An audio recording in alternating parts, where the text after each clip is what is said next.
Oops.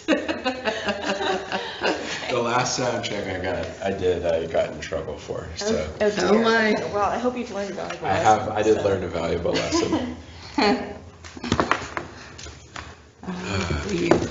So how long have you been at the ACS? Yeah, I've been at ACS for, I'm sorry, I have to think about it, 8.5 years. Mhm.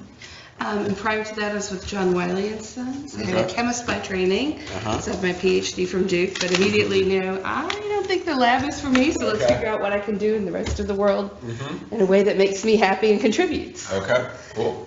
So at Yeah. Wiley, I manage their chemistry books program and some database launches. And at ACS, for most of my career there, I have managed their big journals and launching new journals, overseeing Yeah, strategic development. sure. You But guys about- have been launching a lot of new journals. But about 2.5 years ago, we decided we needed someone in open access. So Uh-huh. that's been my role, open access and new business development. Uh-huh. And so we're sort of considering preprints as Yeah. part of that Yeah. world, that Yeah. changing world that's happening. So Mhm. it's exciting. And tell me about you. Where are you at? I'm at UCSF. Yes, okay. I'm like a biophysicist. So Great. we're sort of, We know each other's worlds a little bit. yeah.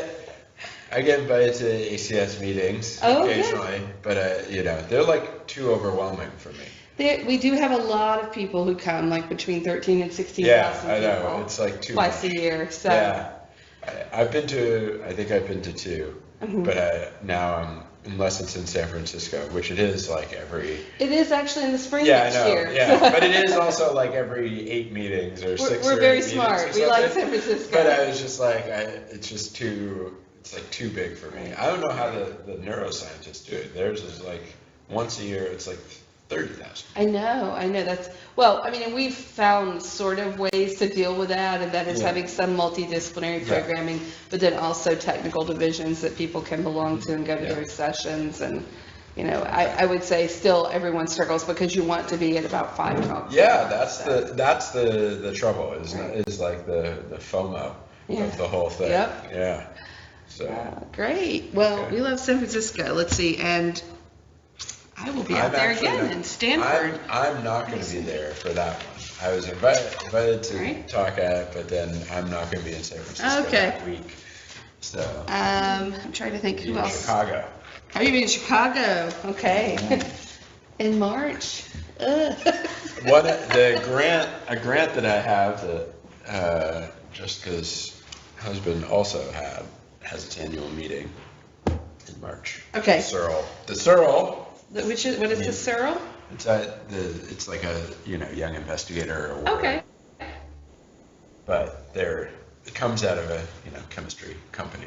Okay. The Searle company, which was. Okay. Not familiar with that one. Yeah, well, you're probably not because in like 1980, Donald Rumsfeld, who was then the CEO of it, shut it down and basically sold it to Monsanto. But the trust that was created out of that sale by the Searle family, of which Rumsfeld is not a member, and he was the first non-Searle CEO of the company, created this trust in Chicago. Okay. And that funds your partner's research and. Jessica's husband's research Okay. and a little bit my research, and yeah, for like 3 years. Wow, So, that's good. yeah, and then they do a bunch of other stuff too. They fund like a lot of the like public radio stuff in Chicago. Oh. I don't know, like if you listen to NPR occasionally, you'll be like the Searle Family Trust or the Kinship Family Trust. I think that's the name of Okay. the thing anyway. Yeah, So I haven't heard of them. That's Yeah. cool. That's Yeah. really neat. they fund a lot of the like stuff at the whatever Field Museum. Yes, that's a fabulous. Yeah, so they like the dinner is in the museum Yeah. every year. For that. One ACS meeting, we had an event, like a dinner in the museum, and it was pretty Mhm. fabulous. So, Yeah. yeah, that's nice. Anyway, so that's the. I know a lot of. That's where I'll be instead of San Francisco for the ACS. We'll forgive you. They fund your research, hey? Yeah, you gotta show up. And it's a really great meeting because It's about 15 people a year, so there's like 45 people at the meeting. It's very diverse in terms of science, and it's really excellent. That's always the most fun. Yeah. So are there common topical areas they fund, or are they sort of all over the map? It's a little on the like chemical and quantitative side of biology, but not too much? exclusively. Yeah. Okay. So but it's great. Nice. Great meeting. Okay. Washroom.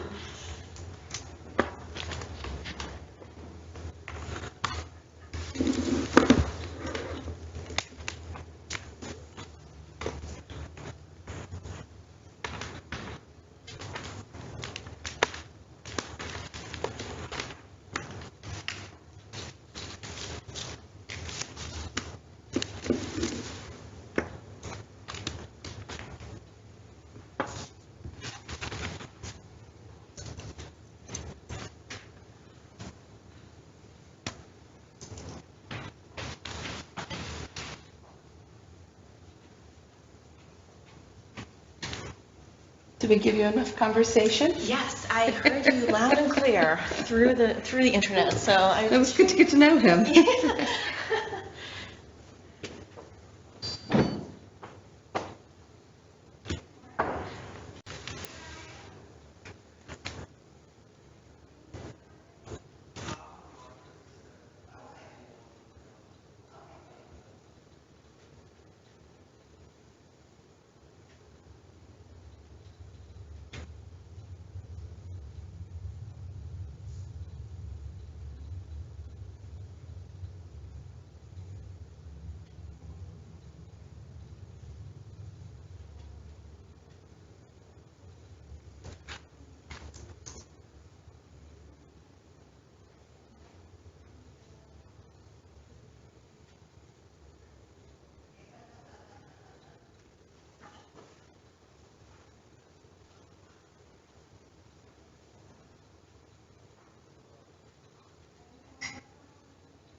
So when is the ChemCav?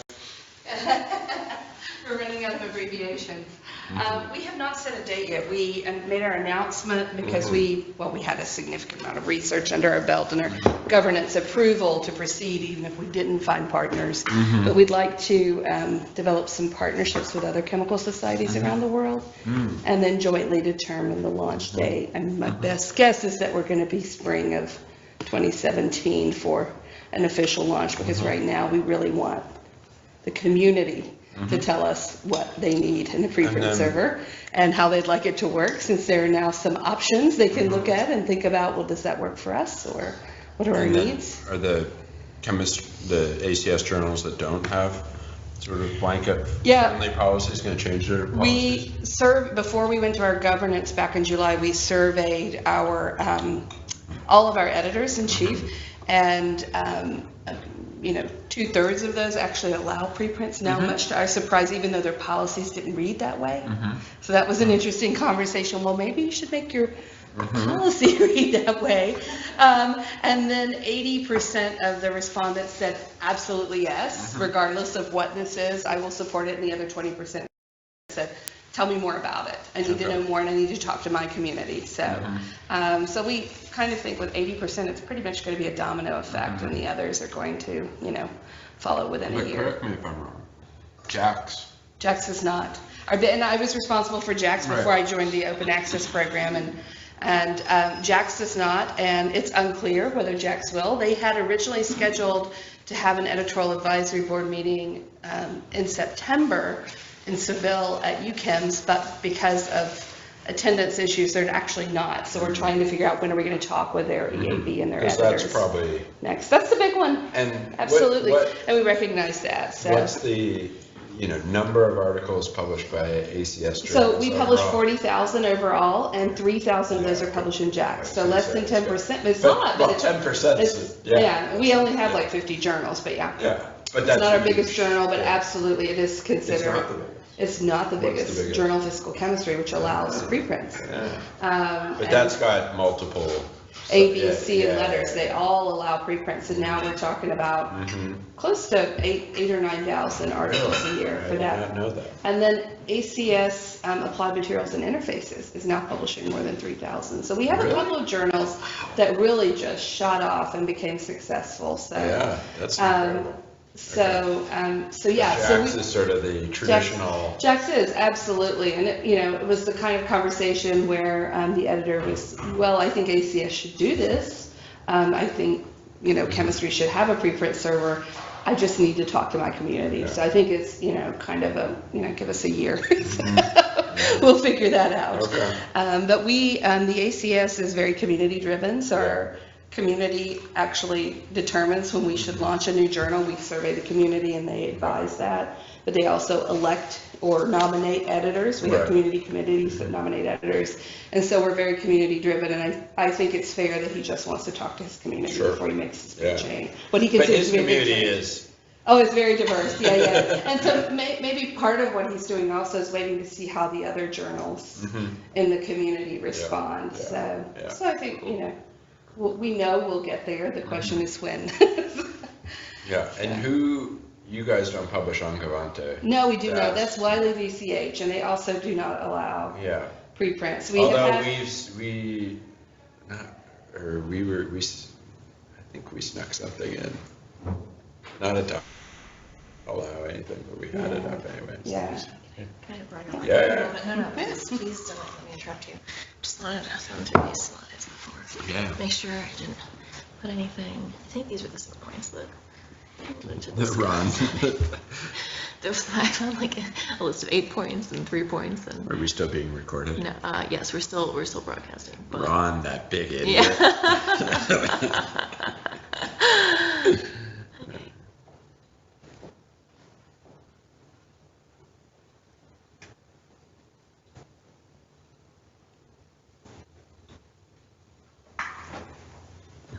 Okay, thank you. Brought my extra battery thing. I could charge my phone. So good. I know. Well, I'll be like naked without my laptop on. I know, me too. Like, it's a good thing my phone is connected to the Wi-Fi. So are you showing slides or?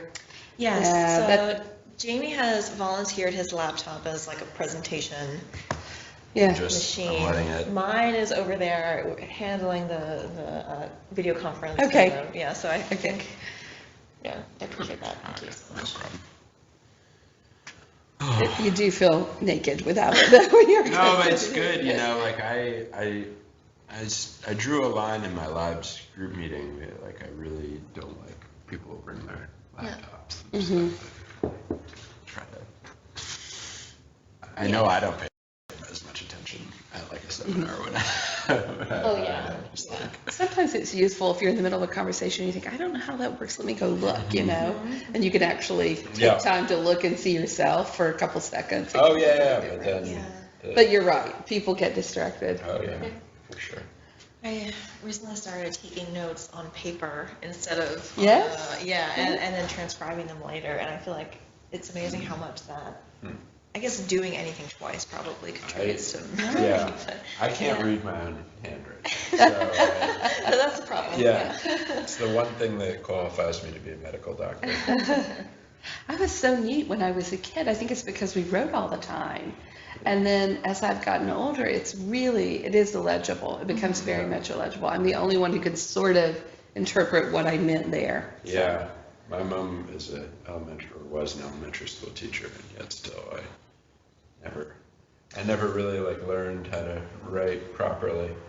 I think I'm lost cause at this point. I think my son will never have to write. Oh, yeah, he'll just think, and then Yeah. the computer will Some brain, read his mind. How old is your son? 10 months. Oh, wow. Yeah. Congratulations. Thank you. I have an almost 14-year-old. Yeah, that seems It seems years impossibly away. far away, but I'm sure. Trust not. me, it's very sneaky. Yeah. So where are you based out of? I had, in working for Wiley, I had moved to North Carolina and was working Oh, remotely near my And that's family where and you're near PhD Asheville. too. Yeah, and so when I was offered the job at ACS, the president knew me from prior work together and said, you can just stay remote. Don't upheave your life, just So stay remote. Asheville. Yeah, Okay. yeah. That's where NC State. No, What's NC it? State and Duke and Carolina are in the Right, Research right. Triangle, Yeah. Raleigh, Durham, Chapel Hill. Okay. So what's in Asheville? What do I know? It's a hippie place. Yeah, but what is there's a university? There's the University of North Which one? Carolina, Asheville. It's a small University of North university. Carolina, Asheville. Right. Everything I know about American geography comes from NCAA basketball. Oh, okay. So I'm like, what? You're in trouble then. You've got no idea where I live. No, okay. Live in the That's like, mountains. okay, all There's the right. Biltmore House. It's probably the big tourist yes. attraction. Okay, I don't know what that is. What is that? It's I think it is the largest house in the U.S. Is it So Vanderbilt's? Vanderbilt's. Yeah. Bill- Vanderbilt's. Oh, Yeah. I thought they were Tennessee. No. That's where That's Vanderbilt what the university is. I'm not, Okay. yeah. Interesting. Yes. Okay. And they call it Biltmore. Yes. It's the largest house in the. It's the largest Is house it, in do the they state. live there still? No. Well, I mean, that's a good Does question. Anderson Cooper get to There fly in? there may and be live a there? private section of the house. I've been on many tours of the house, but I have Yeah. not paid attention to whether there's a private section. Huh. So that's a good question. They have a vineyard and it's quite large. It's a lovely place to visit. Okay. I've never been to North Carolina. Okay. I've been to the airport, Charlotte Airport, Yes, okay. with the rocking chairs. Yes, That's it. yes. But other than that, I've never been to North Carolina. I've been We're in, not all crazy bears. I was Can I assure invited. I you? was invited to give a seminar there earlier this year, but I said no because of the bathroom law. Well, that's really, So, but then they, Really, you did? yeah. good for you, Wow, good for that you. is awesome. I mean, that's the kind of thing that it takes really to kind of I- get attention. Well, I because think everybody Bruce who's- Springsteen has a little bit more. Yeah. But everybody, I think, we're all screaming like, what are we doing? This is crazy, Yeah, but then they they send all these things being like, here's why we don't have that policy. It's interesting. I feel like it's got to put a lot of stress on academics and. If it's a lot of stress on it, it's Oh, a lot of on- stress on- on people who Yeah. have like normal lives there. So yeah, it does. I have a good friend whose child is transgender and she Yeah. won't visit me now. Yeah. I mean, I have to visit her because Yeah. of this situation and Yeah. I don't blame her, So, Yeah. good morning. Hey. Hi. Good morning. Hi. So what's it like working remotely? I'm in Do you have an office in your house? I do. I actually You have a get whole dressed every section. day? I do. That would be the hard. I do because I found I didn't function Sure. as well if I Yeah. don't, and also because people Skype and things. Yeah. You can't just slack around in your BJs. So. Sure, yeah. I feel like I would sort of Donald Duck it, I would be formal up top and, boxer shorts or That's something. funny. It depends. I mean, for me, I've done it so long now, I've worked remotely so long, it's just part of my pattern, and I have a section of my house, because the one thing you can get when you You have have a a big large house. state is Yeah. you can get large houses. Yeah. So I have a section of the San house with the Francisco, office. we definitely don't have Yeah. that problem, or that Yeah. luxury. Yeah, so, but I absolutely get dressed every day and I start work at normal times and kind of close myself off from the rest of the house. Because it gets distracting if you don't. Yeah, that's discipline. I often will work from home like a day when I Right. come back, tomorrow I might work from home. Right. Tired and So I'm not as disciplined as I should. I tend to write really well at home. I tend to do really well for I'll get a couple hours of really good concentration done, but I suck at all the normal I've been working managing stuff that I do, Right. and I don't have, and I'll definitely biologist doing cook lunch, action. take a shower, I'm really slow. Yeah, I feel like the connection to data and. Well, I do travel a lot for ACS, so I sort of work from home and I sort of work from DC or the various places on the road. So how far is The live Asheville has their own airport, Yeah, but from the DC, Charlotte. Oh, from DC I fly. It's Yeah, a yeah. 1 hour flight. So, And it's yeah. direct flight to DC. Yeah. Yeah. Yeah, into Reagan. It's perfect. So. That's the convenience. Yes, some days I get to work before other people who are commuting in DC. So when I go into the office, it's easy to do that. And is that where the main ACS office is? Yes, that is where the headquarters are. We also have a big office out in Columbus, Ohio, and that's where our chemical abstract services are. Okay. Chemical abstracts are the official registration Right, yeah. for chemicals, and they have SciFinder and other large databases. And so they actually started out of the university there in Columbus, and their campus is right beside the university campus. It's a pretty big campus. But our main headquarters are DC. How many people are at the? Oh, that's a good question. I'm going to guess there are probably about 3,000 in that DC office. There's 2 buildings. Don't slam. ACS. That's big. It's pretty big. We do a lot of good things too. Oh, yeah. It's the good thing. We do lots of good things. Lots of departments. We're actually the world's largest scientific society, so. Wow. I sort of assumed that, but I didn't know that. Oh, man, Jessica, I think I'm gonna drink all the coffee. I think we might need to order it. We'll leave some for me. Yeah.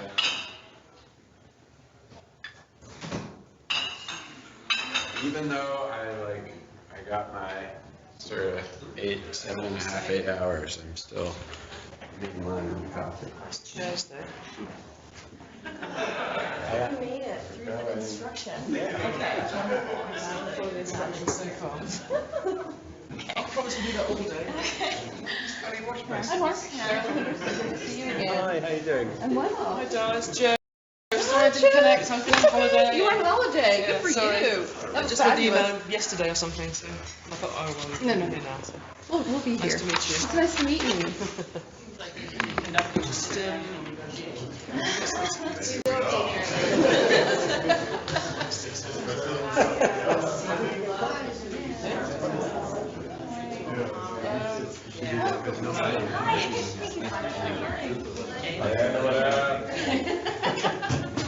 So that would be you. Can you hear? You made it to your friend's house. Oh, yeah. No, I made it. Almost fell asleep. Yeah. I stayed there last summer. No, please don't sit anywhere. How are you? They just get weird. Are you feeling good? Oh, yeah, I knocked it out. I was like, You did?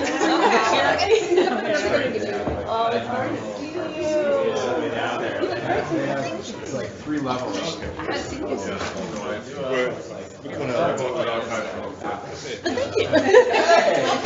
no, I've got a coffee with the sun. I'm happy you have to go. I was just considering.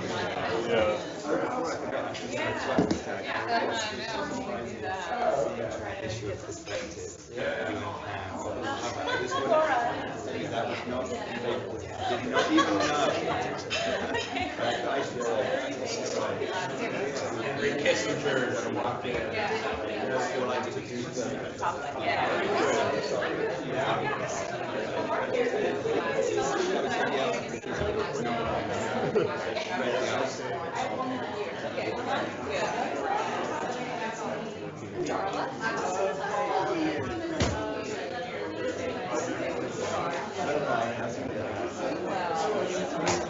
And of course,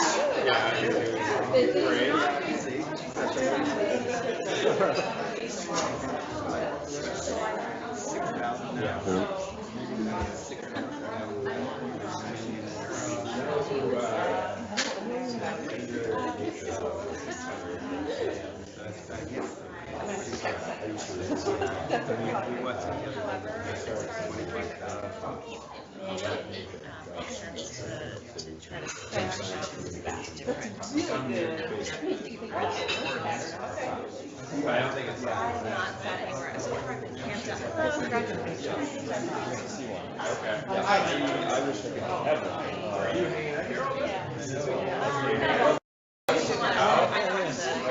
ASP or COASP or something. One of those. Yeah. Were you at so class last time? I was, yes. In Amsterdam? Yes. Yeah, I was.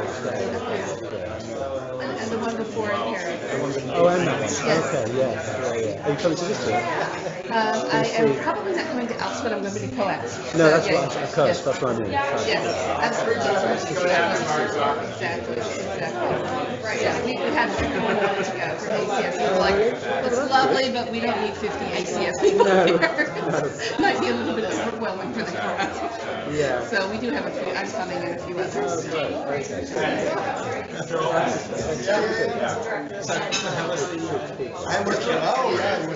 As always. Yeah. We are still, we still have not solved our application to join OASPA, so that is still due. You've got fully OA journals. We have 2 fully OA journals now. Yeah. We have, you can still for a while, we'll switch Actually, off. I'm let's switch probably, let me see. off. Charged up too, so go for it. We'll look for someone else. We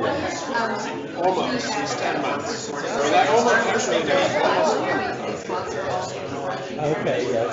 for that journal, and then we also have ACPA, which is our major, just getting off the ground, and that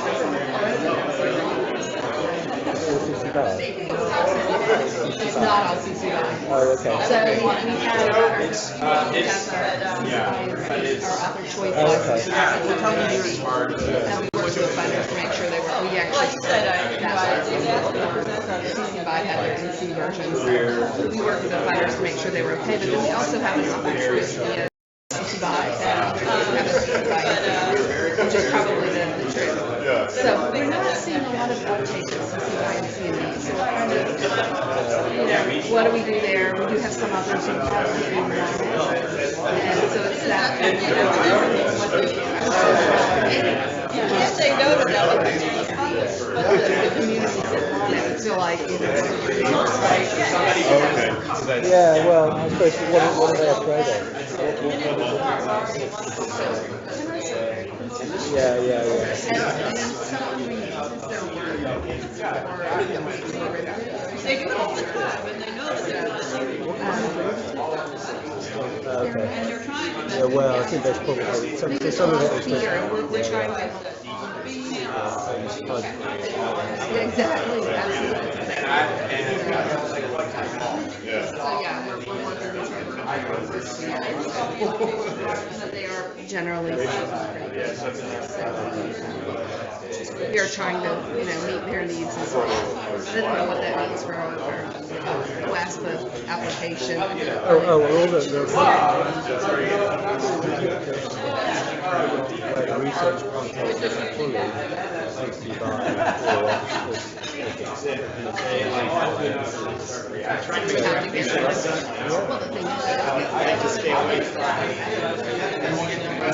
Articles, which would be interesting for you to look at, but I don't think that Yeah, so then I got because we'd like to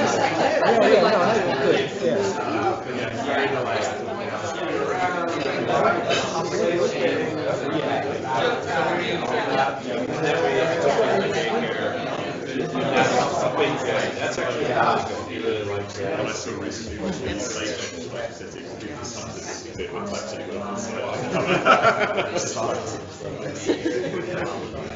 we had a wall actually work here. So the daughter-in-law is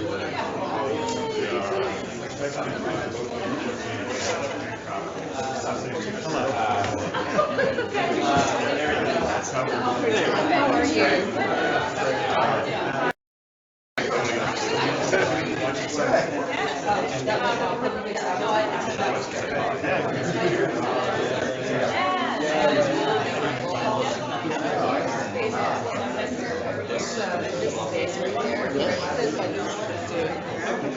Right there.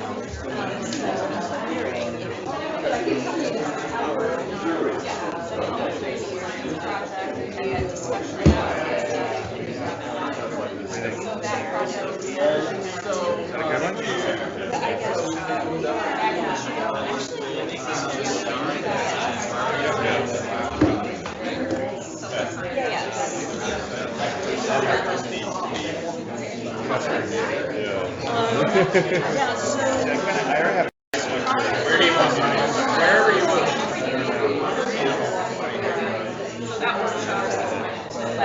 I have more than so I can.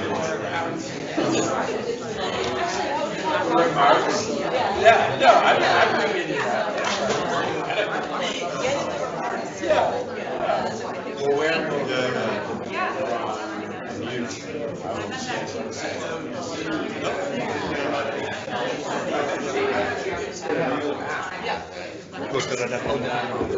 control that.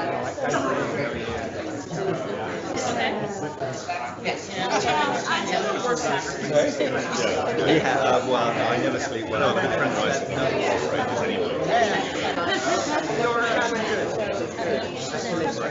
Yeah. You're the man of mystery. That's what we call it.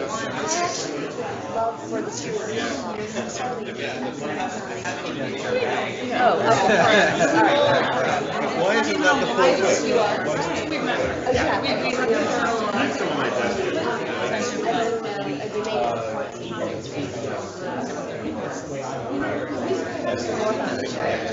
Make it wider. otherwise I just get This is what I want to see. This is really. The bad thing is that I can't. yeah, she's the best.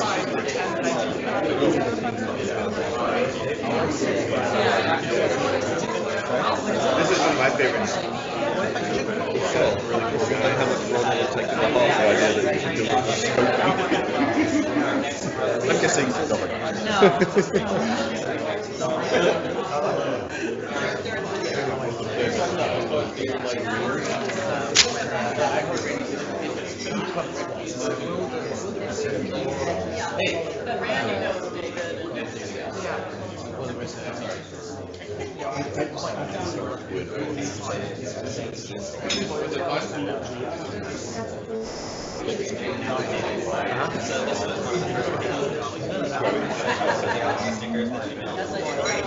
Well, I noticed that when I was looking at that's the thing that I had to do.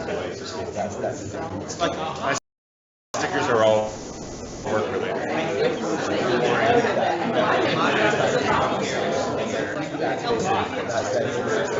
Well, I have Berlin and Oakland.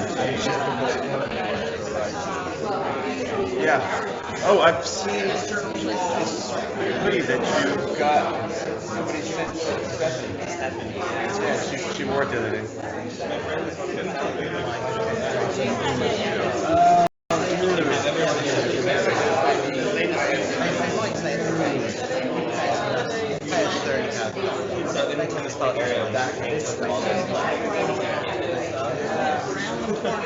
Can I have the Bart one? Oh my gosh, that's amazing. No. Oh really? First person.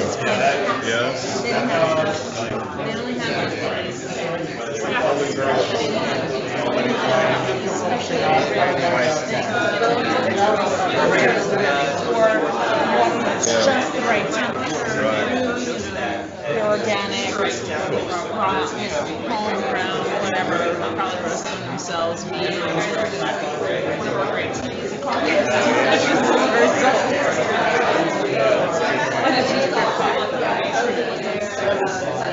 didn't call it good. I mean, Toro.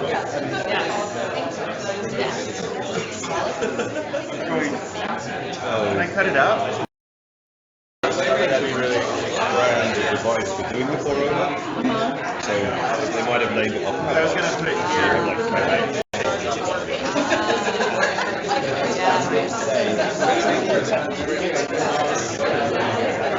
You don't order at a register. You just sell to guys. You do yours.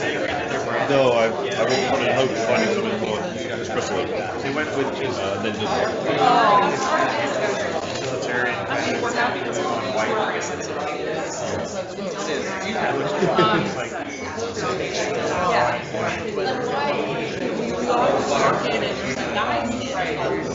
did Friendly and everything, but order from him and he typed it into his phone and he's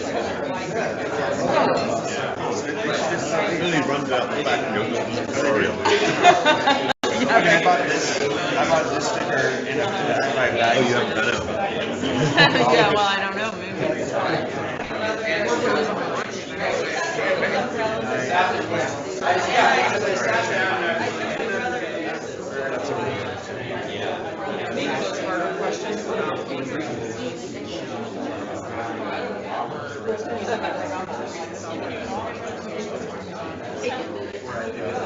But I think the main reasoning allows us to identify this as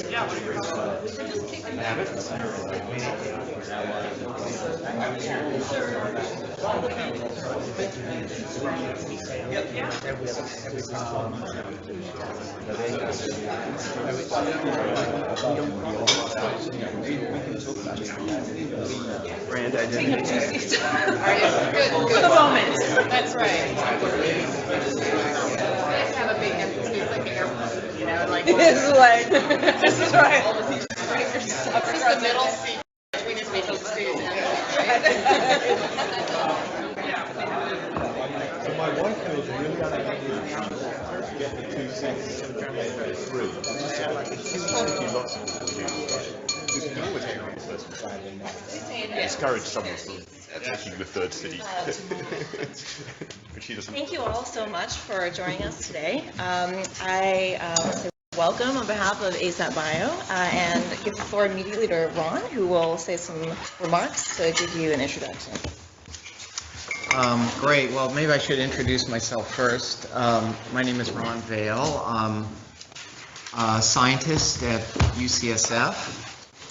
And also one of the ASAP Bio organizers. And I mean, first of all, we all want to thank you very much for taking the time to come to this meeting. I know many of you have come from quite far away and realize how busy everyone is in this room. So I think the fact that everyone has taken the time to come here is quite meaningful, and we want to take advantage of your advice through the course of the day. And I think we're all here also because I think we all sense that this could be a very exciting moment in time in the life sciences to really rethink how we communicate scientific results. And so I think we're poised at an interesting moment and with opportunity, but also a large sense of responsibility as well. And I can get into that sense of responsibility just from wearing my hat of being a practicing scientist. So this is now my 30th year of being an independent scientist after my training and running a lab at one institution, which is UCSF. And I can say from my perspective of those 30 years that, science has never been more exciting. I mean, just what's happening right now and the ability to really, understand living organisms is tremendous. And, the pace and the opportunity and the rate of discovery is just thrilling right now.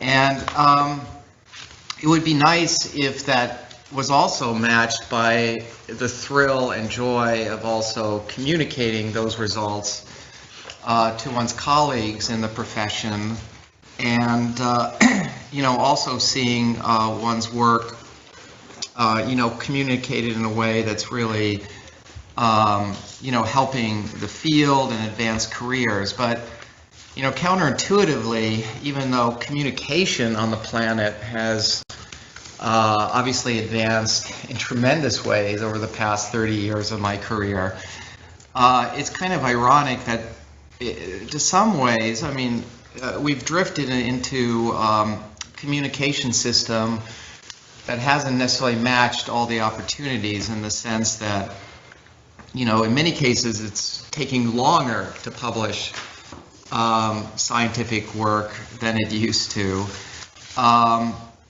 And, you know, I don't want to go in all the details, but I think that is having very significant impacts also on career structures in science. It's taking postdocs and students longer to get their degrees. I think there are many reasons for that, but I think to some extent, you know, the communication of those results from our trainees is taking longer, and also making it more difficult for them to advance. I've seen less sharing of information at scientific meetings now than in the past. You know, and if you talk to a lot of young people in science, they're actually kind of dispirited right now about, you know, about publishing their work. And, you know, it shouldn't be like that. And I think we really have to,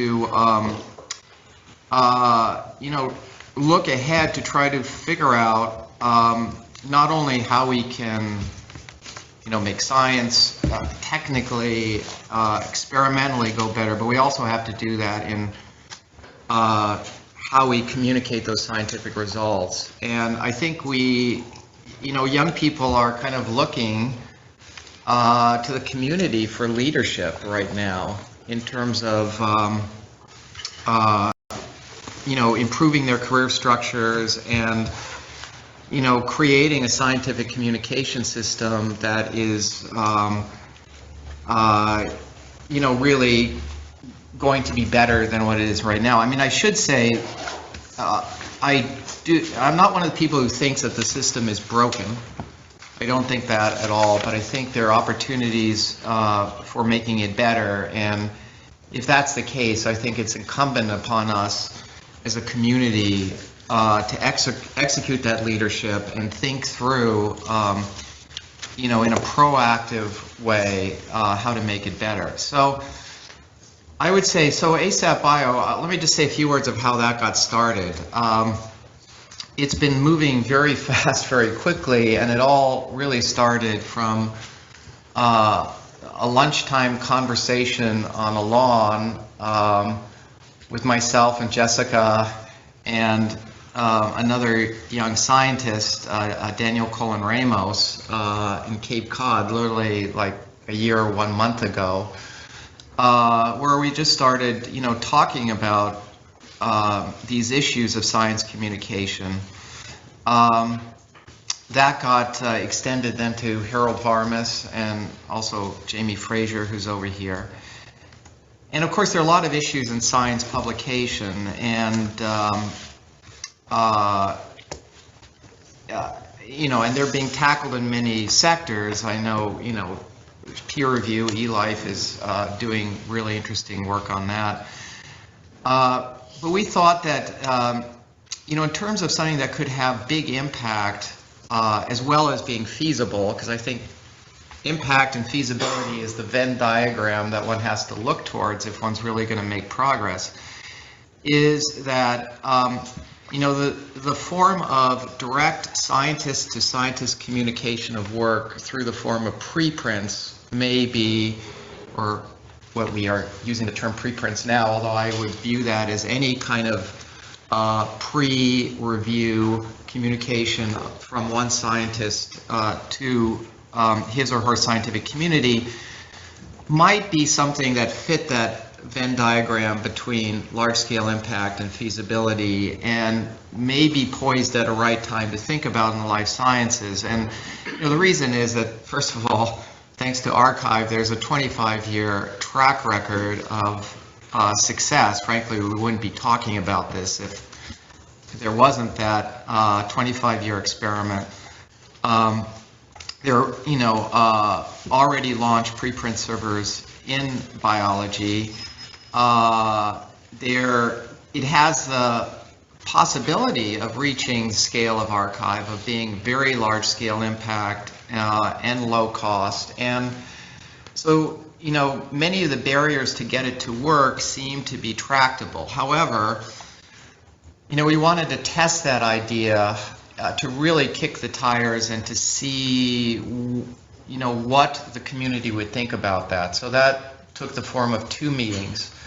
The first, which we organized in February in Howard Hughes, that brought together senior, junior scientists, publishers, preprint servers, funders, other university administrators, database management experts, in a real experiment, I would say, to first of all think through this issue and also to see if different sectors from our broader ecosystem could potentially arrive at some form of consensus and also might be able to work cooperatively, to think through these issues at a meeting. And we had no idea what the outcome of that meeting was going to be, quite honestly. All we wanted to do was to try to hold the meeting, to do the experiment properly, and find out what the response was. And I think the result from that meeting was much more optimistic, or much more positive, I would say, than any of the organizers anticipated going into the meeting. I think the concept of this direct scientist-to-scientist communication in conjunction with a peer review process, that the two together could really serve the needs of the scientific community at this point in time. And I think there was, and that was followed by a second meeting with mainly directed to funding agencies that was held in May. And this meeting, as Jessica will describe, is a kind of a direct consequence of that funders meeting, and Jessica will explain why that is. But, I suppose I am an optimist. Maybe that's as I explained to someone last night, that's maybe my flaw. But I think there is real optimism right now for doing something important. And I think the optimism comes from the point of the fact that, when we talk to scientists, many of them don't know about preprints right now. We're still at a very early stage of infancy of really even the life science culture even knowing about or understanding what preprints are. But when we talk to scientists and explain it to them, the idea resonates with them. The more information they get, the more accepting and interested they are. Scientists that try to use preprints have positive experiences. The funders that we've talked to have been extremely enthusiastic about the possibility, I would say, of preprints, really serving an important public good. And I would really stress that word, because I think that's why we're all here, to create, good for society, good for the scientific system as a whole. We're all wearing different hats, but I think that should be the one thing that really unifies us to take on the task of doing something that's really going to benefit science, benefit the public, and benefit, I would say, importantly, a lot of young people who, are looking to live in probably a less dispiriting world of scientific communication. So I think there's huge opportunity here. And, I think the challenge before us is really to act as good stewards, from any point of view, a point of view of funders, scientists, from publishers, database managers, wherever our expertise is. This is a time for all of us to come together and think through this in a very prospective way, to think of what kind of system we may want to see emerge 5 years down the line. And I think it's also a challenge, because honestly, I think we have a window of time to do this and get it right, in the sense that, preprints right now are very new in the life sciences.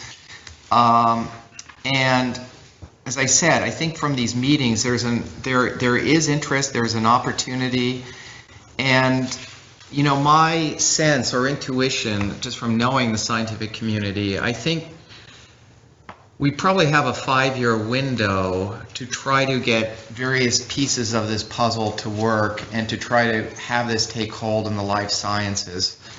Otherwise, I think people are going to look at it as something that was tried, it didn't work, and it's going to be very hard to return to later. And I think also, just to say, because we had this discussion last night, and by the way, I should say last night was a fantastic already opening and discussion for those that were there. And it was great to hear all the brainstorming that was going on last night. Not only the brainstorming, but the sense of cooperation and interest even in other people's work, which is very much the spirit we want to bring to today's discussion. There's the opportunity and this window of time to try to really do good work. Last thing to say, this technical meeting, because this came up last night, is one piece of a component of many things that have to work together to have this system take hold. I think the technical challenges of really developing a better communication system, which is what this meeting is about, we feel is very, very timely. It's also related to what the funders asked us to do. But we appreciate also that there are additional challenges which ASAP Bio is taking on. Those include governance, good governance by the scientific community, convincing universities that this is an important part of the promotion system of scientists. This includes getting funders engaged, and also this includes just engaging our scientific community at a very, very grassroots cultural level to, kind of, not convince, but, they should convince themselves, but just to inform, our colleagues that this is another way, a beneficial way for, scientists to convey their work. So all of these things are going on right now in parallel because they all have to kind of bootstrap together if we're going to try to do what I think is a huge challenge, which is, change kind of a very large system right now of how scientists are conducting their work, communicating their work, and get them to think of new ways in which a system like preprints can work in conjunction with peer review processes to not only benefit them but benefit the whole scientific enterprise. So lots of things are going on right now in parallel. So that's all I have to say, and the rest of the day is really Jessica, our wonderful ASAP Bio director, will guide us through the rest of the day here. Well, thank you so much, Ron.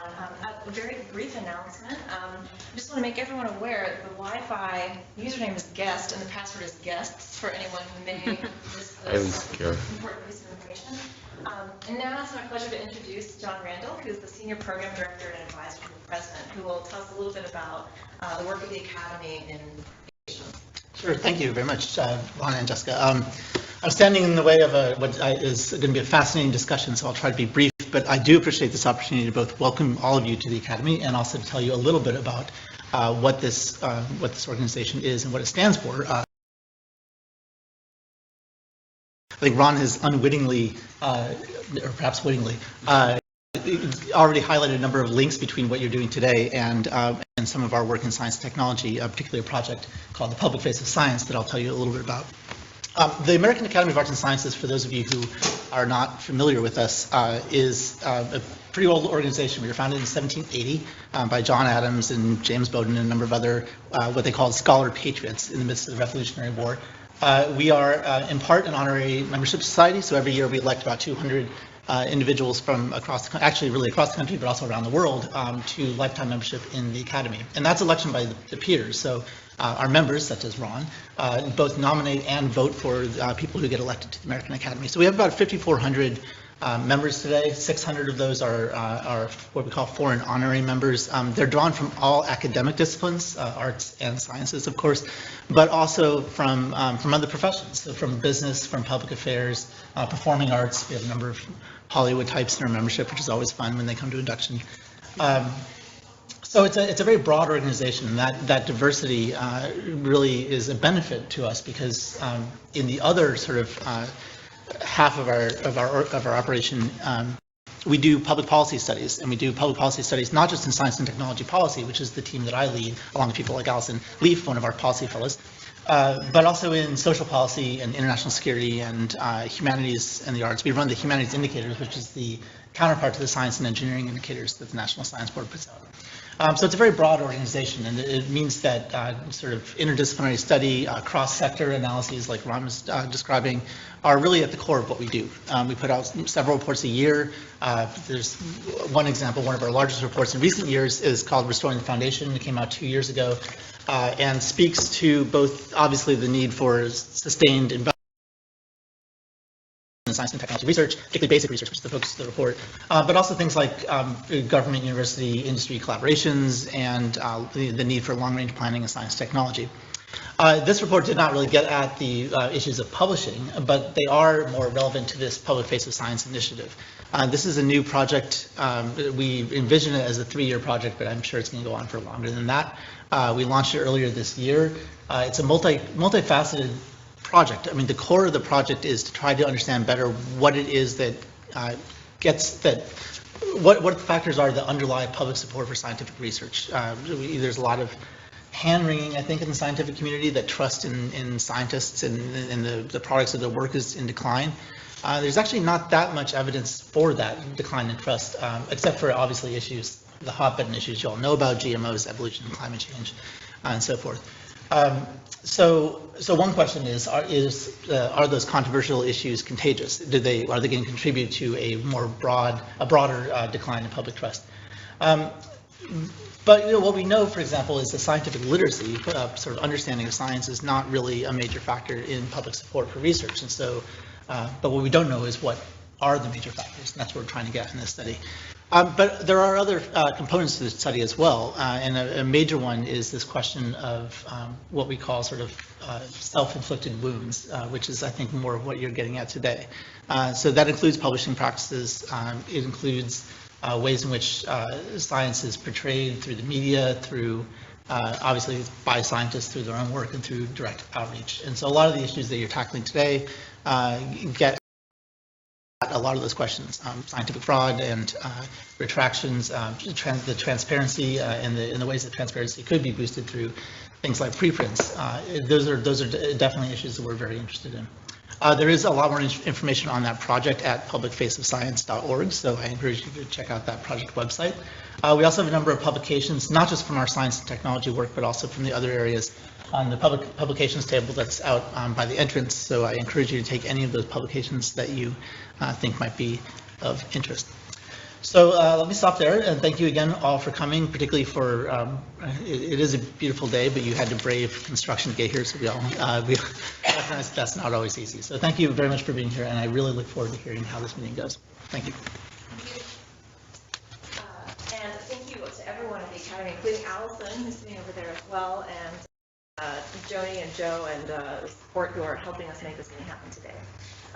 So I just want to follow this up with Jamie's discussion of a reminder of the kind of end goal of this meeting, which is the experience for scientists and what it is that I think biologists may want from the communication system we're talking about today. Yeah, so thanks, Jessica. I guess my call today is sort of to follow up John's description of the public face of science with the face-to-face communication between scientists, and this idea of self-inflicted wounds that he introduced is kind of near and dear to my heart, because that's sort of how I felt the experience of publishing and communicating the work was really dominated by this self-inflicted self-inflicted, painful process of, submitting work and then having it locked away for months while 2 or 3 of our anonymous colleagues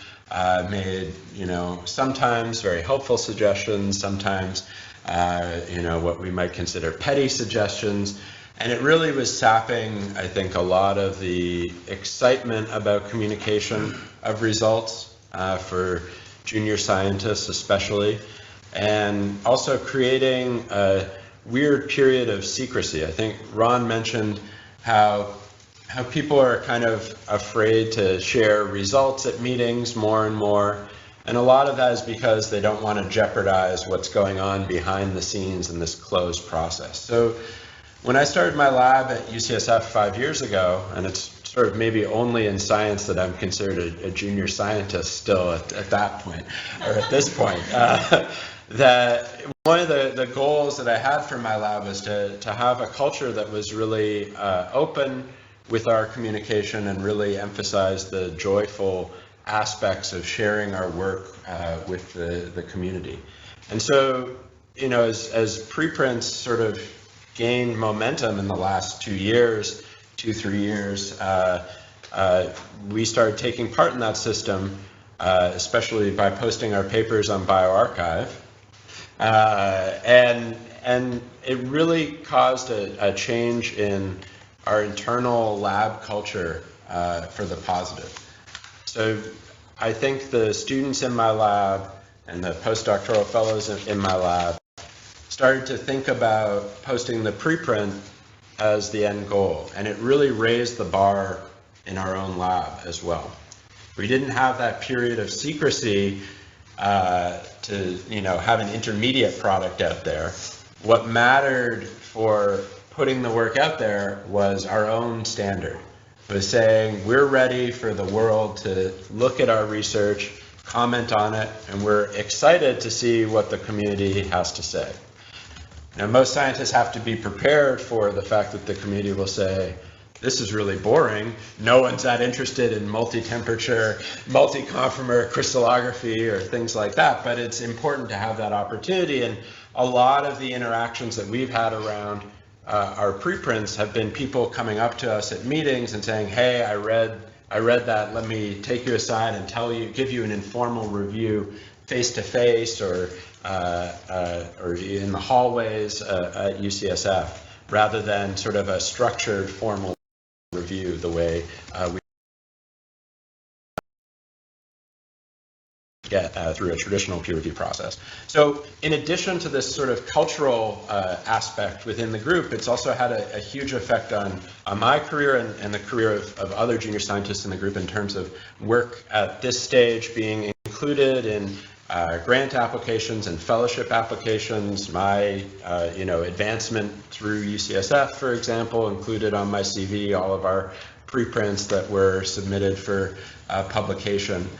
And it allows, I think, junior scientists, especially who may not have as huge a body of work as someone like Ron, to be able to point to a public place where evaluators can actually look at their work. And that's incredibly important at these fragile points in the career where you may only have a couple papers to really point to.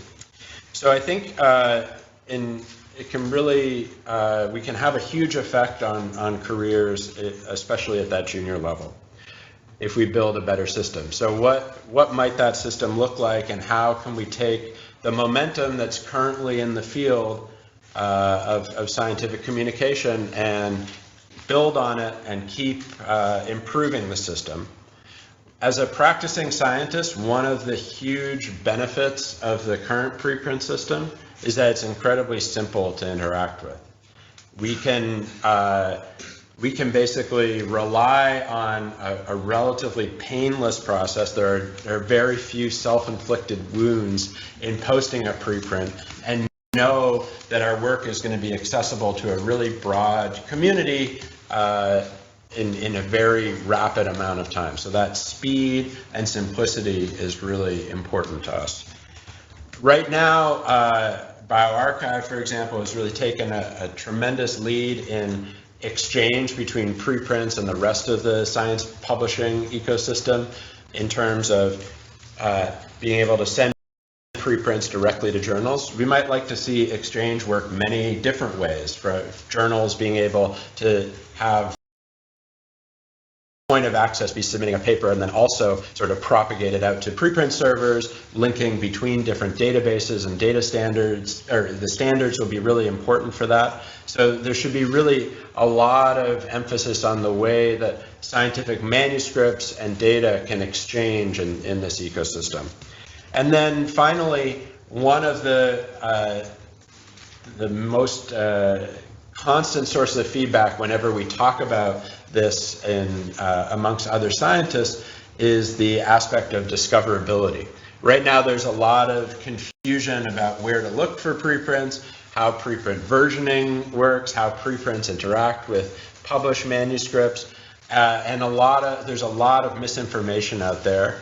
And part of it is because different preprint servers have different policies. Part of it is just that there's a lot of gossip and not a lot of information out there right now. So one of the charges of this meeting is to, I think, figure out how the discovery of preprints might work in a way that encourages not just the sharing of the work, but also innovation in the way that scientists and funders and the public interact with the scientific literature.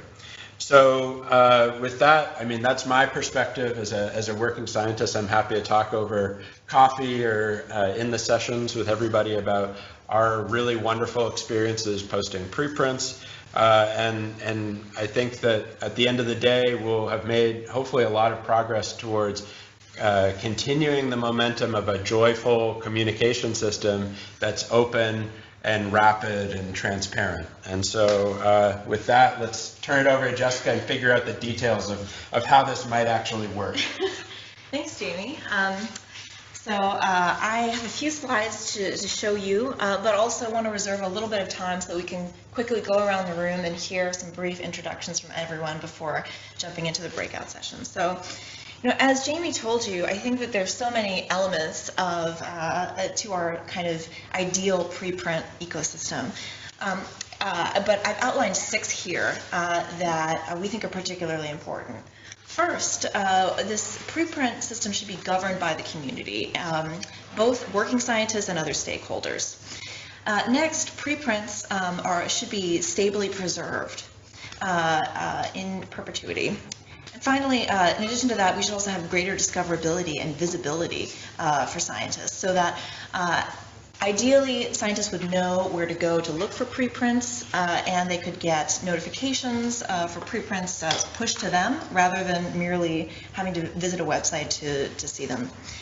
Next, I think there needs to be clarity on what a preprint is, and I think that this is a kind of a little bit of a complicated subject, given that preprints by nature are not validated by the journal system, yet I believe that they need to have some standards for ethical disclosure of data. They should be complete in the sense that they include the information needed to replicate a result, and they should be authentically posted by an author rather than some sense that all authors agree to the posting of this preprint. And next, we'd like to have better services for scientists. So while the current system of distributing PDFs certainly provides a lot of speed, this is something we talked about last night, it really only scratches the surface of what this communication mechanism could really offer if these preprints were to be networked to other research products in a more meaningful way. And finally, as the preprint ecosystem becomes more fragmented, there's a lot of duplication of effort in building systems that are doing all of these functions. And so we are interested in maintaining preprints as a sustainable source of communication. So in that sense, an efficient way of providing the services is important from a cost perspective. So right now, unlike in physics, math, computer sciences, sciences, the preprints in the life sciences are a bit fragmented, where we have multiple providers, which in some cases is a great thing, that now there's more opportunities for scientists to choose different services that meet their needs, more services, reach more communities, and provide probably overall exposure to preprints. But at the same time, this creates challenges in finding preprints, difficulties in performing services that one might want to perform on all in the entire corpus, like text mining, for example. And lastly, that there may be some inconsistent standards for preprints, not only in the way that metadata is collected, but also in the ethical standards or scope of individual servers. And so early in May, kind of aware that this issue was one of the most important facing preprints in life sciences, we ran a small survey on our website where we asked people, would you prefer one or multiple servers?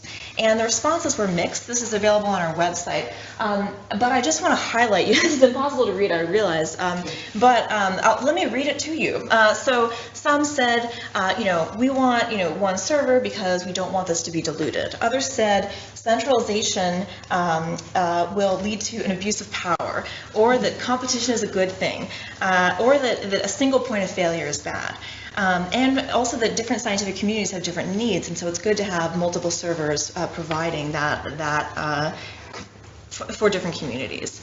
But many other people came down in the middle of this and said something along the lines of a meta server would be best. It doesn't matter as long as they're searchable, etc. And so coming out of the ASAP Bio Funders Workshop, which Ron mentioned, I just want to read to you this statement, which was written by representatives of funding agencies and is also available on asapbio.org. Funders asked ASAP Bio to develop a proposal describing the governance, infrastructure, and standards desired for a preprint service that represents the views of the broadest number of stakeholders. The proposal should include a budget, goals, milestones, and implementation timeline to bring an appropriate community-defined preprint service into operation.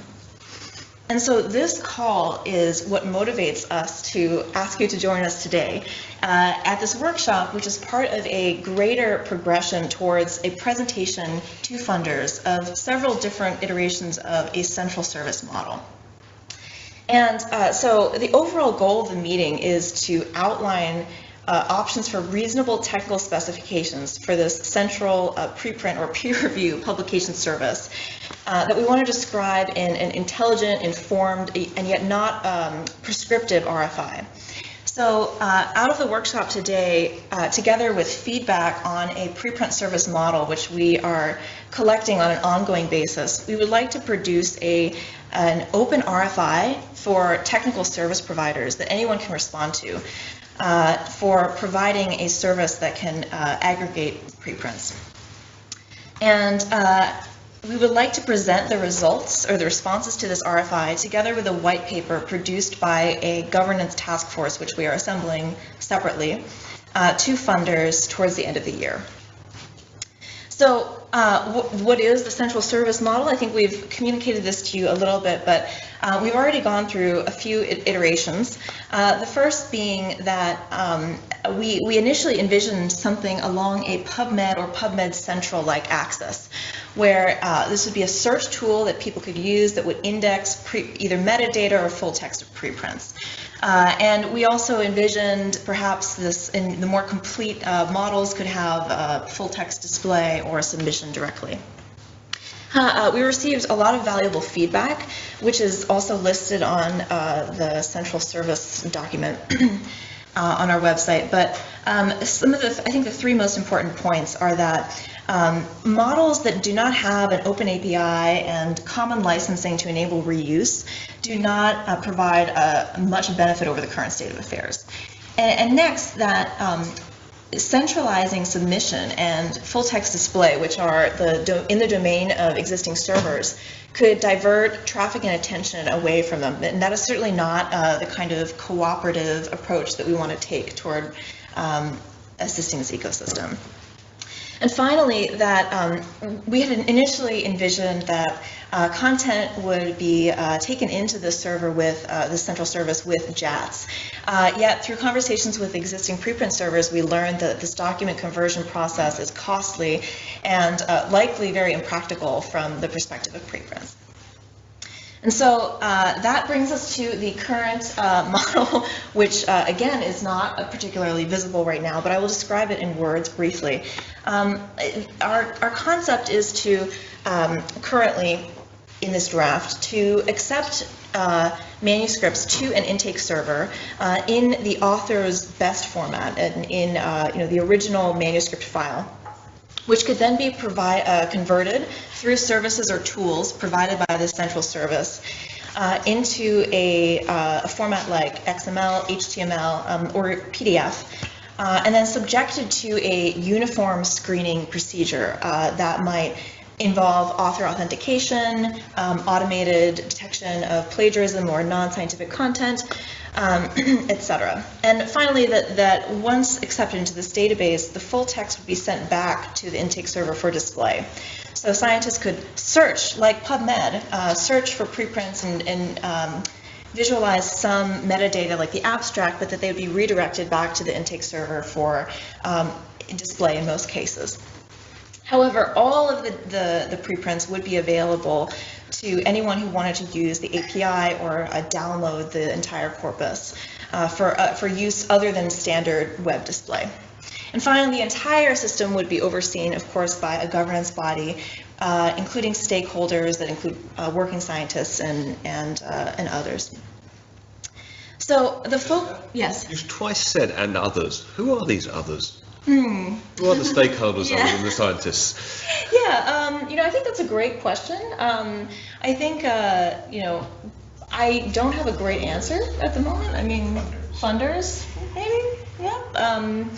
I don't want to exclude any parties that may need to be a part of this conversation, so hence the general term, yeah. Today, you have before you a agenda, which is also reproduced at asapbio.org/TW.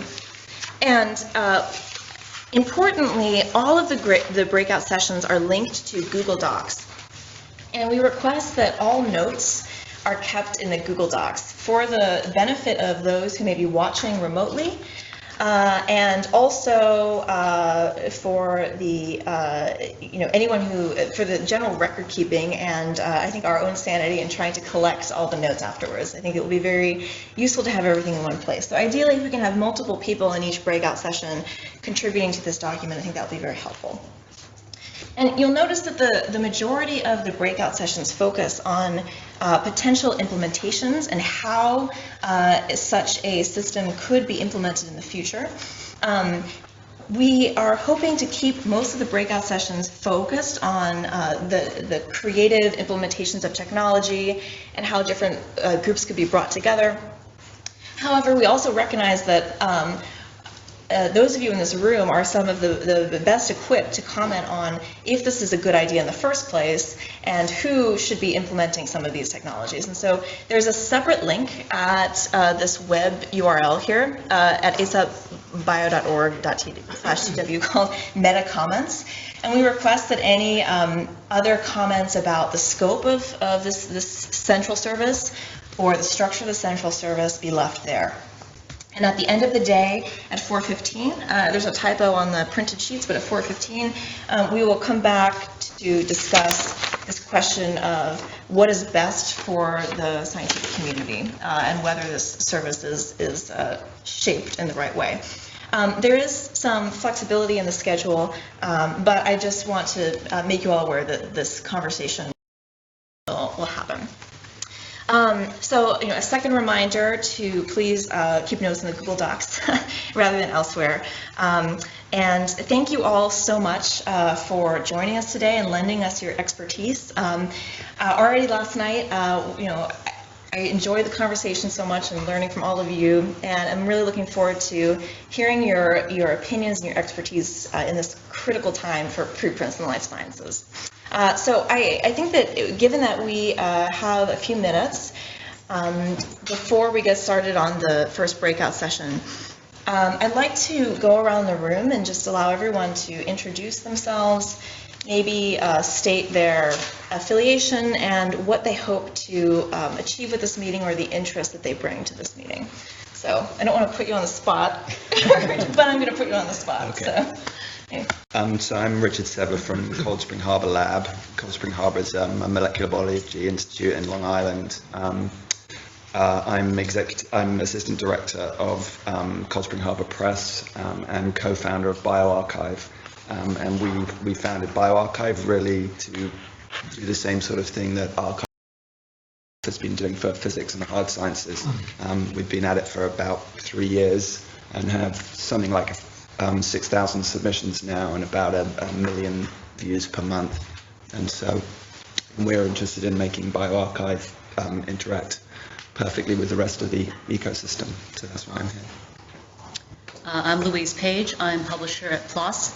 And so we're here as part of, our move into the preprint space, how we want to participate in that, what we can bring to it based on our experience with checking lots and lots of content in order to get it published as quickly as possible, and how we can bring that into the system.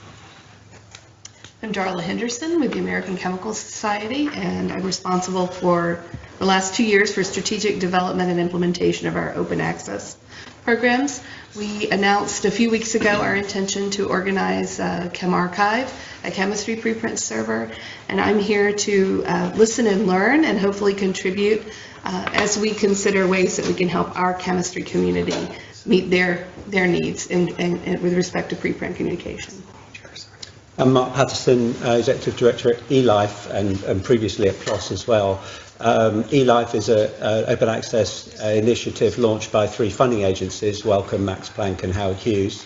And broadly speaking, our goal is to explore all sorts of ways in which research communication can be made more effective, and we're very keen to figure out how a journal can work as effectively and efficiently as possible with prior sharing of pre-peer-reviewed literature. So. Hi, my name is Joe McIntyre and I work at the European Bioinformatics Institute, which is a big data provider for life sciences. One of my major roles there is to run Europe PubMed Central, which is the European partner to PMC and PubMed in the USA. And I'm interested in this obviously because I'm interested in building infrastructure and archives around life sciences literature resources. We do a lot of work with ORCIDs and data integration also. Good morning, I'm Robert Kiley from the Wellcome Trust. Wellcome obviously interested in trying to improve the way research is disseminated, so we do that through our open access policy, support of initiatives like eLife. We've just announced something called Wellcome Open Research, and obviously we see preprints as another vehicle for sharing information. I suspect at some point there might be a request for cash, so I suspect it's quite useful for funders to be in on this conversation. I'm Jennifer Lynn, Product Director at CrossDirect, formerly of PLOS. My interest in this is that we're in the business of providing infrastructure for the research information ecosystem, and preprints need to be treated as a first-class citizen if it's going to work. Identifiers linking to existing other literature, data, software, etc. And so that's my angle here today. I'm Carly Strasser from the Moore Foundation, and all the things that Robert said are pretty much the same. My name is Ludis Sarkans from the European Bioinformatics Institute. I've been involved in building a few biomolecular data resources, primarily ArrayExpress and more recently BioStudies database. And so why I'm here, so I think that there may be similarities between the relationship of the data sets and peer-reviewed publications on one hand, and preprints and peer-reviewed publications on the other hand. And also I hope that there will be a relationship between the data structured data sets and preprints eventually. So. I'm Simeon Warner from Cornell and arXiv. Been a user of preprints since 1996, when my morning involved reading the 10, 12 new papers in my field before coffee, and then going on and knowing that I'd seen everything that was relevant, and it was about 12 hours old at that point. I've worked with Archive for 17 years, and it's just such an obviously good idea. It's really sad it hasn't spread more widely, so I'm hoping it helps. I'm Laura Paglione. I'm with ORCID. We provide person identifiers for researchers and scholars, and we're also part of the research scholarly communication infrastructure, so everything that Jen said applied for me too. I'm Kristen Rattan, the Collaborative Knowledge Foundation, and we are building open source tools to improve how research is communicated, specifically to try to transform research communication from being a fairly static process to producing living networked constellations of research objects, all of which are treated as first-class objects. And while I would love to see that happen across all of, for example, the journal literature, I actually think in some ways we have a better chance of making it happen with preprints first. And so I'm really excited that we might be able to do that. My name is John Chodacki, and I'm from the California Digital Library, and I head up a group called the UC Curation Center, focused on digital curation topics, digital preservation, and research data management. So I'm interested in learning more about technical approaches, digital preservation, and how management of research data around preprints is envisioned in this effort. I'm Marianne Marton, three main hats that I represent here. One, I'm a professor emeritus of neuroscience at UCSD, spending the last part of my career there basically working in neuroinformatics and how to get more neuroscience data out into the public domain, how to make data a primary product of research scholarship. I'm also director of Biosciences at Hypothesis, a nonprofit technology company that's developing web annotation tools, which I think are a very important connecting layer across all the different places. Also the former president of Force 11, Future of Research Communications and e-Scholarship. At the first meeting beyond the PDF we had in 2011, a lot of people came together, Phil Horn and others, recognizing exactly what we've been saying in this room, that there are better ways that technology gives us to do scientific communications, and preprints has always been one of them.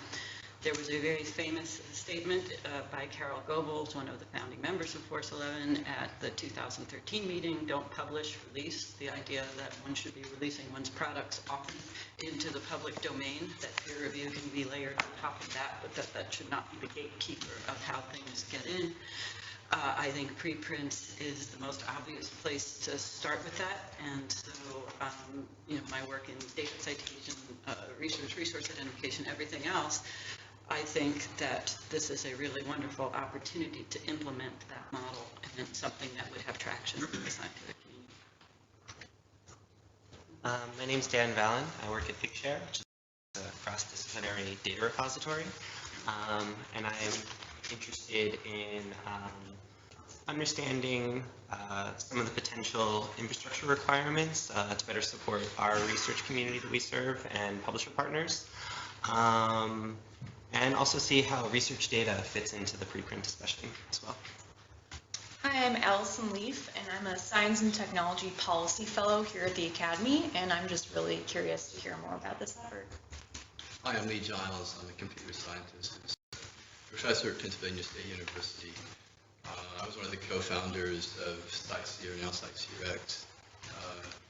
Actually, next year we'll celebrate our 20th anniversary running continuously, which will be quite a feat, we think.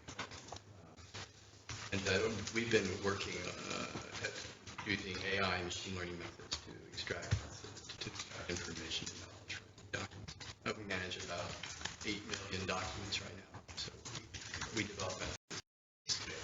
My interest is, of course, in seeing how we can use it coming out. My name is Jeff Spaes. I'm the co-founder and CTO of the Center for Open Science. I'm also the co-lead of the SHARE project and an assistant professor in the Department of Engineering and Society at UVA. My main interest, I guess I have two interests. One is in the fact that I hope that via the Open Science Framework and SHARE, sort of that repository and management software plus then aggregation, we might be able to help with some of these issues that have been raised.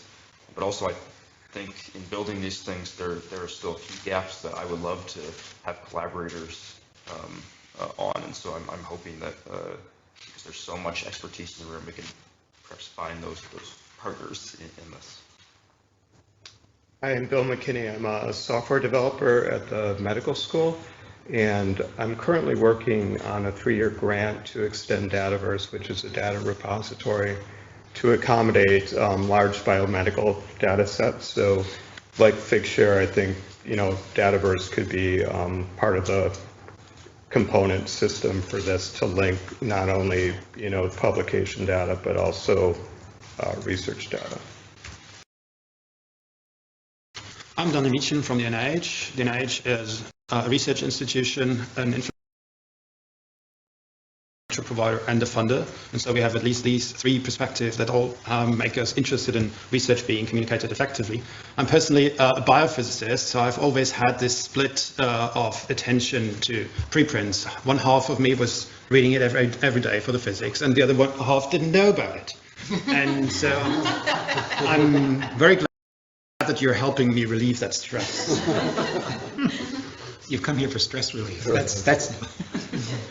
I'm Brian Nosek. I'm a faculty member at the University of Virginia. I run a lab that studies the gap between values and practices, what we think we should do, what we're trying to do, versus what we actually do. I'm a psychologist by training. But I'm on extended leave from that. The lab has shrunk a lot to work with Jeff on the Center for Open Science. I'm executive director there, and our mission is to increase openness, integrity, and reproducibility of scientific research, and we build public goods infrastructure to try to advance that, one of which being the preprint service that we demoed yesterday for those that were here. I'm John Sack, founding director of Highwire Press. We're the host for bioRxiv. My own particular interests are in some of the problems that were introduced earlier this morning. Discoverability is a particular thing I'd like to work on, along with scalability and metrics and analytics. Tim Clark, Mass General Hospital, Harvard Medical School, Neurology Department faculty and computer scientist. And I'm a founding board member of Force 11, worked with Marianne for a number of years. And my research interests are actually very aligned with what you all are talking about here. We've worked for a number of years on ways to represent and validate evidence in publications, scientific publications, including data citation, web annotation, and evidence networks. And Marianne and I actually co-lead the BioCaddy data citation pilot. So we're working with publishers and data repositories, including some of the people in this room, to get first implementations of formal human and machine tractable data citations into the public literature. I could maybe say my interest. I would love to wake up in a future world where I and all of my life science colleagues have their morning cup of coffee and look at the latest literature in the field, exactly what Simeon described, for the physics community. I think that will be an incredible step forward for our field as well.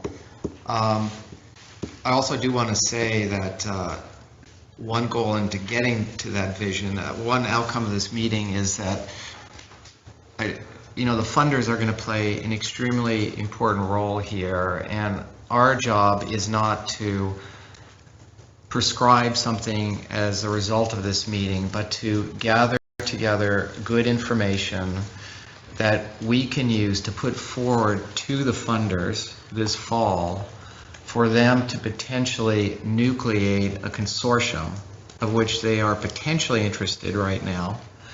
But that consortium of funders will need to be cemented into an actual actionable item to help support this system. They will also weigh in, I think, very heavily as well on, what kind of system they would like to see, but that's our goal to get them good information this fall for them to first of all maybe take an actionable step in this direction and help also to define what this future system is going to be like. I'm Thomas Lemberger from EMBO, the European Molecular Biology Organization. I'm Deputy Head of Publications there. So with EMBO, we want to represent the scientific community in a sort of grassroots manner, in a bottom-up manner, and our main goal in publishing is really to improve the publishing system so that it serves the community, and we have been innovating in the editorial process to have a transparent editorial process, and in terms of research integrity, we try also to have many different checks for the data we publish. And I have started a project, Source Data, that makes the figures published in papers and the data behind the figures are searchable, and that connects those figures across papers and across journals. And we see, of course, the preprint now tool is one very important additional tool to make the scientific publishing system more open and efficient. And I think I'm really interested to see, on one hand, how it really interfaces and harmonize with the existing peer-reviewed journals. I think this is very important. And second, as many others also mentioned, how we can synergize with the current efforts in making research data better available and discoverable, and really how we can connect those three tools: the peer-reviewed journals, the preprint, and the data in a searchable way.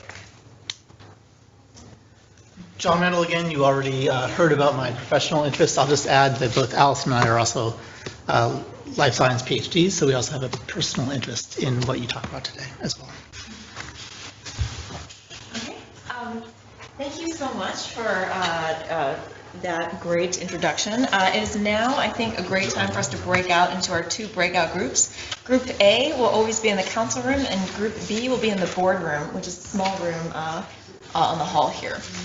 So please, a reminder to, again, use the Google Docs when possible, and we will come back at actually 10:30 for a coffee break, but at 10:45 to report from the breakout sessions. Jessica, yeah. do you want to say who's online? Oh, yes, of course. So I think we have a few people on the line currently. Alf Eaton from PeerJ, I believe, is joining us. Martin Fenner from DataCite. And Ionas Zanarios. Hi, can you hear us, Ionas?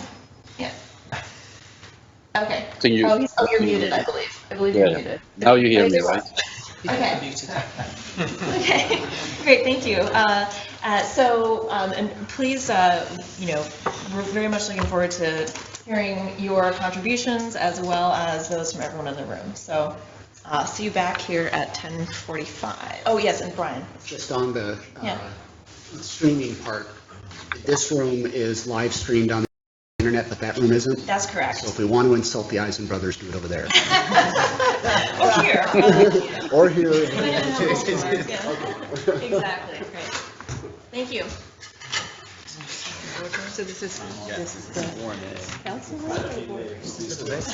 Thanks for coming.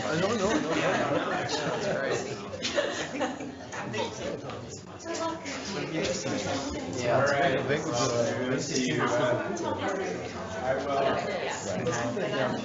I remember I'm in this session. That's right. Yeah, and there are thank you. You're so clever. Well, yeah. No, actually, you just have to tell us so we know where to go. You're locked in. Conversion, maybe. That's right. Scott, I did the script first. Yes, okay, great. Yeah, thank you for helping set this up. Good luck. Thank you. Sorry, I just started. It's like, we just have a bunch of people. Yeah, that's cool. Yeah. I'm here, I'm 1A, so. Well, it probably is, yeah. And then you can tell me more about what's going on.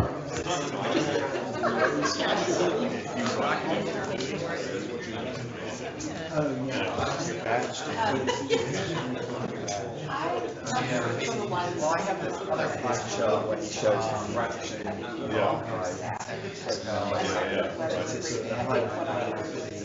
From college, still Something that will cause scientific laboratory. But it's only shrinking in archive because it's already all and it's not going in. Right, yeah. So but it actually well over 90%. And we're starting like our first major project.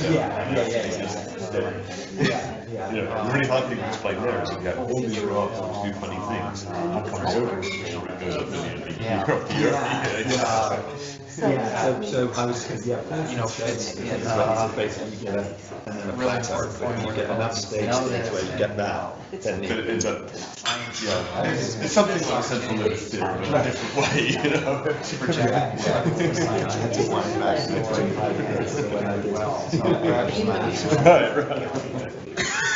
know, working, and we were trying to take another model for how to make films like that, which is to get. You in here? I'm in here. You in here? Should we like get closer?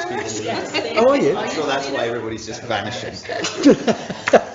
Should we get closer together? Is this really far apart? I'm willing to move. Oh, I can move, yeah, sure, absolutely. It feels so far away. So I'm Are we moving. supposed to go? I'm just moving. We're all because gonna it feels kind so of far away. congregate. Oh. Want to congregate over there?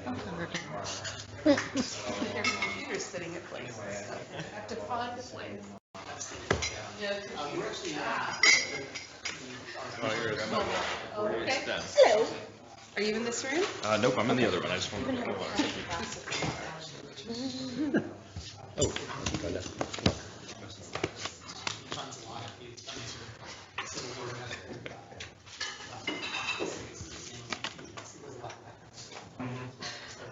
Hello. Nice to meet you. Good to meet you. And you are, I think I heard you say with NIH? Hi, nice to meet you. Who have I worked with there? Neil Hecker? Oh, yeah. Yes, and you had Sarah Bowman from your group to ACS Yes. not too long ago, come give a spiel so, at our ACS High School. Yeah. Good to meet you. So are you in the same group as Neil or a different? No, I'm with Phil Board. Oh, okay, great. Fabulous. For you, that must be a lot of fun to work with Phil. Yeah? Yeah? Good. It was exciting to see the Chem Archive announcement. I know, This is I big know. news. Well, we've done so much research and preparation over the last year. But I think one of the things we realized was mentioned earlier, we really need to engage with our community even more broadly on this. And so we're reaching out to potential other society partners. Even though we're the world's largest society, I think it behooves us to at least try, to It is outside. before And we, it's very before we difficult to launch. dress for them. Yeah, we're You bring a sweater or something. Chemists are, a little more conservative, but we're very excited. I also appreciate that this is broadening the disciplinary scope. So where are you based? Cambridge in the UK? The discussions Yeah. here, they're really very much. Yeah, I've been there for years and years. Already the plant I was sciences, at PLOS agriculture is kind from the of very beginning, and chemistry you know, it's not also the visible first between European biology person and at physics. PLOS, and so Since we're broadening this, and then engineers and some social scientists, they're all set up an office where I starting to live, get interested. which is in This Cambridge. can actually help biology I've been again. there ever since. To That was in get it off the ground, because they can say, Actually, oh, look, they are moving as well. And that's Right, and actually that helped us watching what happened. I mean, we've been clearly engaged with Archive and watch what happened in that community. And our physical chemistry journals have long independent print from Archive. Then with the engagement of Yeah, we don't have Bio it on and this. Set Bio, I think that gave us a little more impetus also. New York City was the leading Something to be said location. for, We had 3 people there, but yeah. everybody moved away. The growing snowball that's Now gathering San all this. Francisco is in the lead. Oh, is it? Because they have Yes, we're excited. And we don't, I would say we don't have 100% of Oh, really? Wow. mothership really behind us, but we have a good. Well, it's going well. Well, that includes our contractors, but Yeah. still, they're like full-time contractors for us. I feel that. There's a lot of, that makes sense. And, maybe I don't want to do that because I'm an established. Want to join us over here? But I can see how my younger colleagues would benefit. So there's a lot of education and outreach going on our part right now. You don't need to persuade the skeptics. This is going to be a hard room to have a whole discussion. Well, we're all kind of on this side. Evaporate because they see, it doesn't happen because actually. That's true. Right, Yeah, you don't. right. And there are a lot of questions of, will you be, how will I know if someone can go back in and make a change? Well, how will I know when the priority was established, and reassuring them, of course, if someone makes a change, we're going to track with this basically what we had to do to fill a lot of those questions. At least a Marriott or something. Yeah, exactly. And you all you have preprint. Once in a while I use it for Seasons. Open service, so we partner with other communities who want to lead preprints into the science community. I think we were already supposed to have already seen the discussion, so. Yeah, I just wasn't sure whether we had to start at 10 or something. I was supposed to start a couple minutes ago, so whenever you feel ready to start. Sounds great. And I think you've got Soc Archive and Image Archive or. Soc Archive. Thank you. Sociologist. Darn it, my 14-year-old could be so disappointed. Started then? Okay. Should we start then? I guess we have to be done by 10:30, so I think if we can get started now, that would be good. Ron, are you joining this session? Are you guys joining in on this session? There we go. My job's done. Well done. Nope, you're in charge now. Okay, so I'm Richard Sever, as you know. I think Jessica tasked me with leading this session so that she could ensure that I wasn't the one taking notes. But that does mean that we need somebody to take notes. So I see a hand going up there with John, and This was arranged in the men's room. yeah, exactly. These kind of deals, this work. Glad to be a woman. Yeah, I was hanging around the women's room for Joe McIntyre for a while, but I couldn't find it. And then I think Jessica, your idea was that there would be somebody else reporting back. Yes, ideally if you could appoint someone to. So. Or yourself, yeah. So, Mark. Yes? Okay, sure. Yeah. So, I'll do my best. Okay. Yeah. Right. So, in terms of, I think that the first question we're charged with kind of looking into is what are the software architectures of the existing servers. So it would seem to make sense to start with Simeon, I would have thought, as the kind of grand old man of preprints here. Could you give us an overview of Archive? Of the reasons why Archive is not an appropriate platform to use as a reference? But just what So basically, you're telling us how it's an overview of the architecture. Yeah, right. So, a peculiar piece of archive history is that Archive happened to be an archive by accident. So Archive was a mail reflector, and Paul, in a sort of bit of accidental foresight, said, well, we'll keep a copy of these mails going out. We got just enough disk space lying around here. It's okay for a bit. So it's accidentally an archive, and because it started off as a mail reflector, it happens to have a metadata storage format which looks like a bunch of mail headers, RFC 822 for those of you who care about such things. And because everyone was using TeX, everyone swapped their TeX files, and when you got it from your mail reflector, you had to recompile it. I love the picture of a cake for the birthday of Linux yesterday on Twitter. It's like, here's your ingredients, make your own, compile your own effing cake. the idea was the same. So, because it started 25 years ago, Archive had made a whole bunch of decisions which are basically no longer relevant, right? Storage is really expensive, bandwidth is really precious, and there aren't standards for doing things like, I don't know, international character sets. So this really is a lesson in, things you wouldn't do, right? You don't need to think you're constrained by storage because preprints don't take any space compared with data sets or videos. So that's clearly not an issue. We obviously have UTF-8 now.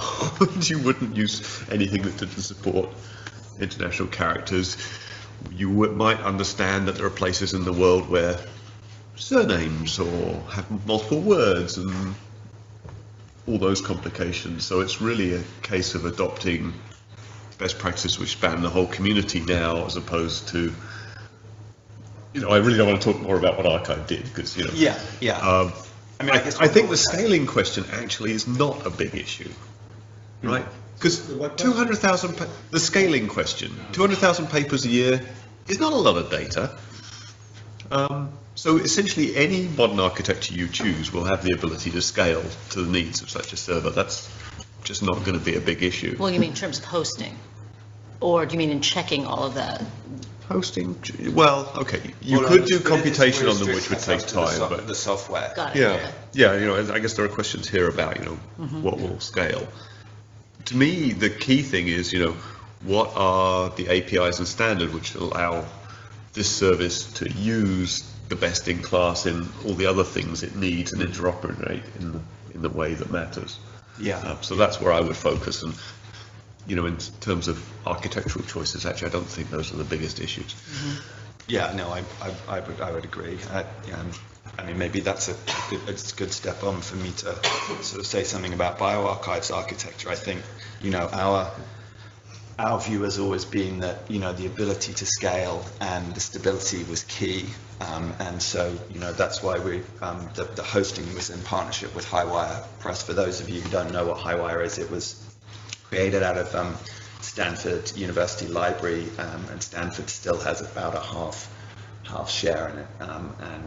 And we basically, we had worked with Highwire in the past, and for 20 years they've been hosting millions of documents with a sort of 99.9% uptime. So it was stable and dependable, and we thought that was the way to go. We do layer some of our own software on top to do various things. For example, certain called the linking, for example, between the paper on bioarchive and the published version in a journal is done independently.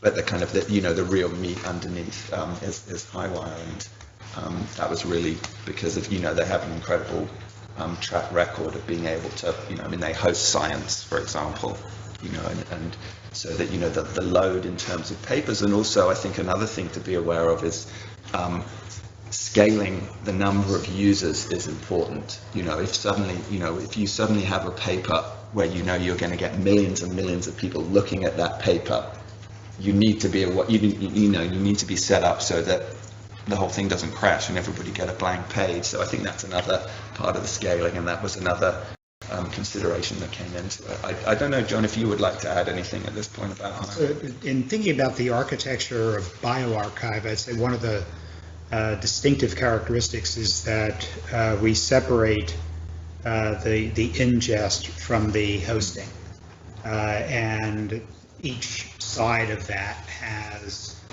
different strengths. One is a very workflow-based system, the other is very discoverable, lots of APIs and so on.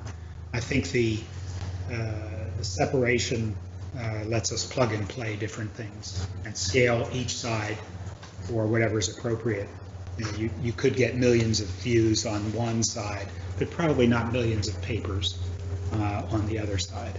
Yeah.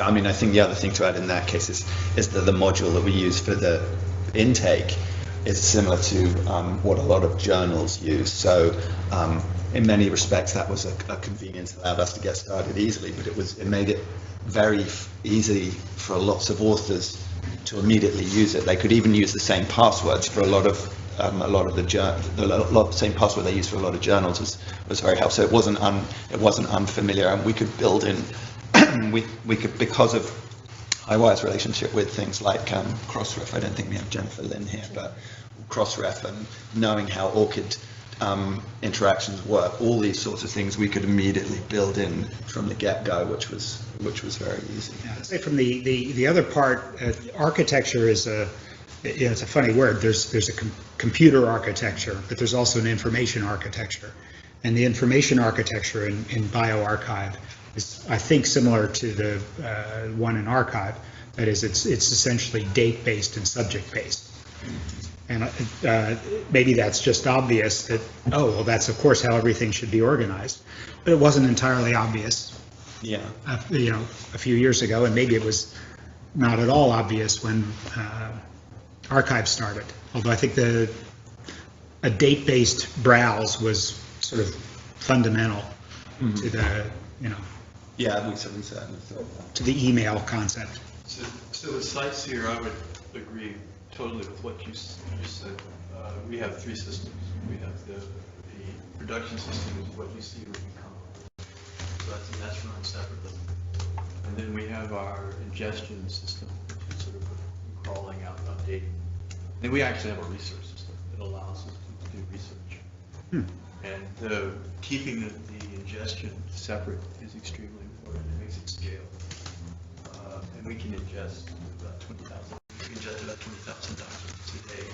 And we send out about 500,000 documents a day. And we have anywhere about 3 million hits a day. And some of these, we're renowned at Penn State as being the most attacked system on campus. We didn't even know that. What an honor. We had security call us up and say, we'd just like to know how you guys have set it up so that we see more attacks on you than anybody else. And we said, well, thanks for letting us know. We didn't know we were having these attacks. So, by having a web server, we have a web server which protects us.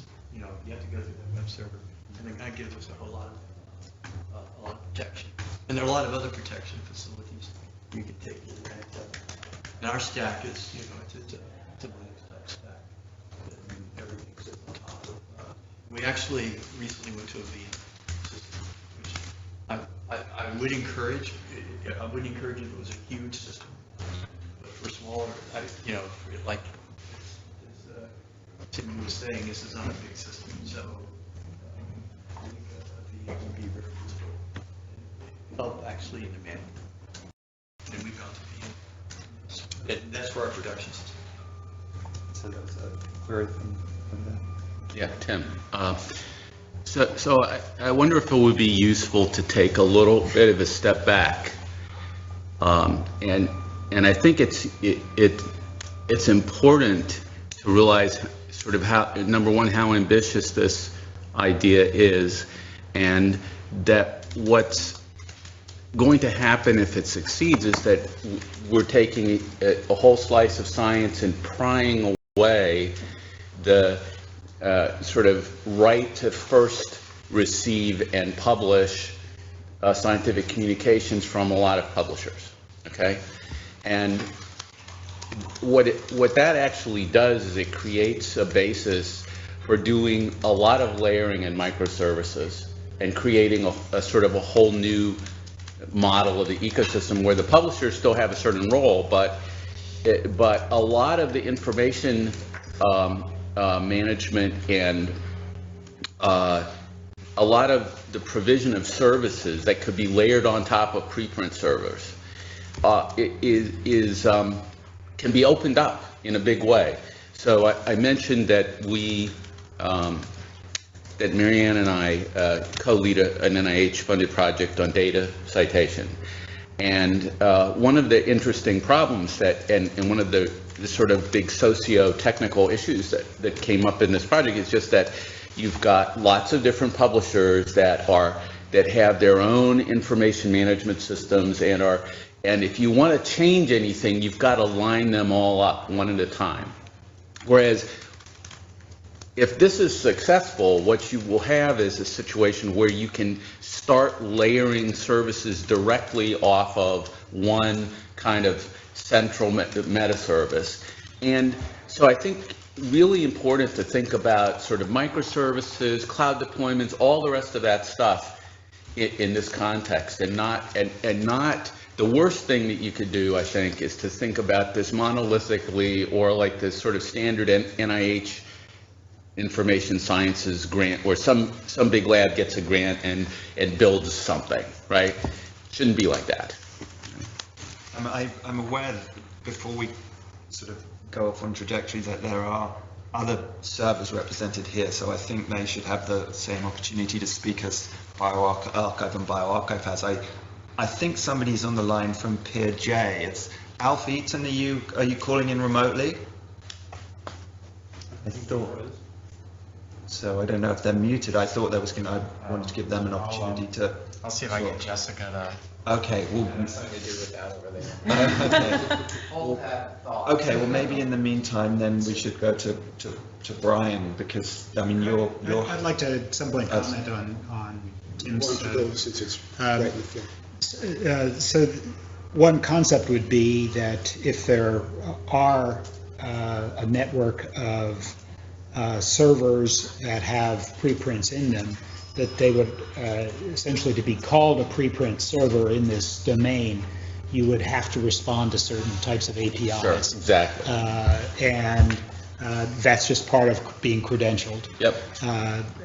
And that those can be structured in some way, but everybody should agree that the APIs have to support the development of microservices in some way, and maybe other kinds of services.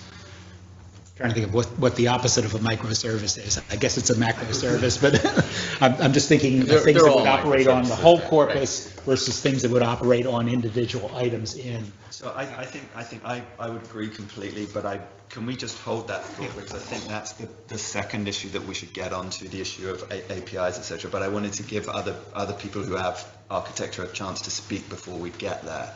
So I think that would probably make sense to have Brian talk a little, because the various servers that you're involved with, if you could say something about your operation. So hopefully this is useful. A brief summary is that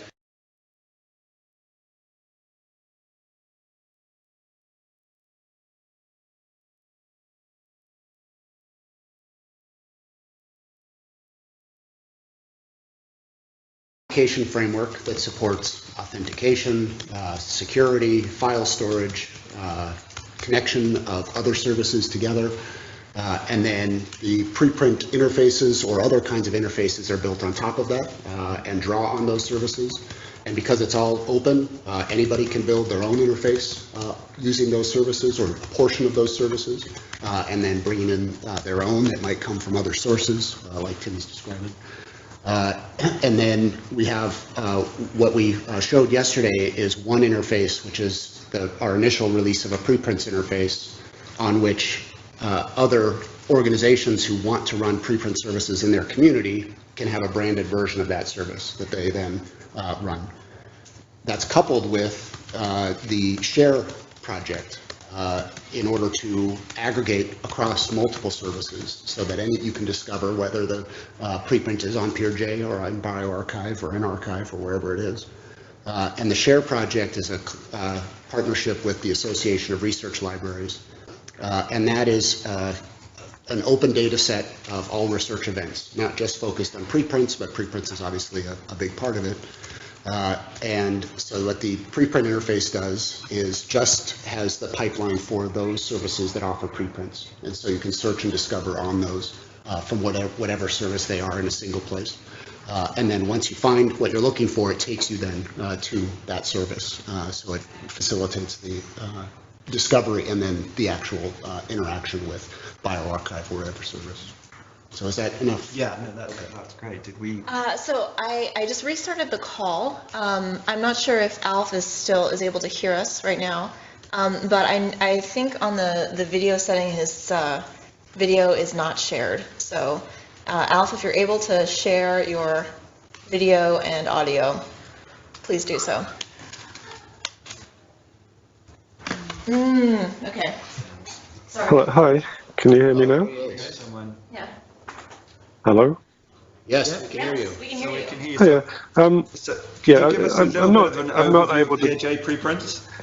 Well, I was just started adding to the Google Doc amongst Mark's notes there because I didn't know if I was going to be able to talk. But very simply, everything's custom built.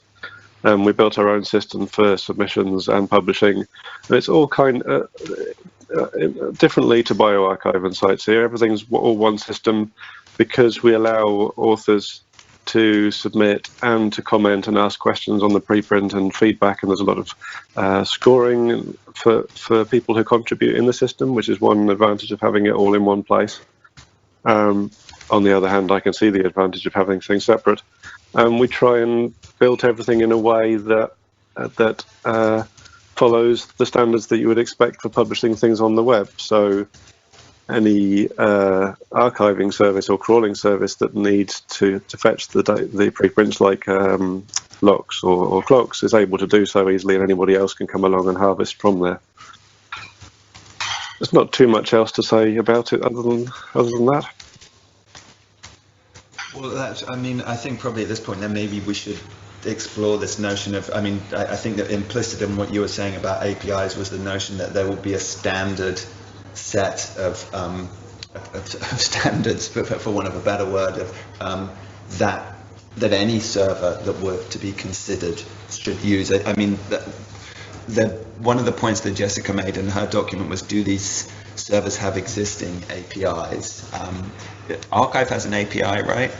We have a number of APIs. I guess we've been pretty good at trying to sort of experiment with sharing over the years. So we were one of the original groups of people that created this thing called OAI PMH for sharing metadata, which now everyone likes to beat up on, but back when XML was sort of new in 99, 2000, we were doing best practice then.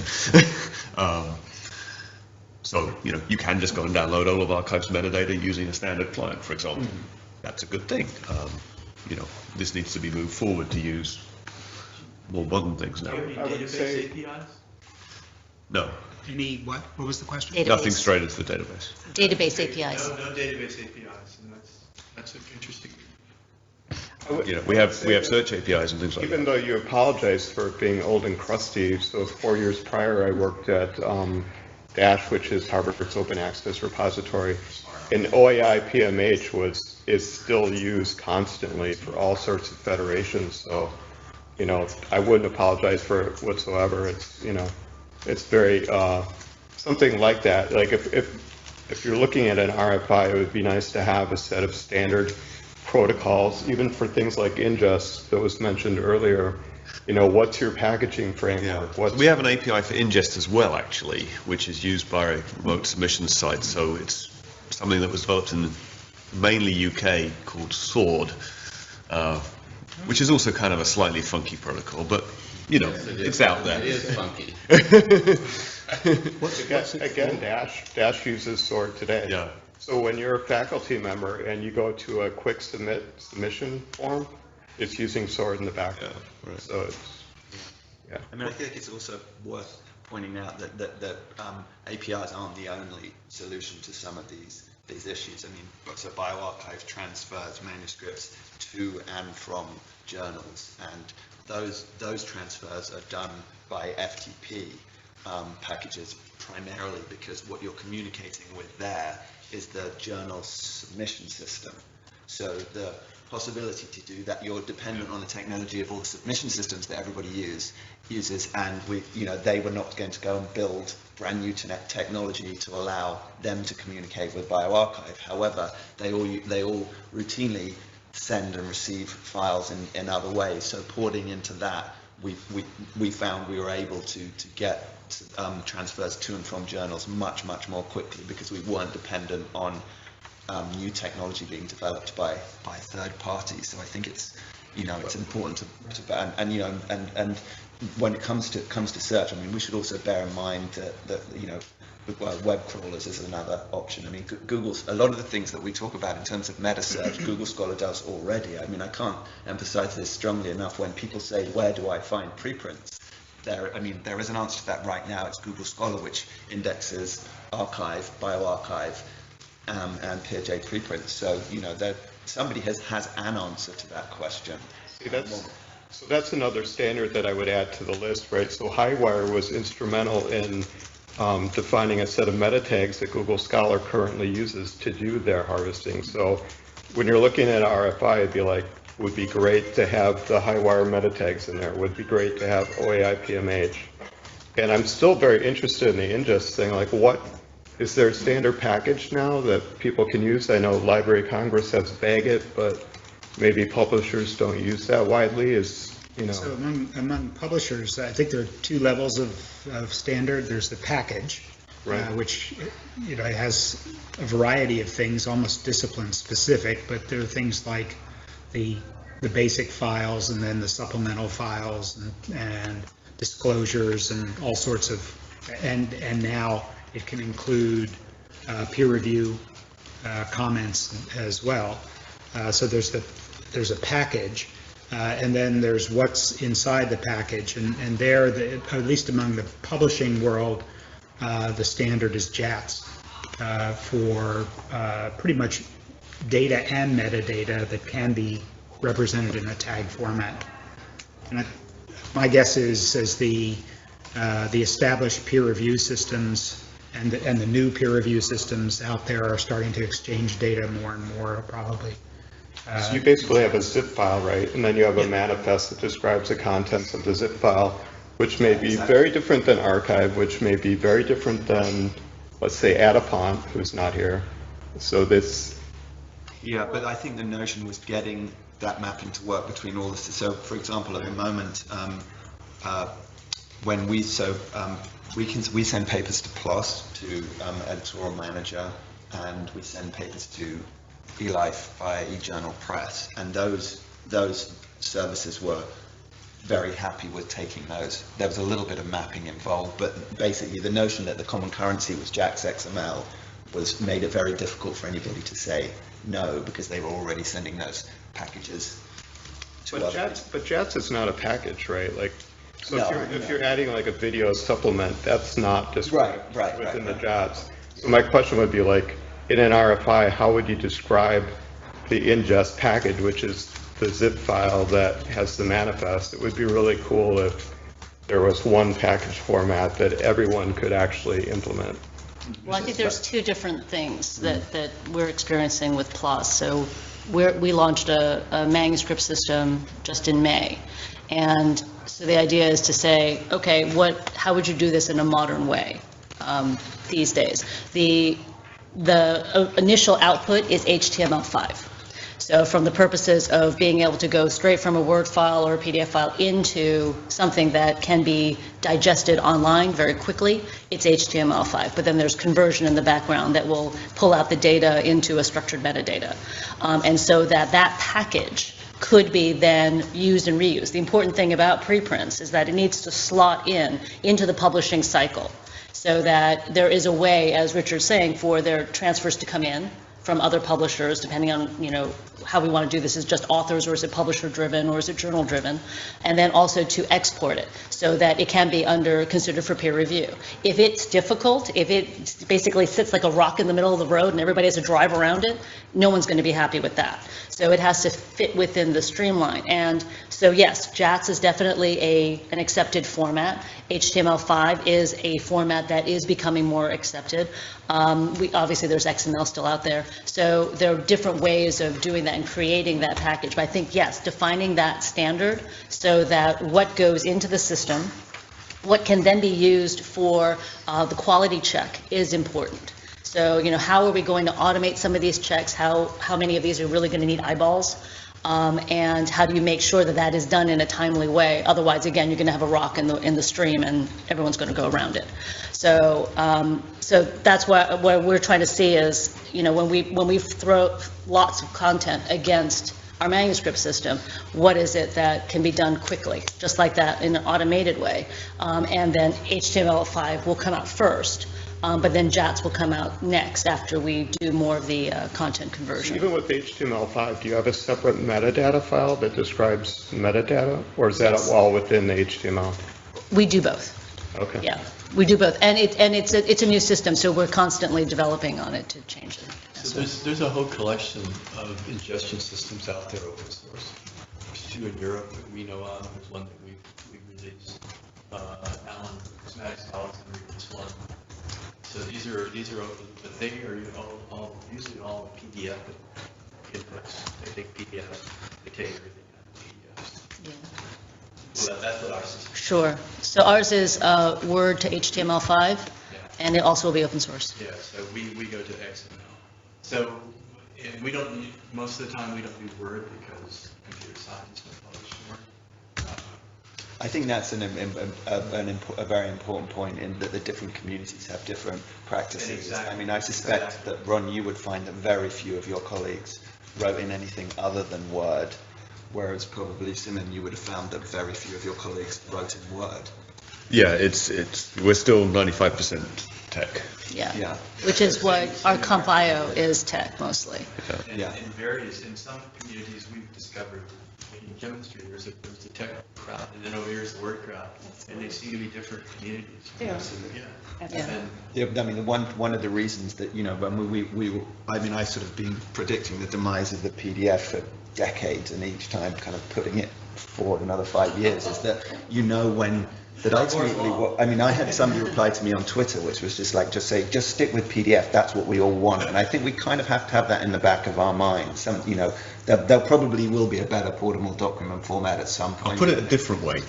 Don't expect the author to do something different. Yeah. Exactly. If you're starting to do a preprint service, you're barking up the wrong tree if you expect them to change. Yeah, no, absolutely, and I think that's a critical point. We could, the real danger is we could all sit down and build this amazing thing that worked exactly like a preprint server should look like, and had the ideal format and the ideal exchanges, and then no one would use it. If the barrier to entry is too high. And one of the things that we know is that the currency that everybody actually uses, although we talk about JAX XML, is PDFs. And you look at residency times of journals. I mean, I know you've done this when you've looked at the eLens, your lens, and Ian showed this once, and the time that people spend reading the HTML is 2.5 to 3 minutes, something like that. Nobody is reading a paper in 2.5 to 3 minutes. And when you look at download numbers for journals, you get huge numbers of PDFs. It's probably about half, and you can probably be sure that the other half are on the full text HTML, most of those are browsing. So, I think you need to think about that. And then when authors are sending PDFs in, that's because there's a kind of like a new sort of generation of authors we find who submit papers to bioRxiv when they've gone to a huge amount of effort to create the PDF in LaTeX or some kind of Word macro, and that's what they want. So the PDF is an accepted format. There's no question about that. And I think that any service that doesn't have a PDF, even as an output, would probably be probably missing something. But in order to develop some of these microservices or macro services, the PDF doesn't always lend itself to that clearly. Oh, absolutely. And so there is an incentive to move towards something else so that you can deal with protocols in a different way. You can deal with figures in a different way. You can deal with data in a different way. And without that flexibility, then you've lost some of that allure. Oh yeah, no, I agree. That But I think you want to take people with you, and I think you don't get to that point by saying we're not accepting PDF submissions. Oh no, and I don't think anybody's saying that. Yeah. But I guess I would not say quite that. You can say we will take the submission in the way you did it, be it the Word and whatever, and we'll generate a PDF because we actually do say we don't take the PDF. Yeah. We have code which looks at PDFs that are submitted to us, and if it looks like they were generated from tech, we just do some pattern matching on the PDF to, tech font names and things like that. We reject it. So if it comes from Word, because we don't have the infrastructure to do the Word to PDF conversion anymore, because we tried it too early, we'll take the PDF. But if it comes from tech, we bounce that and say, no, submit the tech source.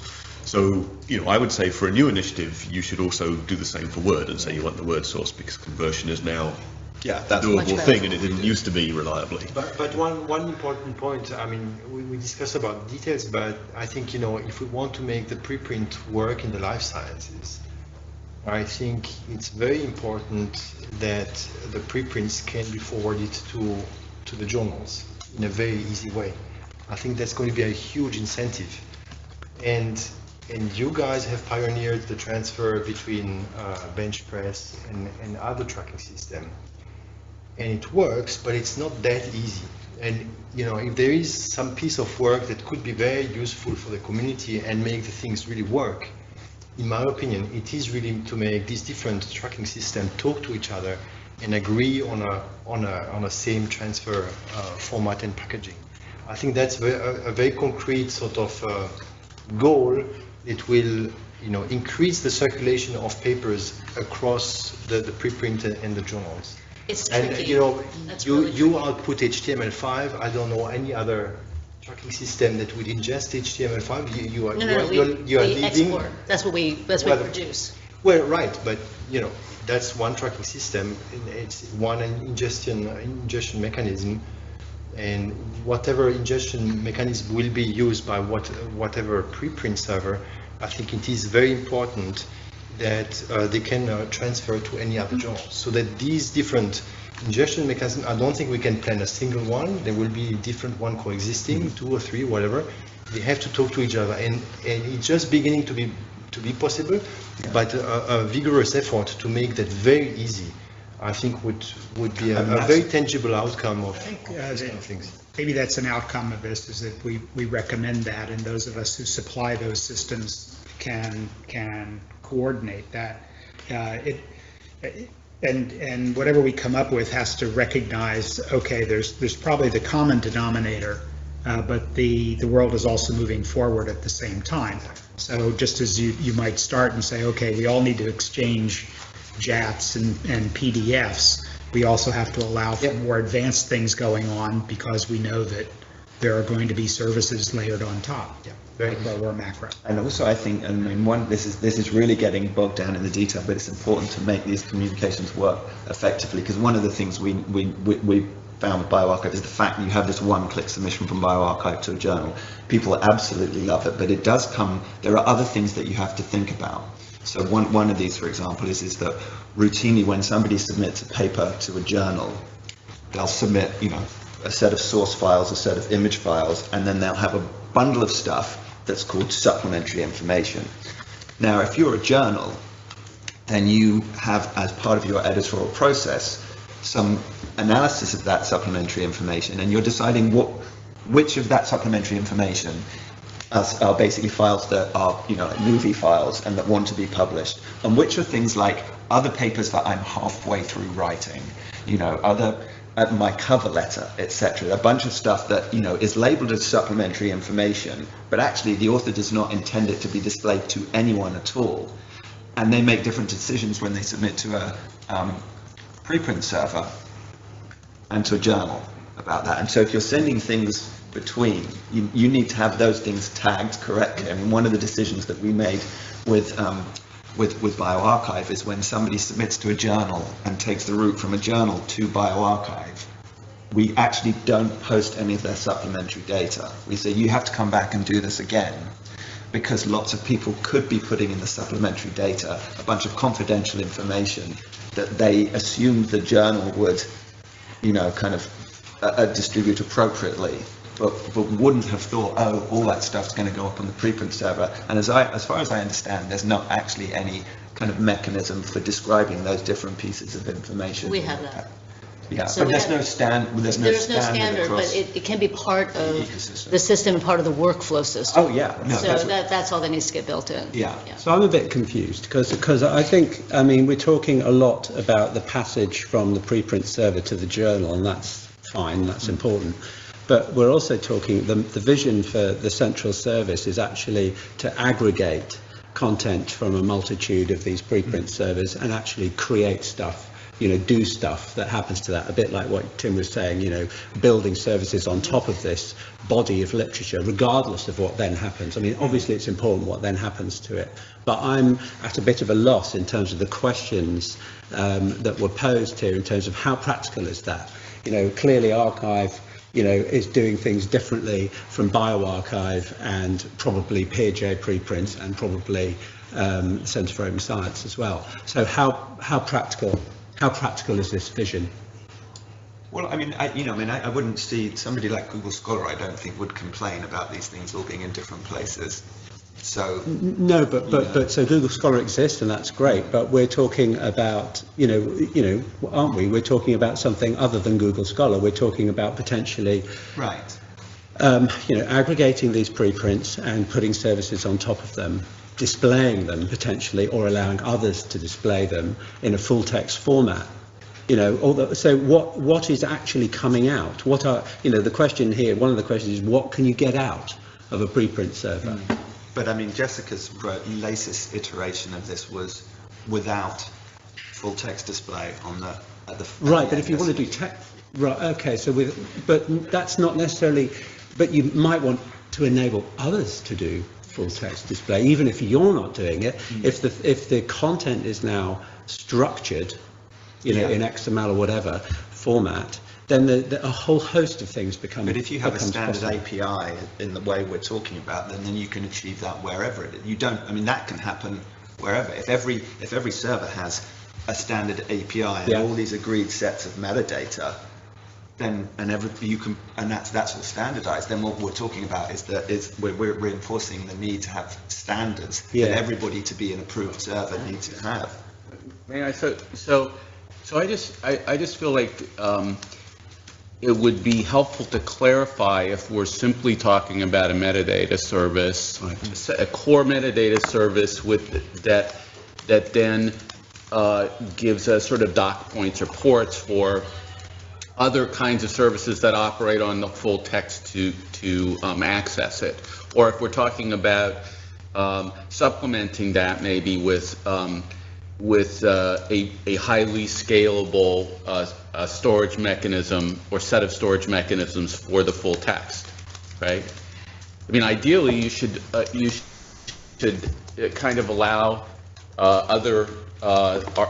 various other archives to, if you had such a thing, that itself is a service, and you could allow various other archive systems to subscribe to it and store their full text there as well, right? So then it just becomes a sort of a competition or a co-opetition between people who are providing different value adds to the picture. I don't want to cut this conversation short, but if we could wrap up in about 4 or 5 minutes and have time for a brief coffee break before returning for the discussion at 10:45. Well, I know that there's going to be some talk about this later, but the other thing that struck me when we're talking about the architectures of this system is whether there should be a conversation about the identifiers.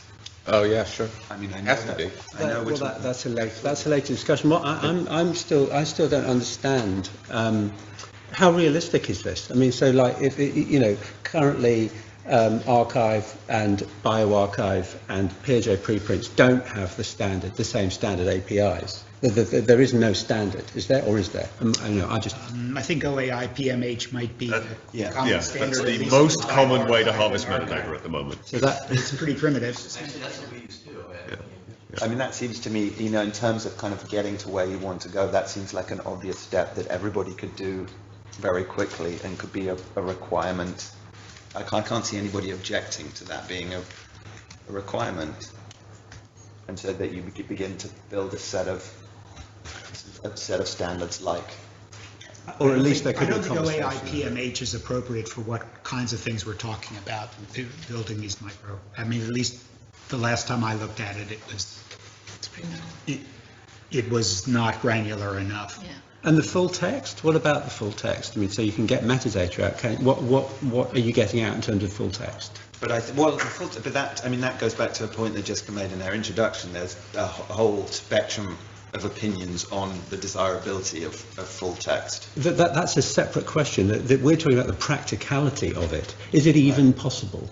Is it just so far-fetched that, given the way that the current preprint servers operate, is it practical? Technically. So what would be far-fetched? But why would you? What is the far-fetchedness of it? I don't know, because I don't understand this stuff. Oh, okay. I don't see it as difficult to do the full text, subject to whatever the author has as limitations and licenses. So you can get what formats would we be extracting then? Well, obviously at a minimum PDF. Presumably, there'd be a metadata format, there'd be binary format, well, PDF is a binary format, for figures and data sets. XML. XML. Yeah, but it would be the tagged data and metadata. But can you do stuff with that? Well, you do a lot with PDFs. That's amazing. We do a lot of mining. We pull out tables. We pull data out of tables. Yeah. XML. I think I don't think it's a huge technical challenge that couldn't be solved by throwing money at. I think the problem is that there are other issues that then arise. I think if you're going to do something like that, then proofing becomes much more of an issue. Right? Something like what? Full text, and you're sending it to somewhere else. I think if you're creating the full text, yeah, on behalf of the author, presumably you need to say, did we do this right? I mean, yeah. So you're and you have that one moment when they're submitting, and they're gone. So yes. And bear in mind, the only people, as far as I know, the only people now who look at full text like that are somebody looking at a PubMed Central when the article's already appeared in a journal, it's already had a full text iteration with which the author is happy. Further down the line, a full text version is appearing on PubMed Central. I suspect they don't look very closely at it and they probably don't care. But if you're an author and you're submitting and a full text HTML document is being generated, is being interpreted from your Word file, then you will want a kind of level of proofing there, as this is the first full text iteration, which then, and as we all know from anybody who's ever dealt with proofs, is that there will be errors and people will expect for those to be corrected. So you then have an administrative burden. I mean, so is the full text the only thing we can do? Because of course, when we talk about the full text, there is text mining and we can do stuff.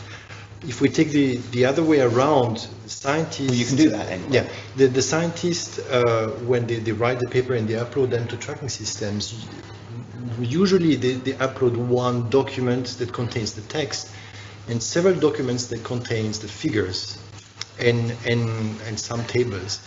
And this is something I have not seen, maybe that's my ignorance, but in preprint servers, that the figures are displayed in a proper way. Usually they are in the one PDF merged stuff. And you want to encourage that, right? Huh? And you want to encourage that because separation of figures is arcane printing processes. Well, for reading, you want it to be nicely integrated, but I think what Thomas is talking about is that figures are a kind of data as well, and that you might want to do things a little differently. They're both, you want to combine and you also want to separate. Right, and this is really the heart of the paper. Even if you think about the figure captions, that's only maybe 5% of the full text, but it should contain most of the highly significant keywords and so on and so on. So maybe there is some thought to have. Maybe we can rely on the PDF to do some text, very archaic text extraction from PDF. But maybe we can pay a little bit more attention to some part of the paper, and in my view, the figures would be an important part in terms of display, how it is displayed in the output of the preprint, but also in terms of what we can do with that stuff. What access you would allow to it, right? Well, as universal as possible, and if we have to focus our attention to a little bit of formatting, a little bit of quality control, whatever is needed that would be affordable in the context of a preprint, maybe we should focus on the figures. You can do that in that if somebody submits individual files initially, then I know. You can do that. So I'm saying this because this is a common theme across many tracking systems and many manuscript management systems, where you actually do that. You upload your figures, not as a single bunch. But one thing you have to bear in mind, again, is one of these cultural obstacles to this, is that there's been a move for many years in journals to say, we know that basically almost every paper that comes in gets revised, and people just want to send in a PDF because it's easier, but we need all the source files when we typeset it. So all these journals have been telling for the last 5 years, lots of journals say, first submission, just send us the PDF. So you're asking that progress to be reversed. I don't think it's a big reversal, frankly. No, I think it's still something. I mean, just to weigh in a little bit, I mean, I think we need your advice a little bit on what is also technically possible, even in terms of like timeline of implementation. I think in terms of what's, you know, from ASAP Bio's point of view, we're happy to engage with the scientific community and really, you know, figure out through direct input what they are willing to do, what's, you know, easy and so forth. It's going to depend a little bit what they get out of it too. If there's significant upside, I mean, what scientists want is very simple. If they submit something, they want it highly visible, they want it widely read, they want it to make an impact. On the reader side, they want to be able to quickly go through material and data because no one reads complete papers anymore. They want to, you know, quickly be able to find relevant material out of papers and use it in ways that are beneficial for their research. So I think what we're asking authors to do a little bit depends a little bit on what they get out of it. So there is going to be, you know, a give and take there. And yeah, so I mean, I don't understand all the details of what it takes to extract information from a PDF, whether that's feasible, not feasible, whether the Allen Institute has figured this all out, or whether you're going to generate so many mistakes that the proofing is going to be so complicated, in which case maybe it's just better for the authors to spend another 10 minutes submitting a Word document and individual figures. I mean, there's a big community that extracts stuff. Yeah, so that, I mean, right, so this is what we're kind of looking, we're looking for, you know. But I think there should be a lot of things. But I think that's a very important point. I mean, some of the feedback that we've gotten when we've discussed kind of like the complexity of this from a bunch of people is really just do the quick, easy stuff for PDFs like archive. Basically, people point to archive and say, you know, I get a PDF that's great. So I worry a little bit that we could create all sorts of technical specifications to allow all these things that actually make it harder for authors, involve more proofing steps, and then basically the promise is because some other stuff further down the line will be great for everything will happen. We can't quite point to that right now, but trust us, and that's why we're making it hard for you at the beginning. So I think whatever, you know, I mean, I think all these things are great goals, but it has to be done in a way that doesn't make the author feel like their life is being made much harder, because then they just won't do it. No, this is very true. And I think that should be always in the background to set the stage, that we want to have frictionless, very easy. I think this is totally true. On the other hand, since we are building something, we should not close the doors that would allow then to build things on top. Whether we really have no idea of what could be the added value of doing these little steps, like, you know, the figures, I'm not so sure. I think there are many demos, many projects that can give a pretty concrete idea of, you know, with adding one simple layer, what you can do. And I agree, this should always be coupled to what the authors get in return. If we ask them to submit all kinds of stuff and, oh my God, to curate, and they get nothing out of it just on a promise, I agree. But if this is coupled to a downstream application that makes their work more discoverable, that connects it to the rest, that allows you to see all what are the similar figures with different results, and you posted your preprint that completely contradicts 100,000 papers, I think this is pretty useful stuff. I mean, you may so I think we should really think in this. I also just want to stress that, you know, at the end of the day, I just want to look downstream. There's going to be an RFI. It will hopefully generate interest from funders that will generate an RFA, where actually there can be different types of competitive applications that are going to be judged, you know, for merit, just like a scientific grant, right? So I don't think that, you know, especially at this meeting, we need to converge on a single, you know, defined, you know, this is it. But I think we do need guidance on kind of the realm of possibilities that might be projected in an RFI to get, you know, we don't want to make it so complicated that we're only going to get one RFI. That would be a failure, right? But again, I think we don't want to go off on extremes of things that are completely unreasonable, that make it impossible for anyone to really think of creating an RFI, but we do want to leave some window open for, a spectrum of, competitive entries that will not all be identical. I think one thing I found helpful is when looking especially at PDFs to differentiate between things that are essentially going to represent the information to a human reading audience versus a machine audience. Search engines are based on this. They extract information from PDFs to build search indexes, and so they don't have to get every word right. They just have to be mostly right. And I think if you can distinguish between those two, then in the former case, the ones that are meant for human readers, that's where you have to show it to an author and get an approval step. But where you're extracting it for a machine process, I think you can be a lot more flexible and without burdening the authors to do more work. You extract captions, you link captions in figures. That's straightforward. I think references would be the obvious one. A reference is a really good example. Also, that would be an easy get. We extract the references, even if we only have a kind of like sub 100% success rate, it's not a display issue that's going to bother the author, but they have immediate payback in that they know the network effect of their paper is going to be much better, and it will be cited and citing effectively, and that's an easy get. And a lot of these submission systems already routinely extract references for referees to view, so that would seem an obvious one. There are collections of pages of big relevance kind of extraction. We like to see a nice, I think one of the nicest visualization, I would say ours, but no, it's Semantic Scholar. You go to Semantic Scholar, you see the citations down there, you see the pages.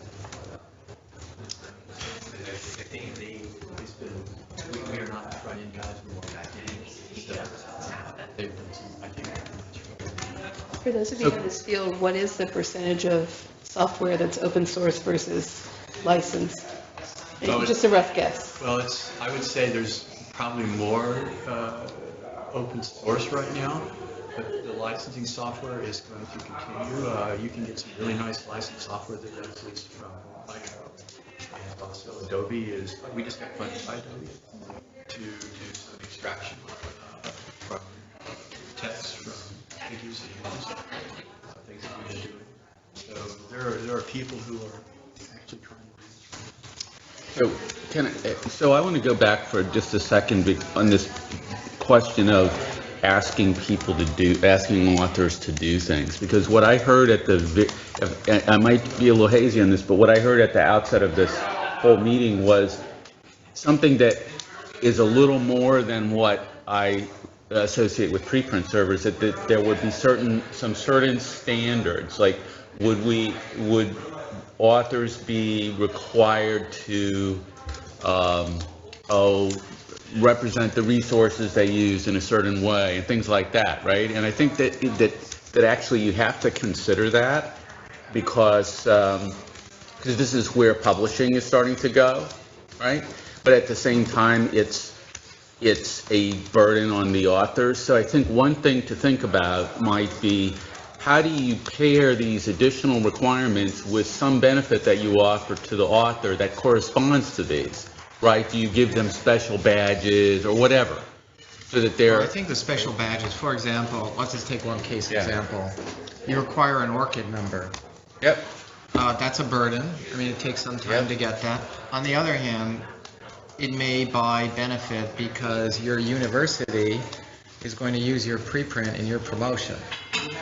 And that is what universities and funding agencies may actually want to see in terms of a preprint publication. I'm not saying that hasn't been defined right now, but what scientists want on the end, they don't want a badge. They want to be advanced in their careers. I mean, they want people to see their science. It's pretty simple. They want people to see their science because they're proud of it. They want it disseminated. They want it viewed. I mean, that's why people do science. And second of all, they want practical rewards in terms of their career structure. They want funding, and so They want we need a big funding, they want a education. job, they want to advance the next step of their career. Push back on that Yeah. just a minute. I know people don't want badges like merit badges, but if you're doing something that verifies the publication in some way, right? Then that is a quality metric on the publication. Yeah, it is. Versus, It is. look, people can now get all kinds of garbage published by certain kinds of disreputable open access publishers, and then they can submit them to service and archive them. And how do you distinguish some of these things, right? I think that's worth thinking about. Can we continue these conversations over some coffee Yeah. for just a couple minutes and then bring everyone Yeah. back to report? Okay. So, I mean, Thank you. Sorry, Yeah. we got a good summary there.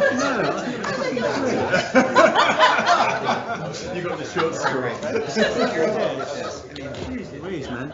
Will you help me? There was resounding agreement on all topics.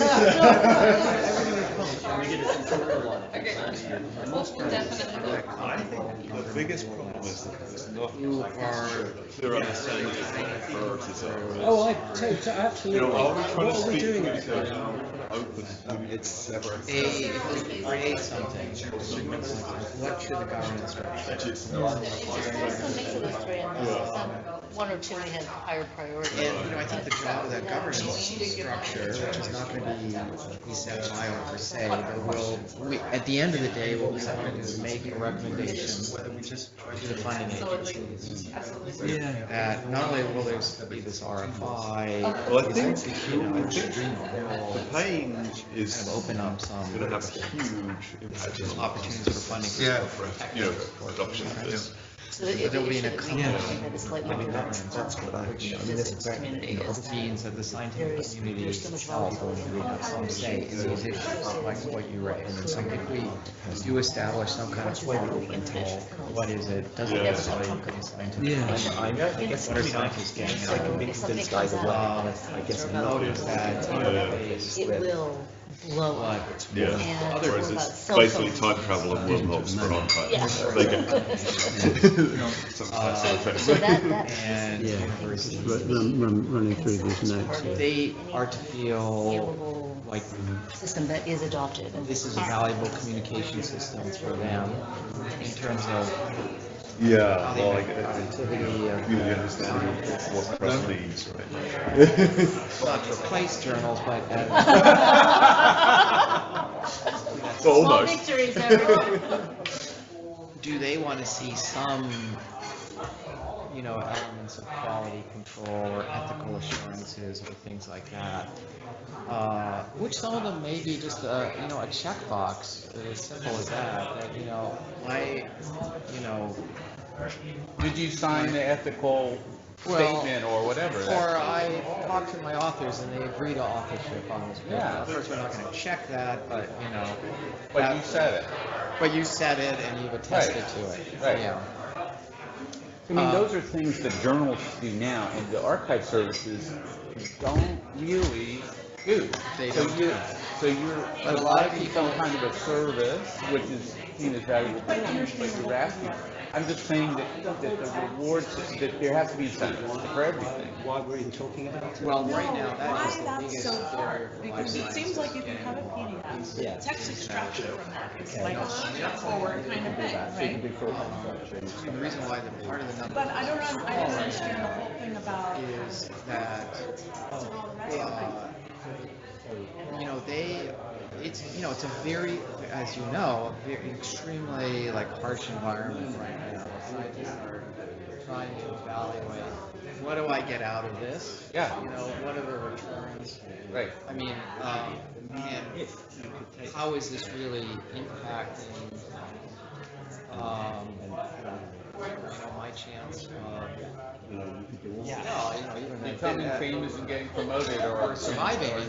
Surviving. I mean, most people are just worrying about how to survive in this profession. Yep. They're not even worried about the famous No, part of it. right. So, they are kind of judging. If I submit Since you're here and I'm here. Be fast. What's the downside and what does it cost? what is the cost? So this is Right now is they're uncertain about whether this is going to count. it's a Other entities. repository, so you can add papers, and it's a network share, which They are also judging that against other things that we're trying to fight against right now, which is, are people really going to see my work browse by subject, or am I just going to get service? This is general service. We're pretty far away right now from Branded services for each one, those haven't been released yet. They don't want to display all of this.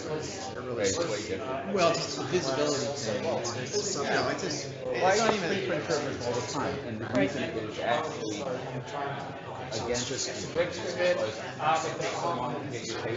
I just go, all right. Various other This is my, like, like Galileo and other guys who had these published anagrams about their findings. They actually I know. It used to be just more. comes back a little bit, right? But the two biggest things that sign I really don't know the answer to that. not progressive. Is this a vehicle? Yeah.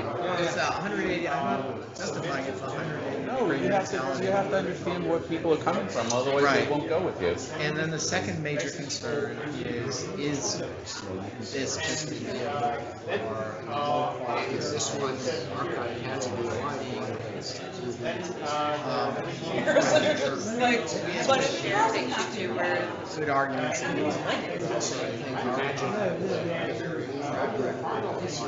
Service, when journalism gets into those Those are the two. Now, I have a question. If I didn't want to come to your big preprint service, your big overall central service, I wanted to go to. And I guess you can also say that there's more, there's more marine biology. Yeah, so those branded services, ACS.org/preprint. An order of magnitude. Branded service that So you know what the actual things about this really was before that particular.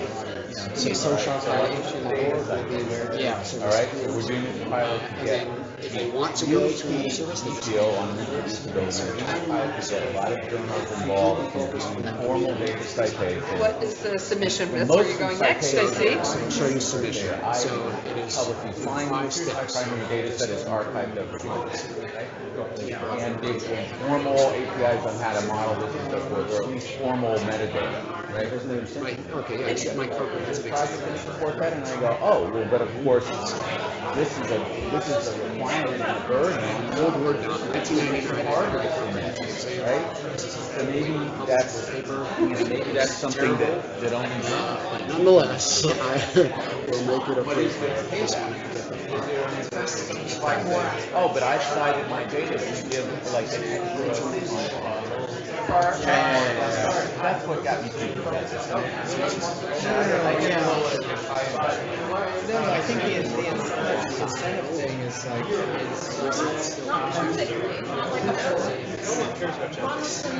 What are the ingest forms that you take?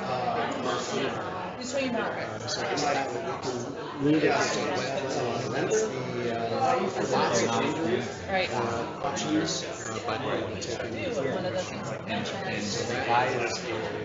So disciplines, select. If you don't incentivize people to where you have sort of a command and control economy, right? You can order people to do stuff. Can they do it? It's also as law. well, I think one of the other things that. Okay. And what determines your tags or your classifications? Do you have your built-in system, or could a partner have their own system? Yes, so right now we're using Paul's taxonomy. Okay. Which is open source, correct? Yes. I don't care about mine. I think the other thing about analysis is there is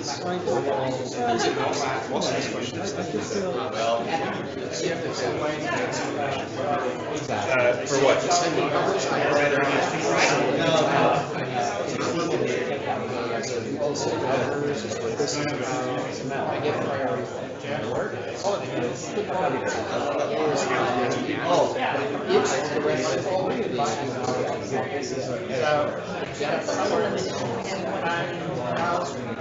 So maybe that's the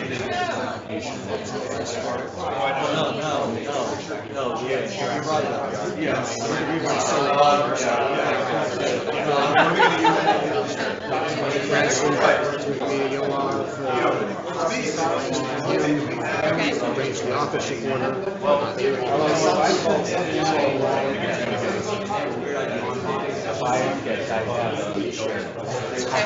Sure. Yeah.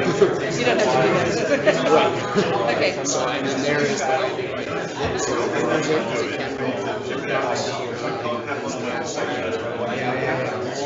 So those disciplines. Well, could be Act by. That's what I was going to say about data. About links to other data repositories and things like that. Right, so it's not Surface yet, but you're building links. So those are one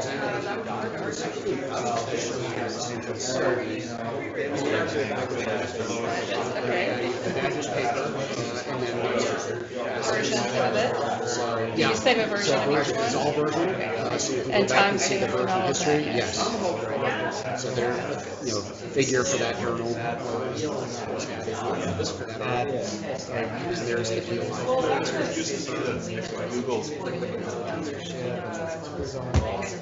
And what I'm going to say to you is that I'm already going to try this. So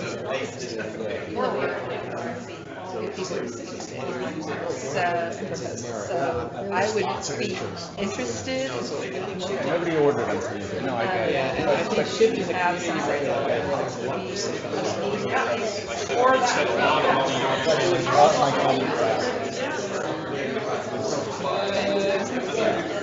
what about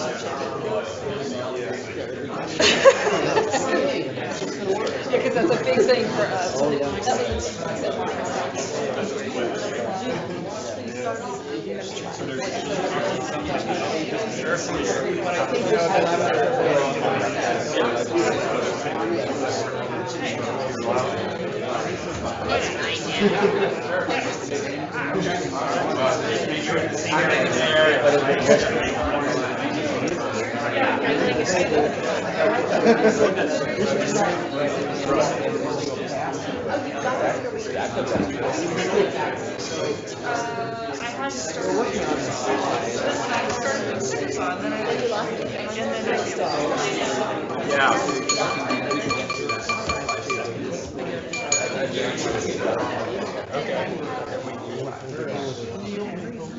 No, actually, we're.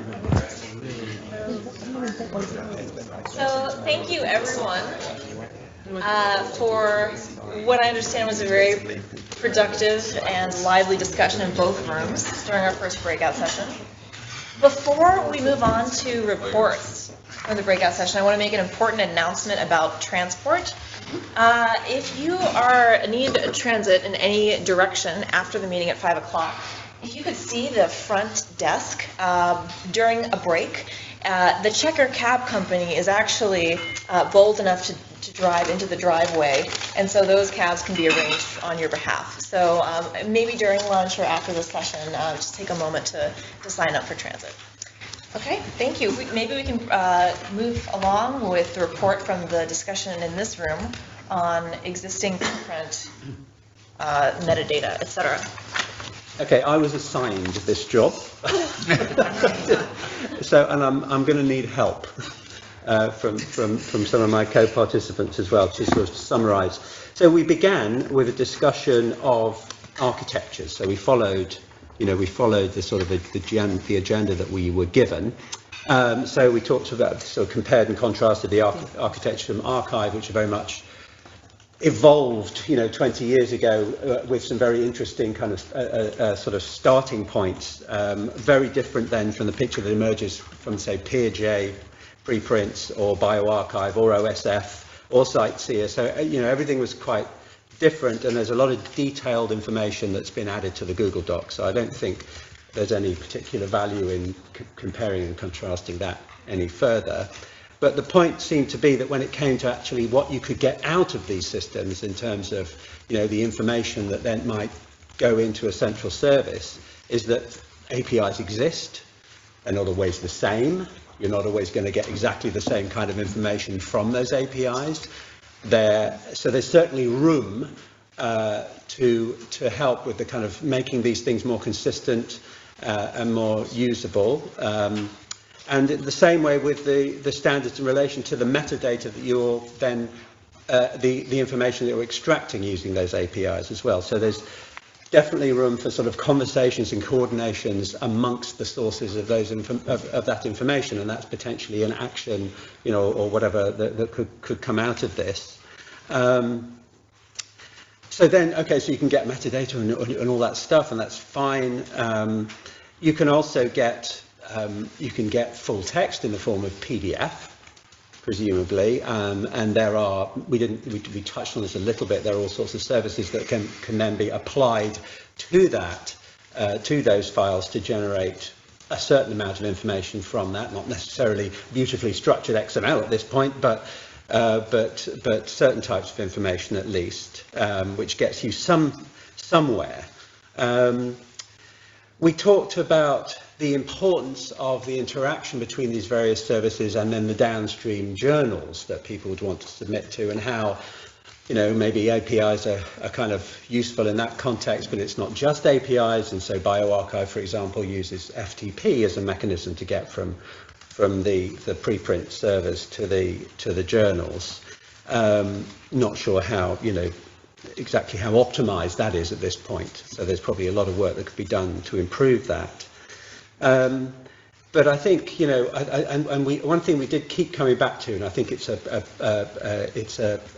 there's a certain lack of clarity about what exactly are the benefits that we're trying to reap from this, So it might be, for example, that we need, or the preprint servers need to ask more of their authors in order to generate data which then can be more useful for downstream purposes. But you have to then explain what the benefits are to the authors and also to the readers of that content. So in order for the scholarly community to participate in this, you've got to make the benefits clear, as well as, in relation to the extra labour that we might be asking those people to do. There was a lot of talk about, if we are rendering the content in a more in a more structured way, whatever, where there's just more information available, then there would be an extra burden on proofing, and that may affect that may affect the preprint service as well as again the authors. So you have to make the benefits of that all clear. So I do think, in my mind at least, and I don't know if this is completely shared amongst the group, the benefits of what we're trying to achieve, the values that we're trying to achieve, that there needs to be more clarity around that. I think an important principle that was mentioned, I quite like this way of looking at it, is we don't want to close any doors at this point. We may not be entirely clear what all the doors are opening, what all the doors that we are opening. We may not be clear exactly what all of them are, but we want to try and keep as many of those doors open as possible. Any additions? I'm looking at Louise because I spoke to her last, and she made lots of erudite points, I thought. So my takeaway was that from an architectural or technological standpoint, the technology all exists. For everything that we could dream up, everybody in the room had little pieces of the solution. And so what is tricky is that the systems needing to talk to one another, whether it's through APIs or through FTP or through standards, haven't been entirely drawn out. And it would be, so I could certainly see a world where I could say check, ORCID, okay, Crossref, check. And then keep moving on from there. And it's like, what are the different standards that are necessary in order to deliver the services that you want for the authors, that the authors will find valuable, because they're going to care about credit, they're going to care about their careers, and they're going to care about time to publication. And so if you put too many of these blocks, either because of author extra work that they have to do, or there's more time for proofing, or more time for this, or takes longer, conversion really mucks things up, then you need to make sure that you're not putting that out in front of them until it's ready, so that the service gets adopted. Otherwise, what I was saying is that if it's a rock in the stream, people are just going to go around it.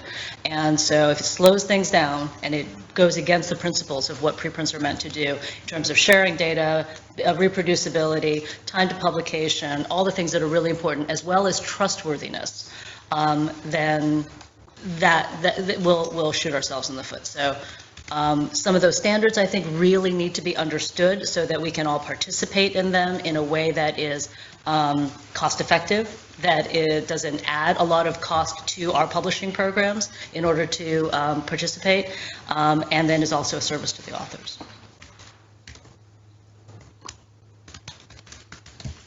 Anything else to add? Just building on Louise's points a bit, I thought that was a real good summary. My takeaway from sort of the service provider's perspective and sort of thinking about what can we do best for ASAP Bio from the discussion was to make sure that the services meet researchers where they are now.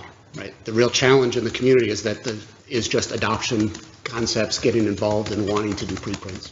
So how can we meet how they work right now and integrate with that workflow very easily, and then build out incremental steps for all of this integration standards and making sure that it all works well without then making the researcher deviate. Because as soon as they have to deviate from their workflow, they're going to stop, because this isn't something that they're already doing. So starting there and then building steps around. I just have a question, just to integrate all these comments into an RFI. Like leaving things, some things are going to work now, some things may work later. So, I mean, that does fit in the concept of, a 5-year proposal that may go into funders, right? Just like when you write a research grant, you don't do all your work in year one. There's specific aims laid out over time. So, is there, maybe this doesn't have to be answered now, but, I could imagine that there are some things in this RFI that will be structured in terms of time, in terms of rollout of, the implementation. And, that can be, instead of saying, oh, we can't do this in year one, so just, forget it, Are there some things that we could be thinking about in terms of like creating the concept that there will be a rollout of, thinking about where we want to get, but realizing it's not going to all be there in year one? I think that's a good idea. I think one with some particularly, my mind goes back to some of this kind of this full text issue.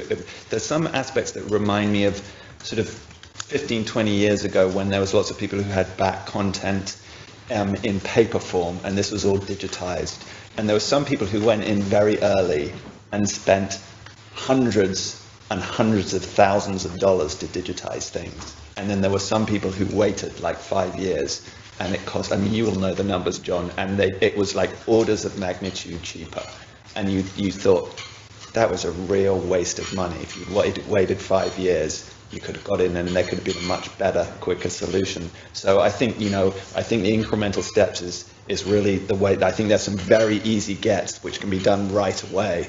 And then there's some other ones that are in the midterm that should definitely be milestones to be achieved. There's some further other ones where as you progress, you may think the goals may change because the landscape changes a bit. So I think defining those types of easy gets, the short-term, mid-term, and long-term goals would be valuable, as one says. I just have one quick follow-up, if I could. Just, in the full text area, you also could imagine this proposal like stimulating something that may not happen otherwise. In other words, like and I don't understand this all myself, but anyway, there's rumblings of how much can we extract from PDF versus, how do we get figure data really in a format which, extractable, et cetera. Is it possible that there could be almost, use this as a catalyst to kind of, get efforts that are right now happening, maybe fragmented, maybe, integrated in a way that could be incorporated into the central service, not year one, but with a goal of, targeting that for whatever, years 2 or 3, and just using this almost as a bully pulpit to integrate activities that wouldn't normally be integrated. I think it's. It's in some ways that's a bit like the Human Genome Project analogy, isn't it? Well, a little bit, yeah. But I think the one thing to bear in mind is that this isn't happening in an isolation. There's the whole of Elsevier, there's the whole of Springer Nature. All these people have to do conversions to full text. And all those people want to make it as cheap as they possibly can. So we need to be aware that there's a huge number of other people. There's a mass of people wanting to do the same type of conversion really cheaply. So, in that context, I'm not sure that we're maybe some of the people who who are looking at automated XML and HTML generation could speak to that. If you Plus is going to do that. That was our whole session. Segue to just Thomas wanted to say something. Oh, I interrupted him. Yeah, it's true. Well, I just wanted to comment briefly on what you said, Mark, about leaving the doors open and bridge to what you are saying. I think one way to develop these new platforms or this new technology is to require that at the beginning this platform really reproduces what is already possible now. Upload PDFs, publish in 10 seconds, upload, diffuse the affiliation metadata and these kind of things as a minimal requirement, but without obligatorily having all the limitations of the current system. So to have a minimal viable product, but that is open to innovation. And I think this is there are ways to set up a system like this that it's open and it can extend. And that should be the first phase. The second phase is to extend in some directions and to use the system to test whether there is an interest in the community. And this is what is going to drive. And this is sort of what is going to guarantee that the system has been set up in an intelligent way so that it can be driven by the community for the needs of the community. So Ron, in an RFI, you can approach it in a couple of ways. You could say that here are some experiments or things that we're thinking about, that we'd like to extend the system beyond what is available now, and give the responder the option to add to that list. So if you were going to say that in terms of reproducibility, we want to do some experiments with protocols. In terms of figures and the source data behind it, we want to do some experiments with the visualization and with the, with the information that might be, sucked into the captions right now. And just go through a few experiments of what you're trying to do, so that in terms of what the usefulness of a preprint is compared to a published article. What can you do quickly? Because it has to go out quickly. But you also have to think about, is it going to get layered on? Is it something that will happen a week later after the preprint's actually published? So just, you can think through a lot of different options there that are not necessarily time-based on what's available now. No, that's a good point. What we want to do is extract the creativity of, people that are going to have also a couple months to think about this and really come back to us with, something that's going to be creative and, creative and feasible. Both of those two things, which I think in the end are going to attract funding as well. So that's a good point. All right, can we move on to discussing 1B now? So was there someone who was going to provide the... I will attempt and then be hopefully corrected by the people that were in the room. So I put in our document big themes from Breakout, and I had 4 here, as well as some recommendations for ASAP Bio. But the big theme, the conversation started out with the tension between what researchers need for submission, which is making it as easy as possible, and then the tension between that kind of Word submission system or the kind of friendly format submission system, PDF, into structured outputs that are actual improvements on what we already have for publishing systems. And how do we kind of navigate the fact that researchers have to be able to use the system, but we really need the formats to be something that we can have actual tools built on top of. We talked about the fact that PDF is obviously the easiest format, and it's the bare bones way to do preprints, which is why it's kind of the default norm for this. There are lots of benefits. We listed all those out, as well as all the cons. The question is how to improve on the PDF while also making it easy for researchers. That's that tension again. And that PDFs are basically causing preprints to be considered second-class research objects, so not being as valued as, say, a traditional article. We had another discussion that got really exciting, which maybe will continue over the course of the day, but the question of whether, a structured HTML is as good as XML, and do we really need to do use JAT standards for preprints moving forward? And if we only convert to HTML, will we be staying in that second-class research object area, or will it be sufficient for what we need as a community? And does it provide enough benefit to do the actual JATs, to meet the JAT standards? Does it provide enough benefit to offset the cost and effort involved in complying?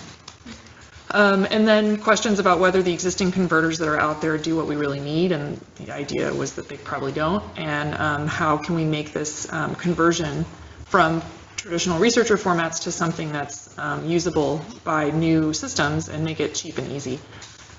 So the recommendations for ASAP Bio were things about how to think about investing in the existing conversion tools or new tools that can actually do what we need. We need to determine the importance or necessity of JATs versus other standards for preprints. We need to determine standards for structured metadata for the preprint formats, and think about community investment in HTML PDF formats so that HTML can be just as pretty and usable and user-friendly as PDFs are. What did I miss? That's good. Okay. I did want to say, because I think John made a really good point that helps to bound the discussions, and maybe this is something for here, is that we're emphasizing fast and cheap, right, in one sense, because one can do anything if you have a lot of money and you have a lot of time. And the long-term sustainability of a preprint service, its rapidity and everything else, right, depends on you being able to do these things fast and cheap. And the question is, when we sort of think about these things moving forward, you can add them, but we were talking about how much it actually costs to convert a document from XML or from Word to XML, and they came up with $200 per paper, right? And if that's what it costs, then who pays that $200 moving forward? Even if it's 50. Even if it's 50, even if it's 20, even whatever it is. And I really liked that as a sort of a framework for sort of the discussions that go on, because we obviously have these publishing houses. We know eLife just got a big infusion of money to do these sorts of things, and if there are no bounds on that, we can come up with all kinds of things. But if it is fast and cheap, those are the two things that we need to think about. Then I think that also constrains and accurate, right? That's another good one, right? And I would just add to that there was a lot of debate about that. So right now, Word to HTML conversions are not quite there yet, but they're better than some people in the room thought they were. So it's sort of like how much investment, how much community work and investment would be needed to get them to the point where they would be sufficient. And if there are errors underlying that don't end up in the display, is that adequate for a preprint, whereas it would not be, for example, for a formally published journal article in JATS. Like if it were in JATS, it wouldn't validate, but if it's in HTML and it looks fine, is it good enough? It's still better than a PDF. It's still better if it's mineable and searchable and parsable and all these other things that it might be because it's in HTML. And so those were some of the debates that we had, and felt that more work needed to be done to look at that. And then I would just add that in the conversion world, you were saying, Richard, that people who were doing backfile work, the people who did it first paid more. Well, the people who came later benefited from the investment that those first people made, because the tools get better the more you use them. And the same goes for any of these conversion tools. So at a certain point, you just have to kind of bite the bullet and say, okay, we have to start, and we got to throw a lot of content at these tools, and we have to invest in making them better, and the rules get put in place and all of that. So I think there's a chicken and egg thing in there too. Sure.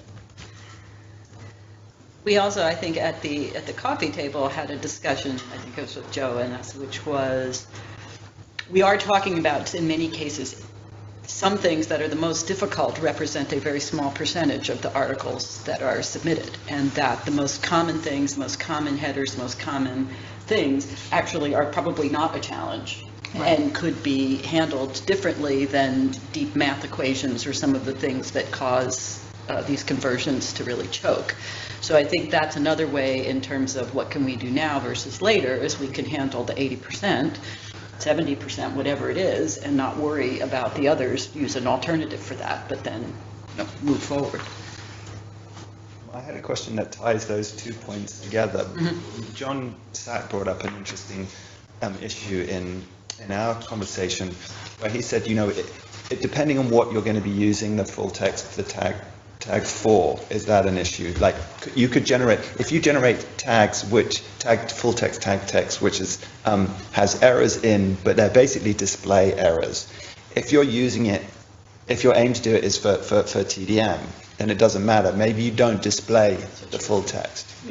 And that your point about the issue with equations, for example, is, even in journals, you see, this is the thing that people complain about most. They think they made it perfect in their LaTeX file, and then the publisher came along, converted it to XML, HTML, and screwed the whole thing up. Well, that's right. Yeah. And so one question that came up in the after conversation was, if you couldn't handle math equations well in a Word to HTML conversion for preprints, is the fast and dirty way to do that to turn it into an image and plunk it into the HTML?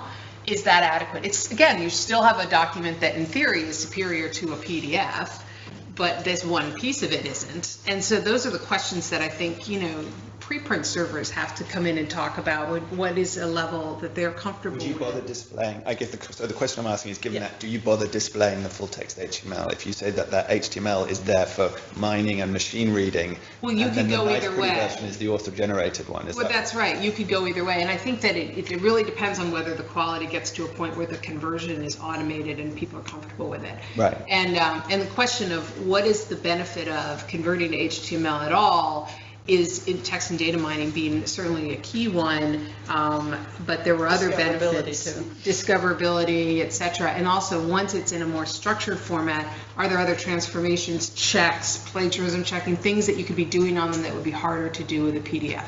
And so I think those are the kinds of questions that, depending on what your goals are, if you're offering centralized service across many preprint servers that would improve the output, improve the quality of the published item, assign identifiers, do all kinds of interesting transformations in that moment, what can you get? What can you pack into that? And can you do that using, what investment is needed in existing tools to do that? One of, to extend and provide an example of how we're talking about a phased rollout, right, is that not all representations need to be the same. We might be able to envision a world where we have perfect, accurate conversion into the most ideal format, be it JETS, structured HTML, etc. In between, we might be able to still have some admixture whereby text and data miners can get at content, as well as be able to provide PDFs that can be printed out and are portable, as well as whatever. The text and data mining admixture, right now you can actually provide a different endpoint for text and data miners that is not the one that a human user accesses. Yeah. And those links are collected and propagated out. that's on an one API, isn't it, example. or an FTP site. I mean, they don't have to be different. I don't know why we talk about this for a very long time. So, I don't think they have to be. I don't know why we're talking about all these different things. If you do something well, first off, you can do anything else afterwards. If you start cutting corners on the way to doing something well, then you can't do something well.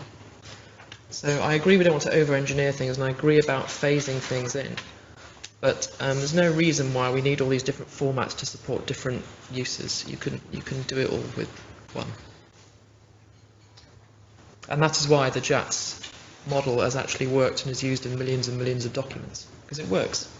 And I would love to see an open source community run tool that accurately converts Word documents to structured format, whether that be some standard structured HTML, which I do have my doubts about, I have to say, or JATS. I think that would be absolutely awesome. If there's an investment in that, that would be great. But I don't think it's a tomorrow's solution. No, but I think the question is, depending on what level of sort of fidelity you're okay with coming out of that, is display, given that it's a PDF from a Word document already currently for preprints, what are people comfortable with in terms of display of a more structured open? And I think that can sometimes impact on meaning. For example, gene symbols. Are they italic or are they not? If they're a protein, if they are, they're gene symbols. I mean, there are some. I think if there are errors, lots of wrinkles here that. And then the question. Don't care about italics. And the question of what author proofing or what proofing or non-proofing might mean to that, and what flexibility you might be able to offer different preprint services who have different levels of interest from author communities. I mean, there's a lot of community variation in terms of what people want out of these steps too. So I'm not sure that we have all those answers yet. One of the other things, though, to consider is this portability factor, because you're talking about FTPing documents. And one of the most portable formats is EPUB, which is really just a packaged up HTML file. So if you're doing that conversion to HTML, you suddenly have this incredible portability from platform to platform and from service to service with EPUB too. And so that's something to consider in there as we're talking about. We didn't come up in our content conversion thing, but that idea that from HTML to EPUB is an easy step is another. Well, XML to EPUB is an easy step. Sure, it's really about in the scholarly communications world in general, there are religious wars around the formats of record. And I think it's less about it kind of for me goes back to this: what is fast and what is easy for preprints right now. Yeah, and accurate. The challenge for our room was really, how are authors going to contribute to this? We realize that authors aren't going to break free of Word. And we saw... And we should encourage people to challenge that. You can author in JATS. There are authoring environments that do it. And they also didn't have a community to start with. And so we shouldn't assume that people will always stick with Word. Oh, I don't think we're assuming that forever, but I think if we're going to say the next 1,000 preprints submitted, I thought you were going to say the next 1,000 years. The next 999 of them are going to. No, we're talking about those doors that we shouldn't close. If someone comes up with an innovative solution to get people away from Word or even unstructured LaTeX, then that's something we should at least experiment with. And right now we're kind of assuming it's a given we will always be stuck with Word. No, I don't think we're assuming we're always. I think we're worried about what's the starting point. What's the starting point that we have right now? And we listed out all of the lot of input formats that we thought authors might use, including LaTeX. And so the idea of conversion tools that can go from those formats, Google Docs, any of those, into some sort of initially structured HTML, even if it's not perfect, could be a jumping off point to many other things that are good. And so that's sort of where we were in that discussion. Exactly. So I think that it would be great if we could move immediately to breakout session 2, which focuses on human moderation and curation in the boardroom and automated screening and authentication here in the council room. We're going to have lunch at 12:30. And so hopefully the lunches will be available outside at that time. And so we can come back and have a working lunch as we report back from the breakout sessions. So, yeah. Go ahead. Sure. Well, yeah, just quickly, listening to this, fast, cheap, and accurate does remind me a lot of the Human Genome Project. Yeah. And, which has pretty much gone down that route. And once you get down that route, there's so many fields of science that benefit from it. And, it does seem like, again, I'm quite naive about all these subjects, but, we're talking about also different disciplines like physics and potentially, a chem preprint server that might be coming up. And, if a lot of these things are going to be, requiring better conversion mechanisms, and that's a bottleneck for this fast, cheap, and accurate, I mean, and the impact is so big. If you think about all this scientific information that's being transmitted, and the net result of that, I mean, I don't know, should there be almost like a little Manhattan Project to get this thing solved? I mean, there are a few people who have made efforts in this area around the world. Yeah.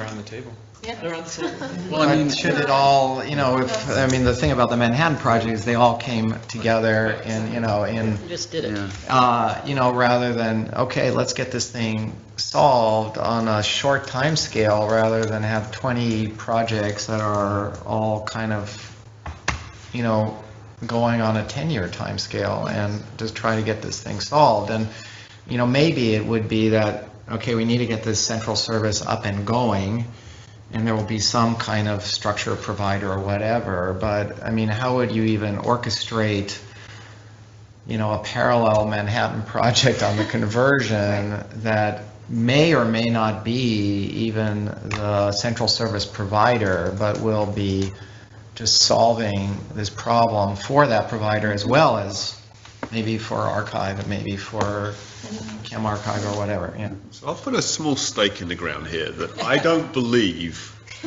sufficiently reliable automatic conversion is possible. Them's fighting words. If you wanted to make that your key display format Yeah. based on the JATS, you're going to have a proofing stage and a correction stage, because people do not use Word in a consistent way. It's a display system for them. It's not a semantic tool.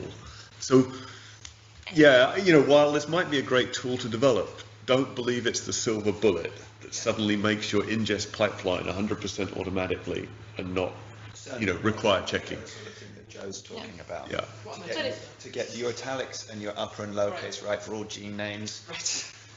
Yeah, you've got to have proofing. But and probably not proofing even by the author if you're going to get that right. Yeah. That's interesting. It's true though, Jessica. But you're not doing that level of proofing on PDFs that are going through archive now. You're not You're checking trusting this. the author to have got it right. You trust Yeah, and their that head they've be got it. right. But if So I think that the difference between author error and conversion error would need to be different. You need to parse them out, but I do have the same concerns that, there are a lot of people who've spent, I bring up the X-Styles people who are a really great outfit, and actually some around here, we're in Boston, aren't we? They're based in Boston. And they've spent many, many years developing massive heuristics, regardless of the technical approach, to parse reference lists, only reference lists, from unstructured data to something more structured. And it's just a never-ending list of tiny rules. And it takes work. They've made a business out of it because they deserve to make money, because actually they're doing a horrible job and it's taken them a long time to do it.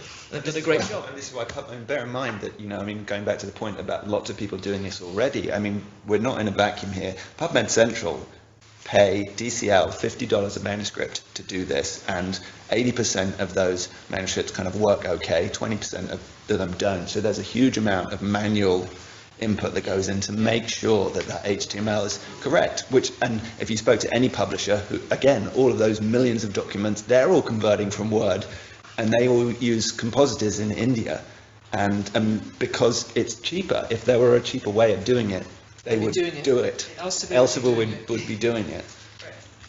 I mean, I'm hoping, just in the far-off future, that this preprint is an impetus to recognize that, again, most papers are highly stylized. There is a template that we use. If you've ever seen Jeffrey Bilder's blanked out scientific paper, where we could go down to the, issue number, what exactly everything stood for.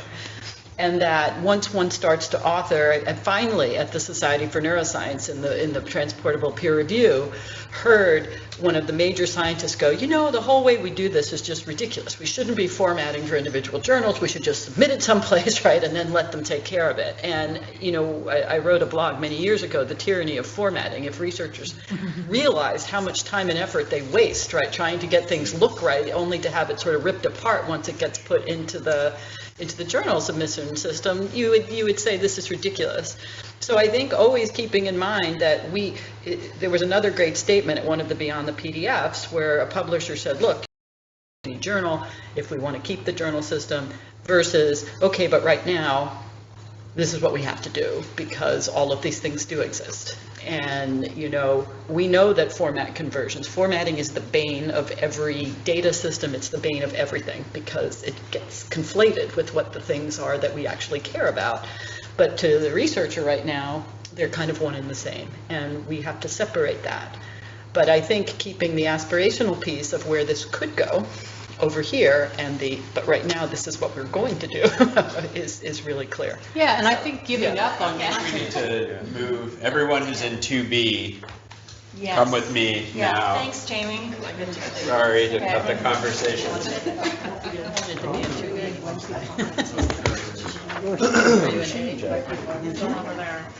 But this is good.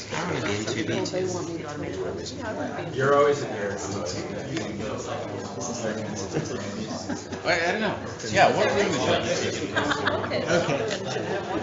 That's another question. If I wear these things, then we would definitely. I think she wanted me to talk about images here, but I don't know. But if I don't like it, I'll just wander into the other one. This is the dumb with the bonus stuff. It's like saying we'll never have a car. So all the version of The reality, Yeah, that was the Why give up on something before you got there? Yeah, I think so. You give up on context conversion before we got there. It's like saying Well, it's we'll not just don't bother trying. Well, it's worse in some ways. No, not you. No.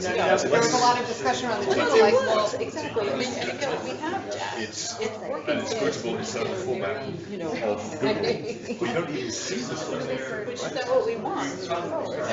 Which is very bad. Yeah, well, we fund more in science. You can say sync drive from my folders. What you get is running to have an archive. Right. We renamed everything. And I think that there's a, you can archive HTML. It's okay. It's not going to be. I think that this is why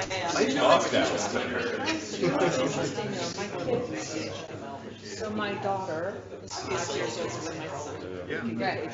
And she was in grade 18. When she kind of moved to it again. She learned right. Right. That's how she understood it. But I think, I don't like just solving that. Otherwise, what they're saying is that I have accepted the fact that publishers add value. So, and he's well versed and they get paid for it and they pay a lot of things to do that. But this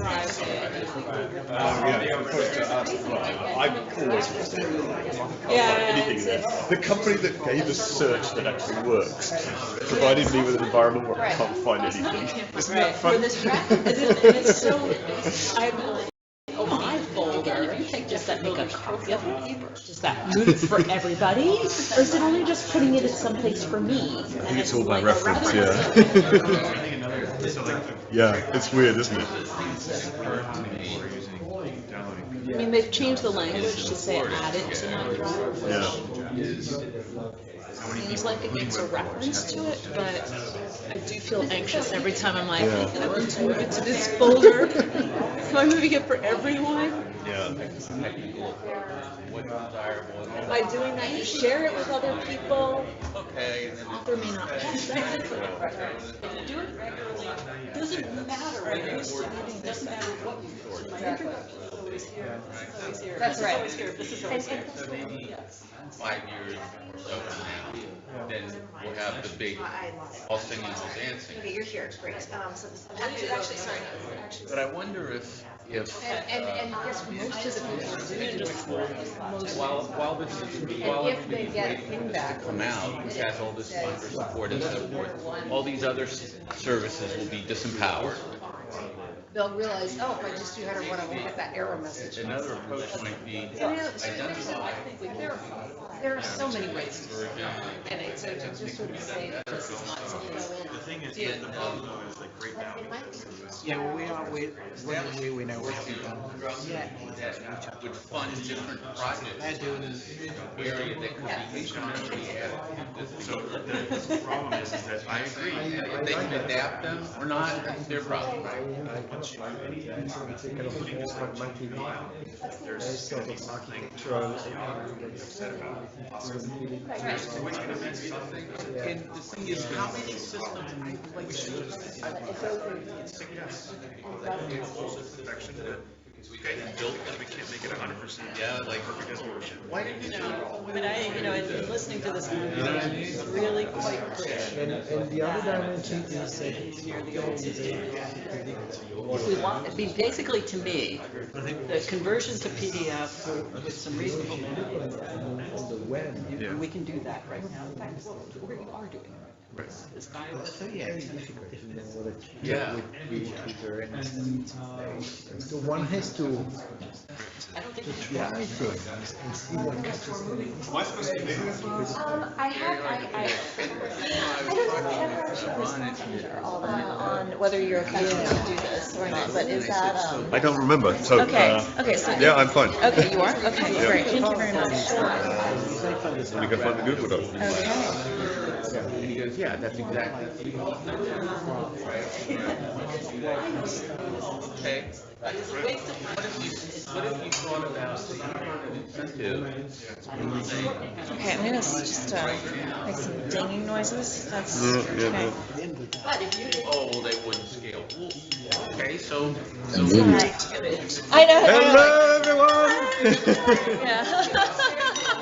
Okay, so I believe that Simeon will be leading us in this discussion on automated screening and tools and so forth, but is there, would it be possible to get some volunteers? We need a note taker. Yes. And everyone else is welcome, of course, to add Yes, to the notes, please. but we need a primary note taker. Could be a primary, it's not a second class note. Was that a volunteering, Marianne? First class, she's going to be a first class. Great, thank you. And we need someone for the really hard task to volunteer to give the summary at the report out.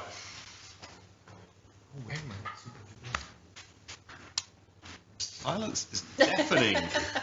And Marianne's excused because she's taking notes. Well, I mean, I don't mind doing it if I'm taking notes. The note taker is very well positioned to do Positioned so to. if they don't mind. Yeah. You ready to report out again? Didn't you just do that? No, I just jumped in. Oh, you just jumped in, okay. I So jumped you- in oh. when we said we were all set, but we really weren't, right? Because there were this real discussions that were going on there that I thought needed to be aired. Okay, so we have 3 questions which we'll put on our agenda. One is, what's the scope of current checking tools? The second is, what of these could be adopted? And the third is, what's missing? So let's try to start with the first one. What tools are out there? I can start with Archive, for example. We have large numbers of heuristics which are used to check the metadata, including simple things like words that if you use them, they get flagged to admins. We have tools that check for classification against what we think the text of the paper means it should be classified as. And we have tools for detection of plagiarism. So we internally detect against the rest of the archive corpus, and we, I believe, now contract with Authenticate for, in some cases, checking against the larger corpus out there, but we only do that on a we're looking into it basis. So I can talk about some of the plagiarism tools that I'm familiar with. Authenticate is the one currently used by Crosscheck. That said, there is quite a lot of concern that we have a near total reliance on one single vendor across many of the Crossref members who are using Authenticate, and that's the majority of them. So we've been looking at other services. Back when we initially did this research about 5 to 8 years ago, there were very few options. Since then, many of the new players have entered into the field. Some of the existing ones have vastly developed their services. PlageScan, PlageScan is another. Check for plagiarism is a third, Authenticate being the first one. Plagiarism detection, not a very memorable name, but there you go, that is the name of the vendor. Fifth is academic plagiarism. Sixth is the plagiarism checker. Those are all different services, and actually I have a table that evaluates each of those, and I can pass that on to everyone. Post that in the Google Doc. That would be absolutely. The thing to keep in mind, just to, I'm sorry. They're in the notes. Oh, they're in the notes already. All right, great. Thank you. Yeah. She's a machine. Amazing. Well, but the comparison table would still be good to have. I'll have the comparison table. The Yeah. thing to add, though, is that none of these can do anything unless it has a corpus to check against, right? And so any solution that we want to pursue would need, it's a collective action problem, would need the participation and buy-in of enough publishers, or I mean any type of publisher, preprint repositories included, to also put forward their content in order to do such checking itself. So it's very different than like a standalone service where you can roll it up and then integrate it into your system. It's the nature of its success is very much dependent on having that corpus to check off of. Yeah, so we have an open source tool on plagiarism detection called SimSteer. It won 3 years in a row the plagiarism detection competition. It's run by this group it's an AI group in the UK. But again, if you don't have the documents, and it only has Shakespeare documents in it, you can't make the comparison. And plagiarism detection can be really fast. Because you're just doing the processing right on that document as it is. Because you do all the other stuff in the back end. I think Richard was waiting. Yeah, I mean, I was just going to say so that we use Authenticate on bioRxiv, but I think I'm in danger of becoming a bit of a stuck record here in that it's one of these things where if you think these things are totally automated, then that's not the case. If anybody who's ever used Authenticate, you get a number. And you get documents that are compared. So somebody has to be looking at them. So we have like thresholds that we will look at, but you go in and once something comes across, if there's 70% similarity, that could be 70% similarity, like a big chunk of text is 100% similar, or it could be distributed. There's all sorts of interpretation, and so somebody has to be looking at it. And then if there is actually a problem, you have to do something about it. Right. Yeah. You're actually obligated. You can't ignore it. And some things fail the check. So you have several, so you run a bunch of things through and you say it's below a certain threshold, so that's fine, we'll let it go. But that low threshold could mean that you had entire duplication of certain paragraphs, for example, and you let that go. We were basically, for bioRxiv, our main goal is we don't want somebody, and I think Archive had a problem many years ago where somebody put up a bunch of papers that were exact duplicates of published papers, and that was our prime goal, was to avoid that scenario. So we, of course, don't mind someone submitting a postprint. That's a policy question. You can put your paper out, have it in Nature, and then no, put I mean it in a us. different. I mean a different person without the. Yeah, right. Okay. Yes, we've had that too. Yeah. No, and I think. Yeah, it was. I mean, there was the work. There is fraud out there, and there are people who could take a published paper and change the name and put it on bio. We wanted to avoid that, and we've had that. At PLOS, we had the same paper submitted 5 times with slightly different author lists, all at the same time. At the same time. Their hope was one would get through. They were all rejected, and we detected that, it's a terrible paper, and they detected that they had done it. but we did not have good automated tools to do that. And so that was through a lot of manual checking. And it wasn't the only time that happened. I think that was the most, 5 of the same paper, but it was, so there are ways to use the tools that can help flag up things, but I agree, there's also a lot there. One possibility too is to push more back at authors. So you run plagiarism checking and you go to the author, this is going to get flagged if you hit submit. Rethink, you know? Daniel was waiting, I think, then John. I have a number of comments actually. I'm not sure I can get them all together now. So one thing is, like part of the problem with plagiarism detection is that lots of the things that you should be checking against is hidden behind paywalls. There are some places like the UK where you have permissions to do text and data mining on a large scale, and I think it was part of the discussions around when that law came about as to whether we could actually go about and build such a corpus of the literature for plagiarism detection purposes. But I didn't know what the current state of that is. It includes all the stuff on payroll. Yeah, in order to participate in similarity check, you have to make you have to deposit your content and make that indexed by Authenticate. That's how they get their content, not by crawling or not by... Yeah, but that excludes other parties. For instance, on Wikipedia, we want to do similar checks, and they can donate their content, but it doesn't work the same way. And other third parties might want to build other things. And so I think there is value in, for instance, building such a corpus just from the open access literature. And that already is a useful part, and that might just help the plagiarism detection endeavors, and also getting more adoption of open access. So just a few comments. What was the thing you said about who they were doing this in Europe, or this was the Wellcome Trust? I forgot what you said. Who was doing this or thinking about doing it? No, This is copyright law, right?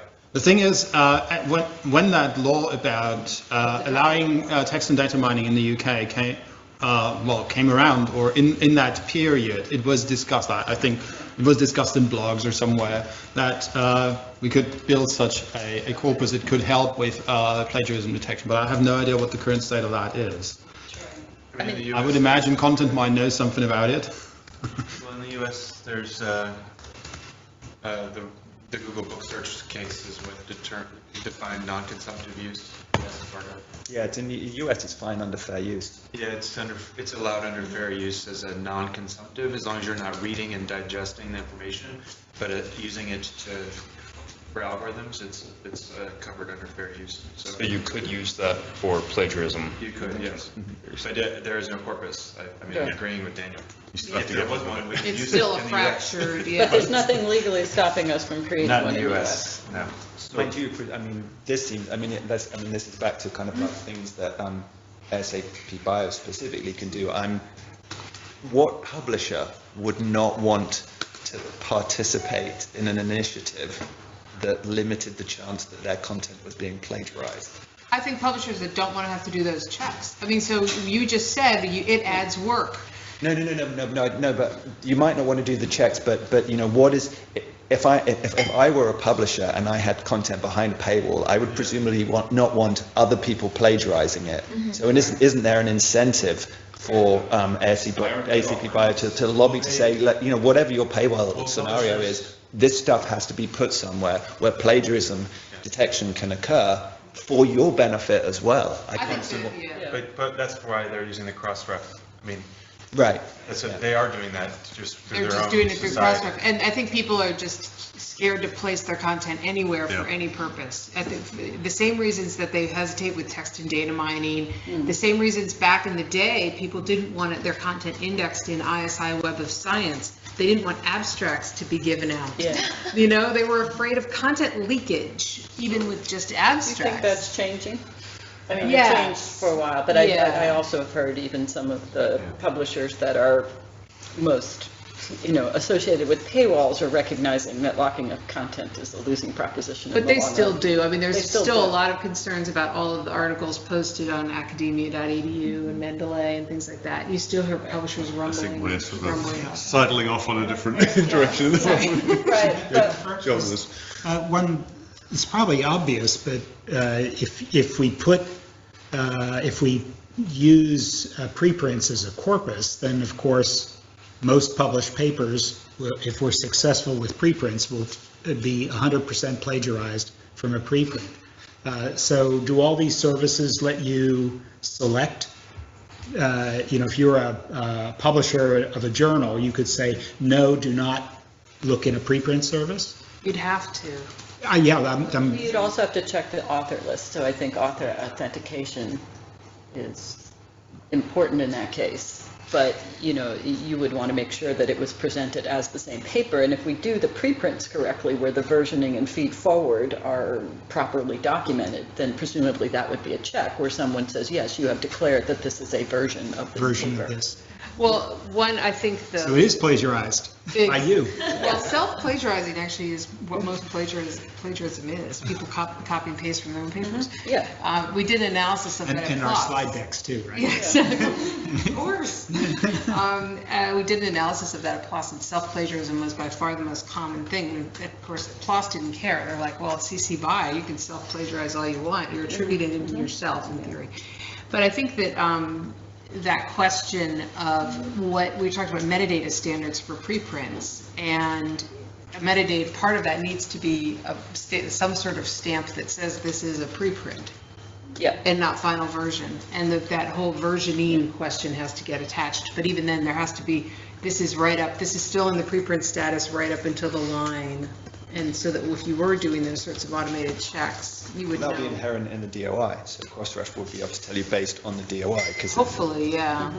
Yeah, I think that's exactly the point. We're getting into a world where it is all the more critical that these objects be properly identified and tagged if it's a preprint versus not, if it's version 1 versus 2, because that will completely skew how you interpret the results given by your similarity check. We talk about kind of in some of the discussion about reuse of content and third party, if a third party generates a whole bunch of other versions, then where do they sit in the ecosystem? So it may be that I'm less convinced as to what value that brings to the actual scientist, but it creates problems potentially for all this type of thing if there's a bunch of mutating versions out there that even the author doesn't know about. Right. That's true. Jeff, did you have something to? Yeah, this seems like yet another one of these things that is almost always a roadblocker in the conversations. Some people say we shouldn't start because we're never going to solve it, or we haven't solved it. And some people, it's always this thing that takes time as we talk. And like this, so with plagiarism detection, either we pay. Well, we do it on bioRxiv. We don't find it's a problem. I mean, we use Authenticate as a tool. It works very well. Or whatever you bundle of credits you have, and you get the result. Yeah, I mean, my point is you just have to recognize that it's not something that will run automatically. And so, I mean, I know in some of the structures that you've been thinking about for SAP Bio, thinking about how, I certainly wouldn't do it twice. It would seem that if you have an intake server that is doing it, then some kind of aggregator, having the aggregator do it as well seems kind of like a dumb idea because you'll need staffing at both places. So that would seem unnecessary. But I think my point is, I think you just need to recognize that you need people to do it, to look at the reports. Yeah. And I remember, as an editor, I get a lot of these things flagged, and some of them I don't consider to be plagiarism, right? As we were talking about, there's such pro forma language for describing so many things. So I take something very different if a large chunk is replicated versus interlaced sentences where the object and the subject have been changed, but the rest of the sentence is exactly the same because there's only so many ways you can say the same thing. I worry about, just building it on an open access corpus that would let people who do truly plagiarize know that they've got to go to a closed access journal to plagiarize. Which is what they're doing already. Which is what they're doing. So we have this. But it costs money, right? Right. So we have this roadblock. So we pay, and to me that adds exclusivity. But maybe one of these things we can't get around.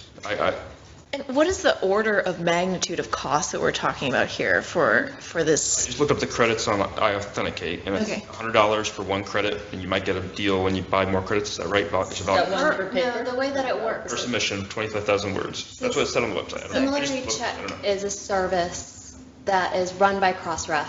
And really, we don't do anything except to lobby for reduced prices, as well as lobby for development enhancements that this company has to commit to. So those who are members and use Similarity Check as a service get greatly reduced. What does that look like? What sort of price range? Take two members of Crossref. Yes. And then what's the price for say one paper, submitting one paper? I think it's in the cents, right? It's in the cents right now. big thing. I think the main cost is the cost to the service of administering the check and doing that and following up, right? It's more than the That's Richard's price. point. The human cost of running the preprint, The yeah. salaried staff member doing it, that's, I Okay. think, dwarfs your costs. The actual cost of using the service is quite low. The reason why it's priced so low, and this is not because Authenticate as a commercial service has any sort of benevolence for our community, it's because you have gold as a publisher that you know, in order to participate, you have to release at least 90% of your corpus for them to index. They need you, and so they.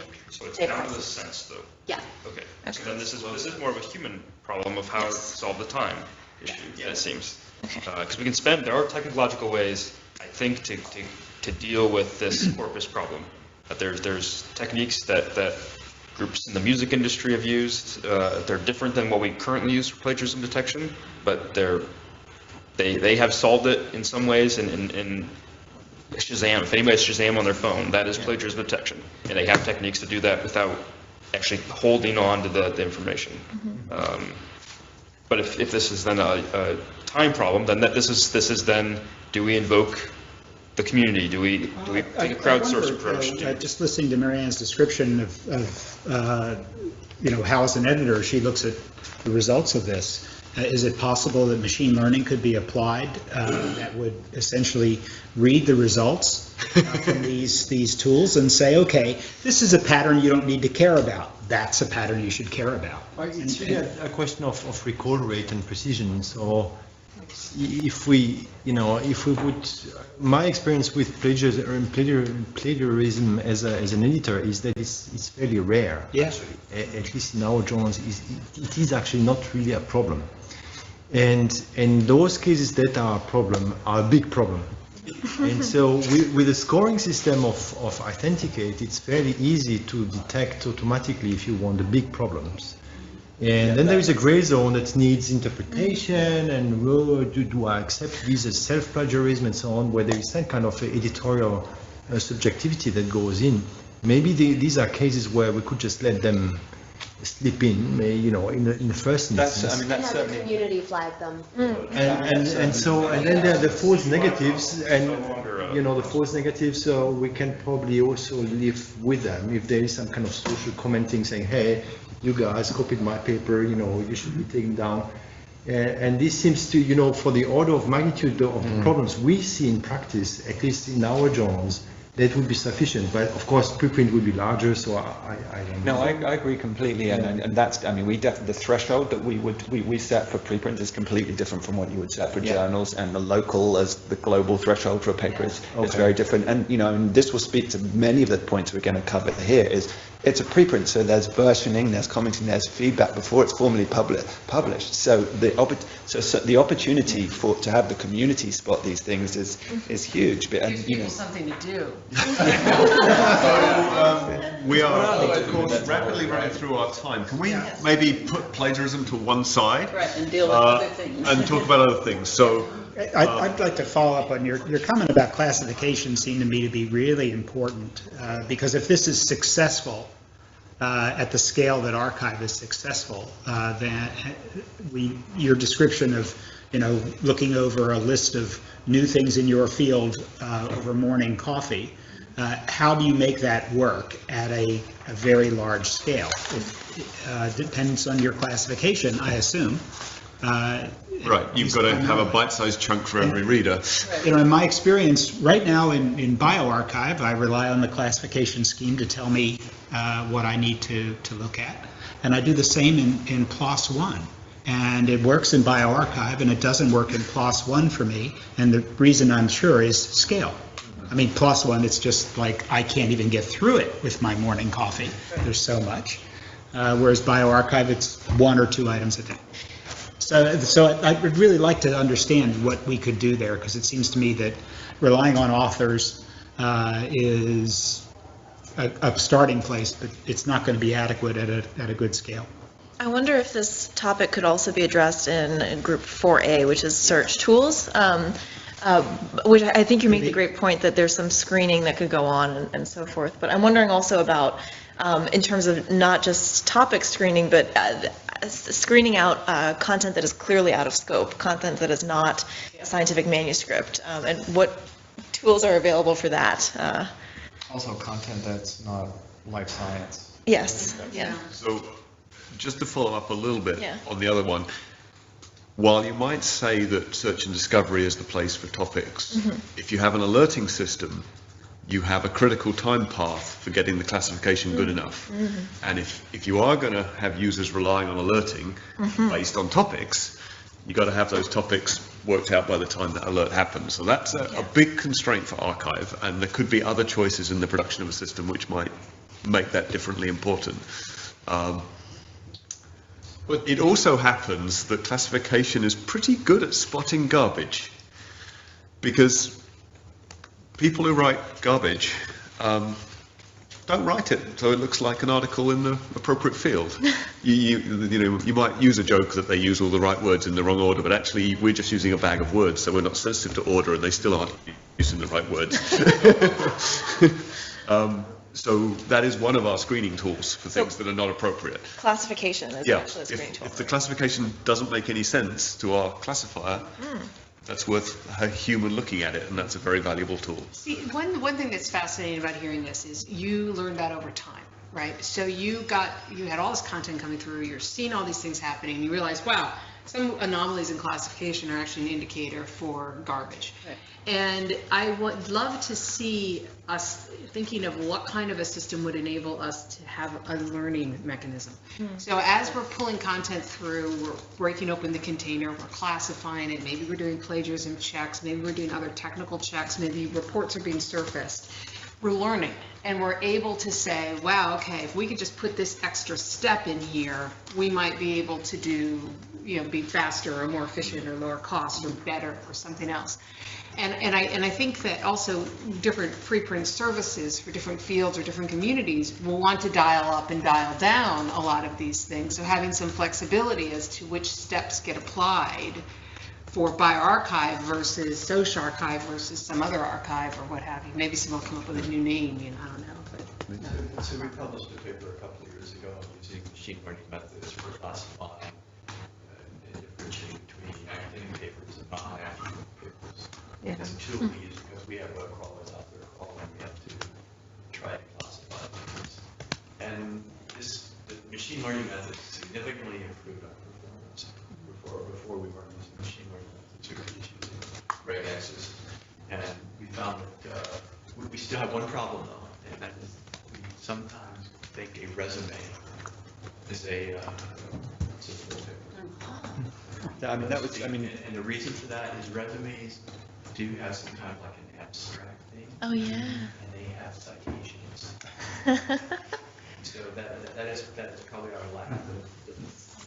The only one now that we don't get sometimes. Every now and then we have somebody send us an email asking us to please, they're flattered that we think their resume is a paper. Could you please remove it? It's a work of art, but it's not a paper. I mean, I guess it's also worth emphasizing that ultimately the final screen in archive is a person, isn't it? Yeah, so we have 2 levels of final screening in archive. One, an admin paid by us, usually a library intern, will scan the metadata, right? And often people write something pretty silly on garbage.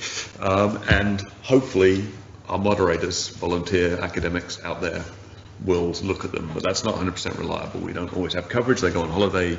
Nothing's held up waiting for their okay. It's a if they respond and reject system.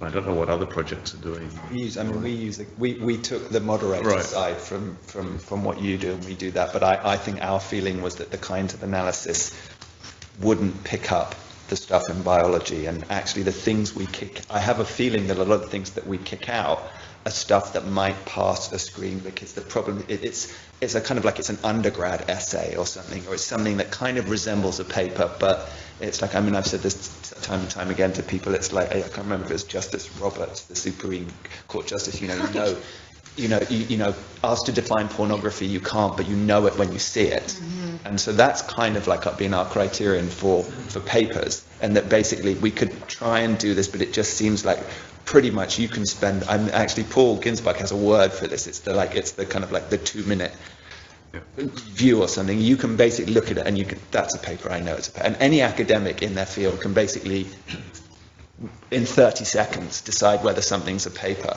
Yeah. And so... And at PLOS One, with the volumes that we had coming through, we ended up needing that kind of sniff test as a first step when it wasn't even by an editor. This was just by a technical check person.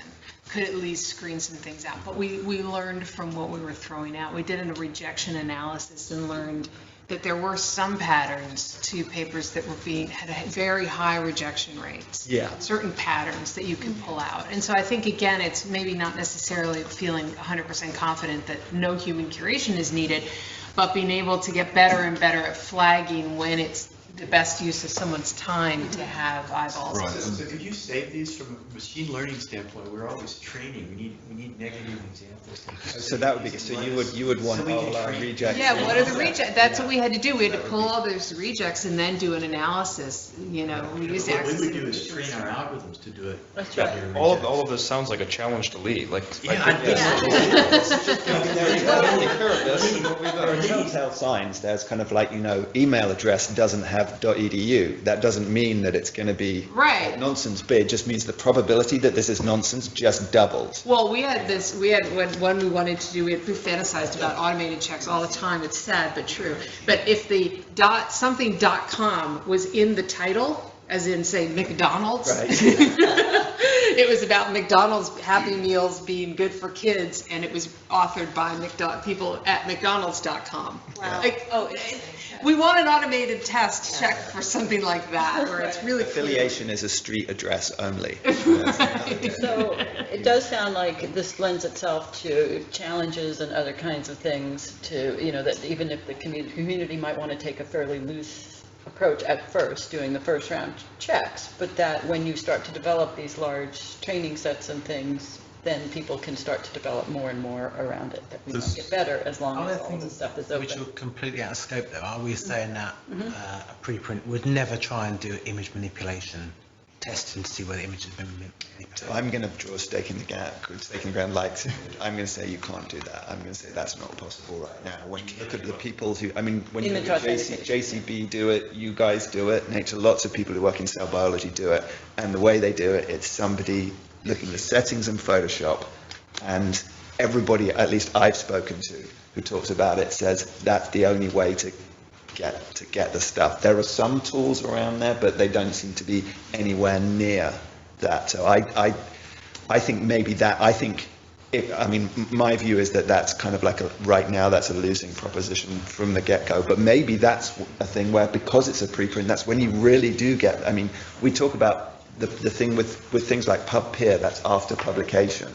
If stuff like that happens before and people call out image manipulation on the preprint, then it solves a lot of problems, doesn't it? But those people who do this kind of manipulation, they are very unlikely to post preprints, I think. Until that's the norm in their community and they have to be part of it, right? Then there will be the fake paper reprint community. So they're on. Well, then, so then that becomes another signifier. If you get something that was never a preprint, you immediately think, oh, I wonder why. Can I make sure I have your point, that you say it is not possible to I think automated screening for image not possible. manipulation, I mean, am I... Describe this just a little bit. We're all saying image manipulation? Yes. Okay, and what do we mean specifically? Someone who's faked an image in some way by tweaking it. The figure.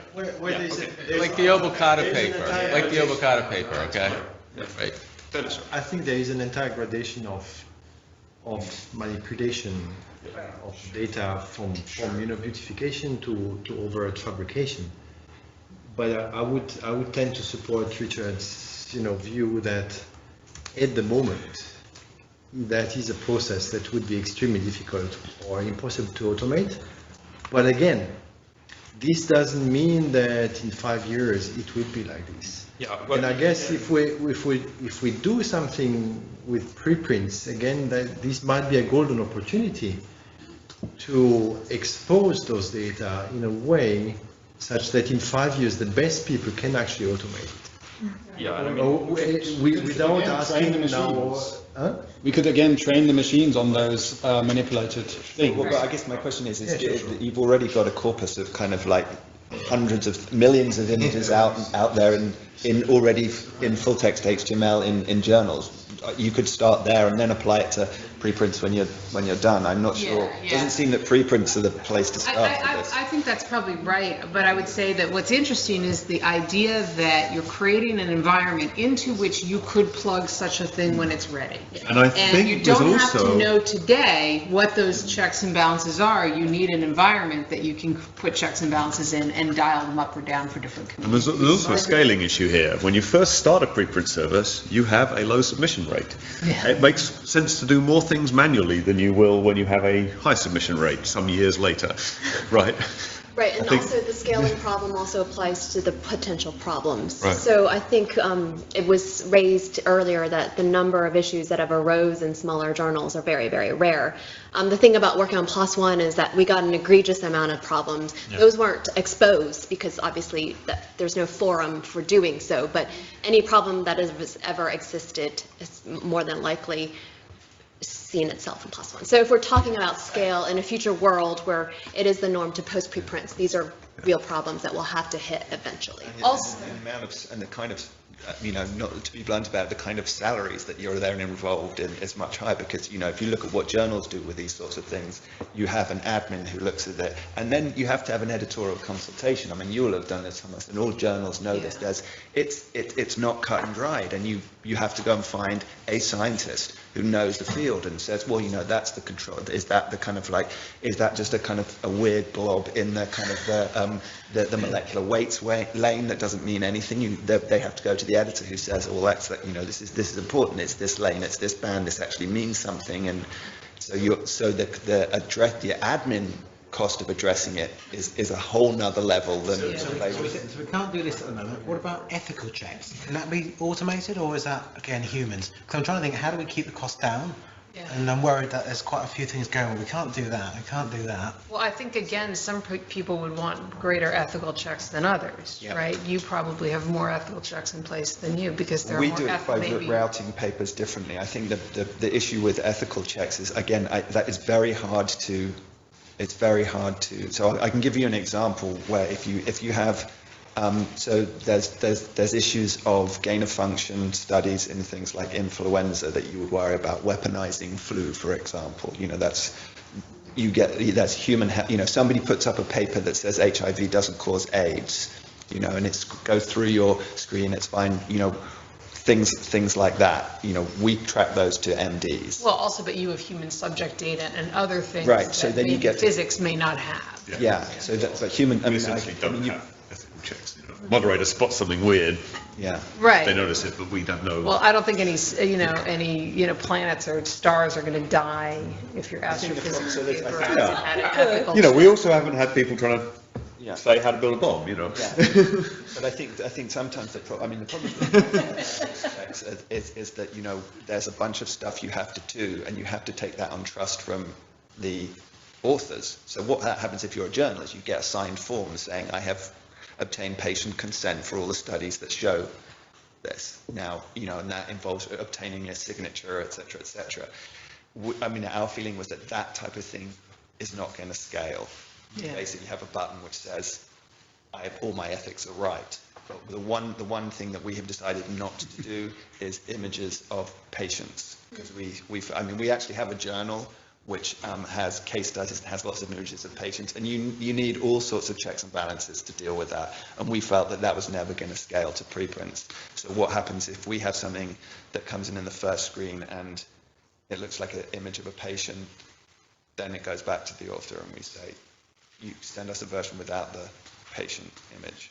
We can't guarantee patient So confidentiality. what I think is fascinating about what you just said, other than it's interesting that facial recognition software could help with that, but also that you are showing a view to, you're doing some sort of a check and you're pushing back to authors. Right. And that feedback loop, I think, could be critical as you move forward in any of these services, is the ability to push back to an author and say anything about the paper that's been flagged. You're missing a figure, you're missing metadata, this looks like it's been plagiarized, you've got a picture of a kid in it, whatever it is, you've got the feedback loop, and the faster you... Manipulation in Photoshop wasn't good enough. Yeah. Exactly. You can also... You're paraphrasing this institution. I would like to come back to the ethical issues. So one thing I was wondering about is why there is no easy way, like an API to the ethical review boards. Basically, every paper has a statement, for which such ethical review boards apply. They have a statement, yes, this was approved by board, sometimes even an identifier. But there is no way for me as a reader of that paper to verify that that identifier is actually real and that that committee has actually decided upon this. And also there is no way for me to find out what decisions any review board has been making, or what ethical discussions have been had, or what projects have received or even not received ethical approval around a topic like Zika, for instance. It would be very useful in order to discuss such ethical issues, but I'm not aware of anyone working on that. Well, basically you're saying you have to presuppose the existence of an ORCID-like registry for IRBs. Yeah, and the question is, hasn't this been discussed before? I just don't know. I have been wondering about this for a while. One thing that you can do, so for when we have clinical trials papers, you have to have a registered clinical trials ID, and you can validate that. So we do that. If a clinical trials paper comes into bioRxiv, you have to have a trial ID, and that's linked, and we go and see whether or not there is actually a trial with that trial ID. You can do, but I mean, I'm not aware of anything like that in existence for IRBs. I mean, it'd be great if there were, but I'm whether we could nucleate a kind of a worldwide IRB registry, it seems.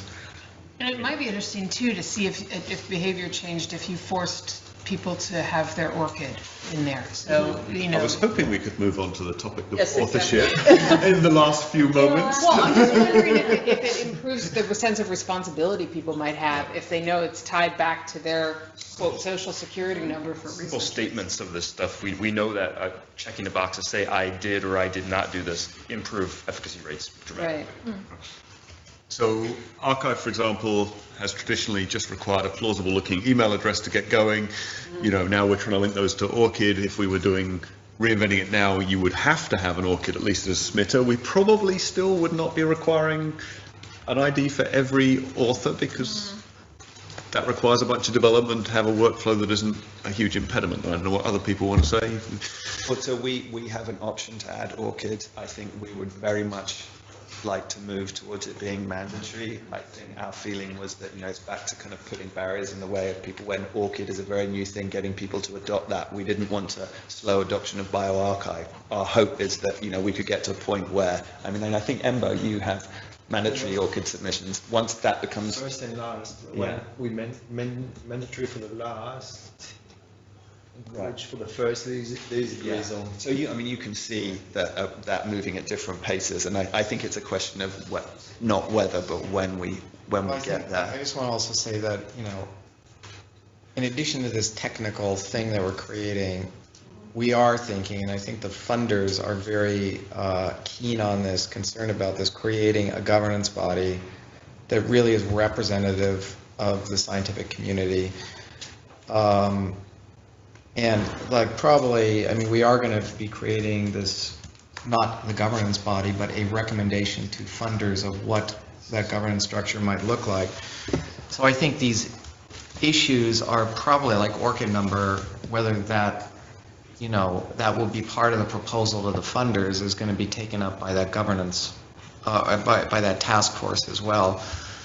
But, and also that's, I think, the reason why all these ethical issues are going to be changing over time. It's not like, you know, okay, you know, in 6 months we can define them all for the next 10 years and off we go. I think, you know, it is going to be important to like think through these issues over time as we learn, as, you know, science changes. But, you know, having a governance body that's going to think deeply through these issues is going to be critical, I think. Yeah. I mean, on the subject of ORCID, one thing I mean, that's again in terms of kind of stuff that ASAP Bio can do. One of the big flaws in ORCID as it's currently done is it's not like authenticated in any way, as I understand. There was some hope that it was going to get there, but I mean, any one of you now can set up an ORCID if you have an email address. It's no real guarantee that you Well, are. not only that, you can also put, like, I could put all your papers on my ORCID. Right, exactly. So the authenticated bit is you can verify that someone is authenticated to an ID, but what that ID means Exactly, yeah. only has weight over time. But that's right. It's growing because universities are now asserting affiliation on ORCID records. So then, when you have that and you read it, then it gets closer to that authentication. So go ahead. Oh, no, I just wanted to ask for any last comments as there's lunches outside and we're. The big thing with ORCID, I think this is one that we could probably agree to trying to move in a strong way. And if, you know, I think there's a few methods of just like, can we help users generate them right away? Like, can we just move in that direction? Maybe not make it a requirement, but make it really, really easy to get. Yeah, it's not the generation that's the problem, it's the UI around getting ORCIDs for more than the one submitting author. Right, but I think there are some I think there's UI considerations that we can start making and just do it. Can I just ask one thing, you know, on the scale-up issue, you know, probability detection of plagiarism, of pseudoscience, et cetera, it is a probability game. One's never going to get it 100%. But would that be, you know, if you have machine learning plus ORCID, which ORCID is, you know, at least a history of what author behavior is like, would that be helpful as a way of reducing, you know, costs and, you know, just helping refine human moderation to, you know, the critical cases? I guess I'm saying that is that filter of ORCID plus machine learning, might that advance our ability, you know, for screening as well? The system should be set up to actually test that. Yeah, Right. exactly. Because it will get better, we'll always be a step behind because people will always figure out new ways of gaming the system, but the point is we can catch a lot that way. It will also help, in my view, make it important as to why people do want to get their ORCIDs, right? Because their ORCIDs then become a way to avoid having things flagged, because you know this was your paper, and you know that this same paper then was published over here, and you can look and see what else has this person published. Is it similar, is it not similar? You know, I think there's all kinds of ways of doing that. And, you know, there are some cultures where the names are so similar, it is virtually impossible to look at a list of authors and understand anything at all about who's published what, you know, Right. and this, I think, also helps, so I agree. We run to the rest. It's time to get lunch and call this session done. Thank you, everyone.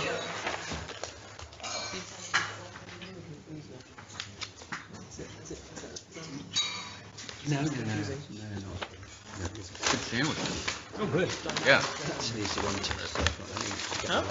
You Just trade this back and gotta forth. critique the sandwiches there. Multiple times.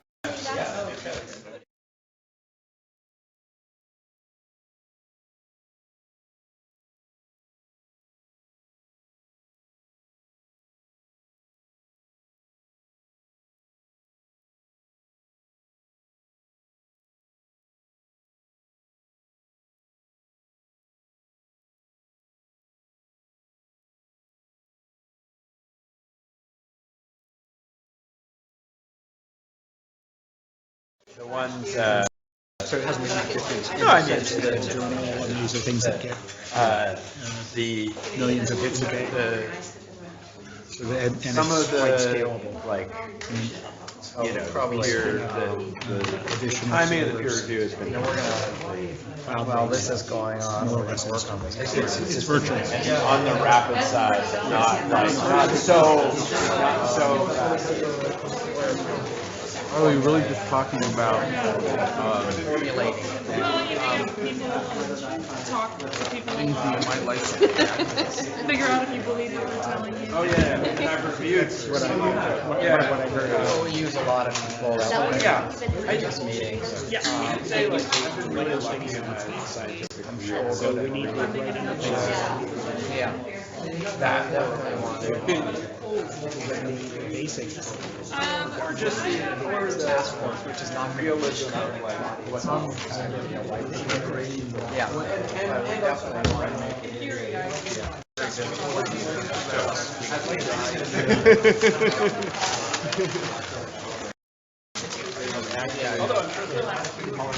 I think features that are essentially services to publishers of record. In other words, you fund a service, for the people who are interested in, like the service policy. We want to, I don't know, detect image manipulation. Machine learning people to figure out some cool new ways to do that. You don't have to worry about this. We're going to handle it. If people are committed to our service. This is sort of rising the publishers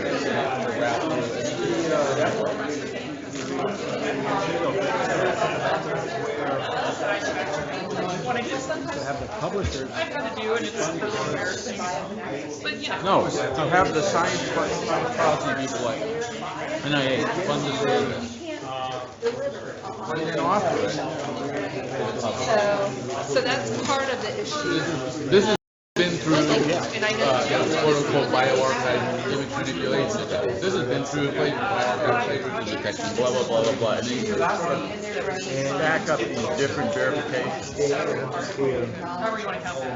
It's just a thought. It occurred to me that there might be. When you think about publishing, So it's not a huge essentially hostile to right this. now. I think some of the other right? programs Because they can't stop it. But maybe there's a way to make them, if they go, oh, we can't stop this again, guess what, we can get things out. It's the but then there's science program is so you don't do biomed, you don't do social natural Sort of reaching its limit. So because if once you have a treatment, you're at least from life science to other areas. So that's the equation that you can keep. I mean, some of them. Well, you were Highwire, so you deal with, yeah. Are you familiar with F1000 research? That's very surprising. Yeah, he's like original Silicon Valley guy. I mean, he's still alive. He's the chairman. I get emails from him. The government. Yeah, what is it? Welcome to starting a new journal. I'll get an email. So this is actually not content. It's a journal. It's not. We work with them. So I was actually on. Because I was already launched to me. So it's very much depends on who. In this computer science, the idea is you run the article through some basic tests, right? Is it, plagiarism and a couple of other things, and basically the test is this reasonable science? Not value, maybe no about it, maybe go in the most efficient term, but is it science by any stretch of the imagination. It's in, then you peer review, and it's an open peer review, right? Allow that dialogue to dial Seems like down. there's kind of almost a segue or a scale from what's being proposed here to that approach. They're losing they're not actually getting built into any, bioarchiving and some of the others. You put something in the bioarchive, you can select journals.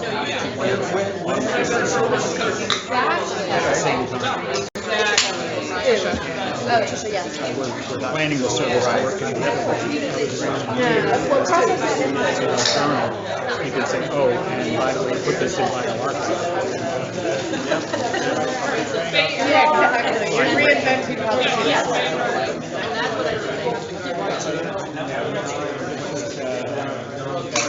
Pretty reasonable, actually. Journals. Oh, before, in the very beginning. So I was reading all this stuff over the last couple of years. Yeah, don't worry about that. Some people involved, probably not in this room. Preprints of the archives here, it'll be and that's a good thing. It will disrupt the journals.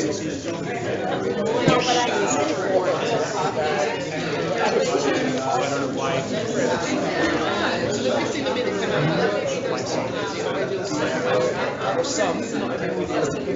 You could argue his business is number or not that's not said.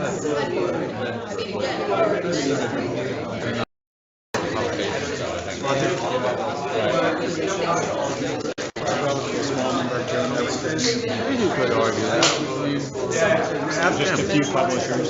Ask him. I mean, one of the problems with archiving process is like people it takes 2 years to get to archive, See, I think what journal publishers do now is more and more data intensive papers. Life sciences. And to get qualified peer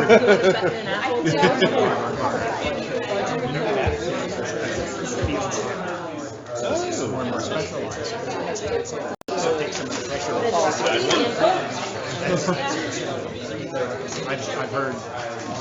I've definitely heard publishers concerned that this is a disruptor. I don't think anybody believes it. I think you just have to leave people for a bit, Nate. Well, I think 10 minutes. look at a reasonable set of contacts publishers because of working on this data citation program. And We'll just be fast. I would say that people like Elsevier, for example, they are kind of reading the writing on the wall that starting with open access, and they're trying to find ways to monetize different aspects of their business model, including,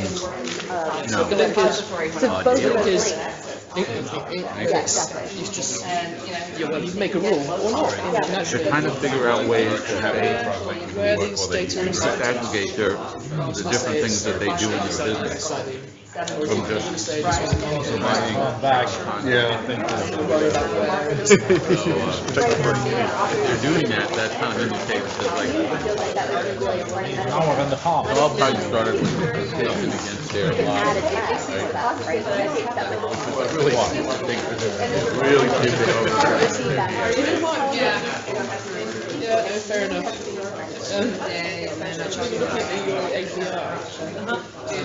This is all really Yeah, no, it's terrible, but Yeah, you know, if I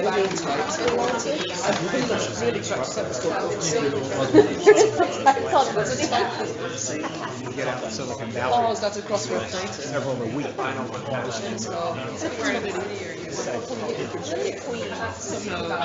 It's not big public funny.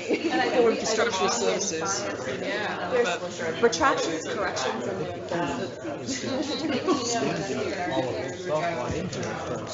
In other words, to raise the level of use of services first, and then start learning from them. I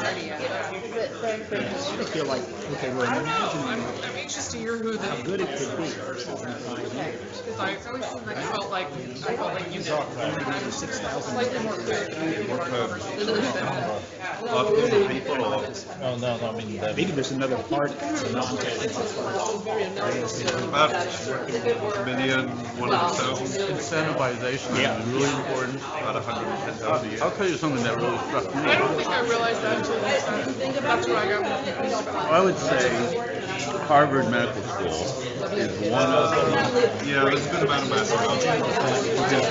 definitely one of the more conservative places in terms of this is the way you get, this is, you know, math is growing very fast. you must have 2 R01s to be an associate professor. And all of this sort of, they just take everything to the nth degree, and they really care about tunnel vision about everything except. Yeah, so we have I've seen people trying to send around a link to the bioarchive article, and I think that's really and or having their lab submit to bioarchive. everyone would submit it mailed out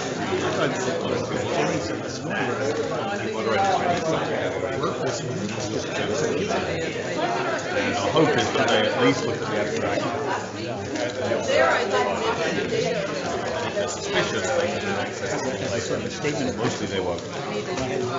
Be like, well, I wouldn't say it happens in I mean, he's obviously got a lot of local influence. It's like, if you could get that kind of thing on a broader scale, to the whole departments in teaching hospitals and things like that, it actually. So then you basically have a workflow where your seminar series to nothing level, right? paper submitted by 4 p.m. will be announced. I feel like I'm there a lot. If some of the smaller paper gets put on hold, and then it might take a day.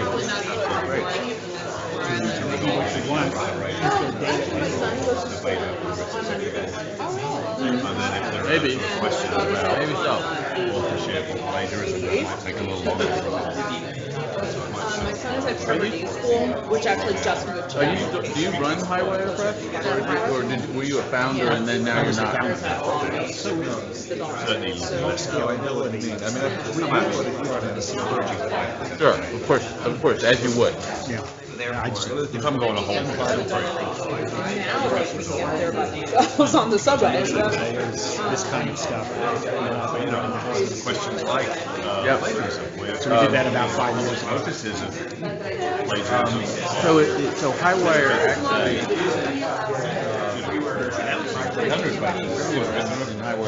The scale is there, and then we have occasional ones where we have lawsuit disputes, and that takes a huge amount of time to work out who you believe. What we have is these identities on the web, sending information saying that someone else is wrong.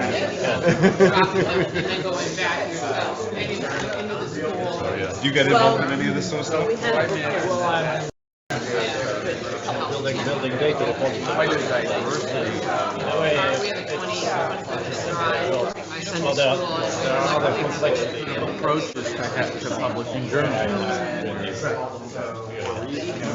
What do you curators, but then they don't really get why would somebody want to be part of Highwire Institute?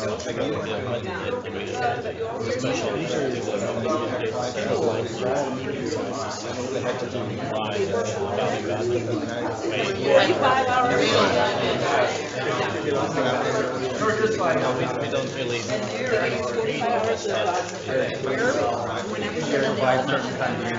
you have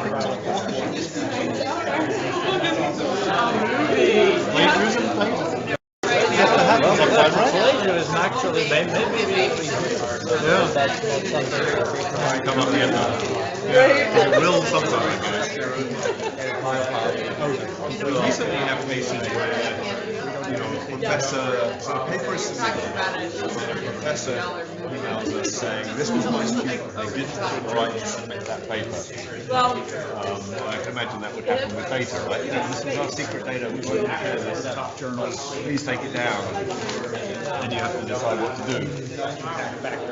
Well, maybe it's, I don't know the development. Maybe they had a few.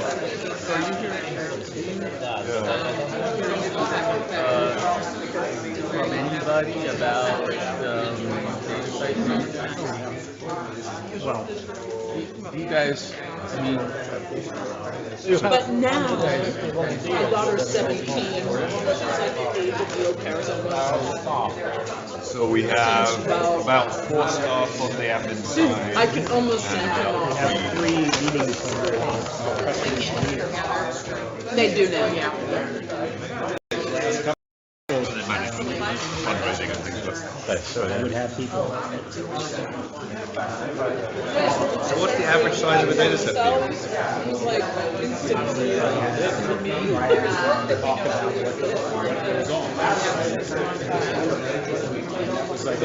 Oh, yeah, no. They learn to do anything by themselves.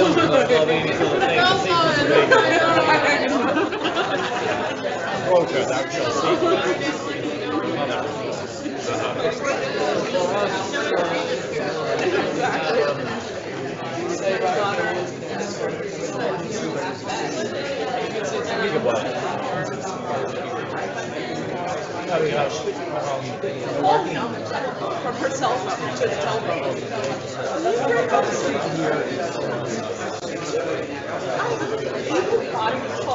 Don't want to implement a policy ahead of communities. More than the paper. Yeah, that's right. It's like, You could sort of still downloading it quite quickly. our pilot, we have, If you do it at home, it might be a bit painful. they have actual coordinators from their group. Yeah, no, we are. Imaging the name. Right. And actually, Right. The E-Life is quite exemplary, but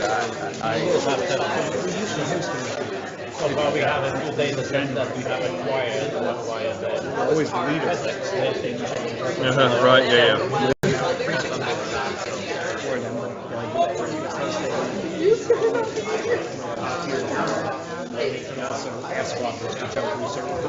Right. But interestingly enough, Elsevier and Springer Nature are both. I think people mostly finish their sandwich. Right? You know, if you try to start up with people who try to pull it like Identify clear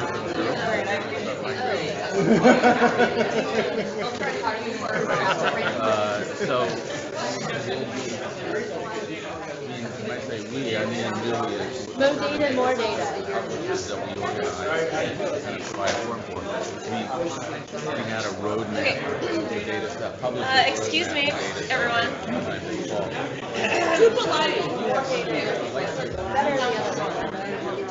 I mean, I think you want this.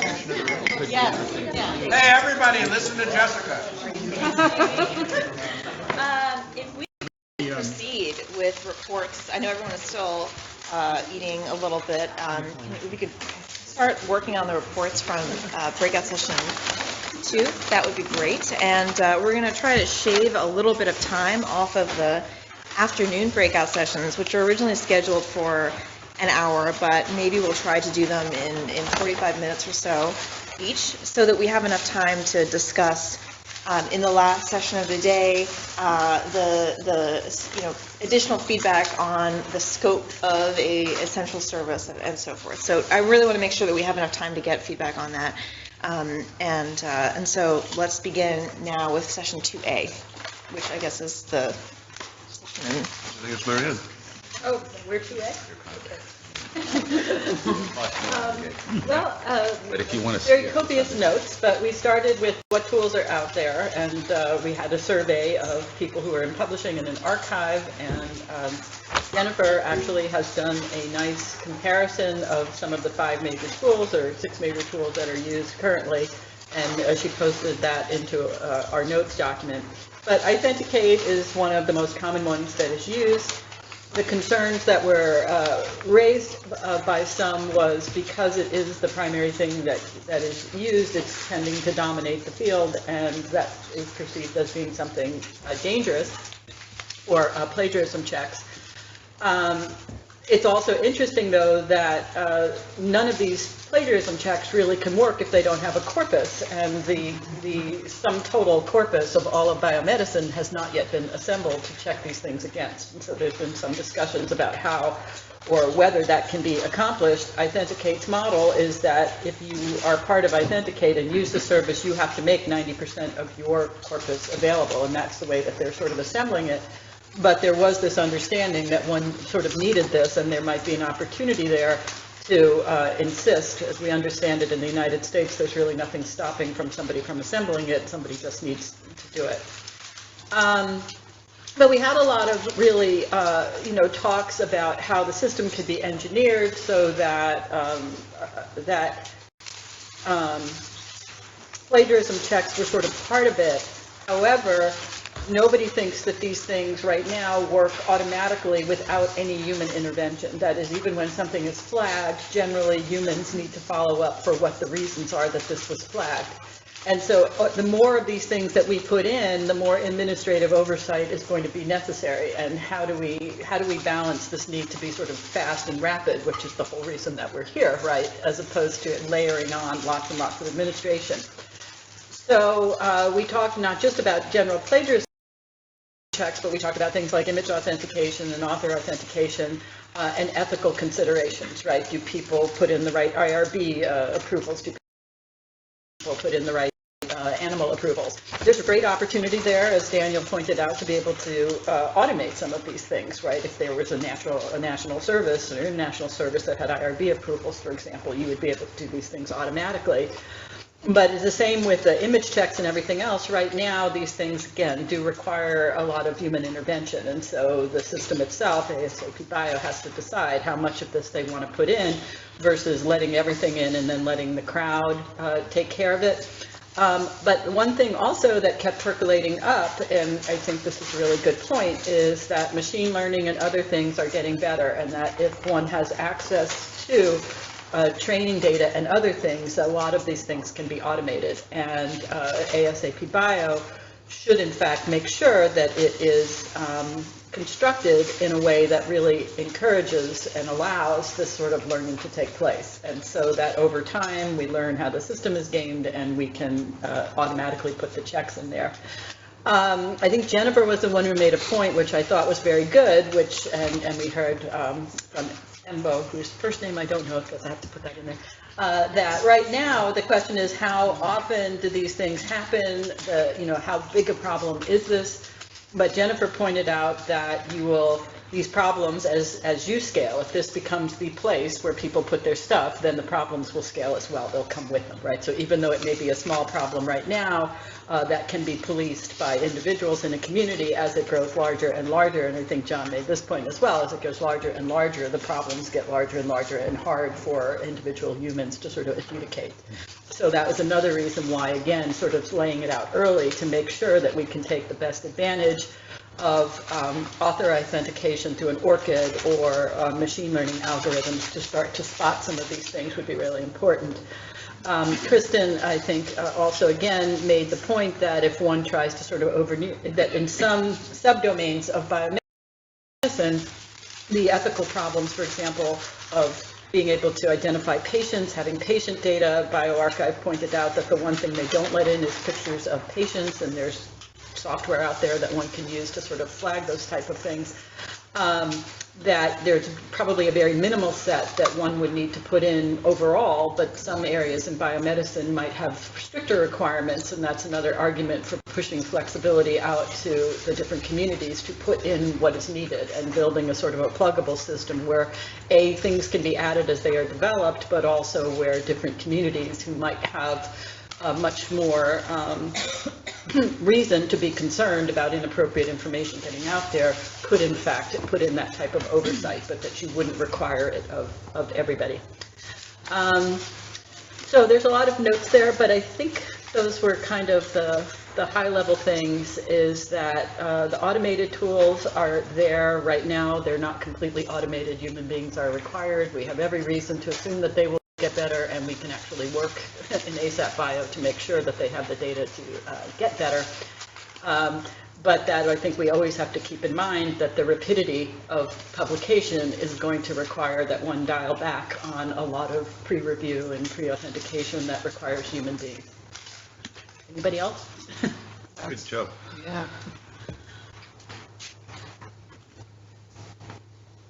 Question? No? Okay. So we have the human element, which, it's really like a yin-yang thing. It's two sides of the same coin. It's really hard to talk about the human element without talking about what did the automated screen do already. And so the assumption was that there would be, certainly at the outset, a combination of the automated and the human. And we had some conversation about, where does this reside? Is this at the central service? Is this actually something that the central service does? Or is this something that the central service provides guidelines and frameworks that the individual services would then adhere to? But then there's also the question of how do you watchdog that? How do you know that that's actually happening? How do you does the central service actually act as a way of, as an authorizing body who says, you are doing this level of check, you get this, certain stamp of approval. It's a little bit of reputation management for some of the services that are out there, or an endorsement. But then also the question of whether or not, on the flip side, does the central service actually do another set of checks for the content that comes through? And so we actually had to talk about that a bit, because we weren't sure if, in the world of trying to streamline a service that doesn't have redundancy and reduces cost, doing two checks makes sense. And how do you make sure you streamline that so that at the end of the day, what is getting published is not causing a public health hazard, that isn't going out as pseudoscience, that doesn't have, doesn't create lots of controversy. But a lot of these things have to be considered as part of what are the levels of check that can be done in an automated way, and then what needs human eyeballs. So what we sort of came down to, which I thought was kind of interesting, is that there's a certain amount of risk we have to be willing to accept as part of embarking on preprints at scale. And you have to be willing to say that some things are going to make it through. Doesn't matter how much you check, doesn't matter how many eyeballs you put on it, some things are going to make it through. And this is true, even in the publishing process. We've all been, been on retraction watch. So it happens. And so what Jamie said, which was really good, is how you respond to that is very important. That you don't just let that go and you don't just ignore it, that you actually do respond to it. You either take the paper down or you say, okay, we're going to be tuning our system to find these kinds of, make these kinds of checks so that this kind of a paper would not make it through again. And so that you are responsive to the industry, because, as Marion's saying, these things will evolve. This is not going to be we're going to solve it on day one. That the expectation is that it will continue to evolve, and that the central service may make recommendations, again, guidelines and frameworks, that they say this is how you need to act in order to be considered a preprint server that participates in the central service. But it is going to be a balance of the local control and the central control. So those are kind of the three messages that we came through, which is mirrors a little bit about what happened in the automated group. What we did talk about as well is that if the automated technologies could in a way give you some sense of the level of concern there might be about the paper, so that the human eyeballs would know, is this pretty much a green? Can we just let this one go, but we need to just give it one quick look? Or there's human subject in here, or there's, location of endangered species, or there's vaccines are in here, or climate change, things that could create, that do need an extra set of eyeballs, and a special set too, so that you can make sure that you are funneling it to the right person. But again, without adding enormous amounts of time to the process, because then that takes away from the service. So this all has to be balanced out with cost, with redundancy, in order to make sure that the service is as robust as possible.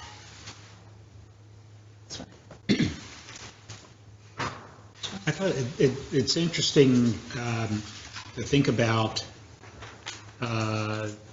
whether certain things are done at a central service or whether there's the governance group sets certain standards for things to be done. In the publishing industry, we have a couple of models of the latter. I assume that lots of them exist in every field. Has that been discussed much? Because it presumably matters for the technical implementation whether you've got a service you have to implement, and this is it, this is how you call it, this is the response codes, versus, well, you need to have a plagiarism detection service.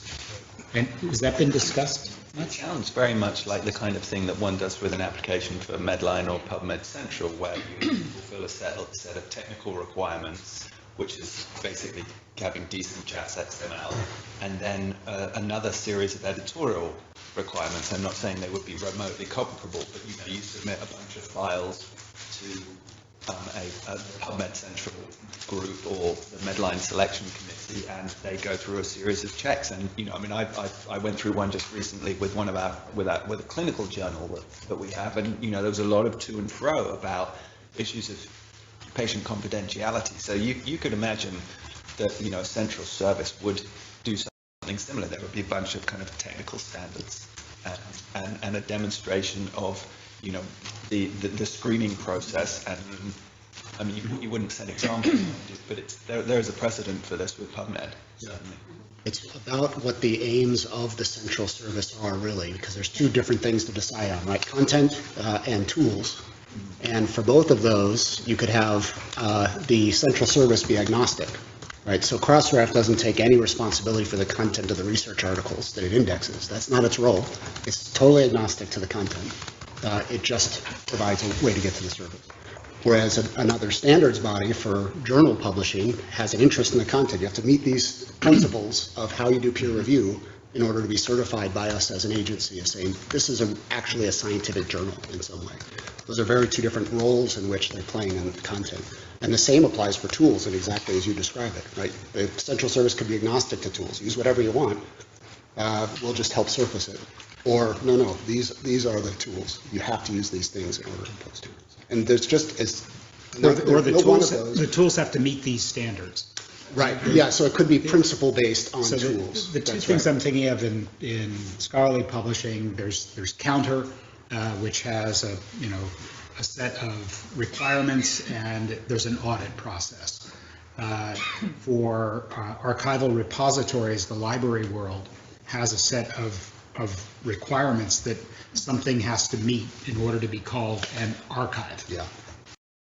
And pass muster for librarians. So that is the certification. It's a certification, yeah. So it's real that none of those are the right or wrong answer. It's just what does the central service want to be, and that's the decision to make. The reason I think of that, wanted to raise that, is one of the observations. I've been in the scholarly publishing business now for 21 years.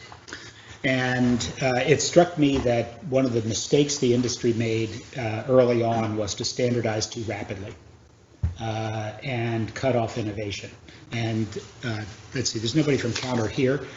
I think Counter standards were probably premature because what they did was pave a path that what would be counted were full text articles. And so the response from publishers that Highwire worked with was, well, that's what we're interested in, full text articles. And you ended up with people not doing innovation in image manipulation, other forms of article reading. It just, oh, well, that won't count toward our counter views. So it was not as interesting. Even abstracts, sort of, no, they're not important because librarians aren't counting them. And I'd hate to see us too rapidly standardize. I think that's a very important point. And I mean, I jokingly said to somebody recently that the two biggest things that have suppressed innovation in scientific publishing more than anything are the impact factor and the reflexive dependence on PubMed of readers. And the PubMed is a wonderful thing, but it creates constraints on what you can put in, and that has stifled innovation. There's lots of people, lots of things that scientists have come to me and said, I think an article should be able to do this, and it should, you know, I should be able to update it, and I should, and a whole list of things. And I always say that would be fantastic. If we did that, we couldn't get it in PubMed, and you know, which do you want? And then they say PubMed. So I think, you know, I think that's an important point you make when you're thinking about what the central service looks like. If you constrain the format too much, then you'll end up, you know, stifling innovation, even with the best of intentions. And you know, I mean, Thomas, we've talked about this in the past. Lots of things that one wants to do with journals, and there just isn't. There's no way of doing it within PubMed. So you just give up, and you know, don't even get me started on the impact factor. That's even worse. I have to ask though, what is stopping a journal doing innovative things on their own? Because because it's far more important to the reader/author that it's in PubMed. So if you do something innovative, and that as a consequence of that content cannot be in PubMed, then as scientists it might as well not exist.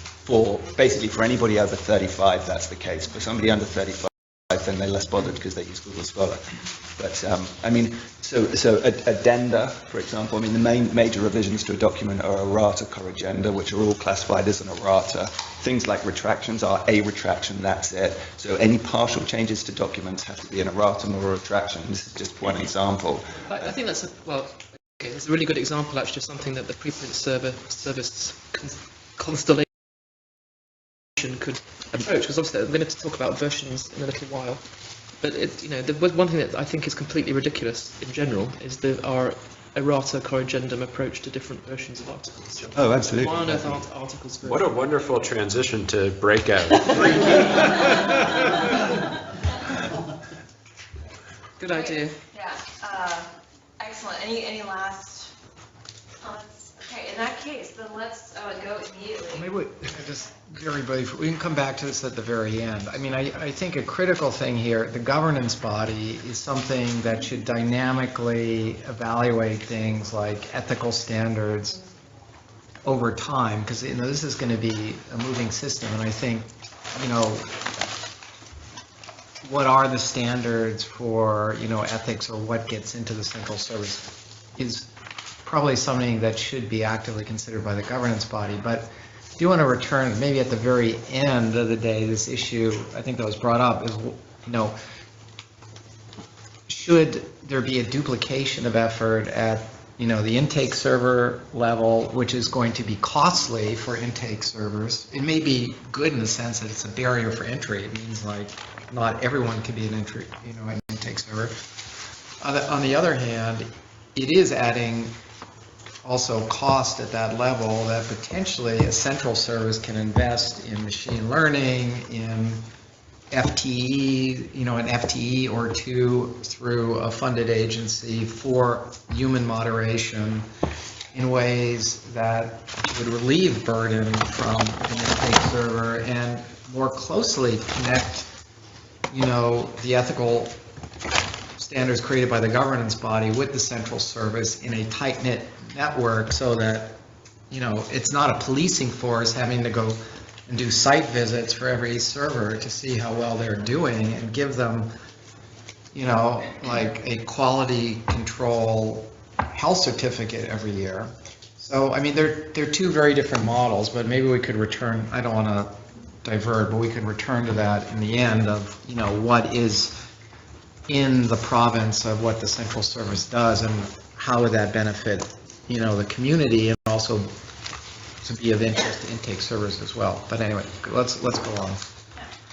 Great, thank you. So I think Joe is leading the group in 3A in here, and Carly, I believe, is leading the group in the war zone. I'm here the whole day. You're staying here. You're staying here. I need two people.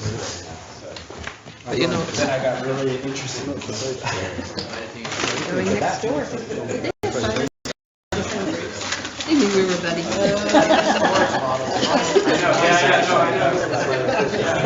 That was enough reading this one. No, I'm staying full till this is working out. Dan, are you staying here? I'm just thinking about it. Just thinking about it. Yeah, what do you suggest? Should we both go to the same? Should we switch? Are you here? 3A. Are you in this room now? Data storage. Yeah. Well, I'm thinking about leaving. Leaving what? Where's the other thing? You can swap with Mark. He wants to stay here. No, I don't. I want to go to the other one. He wants to go to the other one. We have a bit of a rush. I don't know anything about it. Like within. Joe, do you want me in here or do you want me out? I want you here, and I want you to volunteer to either be the rapporteur or take notes. I'm almost out of somehow. No, it's okay. Yeah, I'll write you. I think I'd like Okay, that's you. Who hasn't done anything yet? That facilitates my decision. Which would you prefer to do? Take notes or report? In DC. Maybe a report. It might be a good opportunity. Okay. It might be I need a note taker there. We'll do notes. Thank you. So I will be in Hawaii at a wedding then. However, Good for you. Yeah, you're probably a person. Right, let's get some more coke. Distributed something, and I think that I could identify the real thing. people from, I don't know. Well, Joe's one of the people in our group. And people from Elsevier or whatever that need them in class. We didn't, let me take a look at it. Yeah, I'll send you. yeah, sure. Yeah, it seems to be going quite well. Right. Yeah, I didn't know. They just started in May, so. That's always. Yeah, but starting point, yeah. So It's kind of a new thing. And we just got preparation for this was. one more. I'm meeting in a couple of Sorry, folks. Are we ready to go? We are ready. We're here. Good. I'm not. Just give myself a coke. So we are going to discuss data storage models and linking to external data sets. And Dan has agreed to be the reporter, and I'm sorry I missed you. Bill is going to take some notes, but anyone can type anything in if they wish. So the simplest thing to do is probably just go through the bullet points one by one. So when we think about data storage models and linking to external data sets, when I was reading this list, I realized that it wasn't very clear what, I think we're talking about three different things. We're talking about the source, the document files. We're talking about what we sometimes call now supplemental data. And we're also talking about data sets that, classically go in, repositories like GenBank or ENA or ArrayExpress, those kinds of things. Plus, we're talking about the data contained in the main document, in principle. Figures.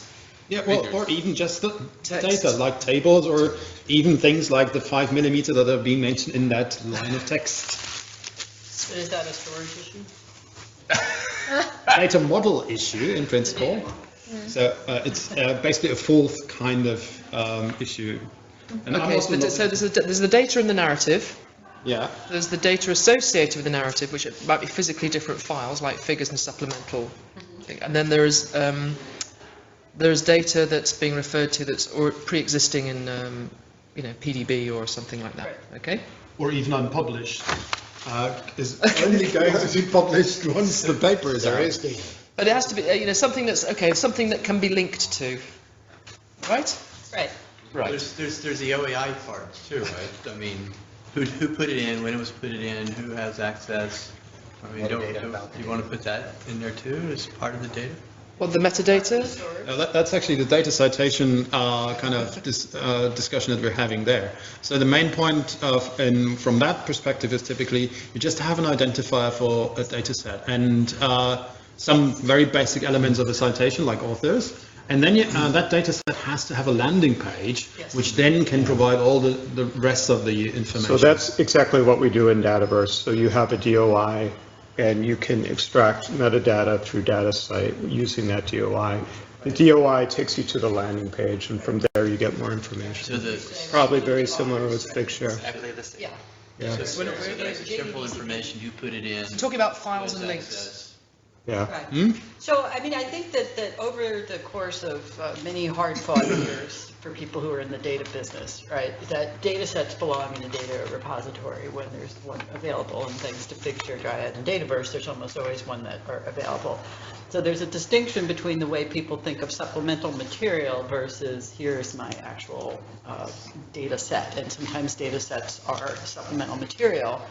But, you know, I really hope that the preprint server understands that if you really want to make, you know, use of data, and that data has its own problems of converting formats and everything else, as everybody has said that putting it in a repository is the best way to handle that. Supplemental data is always a question of what goes in there. Its original purpose was multimedia and other kinds of things that simply didn't fit into the article type, but that they can be costly to store, and what does one do with them in a preprint server?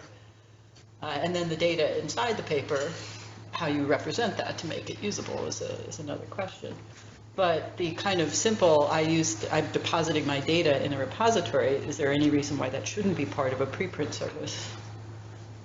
And then the link and the proper citation to the paper.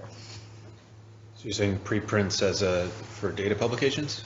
No, it's just preprints saying that if they have a data set that's associated with it, the data set goes into a repository, it gets its DOI, the landing page is maintained, and what goes into the preprint is a proper data citation. So you're saying there should be, you think there should be no supplemental data should go away? I think there's certain things that I could, that are sort of truly supplemental, but in at least the papers and things that I have been writing, I said if you have a choice of putting it in a repository or as a supplement, you do better putting it in a repository to make it findable and reusable and everything else than as a supplement. And then providing linkbacks. Yeah, That's exactly what we do with the publishers. They provide us a feed, either be it supplementary material or supporting data, and we provide linkbacks to the article, and in some cases they use it as viewers. So if you go to the article page, there's a viewer of that data set that then bounces back and forth between Figshare repository and the publisher site. Now, there are certain cases where supplemental material actually can and does deserve its own DOI. So when I was working at the New England Journal of Medicine, someone may write an article, there'll be a video roundtable discussion that's associated with the article. That video gets a DOI. To your point, everything is linked back to the article. So how does the data, so actually where we work, how does the data repository know when the article's been published?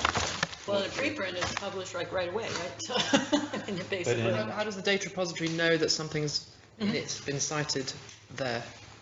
Well, that's a good question. In the preprint That's world, where yeah, JATS yeah. comes in, right? Huh? That's where JATS comes in. Well, you then have to parse it, so you have to do it after the fact, not on... That's where the data citation comes in, but at the very least, they'll have a DOI that points to it. And I wish Jennifer were in here, because she just wrote a blog post about tying all these objects together in Right. a preprint sense. So if you have the right identifiers, you can do that. You already can, yeah. Mm-hmm. Yeah, but it's a manual process, that's the point. If I have written a preprint with hundreds of identifiers, it's really heavy duty at the moment to notify all those downstream services that I have actually cited those identifiers. In the long run, we have to think about ways to make that simpler. By parsing the text that is actually being submitted, by turning it into something more structured, or by maybe even submitting the data in some other form that the preprint server or other tools can work with, Yeah, I mean, you can submit citations, references and citations into Crossref right now. I mean, there's two use cases, right? There's two use cases about data, or you can make a distinction. One is, I wrote this paper about some analysis I did where I consumed a bunch of data, and these are the data sets that I used, and here's some kind of citation or identifiers. And the other is, here's the data on which my publication is based, is my primary data set, right? And I think, and that's the one that corresponds more to the supplemental data model. And I guess, you know, there's kind of two things. There's one is, let's make this really easy for people to do, and that kind of assumes, you might assume that based on that criterion that people should just do it the way they submit to ordinary journals, which is usually with the supplemental data model or something like that. But I actually really agree with Marianne, not surprisingly, and that there should, I mean, we should really encourage people to, even if what they submitted was essentially no different than the way supplemental data is done now, it should go in a recognized archive with the standard metadata and the rest of it. How does one deal with the data integrity problem, which is often an issue with databases, how you maintain the Ignore it. database? You mean in terms of the integrity of the data that people submitted? Ignore it. That's their problem. So here's what happens. You know, I'm going to go and I'm putting this citation in. You know, submitting this, and I realize you've got the wrong citation, and I go change your citation because you messed that citation up. And I've seen people go in and change databases if you let them go in and change the database. So you have to sort of make sure that someone maintains the integrity. And that's what the repositories do. Yeah, so August, would you like to comment? That's what We're talking like repositories would be like, Figshare, Dryad, Dataverse, or any of the NIH or EBI data. So it would be like Wikipedia, where you see the versioning, so you can go back and change again if you don't care. I don't know what we're talking about changing, though. Yeah. No changing. This is just this is like a deposited archive. It's like a preprint server for data. Okay, so no one's going to be allowed to change and add to, well, you're allowed to add to, but no changes. No. I mean, this isn't a preprint for data. This is just a data repository. I mean, Yeah, but I'm actually suggesting that it's really similar, actually, in a lot of ways. That you deposit something that you're not really saying that what the structure is, and you put a lot of metadata on it, right? You might subject it to a few tests, and there it is, and you're not going to go back and change it. yeah, but that's that's Figshare, or we have Dash. Yeah, exactly. That's what we were saying. Exactly, that's what we're talking about. I know, but it's like we're using this like preprints for whatever. Like it's just what is currently exists. Yeah. Well, as I understood, the purpose of this was, I mean, I don't know I didn't read the meta questions, but it is the preprint server itself, if it's going to handle submissions, there's data associated with these submissions. Right. The best practices that seem to be uniformly recommended by everybody is that data really does not belong in supplemental data. Yes, there are some things that are supplemental, videos and things, but that it really belongs in a repository, that the repository is the one that takes control of that. And that even if they were going to submit it to a journal later on, the journal requires now that those data sets be put in a repository, and there are recognized lists of those repositories. So I was just suggesting that the preprint server should follow the same rule, right? Right on, If you yes. reference to data, Sure, if yes. you have, that's what you put So in. my question is, I agree with you, right? And I agree with you. Not surprising. But how would that, in the absence of journal editors, how would that be, and you have multiple intake servers, how would that aspiration be Well, right now, done, right? How would we do it? right now, Figshare, I'll speak for him. They can just go and harvest from multiple sources. So like when we worked with them at PLOS, like PLOS had supplemental information server, and they just came and harvested. So if the preprint server had a supplemental information area, they could just come in and harvest the metadata from the paper and the the files and make them searchable. And that, I mean, we could do that too with ours. But then how is, I don't quite get that, because I was thinking, surely this has to be done at submission. Well, so I was It could thinking be, something but- that one could conceive, right? That when one put it in, it says, do you have data, a data set associated with this publication? If so, if you get a list of places where you can go ahead and put them. It's not that different from how people handle supplemental data, Exactly. right? You get this little workflow, please please deposit your article. Oh, is there supplemental data? Right. Okay, only you don't go to a supplemental data store you go to a recognized archive, right? Supposing that the intake servers then would have to implement, a structured way to deposit data in the appropriate. But this is what is currently in place. So like if you use Editorial Manager or Scholar One or even OJS, you can hook into Dryad, and there's a back end where you can submit things into Dryad, right? Those connections, that's exactly what we're talking about. Right? Right. And Dryad, as I understand it, would be out because it only takes published articles, or would it take a preprint? I mean, it goes both ways. So like that goes, you put in your DOI for your publication when and if you know it. You have your DOI for your data. You might even have a third one where you have journals that are now strictly data journals. So you can have all those, and then you combine that with your ORCIDs, and you have like all those links together. Yeah. I think that would But be to a your very point, I good mean, thing it's to have. Yeah. trying to maintain those and make sure everything's up to date is the challenge. So. Right.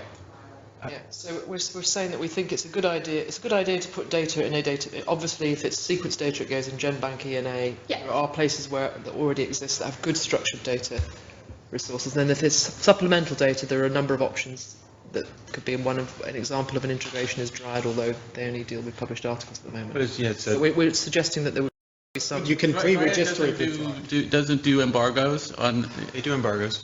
But Well, so- again, I think It's with not preprints- available then. Okay. Open. Sorry. So what about supplemental figures? Do they also go into a repository? Yeah. What about figures in that case? I mean, I'm wondering what the Well, but I'm also wondering, again, I mean, the idea of a supplemental figure is partially imposed by the journal articles where they say we don't have the space, reviewers yeah. say, I don't want this in the main article, I want it over here. And so writing a paper, as people start to learn, not for these requirements that have been put on us by space and also reviewers, because the number of times a reviewer comes back and says, that's too many figures, you need to push that off into supplemental material. The authors, in their view, may not distinguish between these, right? They may just choose to put them all as figures. Yeah, and it's also interesting to think about what would happen. Sometimes I've seen, Nature papers that have supplemental PDF files that are like 50 pages long with endless tables, and we were just looking at it. Remember? So, what would actually happen if the opportunity was there to put those things, in their native format in Excel, which, I know it's a powerful, but it's probably better than in a PDF. Right. Yeah.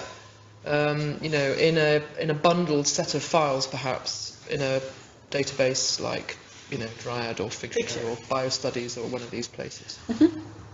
So it would just be a question of getting the ingest mechanisms to point people in the right direction. It's whether you want to recommend it or whether you want it to be an automatic process. So if you recommend it and say, this is a list of repositories, please let us know where you put it, or if you just want to have one of the systems call and extract that information and assign DOIs to it and link it back to that preprint. Yeah, and also again, I can't quite get my head around. Is this something that you expect the ingest service to do? Or is what role would the central service have in this? Right. Would you just take any old stuff from the ingest service, and then the central service has to? Oh, hang on a minute. There's 15 supplemental figures here. No, you push it back to the ingest server. You push it back to the ingest server. I think so. Is it OI? Yeah. I think if there are these best practices, I mean, embargo periods, again, if a preprint is supposed to go up immediately, I'm wondering how long an embargo period one needs. Technically, none. No. Right? Actually, that's the question I tried to pose in the last session, as to whether they have discussed acceptable delays, like in archives. Right now, stuff is published or just once a day, but within a day of submission. And I think that is kind of striking the right balance that actually allows the human curators to curate. And one day is also good then or better than just a few hours because, well, we're living on a globe basically.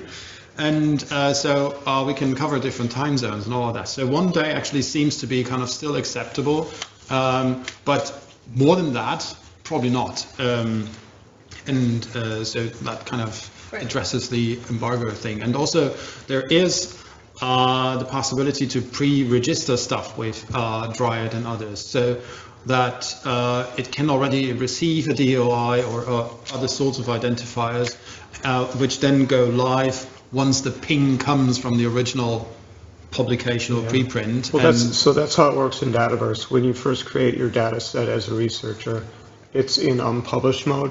You do have your DOI.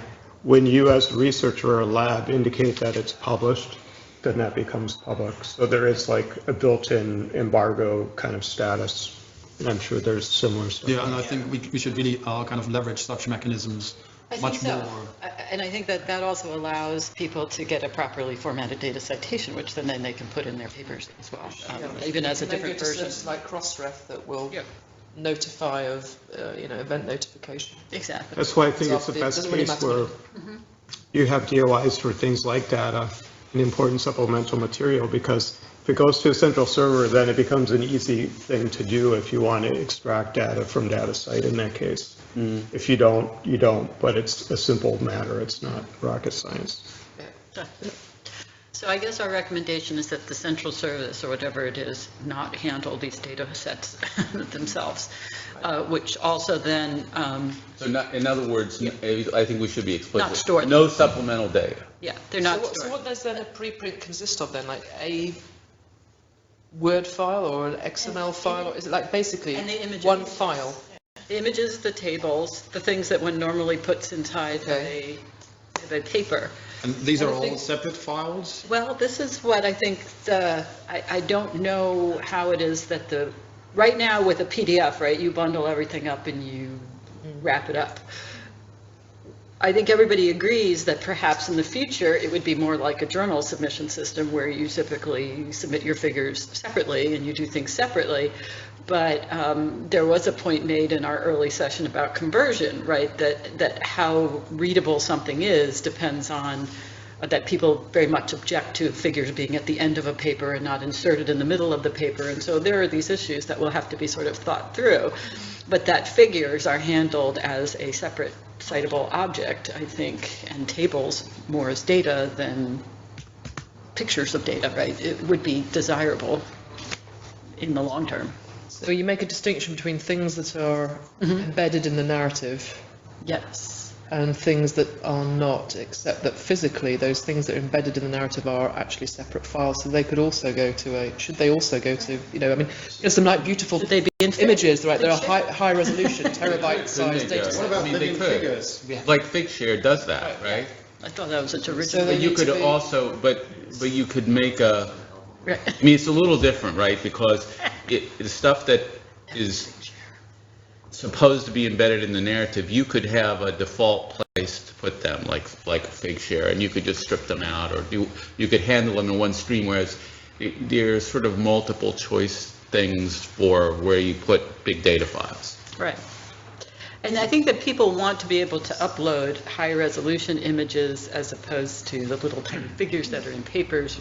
So the distinction between figures and data will start to get, if it already hasn't, right, start to get blurred. So what is the basic offering then? It's a file with a narrative in it, with some links out, and if the link out happens to be to a figure 1, figure 2, figure 3, then those figure files are also part of this bundle, which is a preprint. Is that right?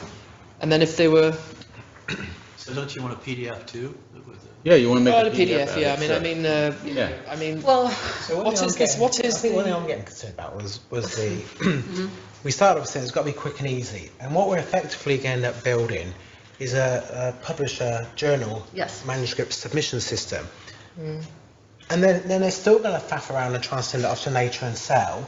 So they've got to do it all to keep bioRxiv happy and to keep us happy, to get it into Central, preprint Central.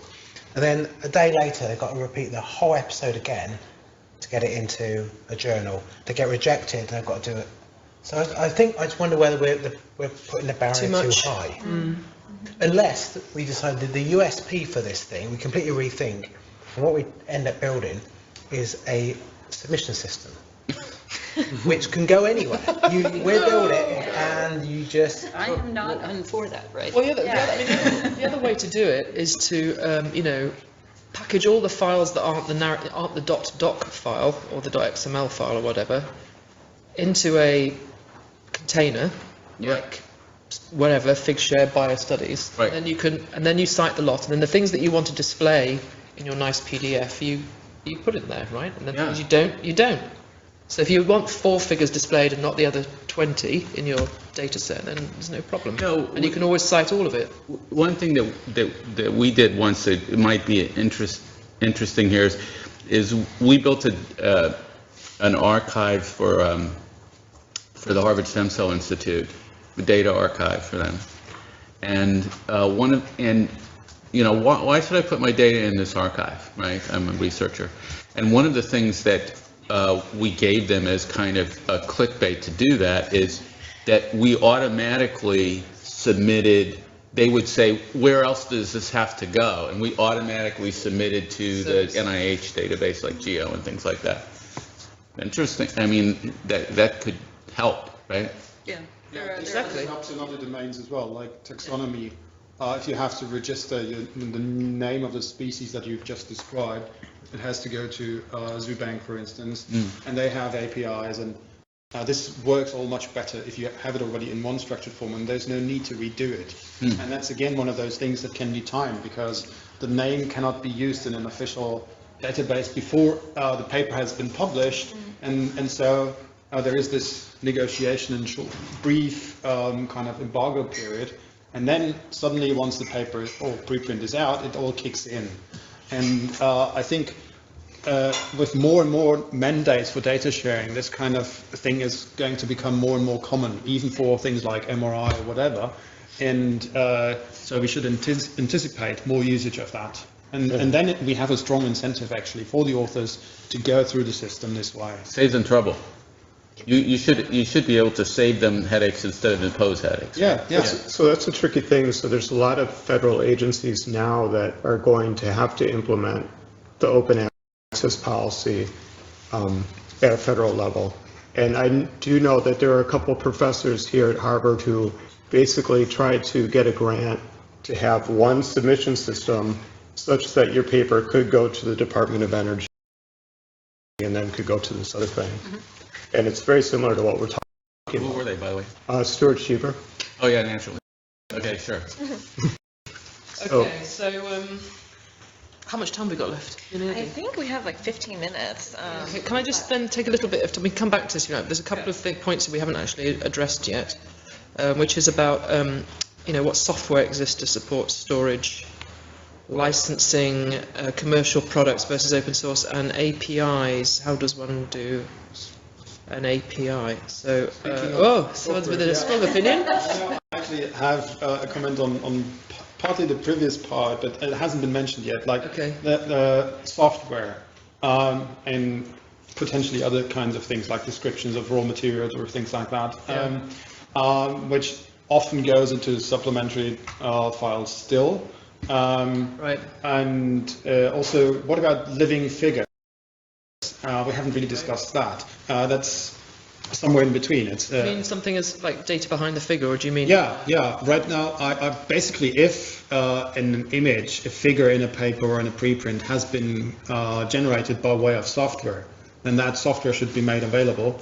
And basically, that image is just one manifestation, but we should be thinking about how we want to archive that, and also keep in mind that 10 years down the line, that software might not be running anymore. But if we have an image out of that. Yeah, I mean, this is all like why it's a great idea to put things in data repositories, because that's what preservation people do. Yeah. I mean, they're taking care of the formats and looking at exactly responsibility to some extent. Yeah, and then the living aspect comes in via versioning of that data repository. Yeah. Yes. Okay. Yeah. But I know and the APIs. Think, after going around around the house a bit, saying the ingest servers would need to deal with this. We're now saying actually that might put too much of a load on the scientist. Well, I think actually what we wanted is services embedded in the central service that would shuffle just data embedded off. in a general ecosystem. Like we already have lots of servers that can accept all those different pieces that we don't really want to have in the preprint. And then I know, but the question is who make, I'm a scientist, I'm going to come and I'm going to submit that in my preprint, I'm going to give this site a PDF and some files, and I'm used to dealing with supplement, is it going to be me who has to deal with all this stuff, or is it going to be the central service that will, give the scientist a bit of help? So it's not like, it's a major headache for scientists to figure out where the hell they're supposed to put all this data. Some obvious place like PDB where people are used to that, right? But there are other, people still don't really know all about Figshare and things, I don't think, or Dataverse. I'm also thinking about how to report this, and one thing that's in my mind is someone suggested we should kind of prohibit supplementary files altogether. Are we ready to say something like that? No, it's not that that would you certainly can't have facilitate it, but I think that, whether the RFI and how this thing is going to be built at some point, we'll have to figure this out. But I can imagine there being a bid going out essentially to saying, are you going to handle our supplemental data? If they even consider it supplemental data, right? And saying, yes, you may have videos, you may have all of this material, you may have living figures, you may have whatever you wish, right? It's just that the central service is not going to be the place where all of that is stored. It is going to be handled by somebody else. So there's an independent provider that's going to do this. Yeah, but the central service might have to have services to enable that, because it would be too much for the submitting. So you want to keep it quick and it has a different set of requirements on the content, right? Mm-hmm. Yeah. And there are already people that have been working in this field quite some time. We've mentioned some of them already, and they should be the ones that sign up for this. Right. And if people are working through and communities already, they use Dataverse, they use Dryad, they use Figshare, they use specialized repositories. If they're sort of already used to working through those, then then it's already sort of taken care of. So the central service wouldn't have to necessarily, they say, look, my supplemental data is already in GitHub, so I don't need your contractor, basically, I just have the link, right? So if you're already storing it someplace, you can pass that on in your preprint. But I think that, the issue about the figures is an interesting one, because, again, a figure, if I think of the electron microscopy world and I think of, high resolution light microscopy, the figure is a small annotated version of the raw data, right? The raw data belongs in an image repository. The figure is not 600,000 megapixels by 600,000 megapixels. It is an abstraction that I'm trying to call attention to, and I'm putting arrows and figures and I'm saying things to it, right? And the raw data is deposited someplace else.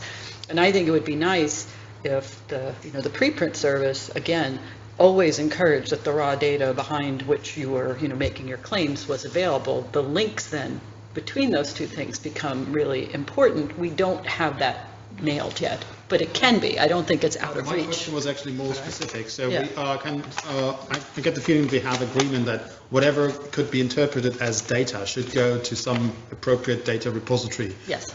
We don't have any fallback solution for kind of unusual kind of data for which there is no obvious repository, but yeah, we can probably figure that out as well. But my question is more general. Then, given that, should we still accept supplementary files that may contain stuff that is not obviously data? Like, for instance, a letter of Albert Einstein that was just recently discovered, and that kind of supports some things. Should we then just assume that those kind of things are always data, should go into some... I'm going to take the radical position that that's all data.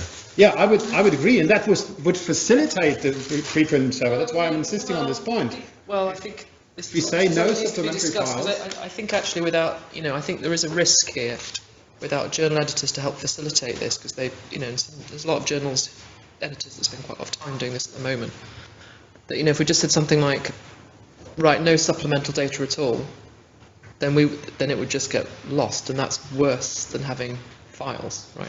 Well, I think, so I was involved in the implementation of the data policy at PLOS when we came up with the one of the big challenges for journals is, right, the narrative itself, that publishers are stewards of that article of record, and the supplemental information files are part of that. And so having a copy of that available on a local service is important to a lot of journal publishers, or they would be like if it was Highwire or whatever, or a publisher platform.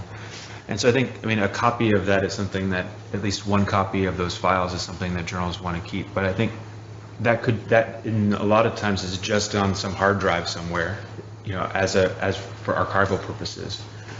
But what we're talking about here is having a central service for discovery and search. And so I don't know why we could not do both, in the sense of allow people to submit supplemental information files the way they are now, but we're talking about the fact that we think that best policy is for those files to be managed in a data system.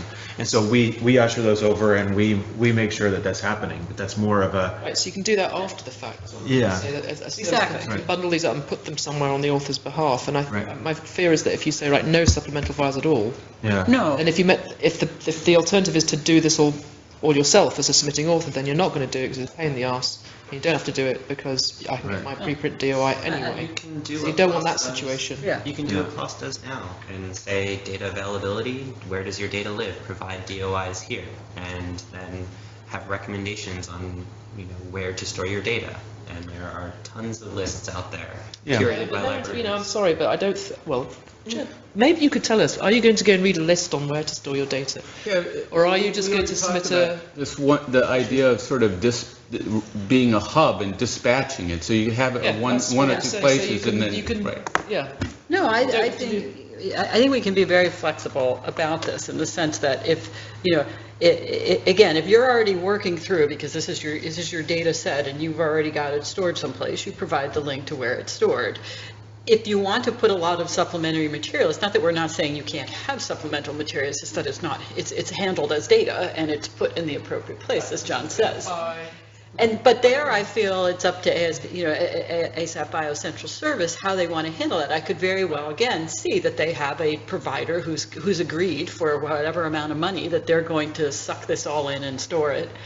And therefore, if you haven't put it someplace else, they're the ones who do it for you. They do it for you. So we never stop the authors from putting these things up. It's just that we don't handle them the way that we normally handle supplemental material. Or even now. Yes, exactly. This is the olden days. Obsolete by the time of release. Robert, did you want to? Sorry. Make sure I understand. So we're saying that the intake servers can provide, put your stuff in the right place, but I'm lazy. I can't be asked to do that. I just want to get my PDF out. And then the central service says, okay, we're going to manage this properly. You've got data here, this should be in GenBank, this should be in Figshare, whatever. And the central service will do that postal service.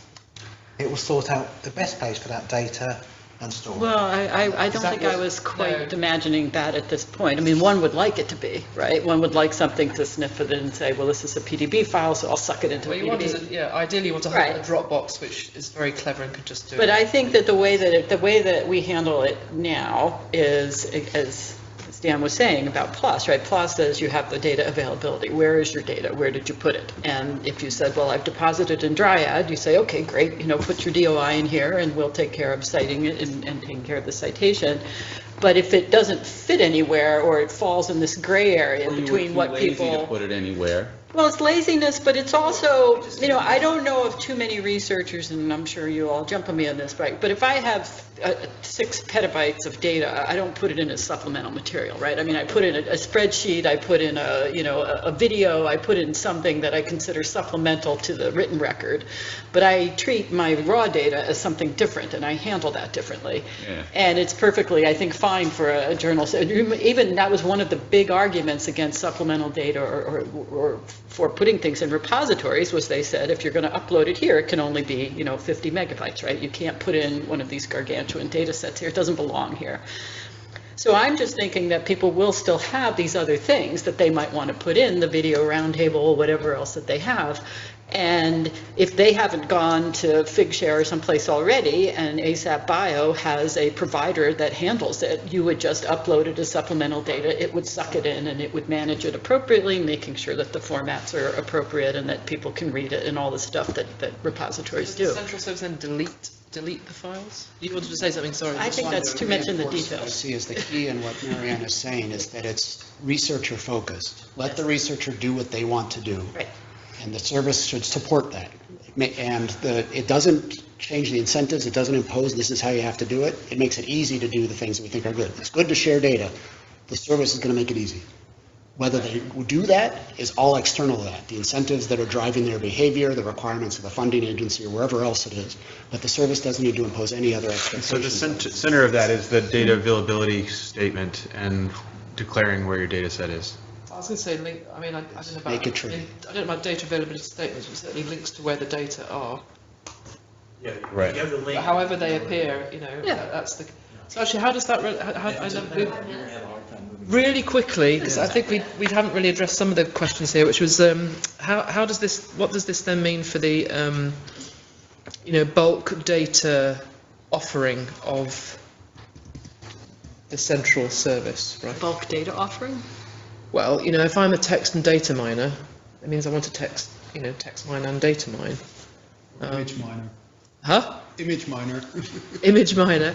Then, does that mean that, basically all the data associated, what am I going to download? Is it going to be just the XML file, let's say, or the HTML file, or the .doc file, and a metadata wrapper which shows the links to all where these data sets are, or what is it? If it's a really large data set, and I worked with a fairly large data set, 0.5 petabyte, it's all of the hydrology data from the Chesapeake Bay watershed.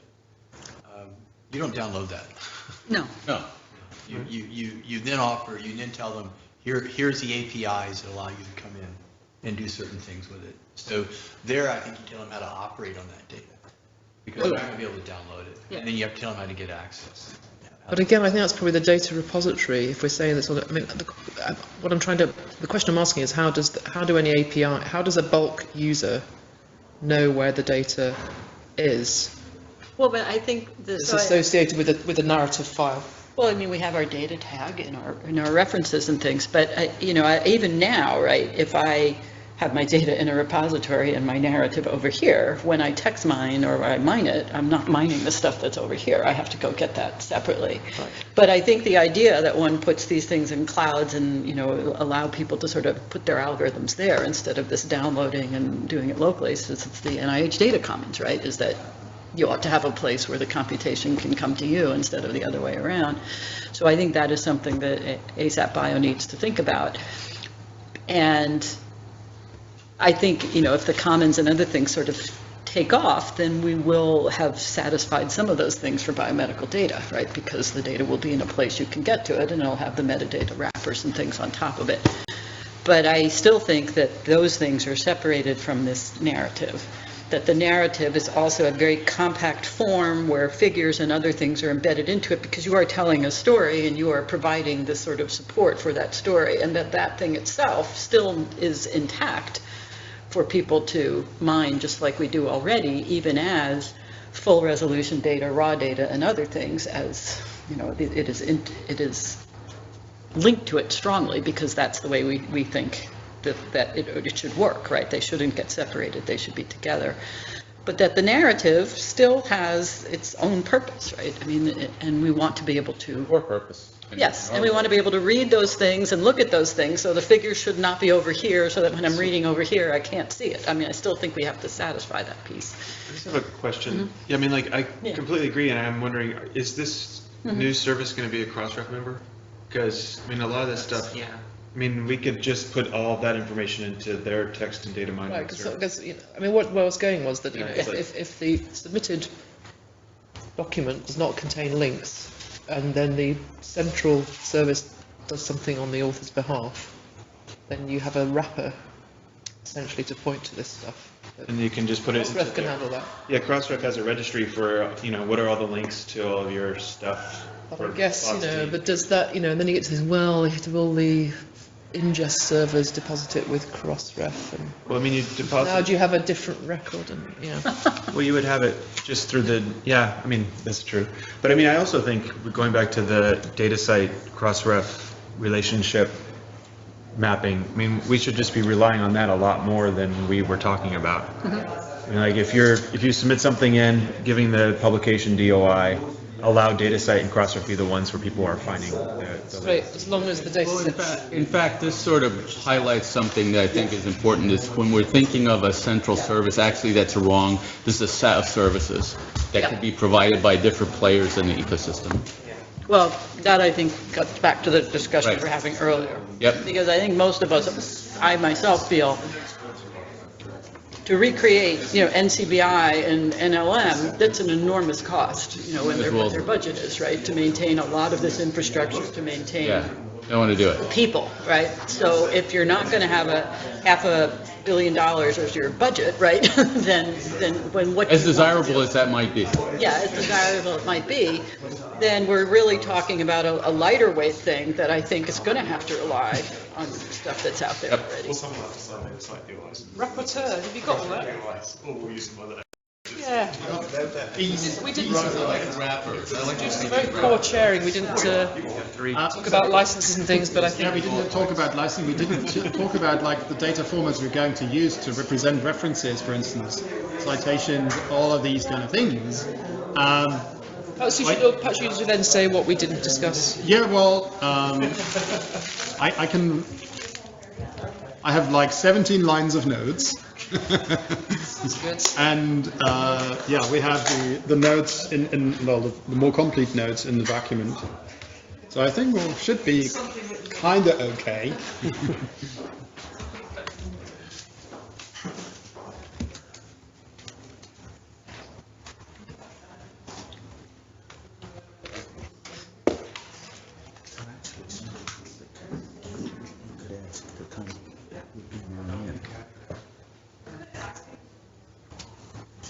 Oh, is she involved?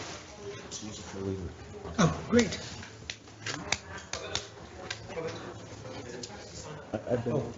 Oh, packed it. Are you guys straight to the Taking a train from South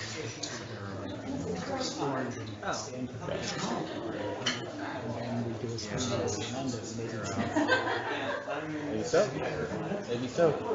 And another person that's in London. Marianne's at UCSF. Depending on traffic.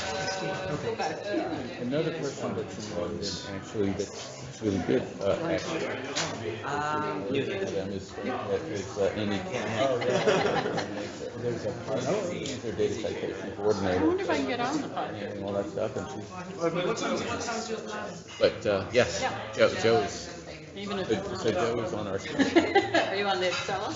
I am not. I am on the regional rail. I thought I could have gotten there by 4 or 5 years ago. Yeah, I'm gonna duck out a little early. Yep. Okay, I've got the email started. Eminently practical woman. I enjoy working with her. She was trying to run a workshop of about 25 of us who were all very practical, but in different directions. It's like, okay. Everybody was nuts and bolts with different parts of the car. It was challenging.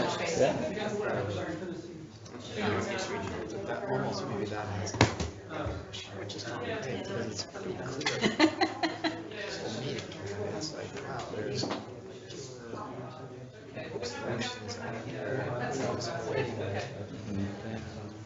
there should be now. Yep. However, it's still not Enabling.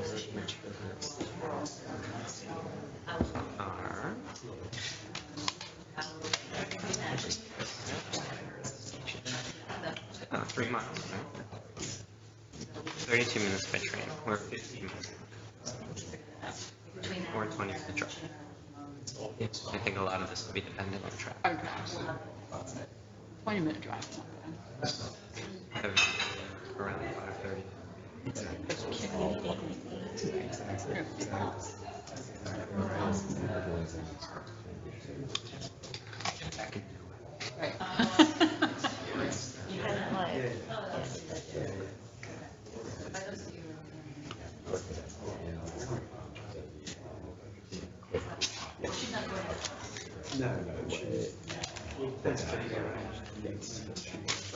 Jennifer, There are a number of papers that once published don't have their DOI live.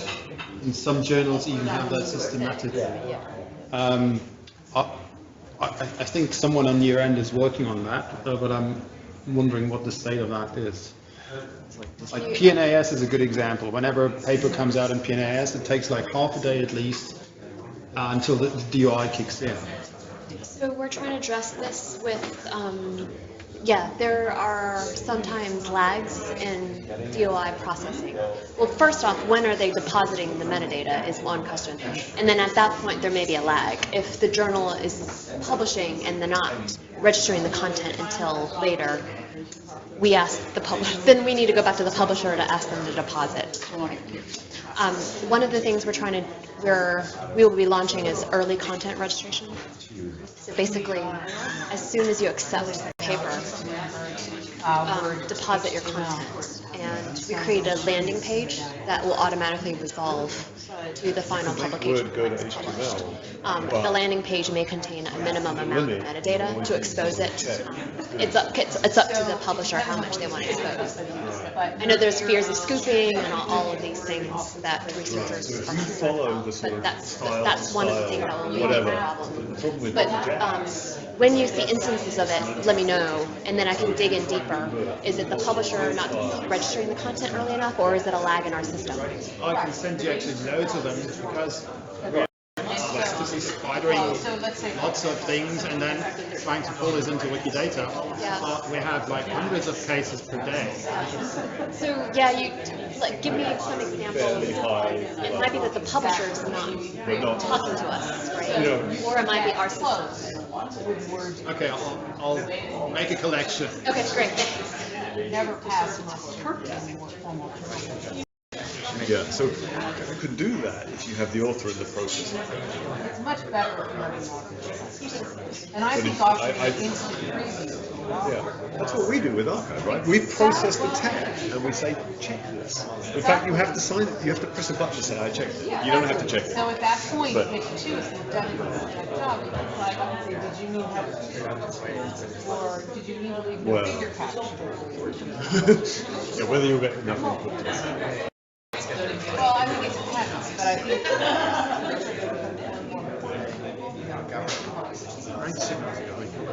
I don't know where HTML is going. HTML kind of went down this path to get a form, and now it's got sloppy again. It depends on what kind of HTML your URI. Well, HTML5 is sloppy in HTML4, you see, so that's why you can still. It's very stream of consciousness. Right. The other is like the rapporteur really uses practically a lot. You can cut and paste it. But it's still a little more. Therefore, it's better capacity. No, I don't think that there's any, I didn't anything here. What I don't think that they It should. becomes an intermediate step from which you can, Because if they're going A to. lot of it was, what the longer narrative. Yeah.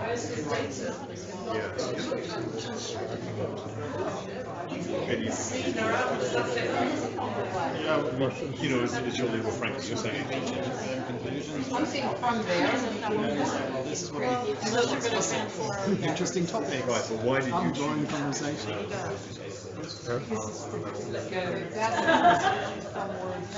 Okay. Right. What John was saying was that If you can get to a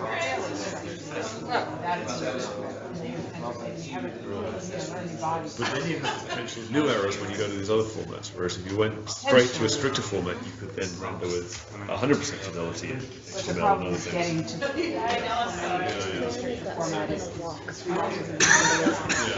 okay. And actually, I think we can get quite good. Okay, everyone, if I can have your attention. Just a brief announcement. We are now coordinating the taxi leaving opportunities on this high-tech information solution. So I'm going to pass it around for anybody who's not yet had a chance to sign it. And The ICM is ready to. I guess you. I do not need. I do need a taxi, Okay. actually. Oh, great. Go Okay. back to where I park my car. Okay, wonderful. You can't park around here, you might have noticed it. Okay. So then if we could get started on reporting back from the storage session.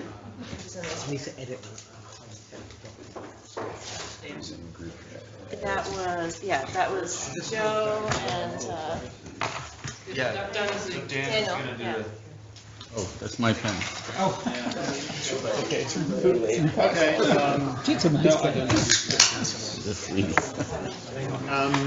Yeah, so our task was to discuss data storage models and how data could be linked to external data sets. We had a number of questions which we actually did not all address, but we had. I'll just give a brief summary of the things that we have discussed. So first, of what do we actually mean by data relevant to the preprints? We came up with a rough classification. So there's data in the narrative. Then there are data sets being cited. There is data in other parts of the document, like in tables and figures. There may be supplementary data in supplementary files. We discussed quite a bit, like what the scope of supplementary files should be. So came up with the recommendation that if it's data, it should go to a relevant repository whenever possible. If it's something else, we don't really know yet. If it's software, yeah, of course, it should also go to a repository. So if there is an appropriate repository for the kind of information, then it should go there rather than as into a supplementary file to the preprint that we're discussing. But there may be cases where supplementary files are still merited, though it's hard to circumscribe them. If some data relevant to the narrative goes somewhere else, then it should have an identifier and there should be two-way linking. This two-way linking will probably involve some sort of embargo so that you can pre-register the relative information, and then it kicks in at some point when, let's say, the preprint is published, and that it will then inform the data set that is now being, that the preprint, the relevant preprint is public, and then it all becomes public, things like that.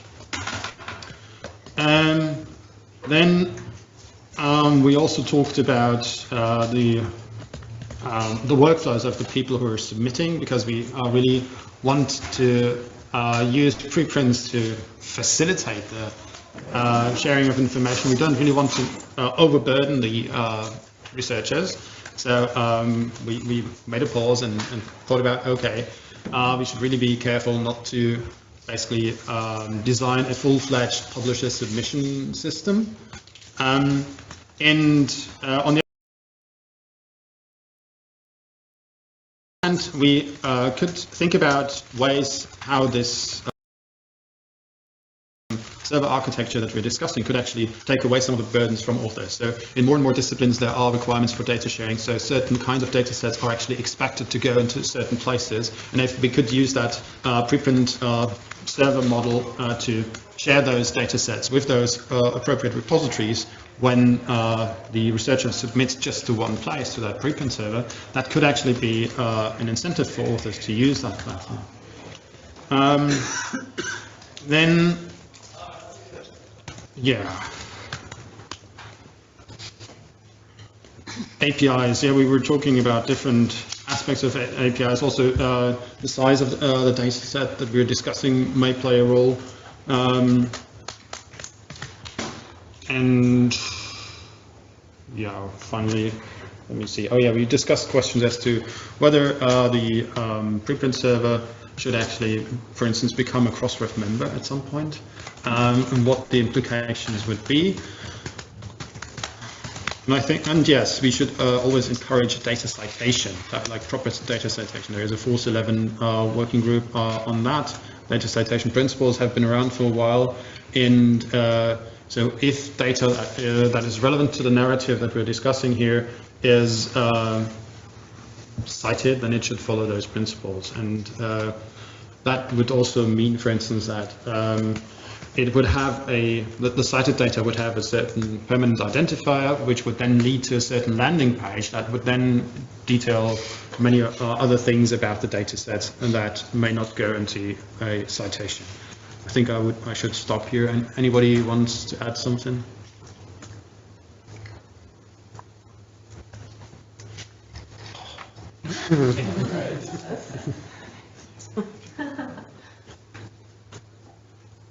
But let me add one thing. That is, You do. yeah, that like discussing all these different data types. To me, it was interesting to see like a question we didn't address directly as to what is actually a preprint, because it basically boils down to the narrative and all the other bits and pieces. They kind of could go in principle elsewhere. For most of those things, we have different places. But in terms of actually making use of those narratives, sometimes it's actually essential to have the figure right next to it. And then, so we really have to be careful in striking the right balance to make that figure reasonably close to the narrative, but also reasonably useful for, let's say, image miner. So we were also discussing aspects of mining. How would you then mine the content of that central preprint server if all the bits and pieces of it are distributed across different places in the ecosystem? And you know, there is no answer to that, but it's just something that we have to keep in mind.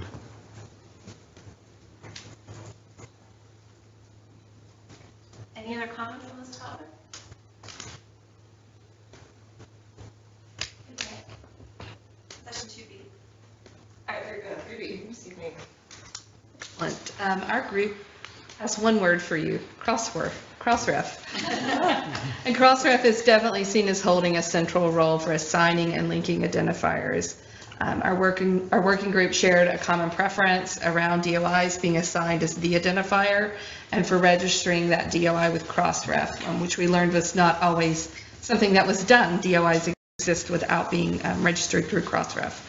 And the reason for that was primarily around the established processes that Crossref has that then enable further linking and interoperability. Crossref's best practice says users should create a unique identifier with each version. But we also learned that scientists who have been engaged say they hate that idea. There were concerns that this could create problems with total counts of usage and citations downstream. And Laura on our team shared that even in ORCID records, versioning can be one of the most problematic issues. So, you know, we got some real life experience from bioRxiv and arXiv, how they're handling the versioning underneath particular DOIs. We also then turned, but we didn't solve that question, I don't think. We turned to the question of at what point in versioning does it become a new thing that warrants a new DOI? Is it when you add an author? Is it if you change a figure? How much of a change warrants that?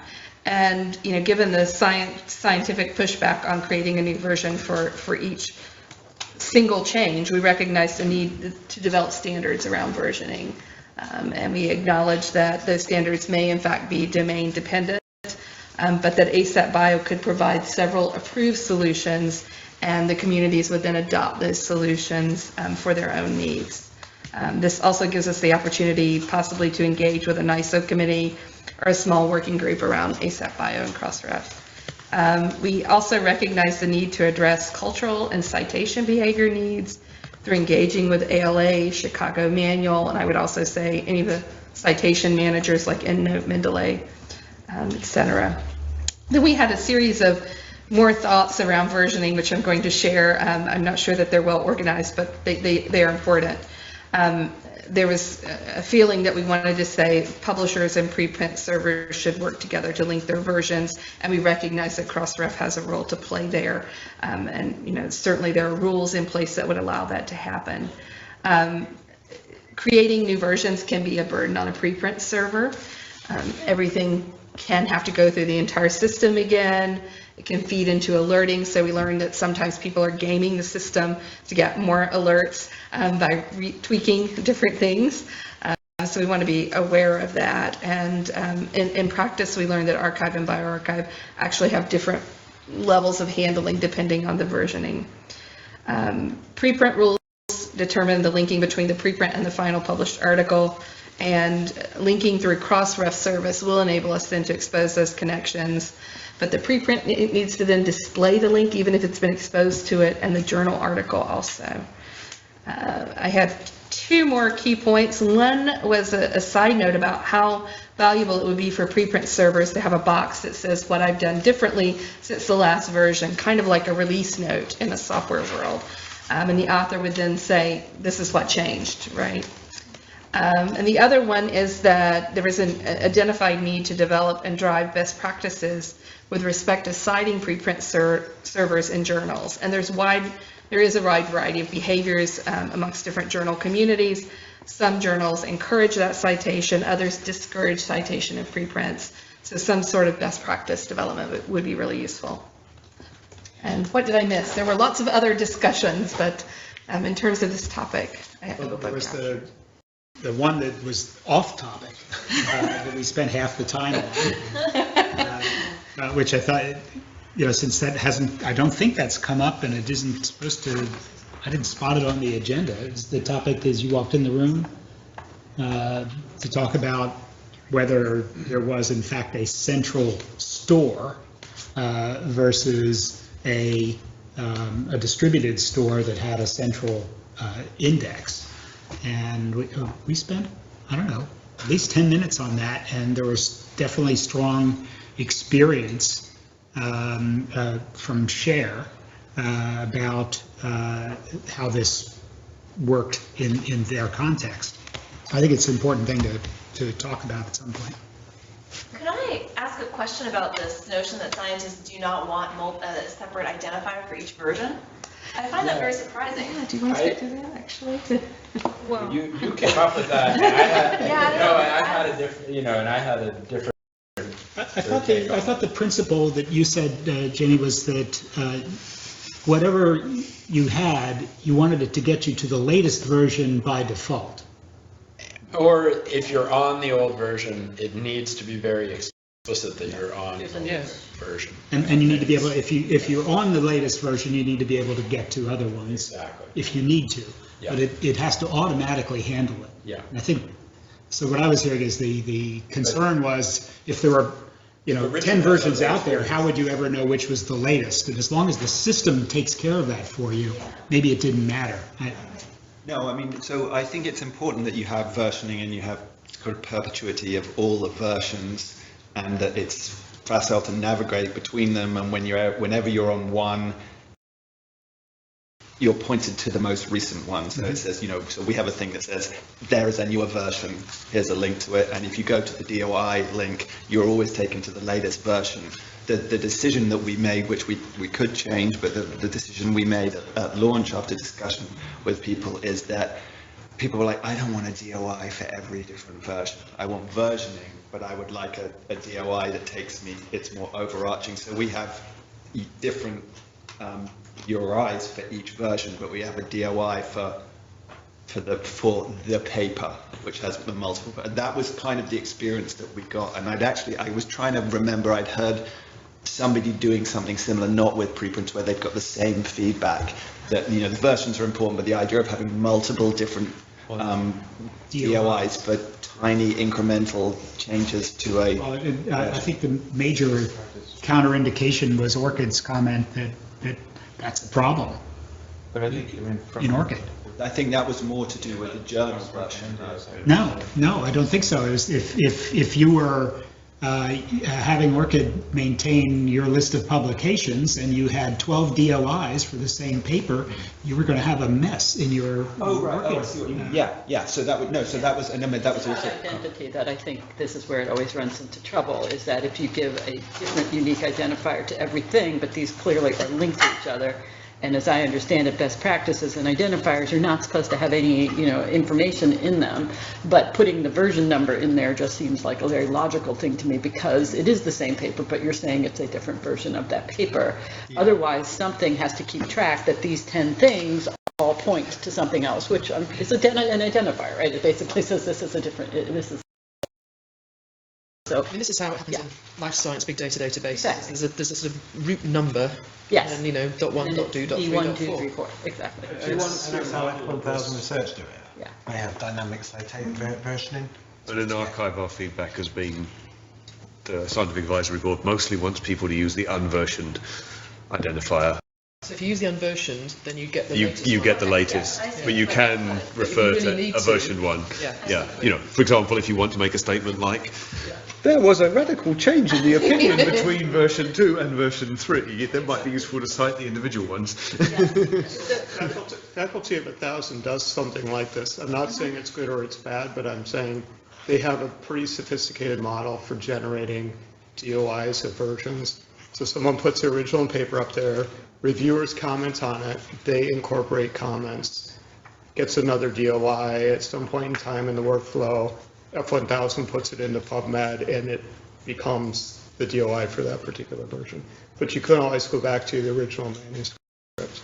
But the challenge is that not everybody uses it the same way, and when you're talking about a machine trying to interpret it, then it becomes really quite complicated, because Yeah, you I'm have not to like keep recommending track this, of I'm where just the saying- DOI came from and I don't think it's how it's handled. I don't think. I mean, we didn't make that decision because we thought it was a technical challenge. We did it because we that was kind of the feeling that we got, and you can still have unique identifiers for each version without having different DOIs for each version. So that's what you can get. There's a unique URL which will take you to every version on bioRxiv, but there's like a DOI for all of them, and the decision that the author makes, we basically put it with the author. If you think it's, I think somebody made this statement, an intellectually distinct entity, and then you can create a new paper with a new DOI. But if you're basically saying it's a minor iteration on my previous paper, it's a new version with a new URL, URI, but it will be under the same DOI. And that was the feedback. We could change. It's not technically challenging to just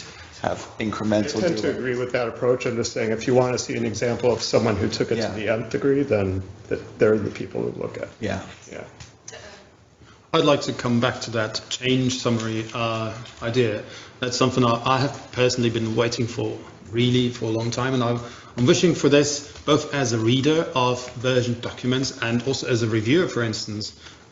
When the paper comes back to me, I hope that my reviewer comments from the first round have been incorporated, and then I'm again presented with those 40 pages of unreadable stuff, and they have changed just 10 little things that I have to find and remember from my previous comments. And so having a diff tool would be very useful. And but already the change summary goes in the right direction. It's kind of a manual version of a diff tool. It kind of gives you a pointer, but sometimes it may not be like valid, or it may not be useful for the kind of changes that I'm interested in. And so I'm wondering whether you have discussed, or anybody here is really thinking about diff tools for versions, because that would be really useful. Anything versioned on the web that is actually actively being used has diff tools. This is back to sensible document formats. But Yeah. Well, you could annotate it too, but something that indicates what it's doing. Yeah, it's difficult with PDF, it's simpler with other formats. It'd be nice to have, coming back to this notion of this kind of meeting, being able to kind of like talk about standards and make recommendations for, I think it was Mark's idea, this kind of like, this notification of what has changed in this version is to say, where do we recommend that goes, what format? We would consider it as like a database field, but, is it a database field? Is it part of the manuscript? Where does it fit within the kind of the structure of that information and the versioning would be something to discuss. Is it considered part of the manuscript? Is it considered part of a version, or is it some kind of meta thing that's layered on? There is another issue we didn't quite have the time to to finish the discussion that seems to be important to me, is how we cite formally preprint manuscripts in published papers, and whether there is a need, and I think yes, to distinguish preprint from peer-reviewed journals, and second, whether there are technical tools, for example, JATS, tricks, attributes, to flag those references so that a publisher can render them in a different way, put a little flag, that they can also be mined in a different way. That's a little bit related also to the versioning thing. What do you really cite? But really making this distinction with data citation, we came up with an attribute that indicates the type of citation. Just we're saying what kind of object it is, data. But I'm not aware of a similar attribute in JATS for preprint. So maybe there are workarounds. I'm not a specialist, but if there are no workarounds, maybe this is something that needs really to be developed in an extension of the JATS standard, so that every journal feels very comfortable to cite preprint, because that's a key of the success. It should be doable because of dynamic linking. Yeah, I don't think you actually need to add it formally speaking. Just ping using the identifier, you just ping the system. I mean, I think this is a key example for how, if you clearly tag, and the publishing platforms can do quite a lot, right? So you have a publishing platform with a journal article that has a reference list. You identify all the ones that are journal articles, identify the ones that are preprints. Some of them are retracted or corrected. All of these things you can quickly get with just an API query. By and large, publishing platforms aren't doing this, but the data is available for people to be able to do that today. Yeah, but you have to, the result of this API query needs to be put in the document so that it's rendered in the HTML in the end. It's doable in JATS. I'm actually not so sure it's desirable, but technically it's doable. John, in Highwire, with your experience with journals, when you look at a reference list of a full text HTML rendered on Highwire, sometimes the reference list, you have a link via Crossref. Mm-hmm. That will be a link to a DOI, right? That Jennifer would know whether or not it was a preprint. Yes. You could do a reciprocal display issue immediately to just say, so you would see the reference, and then there would be a thing that where I don't know, Crossref was in red, that meant it was a preprint. Surely that would be easily done. Well, it could be done. I think the publisher would have to decide if that's what they want to have. Yeah. Right. I honestly think you have to think about it. The reader is going to want it in the PDF, not in the full text HTML, because the PDF is the document they're walking away with. So we have to get it into the PDF. I think for the most part, the readers are going to be savvy enough to know. Well, they see a citation to bioRxiv, they'll know it must be a preprint. I think that's true. I don't think this is a good. That's just not opinion. I don't think we can rely on that. It's not a robust system. I guess we need a little bit more formal. These are different objects, and I think it's really in the interest of the system that if a journal wants to make the distinction, they can do it.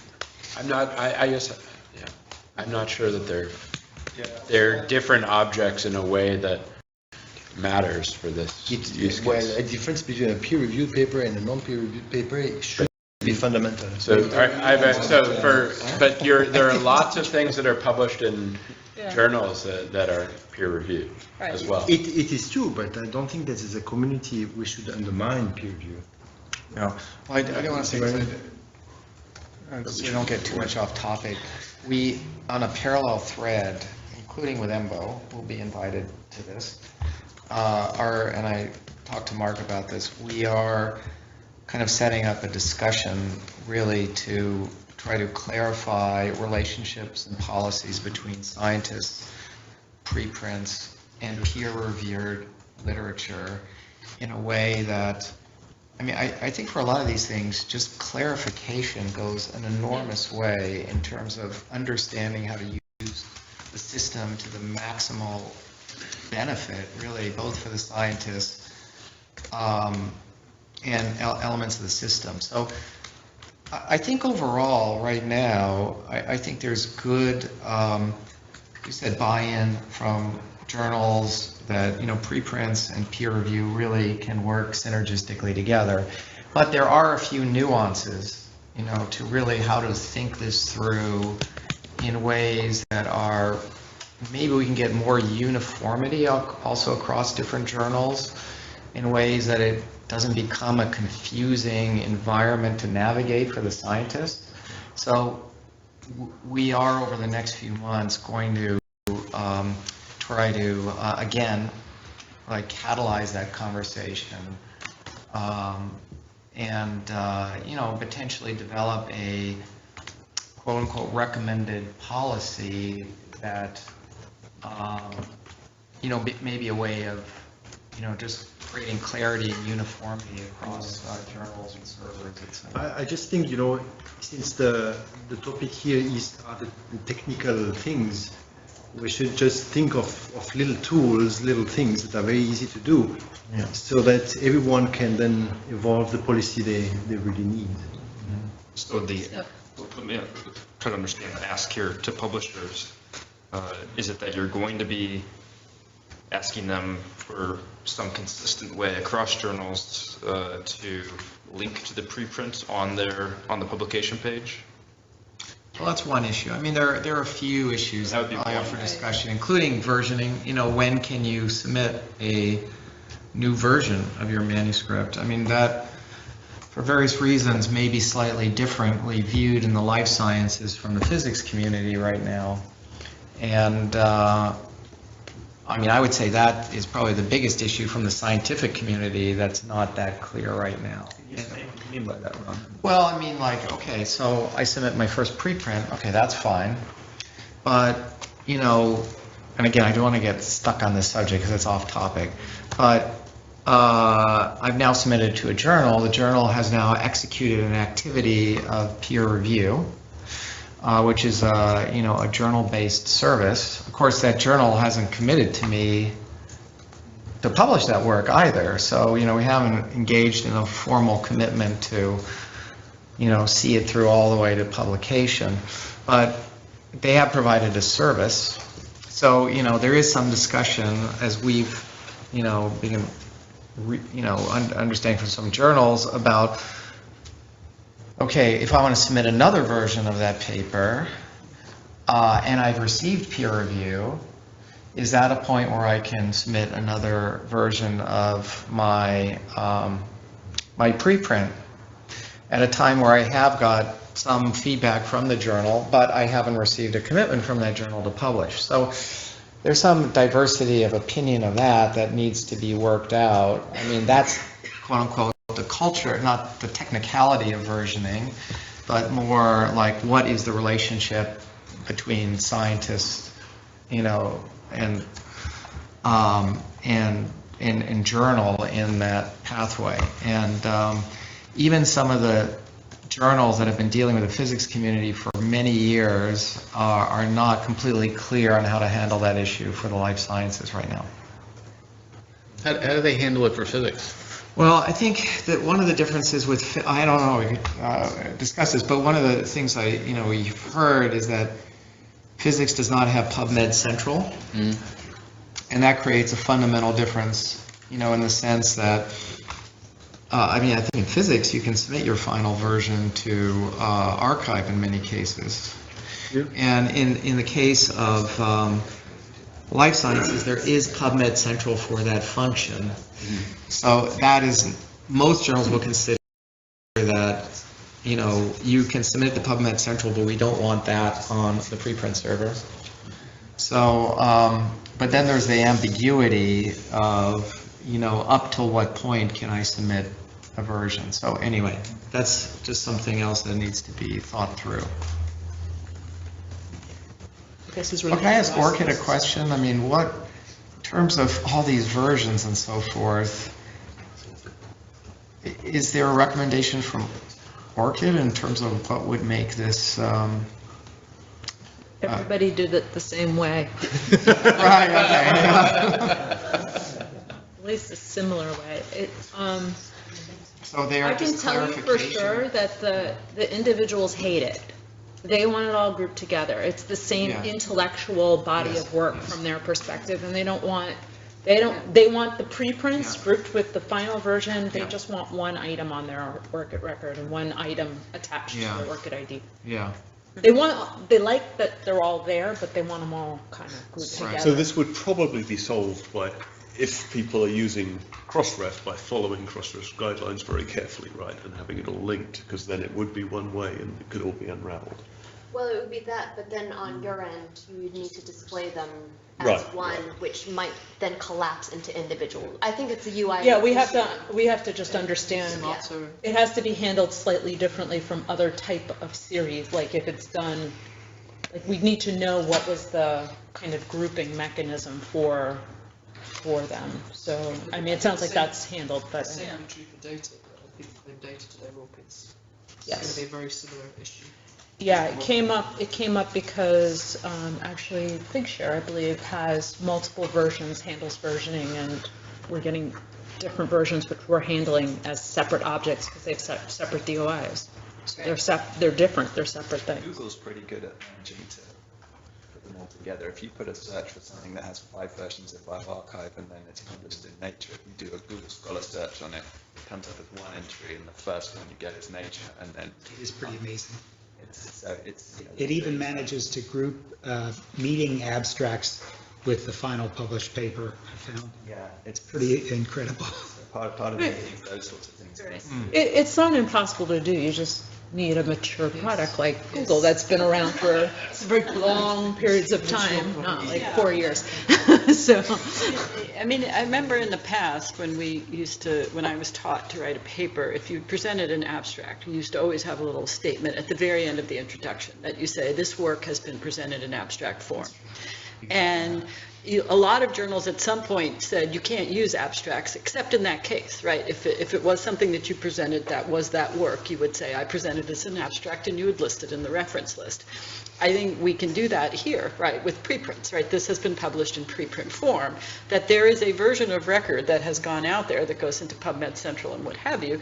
In my view, doesn't stop there being updates going on in the preprint servers, especially because a lot of journals give you a lot of trouble when there's minor corrections, right? They don't want to go through the bother of fixing everything. So I think that this can be handled, like you say, with policy, right? Yeah, exactly. But just on that example, because I like that, because I still, I'm from that era where I used to do that. People used to cite in the end of the introduction their abstract. Mm-hmm. I tried to do that recently with a bioRxiv preprint and a thing that came up.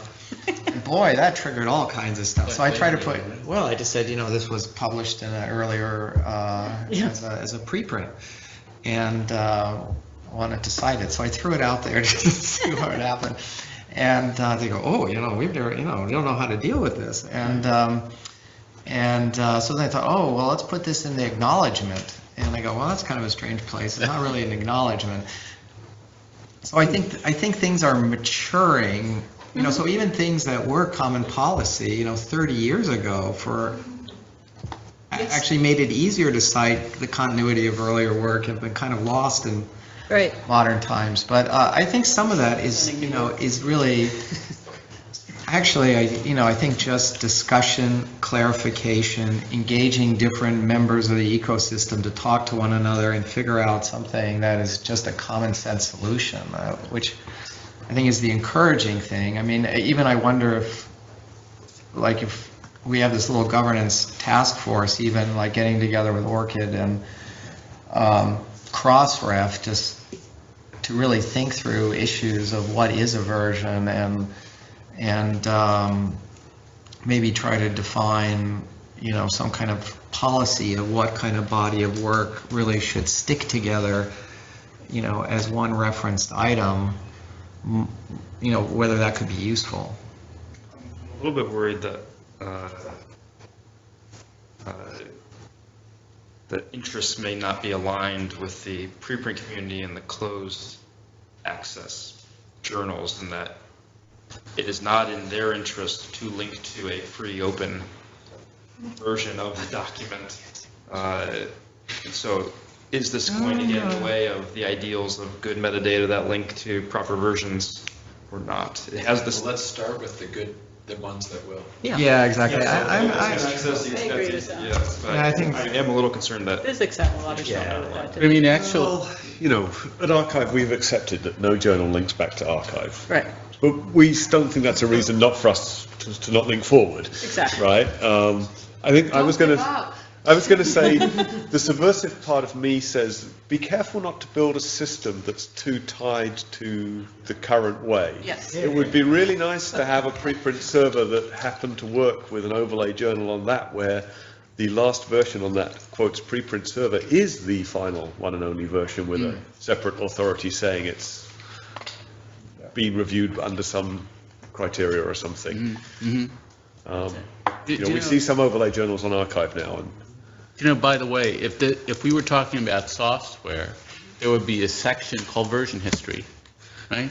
Yeah. That would, right? There is on preprint servers, right? So archive and archive have that. It doesn't tell you anything. It doesn't tell you anything other than that there is another version. I think on this thing, I'm thinking of like what's happened.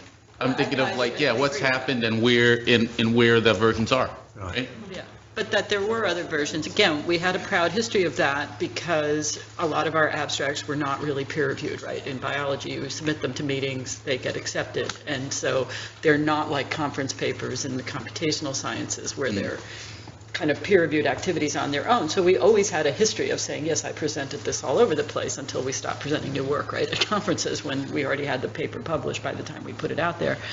So, I think this is a great opportunity to, to reclaim that fact that, yes, this stuff is out there, and hopefully most of the biojournals won't give us trouble because there'll be some people who remembered that, yes, you are allowed to present this in other places. And it's not stopping the peer review from happening. I think there are stories that we can tell publishers, and by that, actually, I used the wrong term. I've been using that term as a Catholic term to include everyone. I think there are narratives that we can and need to tell the current traditional journal publishers about the introduction of preprints into this world, the benefits that accrue to them, the benefits that accrue immediately to their researchers. This is a very small example that I guess popped up in my head today.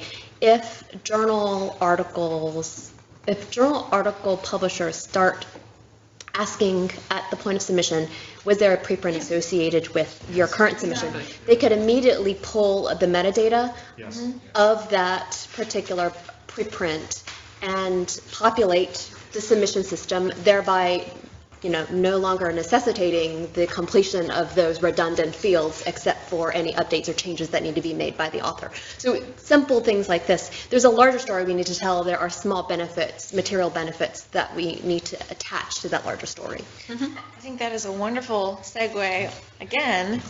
Yeah. I was just going to say before we change the subject that some people here are involved in organizing a conference on persistent identifiers in November called Pitapalooza.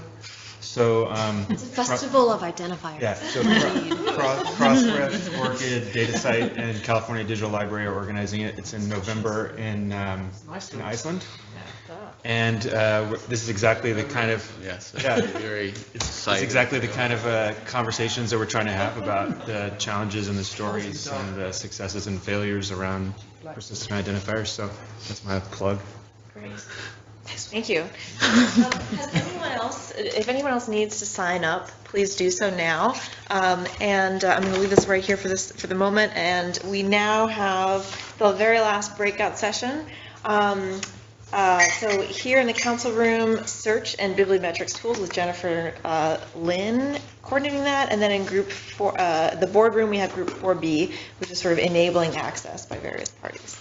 So let's also keep it to 45 minutes, just so we have enough time to come back and report and talk about the service. Oh, it didn't work.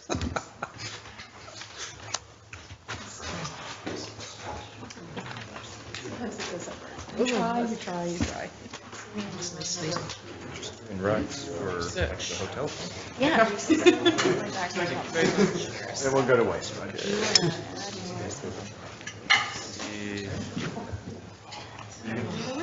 Again. Yes. It's good, it keeps me awake, right? Not that I could go to sleep and do this. Video online right now of giant slugs attacking baby birds. Oh, no. I need to see it. I Banana need to see it. I need to see it. I don't want to see the slugs eat the Yeah. birds. Groot, you like to see baby birds being attacked, right? That's what I mean, they're attacking the birds. I want to see the slugs eat the birds. But we don't know if they're actually ingesting them. I want to It see. could I just wanna be a see. battle of wits. For No, baby birds are very healthy. Want me to fill it up? Thursday's probably better for me. It's better for you? Yeah. Slugs attacking. I can have it's a lot easier for me to have a conversation with you about this kind of stuff. Holding it on there. Need a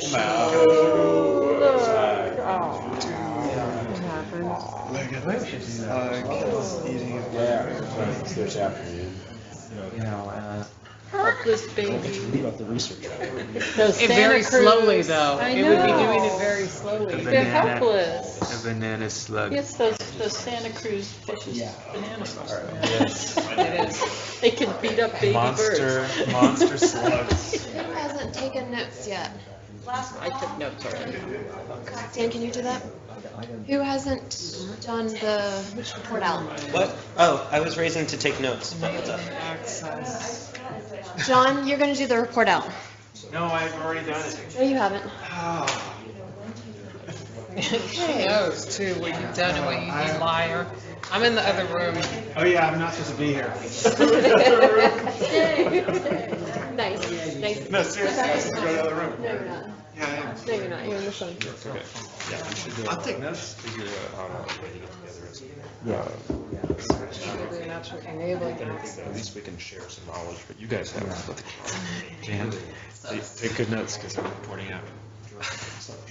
All right. Where do I take notes? Last session. Let's kick it off. All right. You know, we're being live streamed right now. We are. That's get up a notch. Yeah. Make a lot of noise. Okay, Group 4A, search and bibliometric tools, syndicating content to external search tools. What is our goal? It's to define reasonable technical specifications to inform the development of an RFI.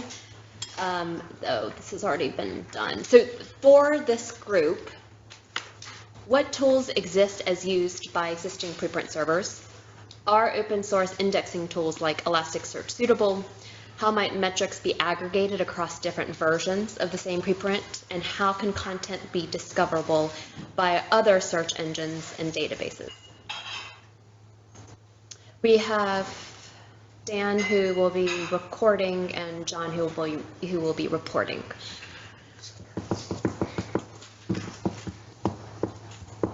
All right, so what tools exist? I think we could do this pretty quickly. This is an easy question. What tools? Are there any? Are there any? To search? To search preprints. Across. Google Scholar. Google Scholar, right? Google Scholar. There's a thing called PrePubMed. Yes. And there's a couple of other initiatives working with basically scraping abstracts. Maybe full text search. Is PubMed full text? That's full text. So OSF preprints via share does search across the metadata abstracts, not the full text yet. But you will be doing that, right? What's that? You will be doing the full text. For what we can legally access and then include in this search index, yes, we will. Right. Yep. Okay.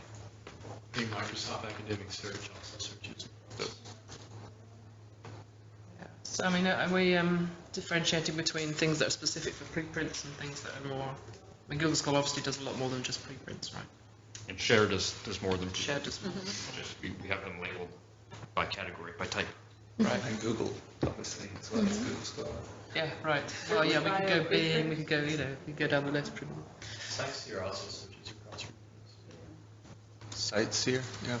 Did, also, if Crossref is going to allow DOIs for preprints, and I guess already bioRxiv is using Crossref, right? Yeah, but they're not flagged as preprints. So once we actually have content correctly tagged as such, then they'll be easy to search off of in our interfaces. So your search,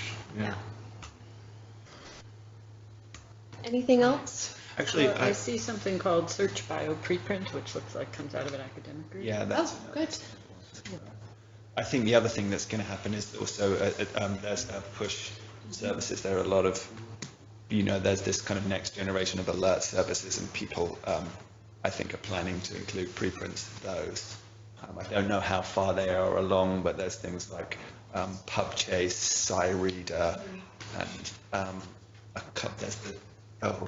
there's a couple of others, I forget the names, but they're doing the same thing, but with push services. And my feeling has always been that there's going to be a lot more of these as the machine learning gets better. Everybody's so swamped with information that people want to have, they're not browsing, they want push, and you see that. I mean, I said on a phone call to someone recently, I was talking with one of the bioRxiv affiliates about this and asking what search things people use, and I said, I jokingly said, well, Generation X use PubMed, and his response was nobody under 40 uses PubMed. He said only people over 40. How does he know that? And it was a joke, but there's definitely Lots of people still use PubMed. Yeah, no, but there's definitely. I mean, the one I don't think he was right absolutely, but there's definitely a trend as you get young. A lot more people use Google Scholar, and then the joke was that once you got down to millennials, they use things that we don't even know the names of. And there's a huge. I mean, I think if you they use Snapchat for that. Right, yeah. But I think that's definite. There's definitely a trend to Google Scholar with younger people, and in certain disciplines. We've certainly found, if you talk to people in genomics, there seems to be a much more prevalent use of Google Scholar than PubMed. There's been different things. I mean, I think it'd be good to. It's very, isn't it? We're constantly asked at EuroPMC what our usage stats are by comparison to other services sites. Google Scholar, Google itself, PubMed Central. But I think you're right. I think a lot of people are actually, one of the biggest things I think is social networks. If people that I follow on Twitter have read something, then I'm far more likely to read it. Oh yeah, I mean, again, I mean, certainly we found in the genomics community in particular, somebody recently, I was asking how they were alerted to new articles in their field, and they said, in all seriousness, Twitter.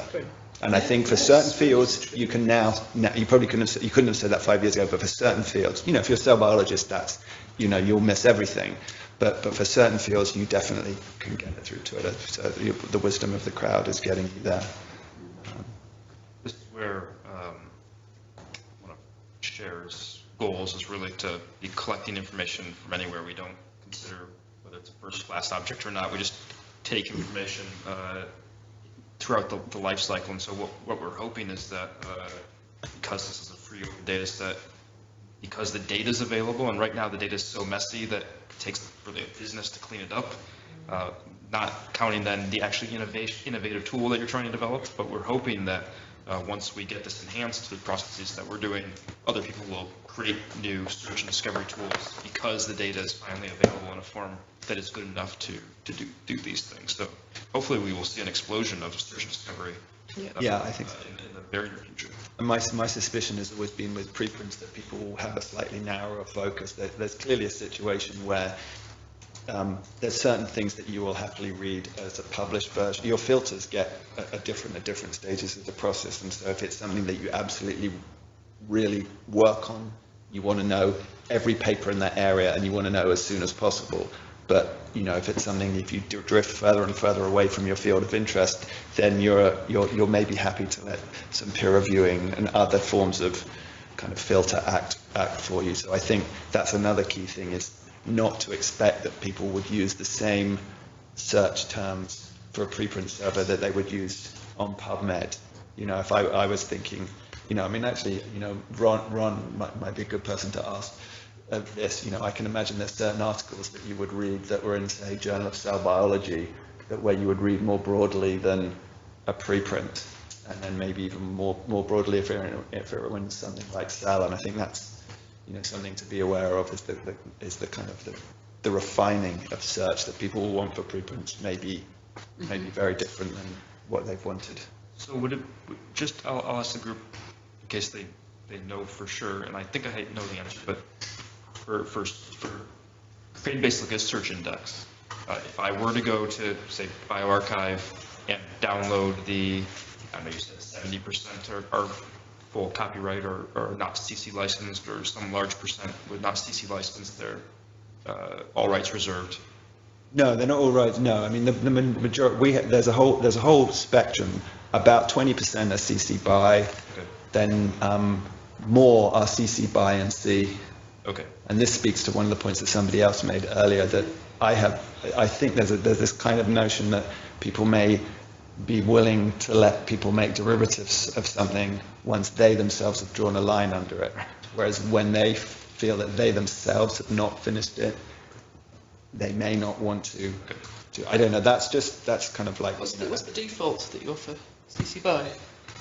There is no default. There is no default. You choose whatever. But I think it would be good if you could kind of set a default to CC BY, because experience from other services basically suggests that people always choose the default, and very, very rarely. Yeah. We're sort of doing A/B testing. I think the thing that's concerning is, the thing that concerns me is that the one thing that most people in the scientific community have absolutely no interest in whatsoever is licensing. Pretty much every scientist I've ever had a conversation with is kind of like that after about 30 seconds. That's why it's good to offer it as a default. Yeah. But on the other hand, you don't have to think about it anymore. But on the other hand, there are but then some of them kind of like look aghast when you talk about certain aspects of a reuse, and so I think there's some education needs to go on there to say that. But I think I think we need to be a little bit cautious with a document that somebody doesn't think is final. That's where my concern is, and it may be that what you want to do is have everybody embrace preprints. That seems to be the case, and not put any obstacles in their way. But as you go forward, maybe you constrain them a little bit more. Yeah. So let's get back. Dan, did you have a point?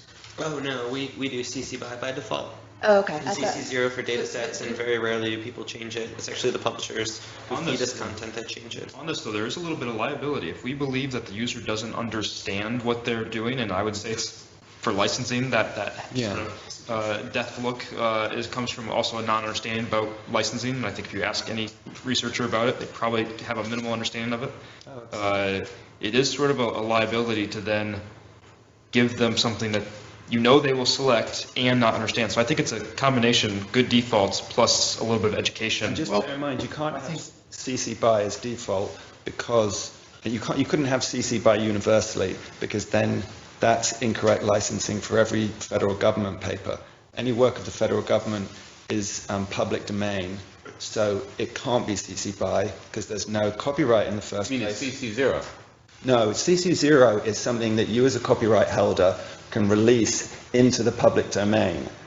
Public domain never had copyright in the first place because it's not copyrightable in the US. Domain, it's actually less, you don't even have to attribute. There's no so it's even better. No. Yeah. But I think, just come back to the main topic, which is how does this affect, any indexing, right? Yes, so is indexing fair use, I guess is the question. I would argue that I think the problem if you're goes not in away. the US, we don't have fair use. So how does it work if I wanted to? So I think how does it work? How does it work now? I'm not going to ask. Huh? How does it work now for you? Well, we wouldn't be, if I was running a small company that had a really cool way of recommending articles, I wouldn't be able to use the CC by NC content, full stop. So that's a real shame. What the search engines use right now is, the DMCA. And so universities and companies and everybody gets DMCA. What does that stand for? What does that mean? Digital Millennium Copyright Act. So on the whole, that's not a very nice act.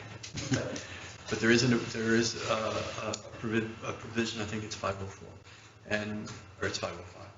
So the 504 or 505 allows you to crawl the web, grab the information that's out there on the web, as long as you behave robust text, you're breaking stuff.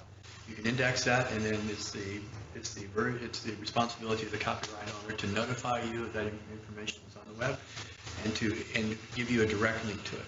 And that's what's called a DMCA. Every university has a DMCA office. Universities get DMCA. CiteSeer gets DMCA once a month. Google gets DMCA, I think, 10,000 times a day.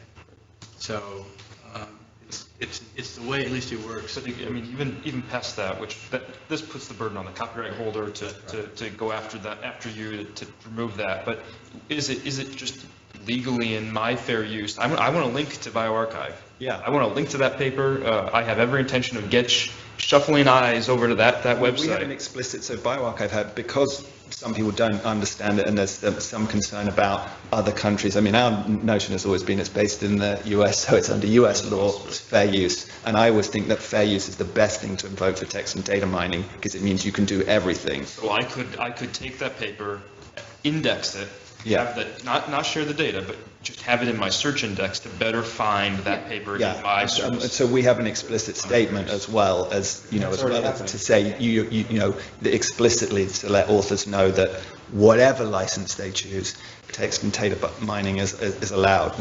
I don't think we need that because I think under US law, fair use, et cetera, and I think that's a really important thing to invoke because it allows you to mine copyright data that people are never going to release. So that's, let's maybe come back to licensing if we have more time, but since we're talking about tools for searching preprints, we've named quite a number. It sounds like, just to summarize what I've heard, there are some specific preprint search tools. By and large, what are available are ones, and maybe more useful are general ones that include preprints as well as a host of other types of research outputs. And that given the diversity, increasing diversity of different ways in which researchers decide what to read, what they have time to read, we want to think even more beyond it, recommendations, tools, systems, etc. So going from there, are there open source indexing tools like Elasticsearch suitable? Does someone want to give a quick 2-sentence description of Elasticsearch first? Sure, I can. Okay. Elastic-Lucene, it's a version, it's a different API of Lucene. There's also SolarLucene, which is really the more dominant Lucene. Lucene is probably the only, we joke, it's the only competitor to Google. It's an open source tool. It's used by, if you saw IBM, if you saw Watson beating the human in Jeopardy, they were asking the questions to a SolarLucene search engine and another search engine. It has an unbelievable following. Every year there's Lucene Revolution. About 1,000 developers show up throughout the world. It's Apache open source. It's what all researchers who do, just about all researchers, there are a couple of others, all researchers who do research and indexing. It's a very powerful tool. We use SolarLucene. Semantic Scholar uses Elastic-Lucene. Even now, Microsoft uses versions of Lucene. We do. I wish we went with Solar. Yeah. Well, it doesn't. I don't think it really matters now. They both. The main reason is just because we had institutional expertise, and it's actually, if we just switch from an old version of Lucy to Solar, all of the content, and it can do things at scale. It can do things fast. It's got other things like real-time indexing. So if someone updates their ORCID, we can get that. It's really good. Detail here about Lucene, Elastic, Solar is that they're full text search engines. So you get inverted index, with inverted indices. Yeah, so Dataverse uses Solar. For years, I used it when I was doing DSpace development in the institutional repository area. Fedora uses it. It's everywhere. It's now scale. It's now also parallelizable. It's got all kinds of. It's really. What are the limitations? Any? Oh, it doesn't have any page rank in it. Okay. So you have to build your own ranking in terms of citation. Well, no, there's out of the box. Well, yeah, but I mean, there's out of the box ranking systems, but it's as good as the. If you've got very nice granular data to put into it, it's extremely powerful. It also has problems finding things like formulas, like you would have to build. Search. I mean, chemistry search. You would have to build additional layers on top of that for such things. But there are people doing that. Like, we built a chemical formula parser, and we made that open source, and we're putting other parsers on top of it. And there's a whole group of us. Yeah, if you search GitHub, you'll see all sorts of things like that. Yeah, chemistry searching, because most search engines want to ignore commas and dashes.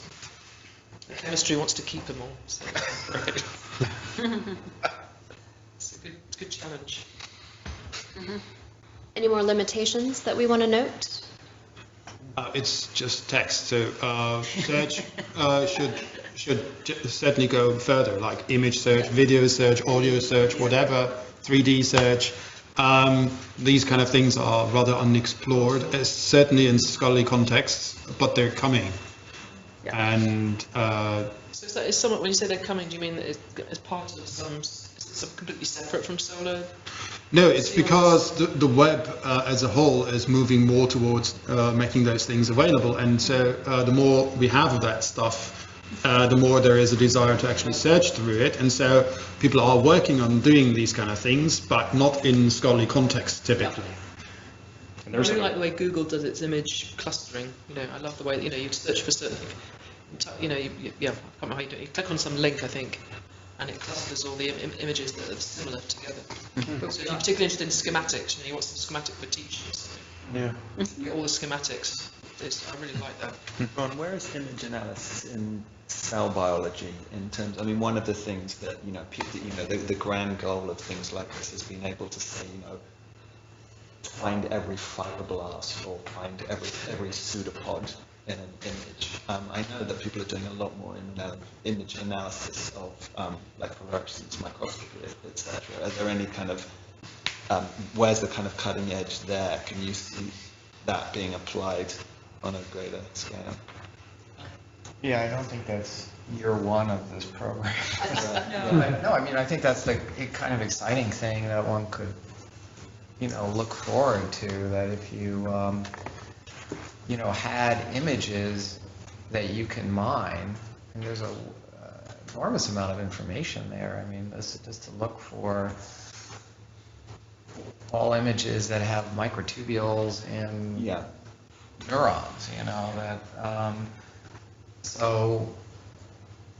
I mean, but I guess the reason I asked that question was Thomas was talking about earlier about the notion of looking at images and searching for images as an essentially image metadata, which would be figure legends. Right, you could go to some effort to do that, but if your ability to identify microtubule in the image is going to be there relatively quickly, then you wouldn't necessarily think it were worth searching for the term microtubule in the figure legend, which only 35% of authors will put in any given figure legend if they even bother writing one. I mean, even a few years ago, that was the ability. Robert Murphy and the image bioinformatics, they had some already fairly powerful image search. The thing is, they had to go through all the problems of cracking the PDFs, extracting all of those images. So I think making that easy in the machine, with the machine learning, I think they would do wonderful things with it. And also the ability for people to tag things, right, annotate things, and put overlays on them that even make that easier as well.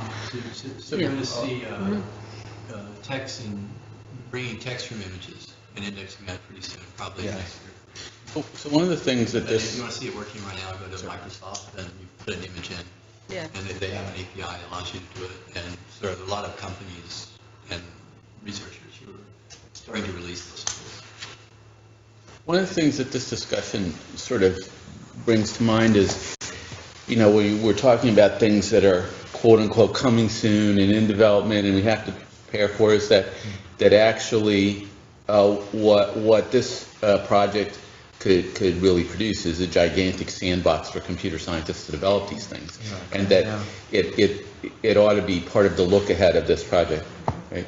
No, I mean that's totally one of the things we can come back to at the very end is that if one thinks of this as really a database, like we think of other things as databases, that database has narratives, that database has images, that database may have movies, and there's ways of other clever people out there, you know, who might find, you know, a good solution to mine images that no one can think of right now, and it makes that, you know, accessible. So it doesn't,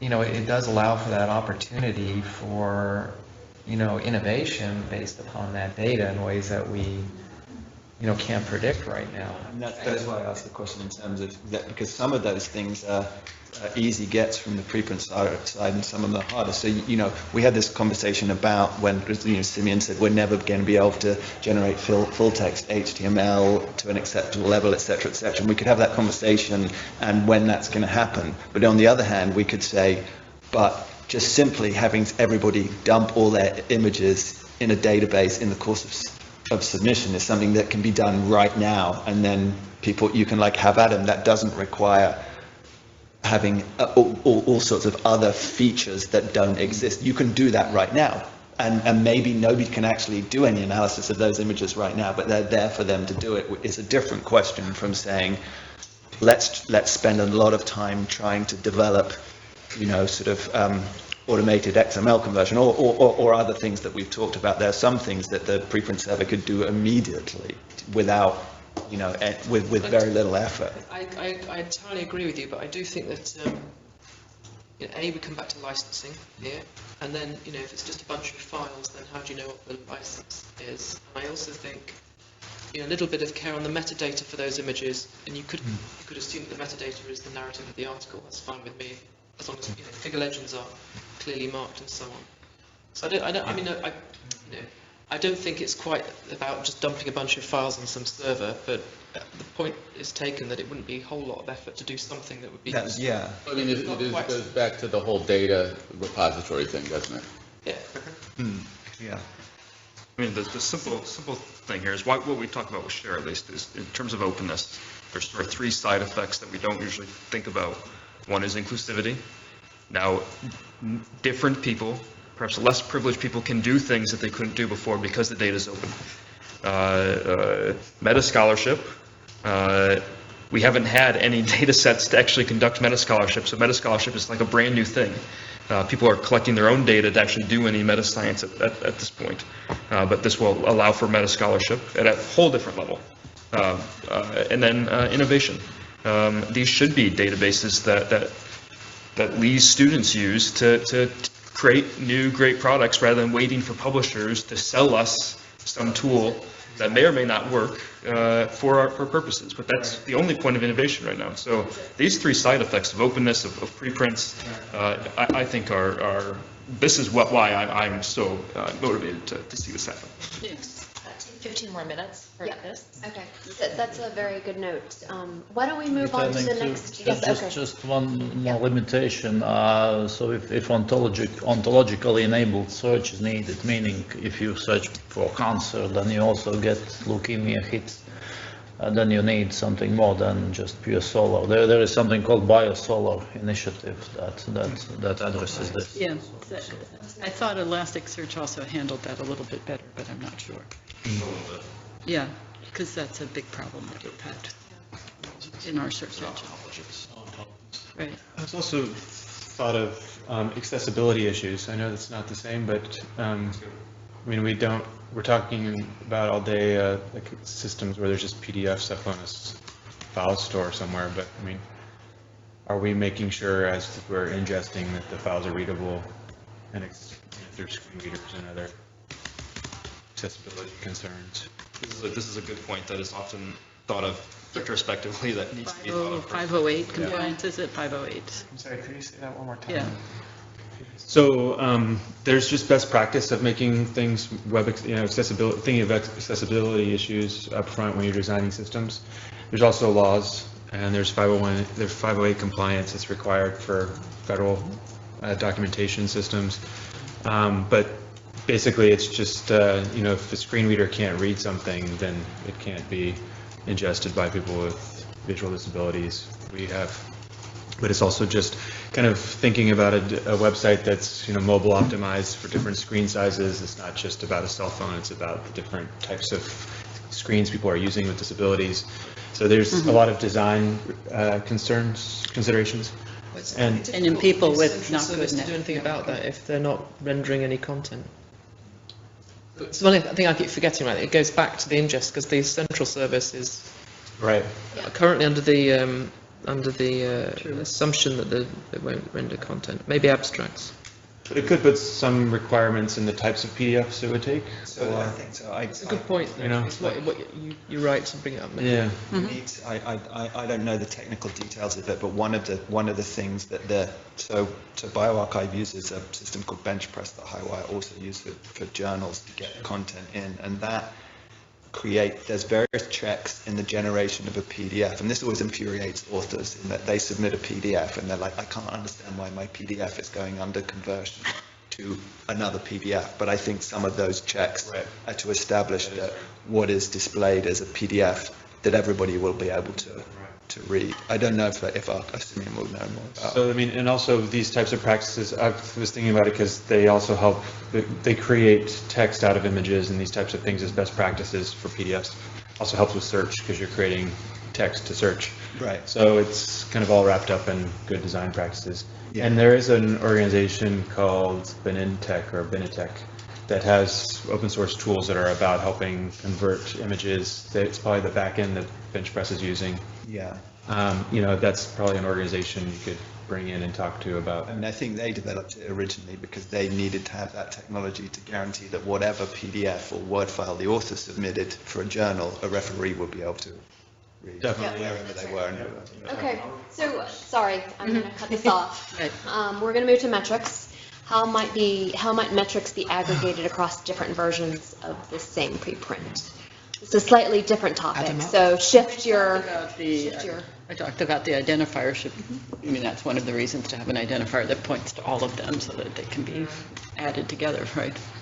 But I actually realised in the last conversation I missed something, which was that, while something on a preprint server, it might be, 1.1, 1.2, 1.3.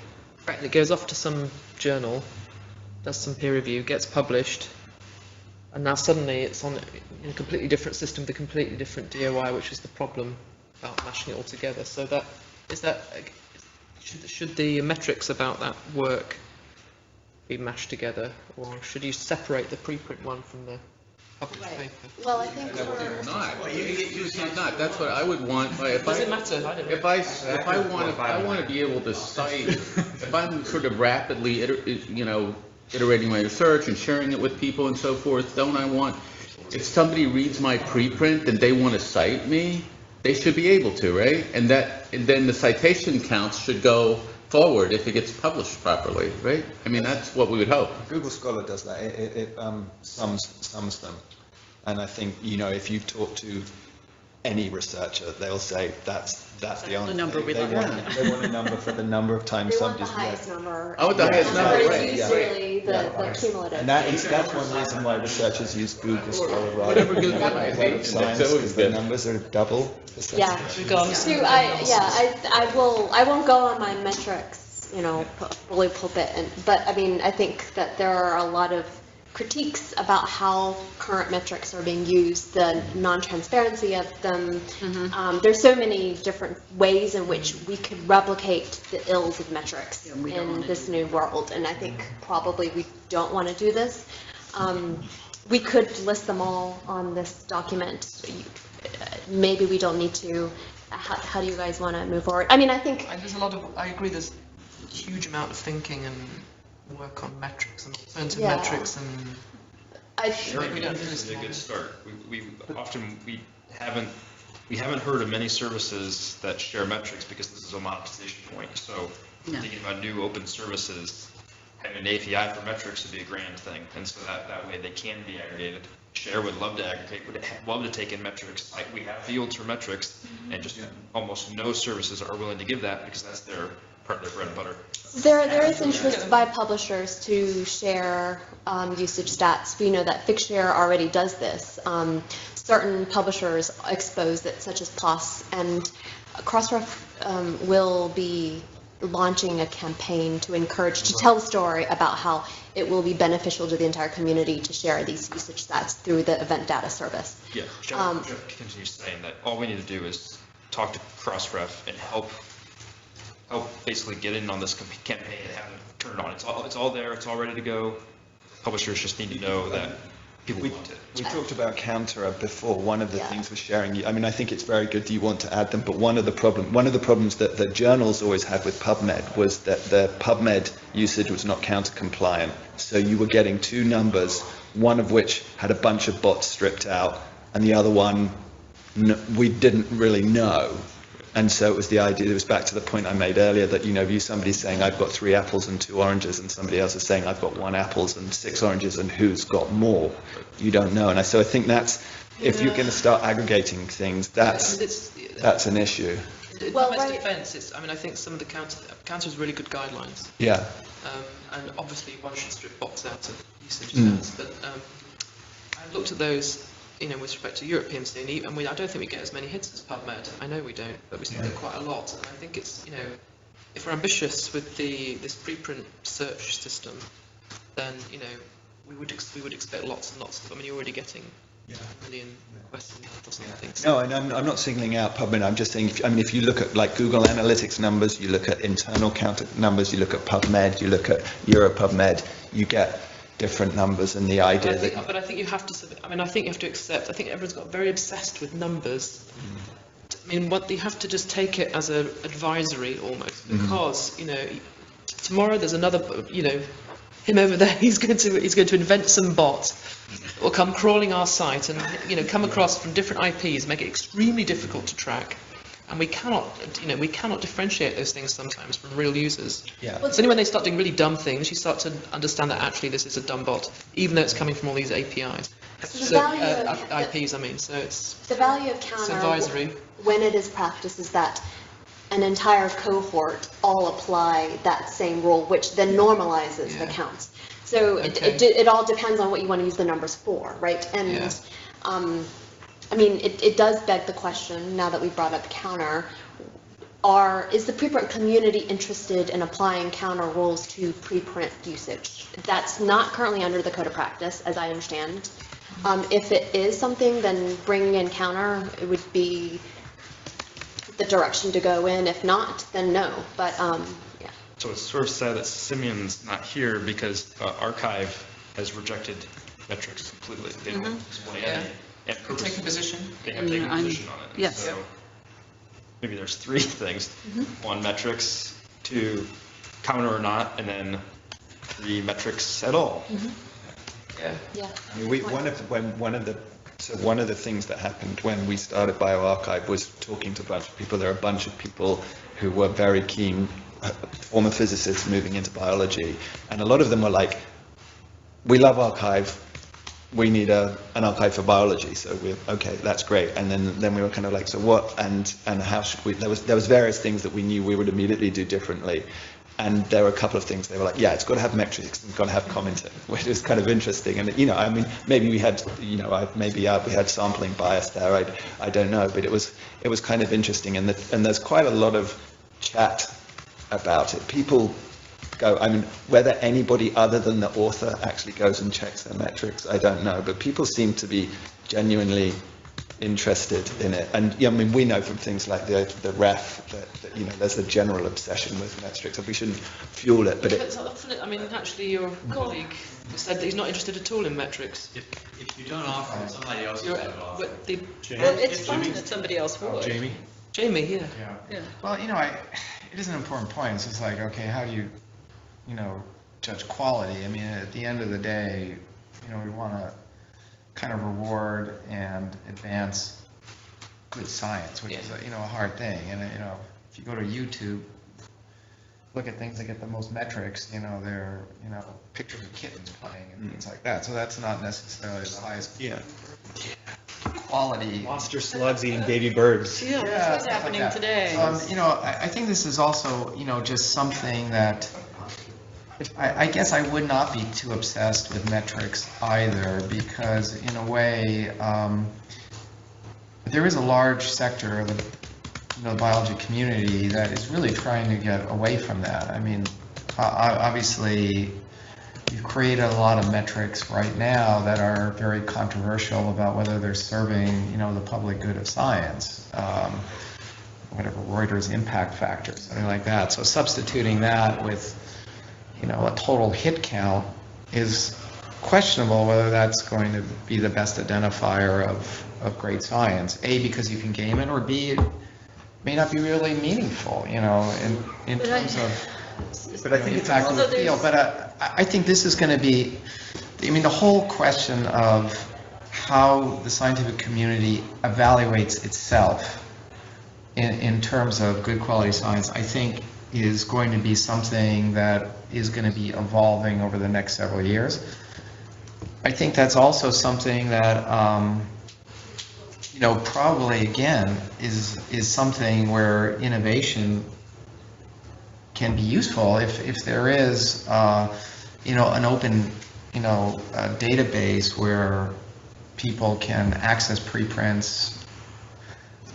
You maybe develop even additional other commentary systems. Many of them may fail, some may work, but it would be a way of just advancing experimentation in this whole important issue of how our scientific community kind of evaluates scientific work. But I would say by far, we do, well, for sure, we do not have a solution for this, right now. And in fact, if anything, it's regressing maybe to very simpler solutions like, HHMI, for example, its solution is, we don't care how many papers you published. We don't care how many citations you have. Just tell us, what do you think are your 5 best pieces of scientific work, and explain to me why they're important.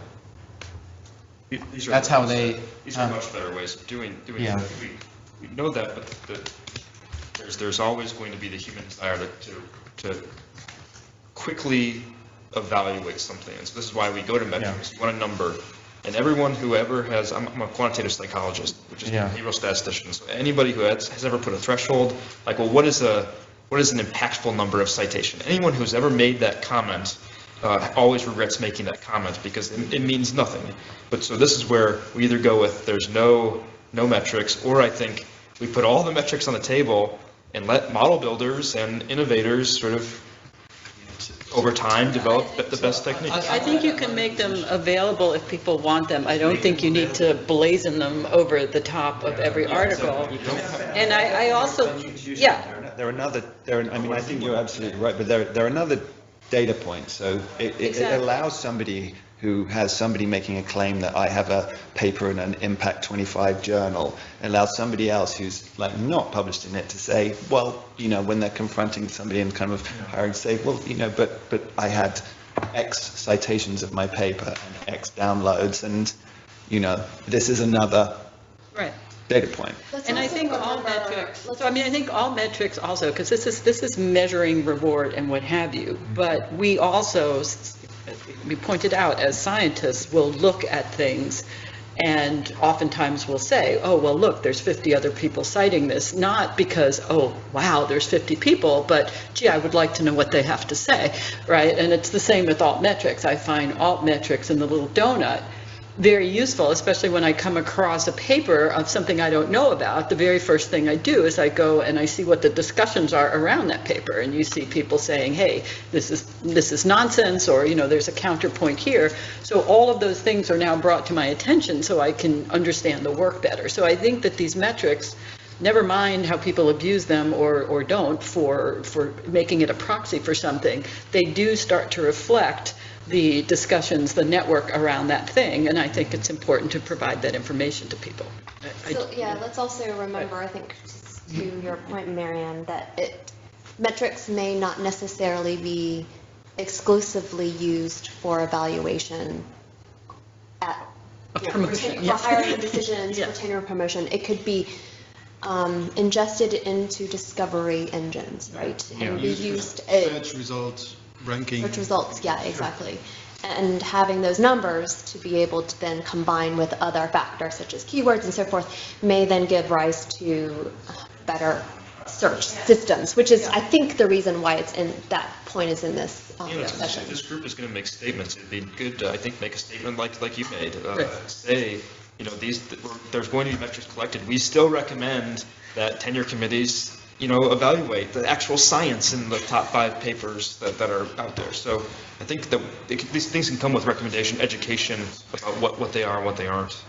Yeah. Actually, that's a really good point. Going back, it is a search. So we, you can rank by citation count, and then you can do reverse rank, which is quite good. So which papers have been cited.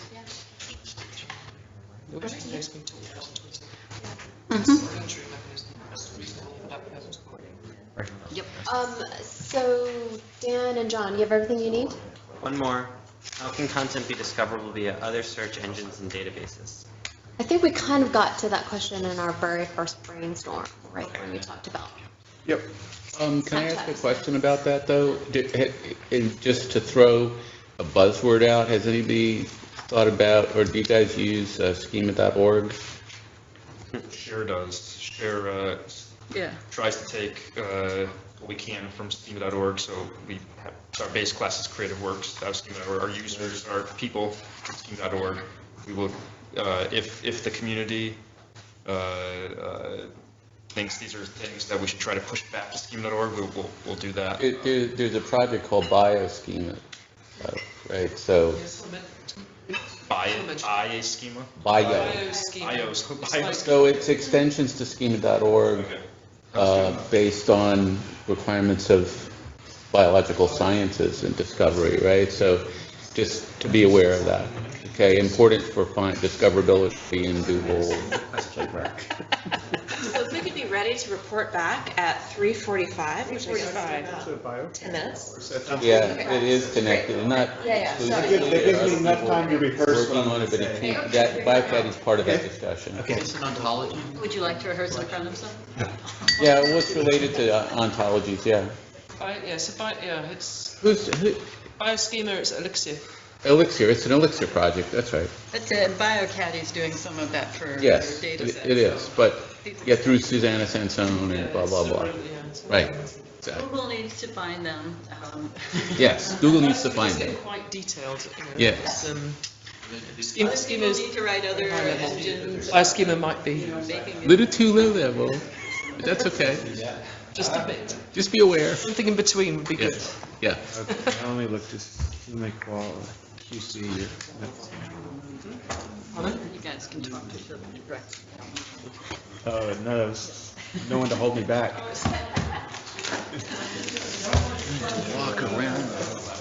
I've gotta get them on there. If you can find where I consulted I have you at home, but I want to make sure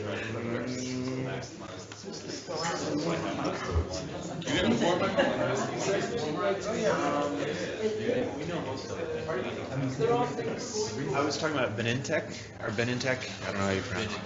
Yep, they're based in Palo Alto, and they do accessibility tools, and so they have tools for scraping image information, for extracting captions.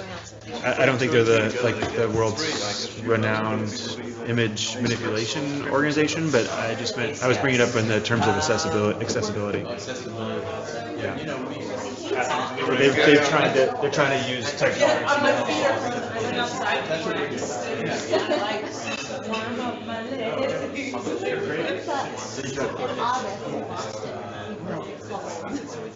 What we find is we mostly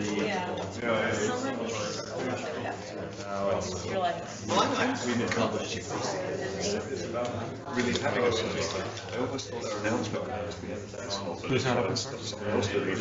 Oh, no, they are. They are? Yeah, 100%. It's a foundation. Yeah, they're funded through foundation work and. Oh, then I'll figure that's what I wanted to. I thought they were not open access. Yeah, I mean, they started out with a service called Bookshare, which was where they were taking all book content, and they were taking book content and asking publishers to.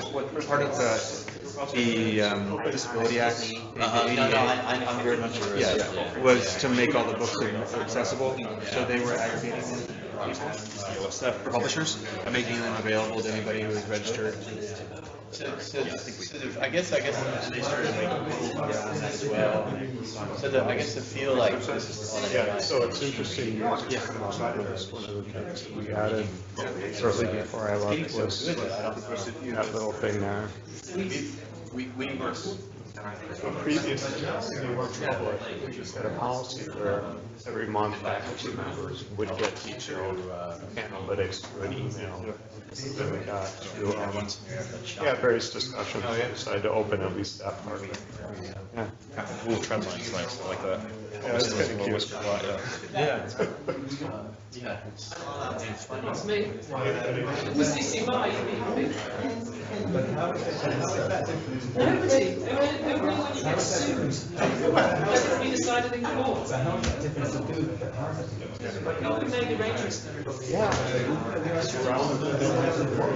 Are you all right then? One of my kind of off hours projects is It's amazing though, like with preparation in mind, you have to like the space you have to use to format the data. Memorize the entire floor plan and where everything is.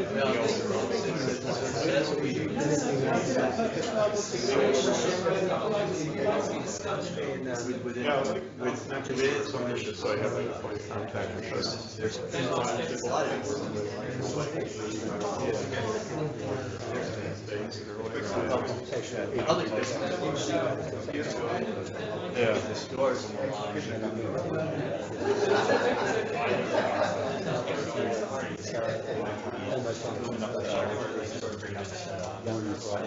able to read anything.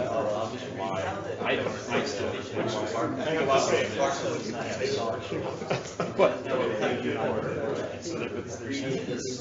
actually something that have a little more something like okay, well we probably should Look at the shit.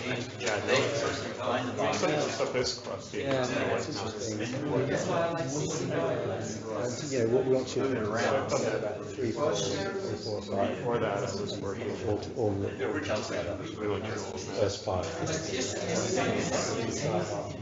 So that was all I would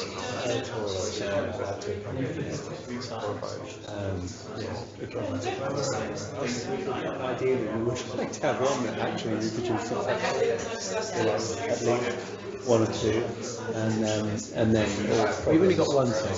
Only got one. End of one. We don't want to put it. There's one now to the. It might be 4-1 by the end of it. No. Really fast. Yeah, I mean we also Tristan and Denise and actually John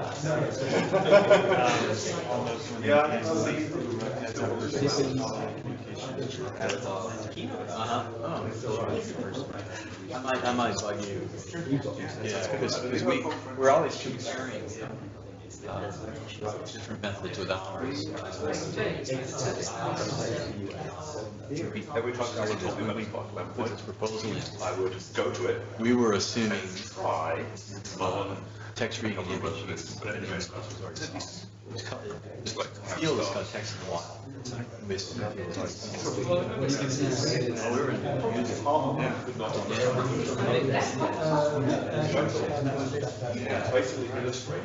the overlay? All we go for was would guide you to. But it probably was trying to create. But we went in and tried to implement a lot of systems.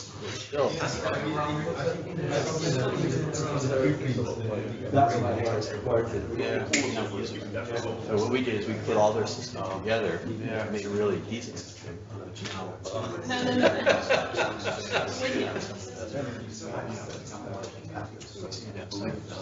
You know, the show right. And then Microsoft has a tool. You put an image in Microsoft. Yeah. Or read text. Right. When we first started stuff in here,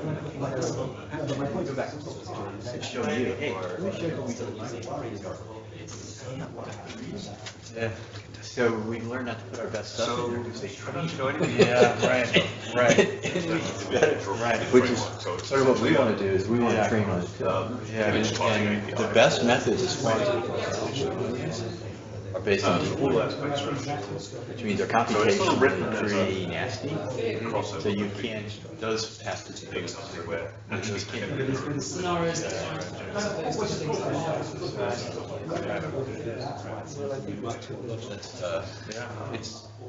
we just published published like 3. It's frustrating. Yeah. You know, sometimes you think, well, wrong. You want to Yeah, right. Yeah. The majority, I mean, people talk about like these reproducibility problems in like hard lab science type papers, but it's the same in like bibliometric and like scripting. Yeah, but we didn't think they could do visual. We thought they were a little more.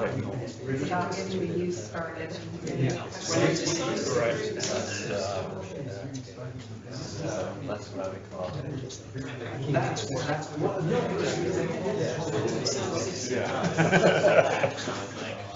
But it's apparently not. But we learned some things too. We made their systems better. In machine learning world, usually the systems that have to perform the best are usually what are called implementers. I think it goes down. It solves problems. It can't be computational. But if you can afford it, you'll often have figures. So you'll use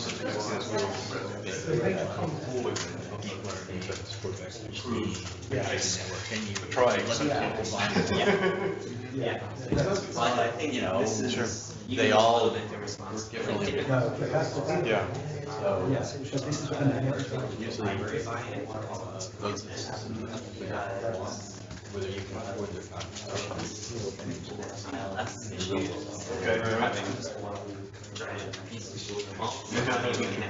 love to be applied very confidently at how good we are. Yeah. Resources. Yeah, sometimes we're not very good. What was the one you were bringing up earlier about how you were up against? This like a set of. Well, we were one of the competitions that we've done quite well on are named. We can cluster names. Well, yeah. Quite well on.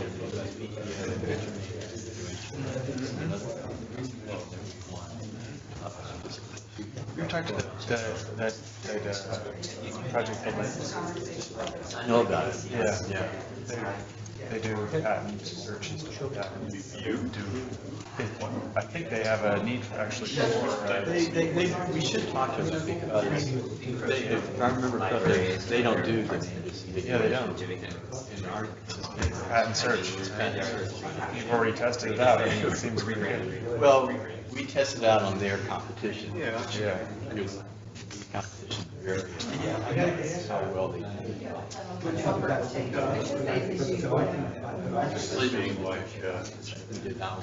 That's what you were referring to. Yeah, we were able to significantly beat other people. They had a chemistry group stuff. Yeah. For years. And at one time I had a graph of this.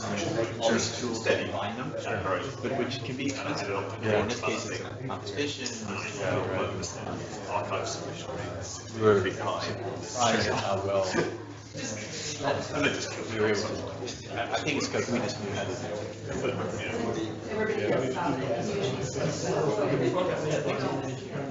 We've got PubMed. We don't know how good it is. Right now, we're starting on. You can dip your chip. I love that, but honestly, you'll just die young doing that sort of work. Life is over. I used to be able to do that when I was 19. I remember I went on this holiday and I met a friend of mine and we just almost survived on chips. This is our competition. Right. We haven't had this. I never used to put on weight or anything. I just, God knows.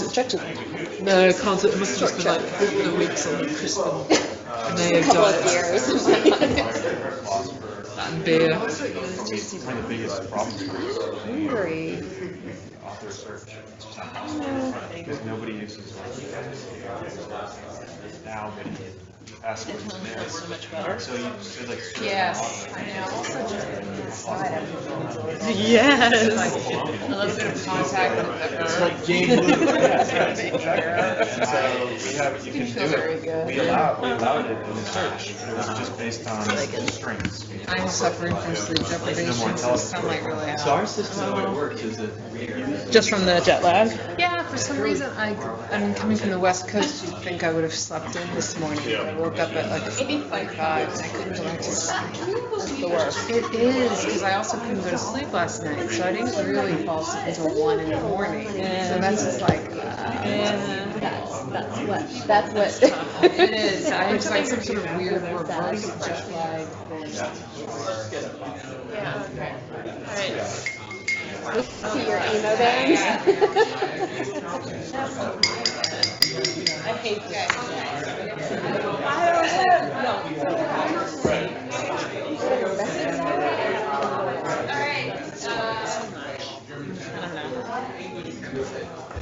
Dan's gonna recast. Anything goes, really. Yeah, yeah.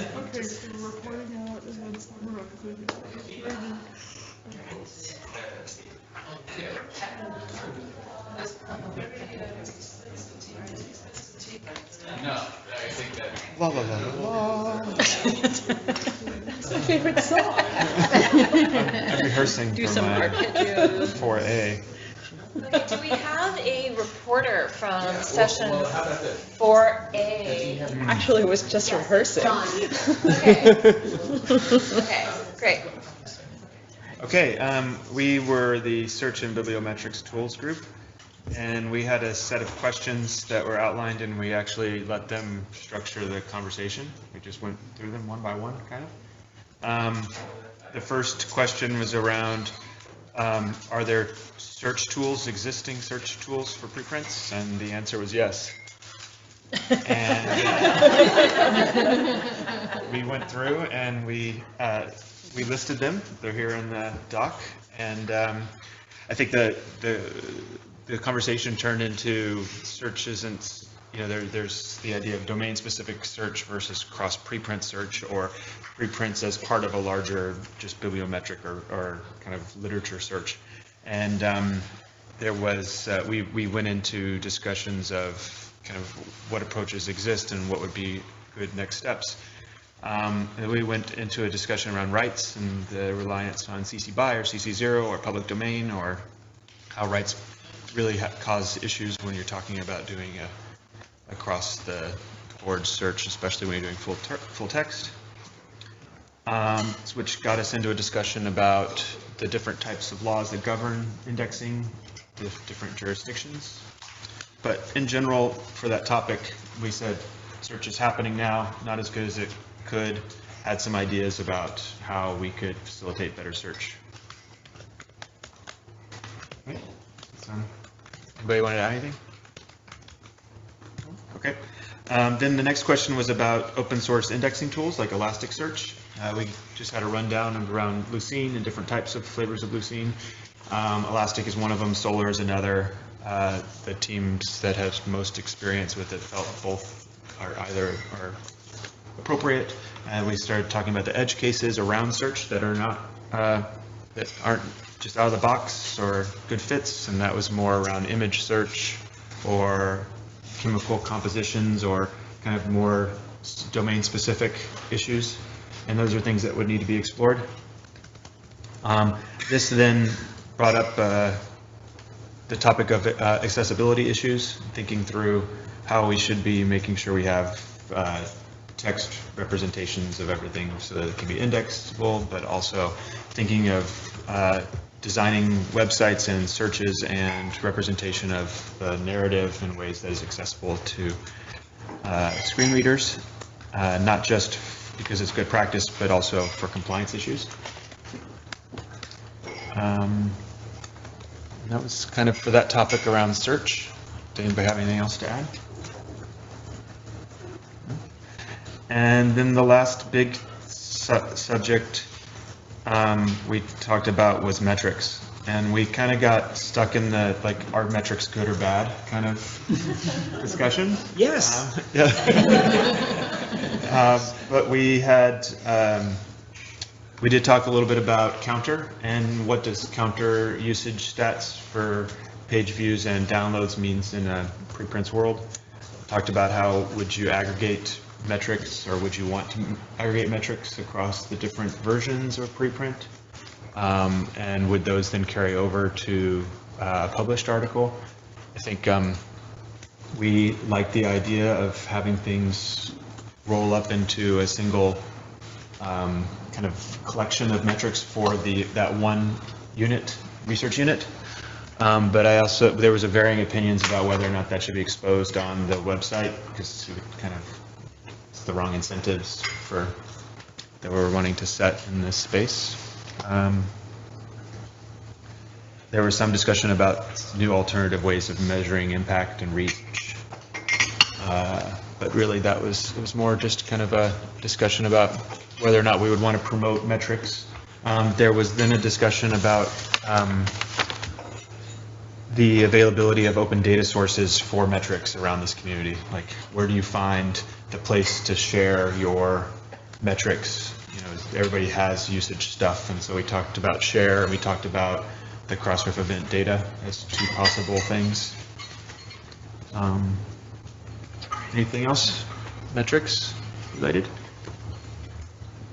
I think the one thing we didn't mention was if Elasticsearch is standard, there's a tool called Kibana, which you can build. It's open source. You can build on top of it and provides a ton of statistics on the back end. Just, another step. Solar, I think. Yeah. Kibana is excellent. And then we did talk about needing to develop a Snapchat for scientists. Is that really the metric and the way people are going to share articles in the future?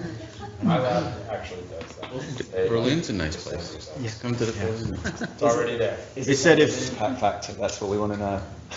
Well, I think there was a comment that only old people use PubMed, and that the young hip people right now are using Google Scholar. So then it must be that like toddlers in the future will use Snapchat.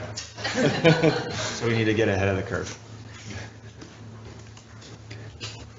I had a question about metrics. It sounds like you talked some about impact kinds of metrics, that is citation kinds of metrics. Mm-hmm. Did you talk about aggregating those across and what kinds of... Getting the biggest number. Getting That's what we talked about. Okay, well that's good. That's in Google Scholar, so we can get a big number there. Yes. Did everybody feel comfortable with that? With the idea that a big number is a good number? I think we kind of punted on the question of, I think there was two themes. One was rejecting the idea of metrics altogether, and then the second was understanding metrics are useful for certain things, but in absolute numbers they have very little meaning, right? So it is whatever you choose to use them for. And so, I think we were comfortable with the idea that the preprint service will provide numbers, but would make no judgments about how they were supposed to be used and whether they were good and bad, and in fact tell people not to use them for purposes of promotion and reward, but that having them available to understand what other people are citing your work and, whether it's being viewed by lots of people or not, you might like that, for your own purposes. Understanding who else is discussing these things via altmetrics is a useful way to evaluate. It can help in search, it can help in many different things. But I think we veered away from the sort of obsession of getting the right number because of Joe and others saying it's just really hard, right, for any of those services to provide accurate numbers. Did you want to go with Counter to provide those? We just sort of swept the whole thing away. on citation metrics, yeah. I think if this group feels, or if not this group, but the overall governance group feels that citation metrics should be aggregated across versions, they should put that out there as like industry advice, because groups like Scopus and Thomson Reuters need to get somebody to say that. Otherwise, they'll just do what they're going to do without any advice. If we think bigger numbers are better, they probably should be aggregated, right? I think the authors would probably prefer that naively. I haven't asked any authors, but they seem to like bigger numbers. But on the innovation front, again, if you make all these reference lists and so on available, if everything can be more open in that way, then, anybody can do, one can change. If one thinks it's not the right thing to have done, it can be changed later. It can be changed by more than one source of innovation. So, I certainly agree with that. Open citations are the way to go, and then you're much more flexible for the future if you decide that what you did 2 years ago was wrong. A lot of administrators and libraries reflexively use Web of Science to do their counting for numbers like that. So I completely agree with you, but I guess the question is if people are so used to this being the place they go for their citations, lobbying Thomson Reuters to include citations to preprints to add to create aggregated citation numbers would be very good, because some people, like we were saying before, people do tend to use the Google Scholar citation numbers because they tend to be higher because they incorporate the grey literature as well, and there are other places. But if there are academic departments who have always used Thomson Reuters to generate their citation numbers and will continue always to do those, I don't think there's much we can do to change that behaviour, but we could push Thomson Reuters. Not in year one.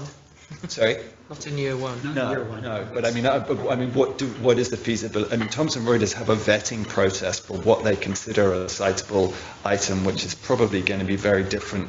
And you have even more resistance from there. So the way I would approach it is I'd go to Scopus first, and if Scopus does it, maybe that will push Thomson Reuters to do it. That's just where I might go first. But I think I just put that out there that if we want something done there, we should recommend it. I think there's a community that says throw all the numbers out and let other people decide how to do it. Therefore, you can make your best case. Right? And I don't disagree with that. It's why we're encouraging all the Highwire publishers to deposit their citations to Crossref so that can start to happen. I think Richard's point is that there is, and Joe's comment, it's not a year one kind of thing. If we can wait a number of years for that, it would. Well, incremental, it seems that, at first I think everyone will probably surface at least via some API, or ideally surface via an API, views and downloads and these typical things. And then as we get more references into Crossref, we can bring those things in. I think that the key is starting off at least with an open channel to access these, and then incrementally adding to them as we get the data. That'll be the important piece. So I've only seen this come up in promotion and tenure situations where the names are very disambiguous. And if there are claims, it's hard to figure out how valid the claims are. Any final points for 4A? All right, then let's move on to 4B. So I've been tasked to report back on 4B, and I'll in the interest of time, I'll try and be brief. So we were looking at, so first of all we started considering what sort of services, well, who might use this API and for what purpose. So we could see the API being available for enriching the content in the preprint servers. So maybe one of the things it would do is perhaps identify DOIs and other identifiers, and perhaps then pass them back, or provide a facility whereby the ingest service, the original ingest service could grab them. Another example may be, and Simon was talking about this, that you can use the API to develop some very nice, beautiful looking mobile apps. So you can build your website on top of the API. So a whole raft of services could be built on the API to meet a number of different use cases. We discussed whether everything by default, every enhancement should get pushed back to the original source, and there was a sense that sometimes you would want to push back content, but if one of the services that we were providing was like a classification service, then maybe you wouldn't want to push that classification service back because the original service like Archive may not want our classification service. So there needs to be a bit of give and take. We very quickly moved on from sort of that general discussion of sort of the benefits of an API and what you might want to do with it, thinking about actually what you really need is a full text. And we start talking again about the conversion services, where we started off first thing this morning. And then from there, it was a seamless segue into my favourite discussion about licenses. I was once likened to being a cheerleader for CC BY, and there we go. We got on CC BY almost seamlessly within about 2 minutes. So the question there really was whether or not we should insist that every article, every piece of content was then made available under a CC BY license. It's fair to say there is some disagreement on the right way to go here. So there are some people who argue that this is the time to be bold. The number of preprints is still quite small, and so this is the time to say, right, okay, we don't want any messing about now. We know what we want to do with this content. We want it to be CC BY.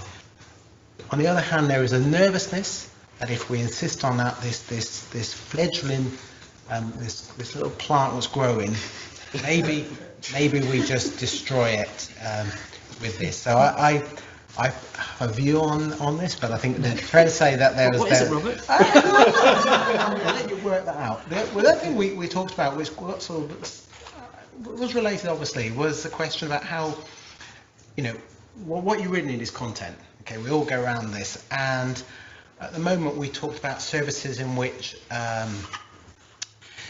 we talked about at the moment when you post the say bioRxiv, there are already services set up to enable the posting of that preprint on publisher platforms. And I think Mark spoke about experience with eLife, when the number of submissions going from bioRxiv to eLife is quite small.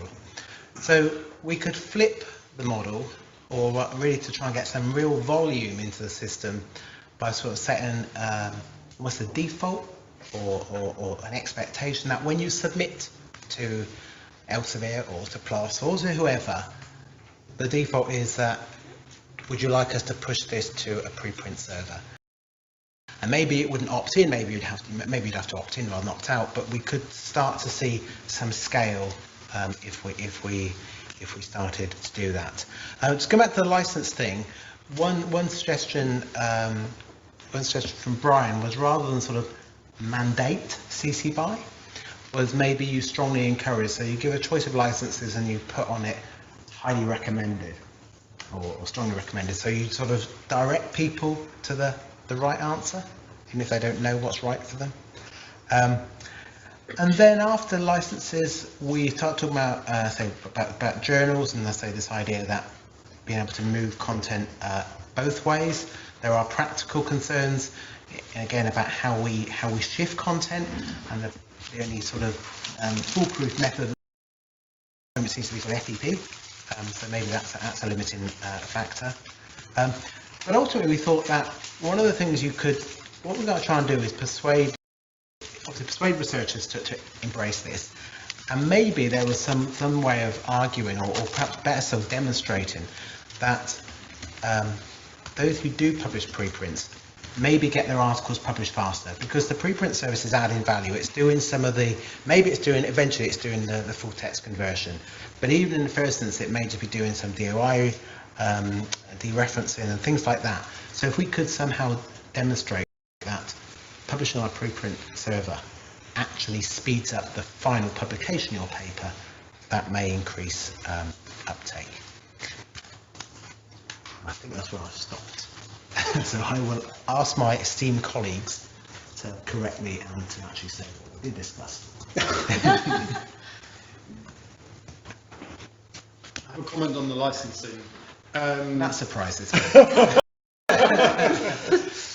I don't like the distinction that we have to go either for CC BY or for another license, and then this license stays there indefinitely. So something I'm really missing in the licensing debate is something where the restrictions decay over time, for instance. We could, for instance, start out with something as restricted as you want, but then after 2 years or so, we chip everything that is not BY, all the rest after the BY, or even put it in the public domain then, something like that. And such models haven't really been explored. And now we're stuck of all those NC licensed things forever until those 100 years are over. And I don't think that's a useful thing. And so I'm aware of the potential, at least perception of damaging that fledgling thing. And so I think a kind of embargo-like approach to such licensing would be useful. I think haven't Rockefeller Press done that? Don't they start off with a... Yeah. Yeah.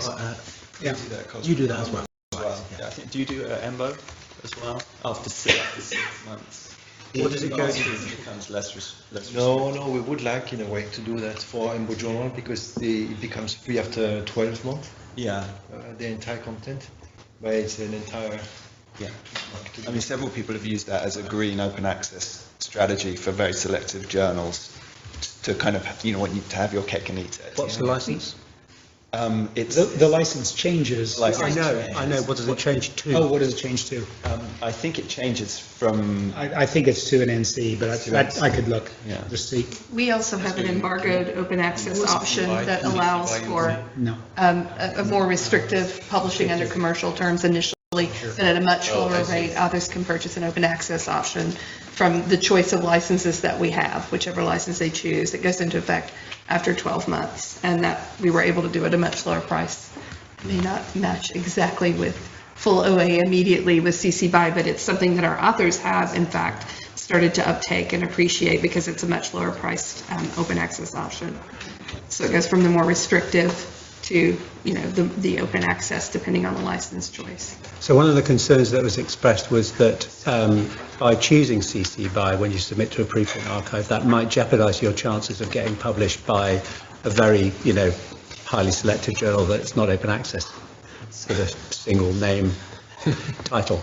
And so in the journal engagement part, that's something that could just be fixed actually if those journals actually make it totally clear that what license you attach to your preprint makes no difference in terms of the ability then to submit and have your work published in journal XYZ. Yeah. That could be very helpful.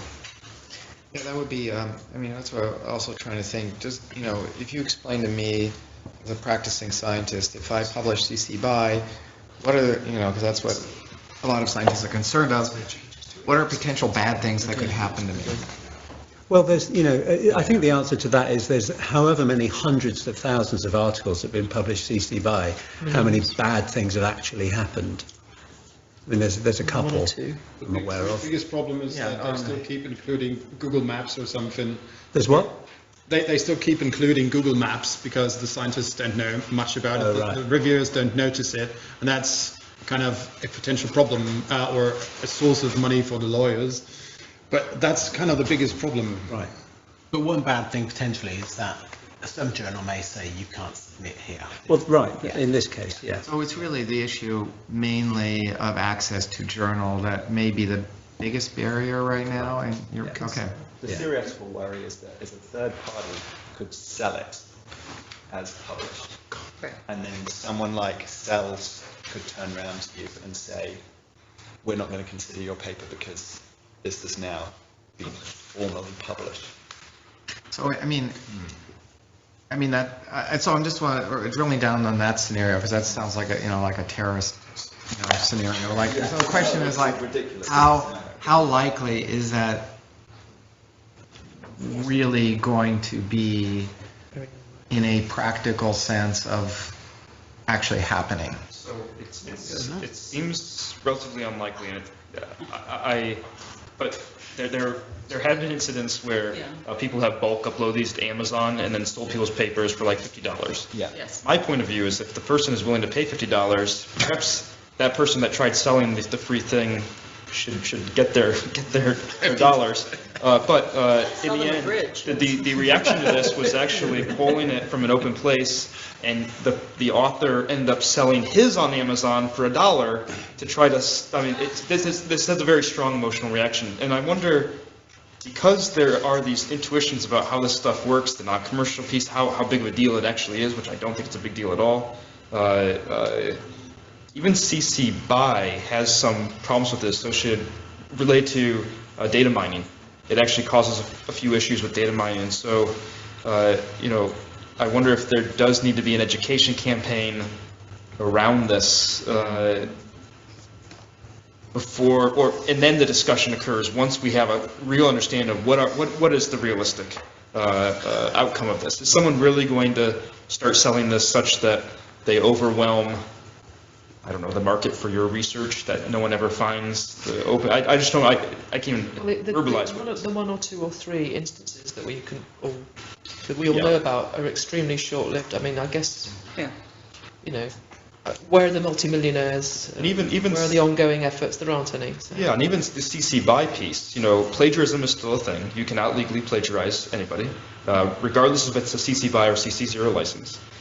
We have a culture of citation that is well upheld and has been for years.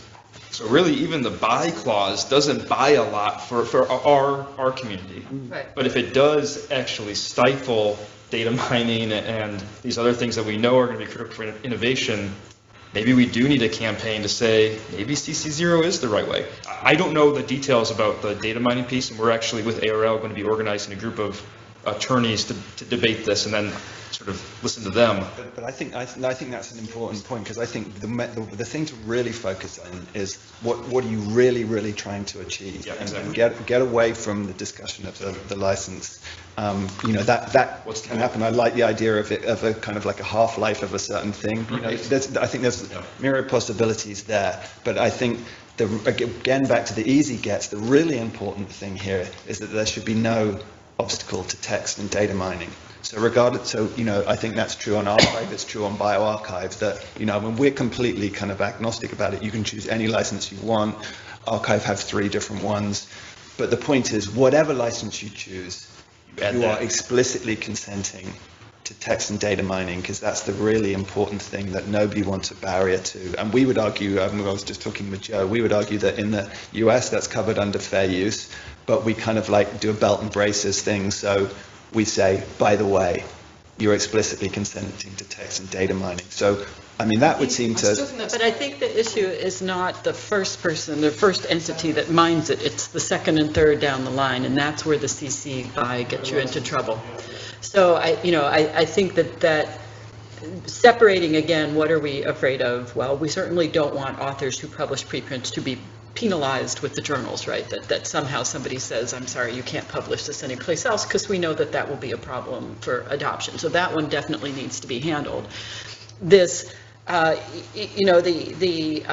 when we talk about sort of human and machine readable, as we do often in Force 11, the one place where I really think it diverges a little bit is exactly what you said, that the culture of citation, that you cannot plagiarize, pass off work as your own, that you cite it appropriately, is very much ingrained, that none of these licenses stop from that culture being enforced, that's what's necessary.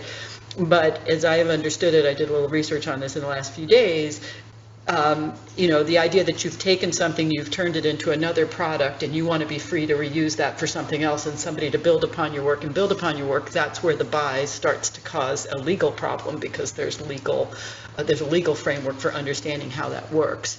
But I think we can separate those two, as you say, and put on something that allows the maximal reuse, while we make sure that we reassure authors that this does not stop or does not require that people cite you and that you get credit for your work, and that provenance and evidence is not maintained. So it's an interesting issue, because if you look at different groups, what they recommend, there is a little bit split between the sort of CC BY and the CC 0.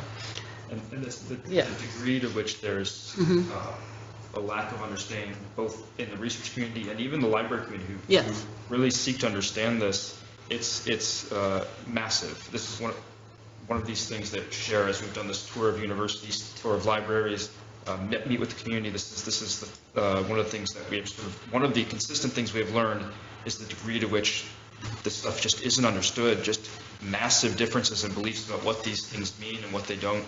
And here, I think, if we're going to be making suggestions, we should really try to get down to, like Marion was saying, what is the goal? Right.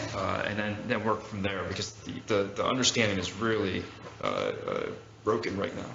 So, just to add maybe one thing from the perspective of the community and the authors, in the publication, in the traditional publication system, we also transfer manuscripts from one journal to the other. There are cascades and these kind of things.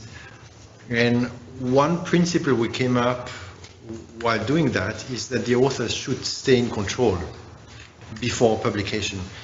The authors really want to decide whether they want to transfer from EMBO journal to EMBO report, or whether they would give it a shot to Nature Cell Biology.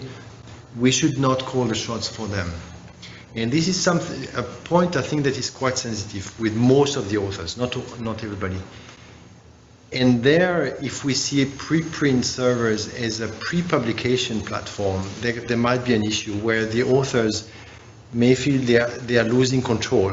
They are okay to put it in the wild and for reading, but they would still like to know where it's going to be published, how it's going to be processed, and so on. Now, I'm not aware of aggregators or rogue platforms that would now skim bioRxiv and select the papers to make some kind of a pseudo Nature issue with the best papers in bioRxiv and say, hey, we published them before them. We have the superb peer review system. In a way, why not? It could be good to have some. Of course, and maybe even the readers would not mind, but the authors may actually have problems. At least in the current landscape, it may evolve. Yeah. And so maybe we have to be a little bit sensitive in terms of what the users, the authors feel.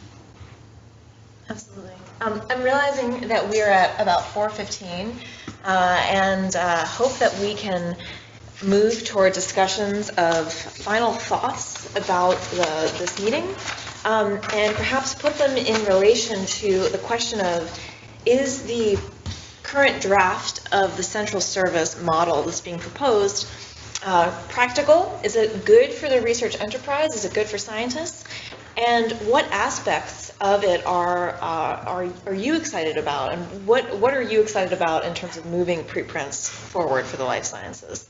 So if we can perhaps do this by going around the room and giving a few words about your sort of takeaways and the highlights of what you see as the most positive contributions that a putative central service could make. So I don't want to put either of you on the spot, but Maybe we should go around. Yeah, do you want to? Around this way. Yeah. Does anybody want to volunteer to start? Sure, I can go first. Okay, great. So I was just thinking, there's a lot of work to be done, of course, but one of the things I kept thinking about when we were talking is how much already exists. I mean, it's like there's a lot of infrastructure that already exists that does a lot of these things. And so I was thinking about, we were talking about search, for example, and we were talking about how we listed out of different search options and then had a conversation about how there isn't really search. Like, it's like there are initiatives, they just maybe aren't as mature or they aren't exactly what we want, and that it doesn't mean we have to rebuild everything to achieve the goals. Also, I kept thinking maybe if we're just a Crossref member, then some of this stuff comes out of the box as just being a Crossref member. So you don't have to build everything. It can just be plugging into existing infrastructure in certain ways. So I don't know. We were talking a lot about building stuff, which I think is going to need to happen, but it doesn't all have to be rebuilt. Yeah, well, I'm glad that you went first because I really want to go second now. So I'm seizing that, Marianne. No, sorry. Just because I want to build on that idea that I was thinking a lot today about what ASAP Bio can do that isn't being done. Because you're right, there are lots of cool things, and ASAP Bio can help those things become operational or widespread or what have you. But also, and there are a lot of great preprint servers and people who are launching new ones. So being somehow the underpinning to that effort that can provide key services that might otherwise be challenging for preprint servers to provide throughout the pipeline of preprint, submission and workflow and production and sharing and versioning, I think would be pretty phenomenal. And I'm really excited because I think it would be the beginning of the way that personally I would like to see all research communication handled, where it's a constant evolving, living, breathing constellation of research objects. If we can make preprints the beginning of that, that would be really exciting.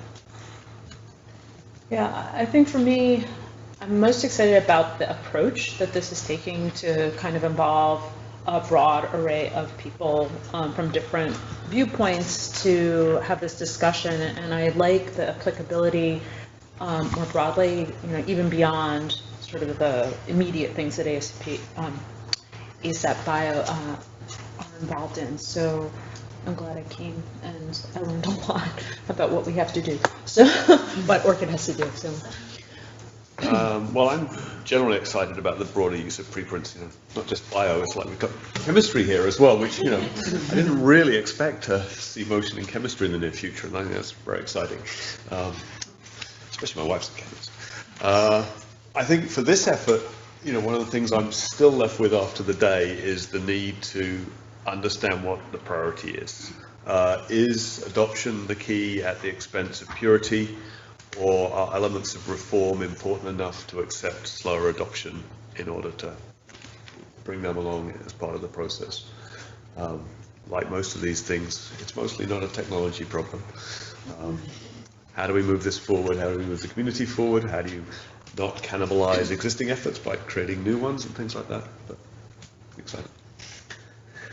Yeah, well, I've listened more than I have contributed today, but this is all indeed very exciting, and sort of for us at EBI, well, we mentioned the biostudies effort, and so that as a means to sort of bring closer the structure, the data sets to publications, and I think one of the things we've struggled with was sort of which publishers to engage and so on. So I think that the preprint work is another avenue that we should that we will continue exploring.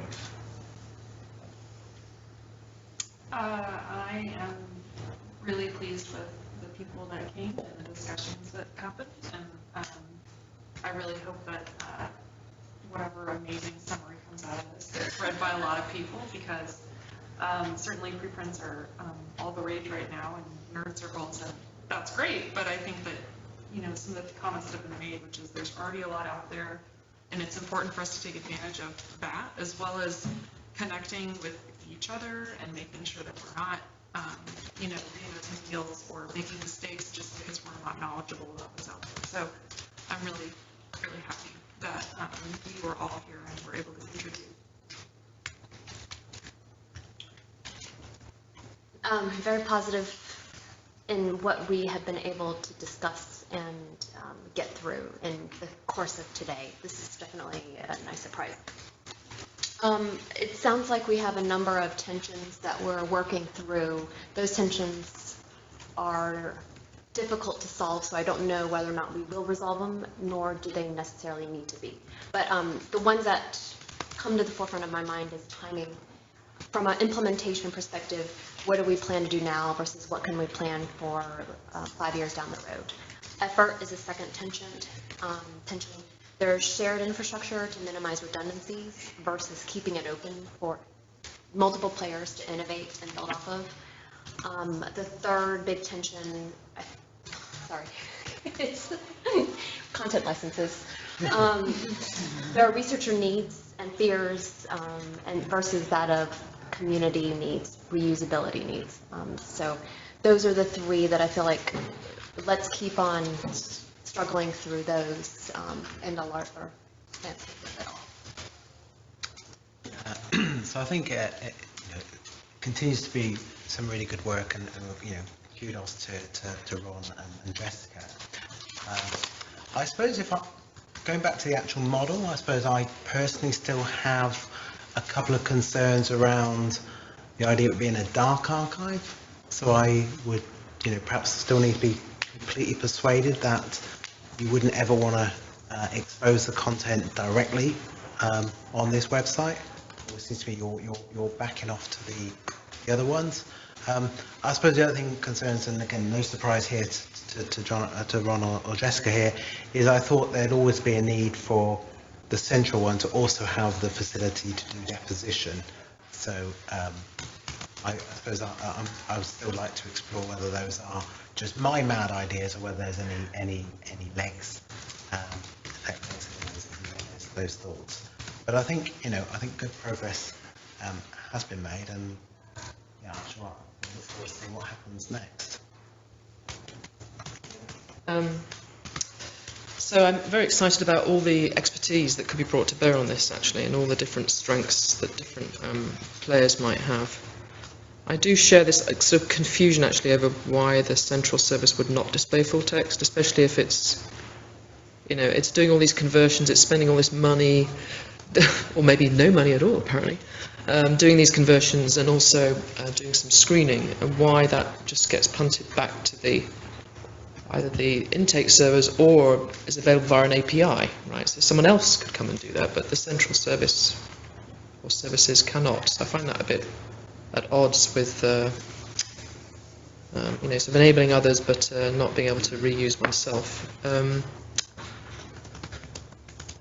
That's about it, I think. I'm quite concerned actually about how all these, I'm sure there are solutions, but I'm sure there is, we also need to sort of start doing something, because I think what's very tricky is all the toing and froing between, intake servers, central services, back to servers, out to journals, how to incorporate ORCID and Crossref and all this. And I think the nitty-gritty of that, keeping track of all those versions and all those relationships, is going to be difficult across many players, but probably possible. But another layer of detail beyond this meeting.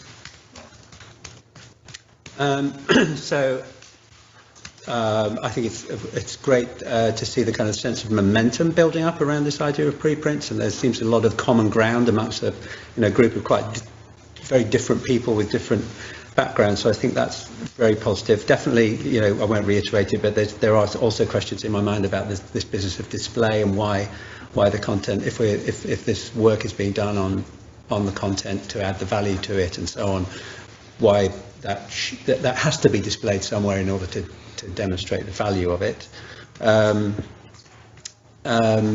It seems to be something that is there's a lot of support from publishers, different kinds of publishers, so that's a good thing, and that will help.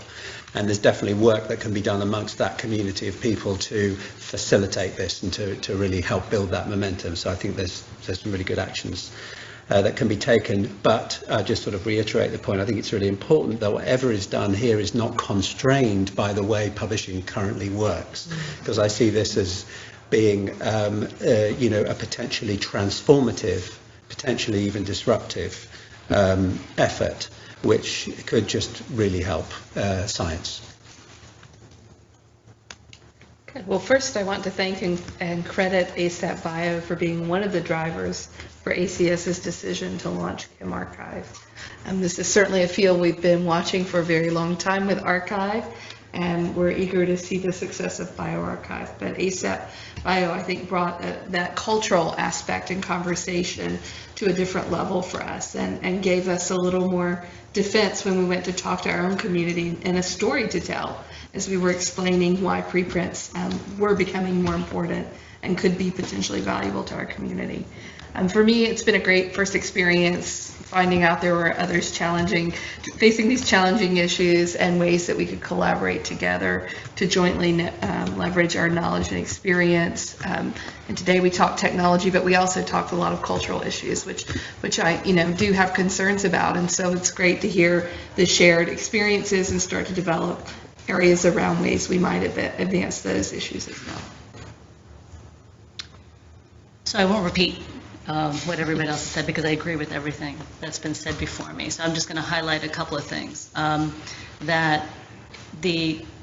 It's clear that the technology exists. A lot of this technology is already out there. And so what John said about not reinventing the wheel and trying to build upon what we already know, including what's within the publishing process that we know and authors like, that benefit us, we don't have to redo that. We don't have to figure out how to deal with DOIs or identifiers or ORCIDs or whatever. Those things exist. So build upon the things that work.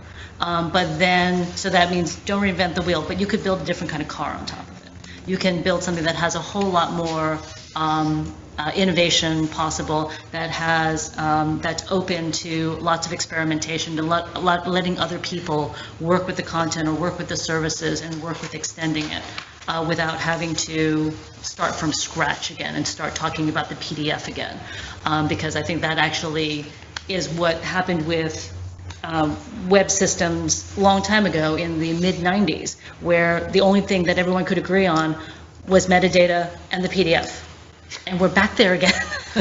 And so let's go beyond that, so that we can assume that maybe that's where we start.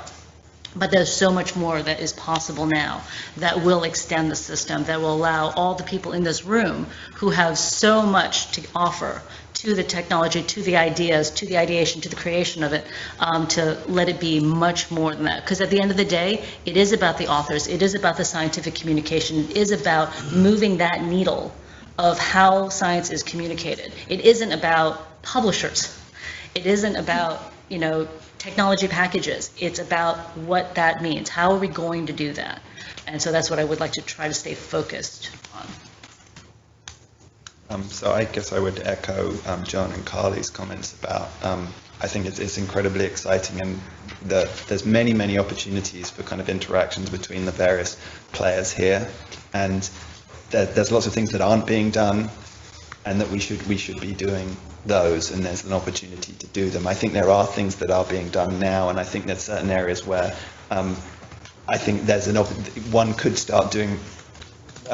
There could be redundant efforts, which it seems a bit of a waste. So I think there's setting the ASAP Bio setting standards and pointing to where a lot of these connections could happen. I can immediately see lots of them. I think I would differ slightly in the view of the central service. I think what's been encouraging with the discussions among the different folks here is that it seems like lots of what we want to achieve can be achieved without creating a central server, but just by having a central service. I think everything we want can be done. I mean, it's encouraging to me that now when I go and look on your site, I find bioRxiv content and it pings me back to bioRxiv, and I think bioRxiv does screening, that type of thing, and there's lots of other things that we would love to do, and there's a huge amount of expertise here that would enable that, and I think that's what I find very exciting. So I'm sort of the other half of the point that Louise ended on, which is, I think what I'm most excited about is the prospects of working scientists of seeing how the technologies that we talked about here are going to immediately impact the communication of results and have a tremendous long-term potential to change the way we communicate science, to make it much more rapid and open. And the thing that I'd like to, have everybody keep in mind is that scientists really want more rapid communication, but we want it to be, relatively simple. And what excited me in a lot of the conversations was the sophistication of a lot of the tools that we have already at our disposal will make it so that we can move the system right now without adding a lot of overhead to the working scientists. So it's really awesome that we have this momentum right now, and I hope we keep pushing on it. All right. Let me think. So I think the thing that is the most exciting for me is really that there is a big momentum for greater openness in the life sciences. It has been traditionally very highly competitive and not always very healthy in terms of revealing the full extent of the discoveries and the data.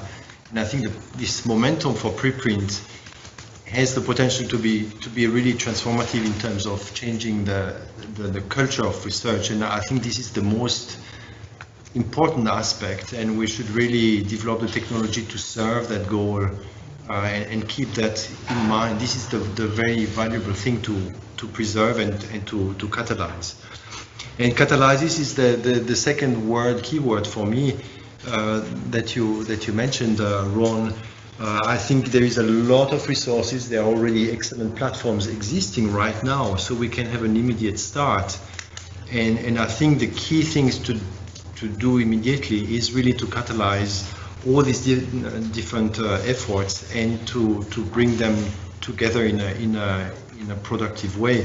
So in my mind, interoperability, standardization is at least as important as centralization.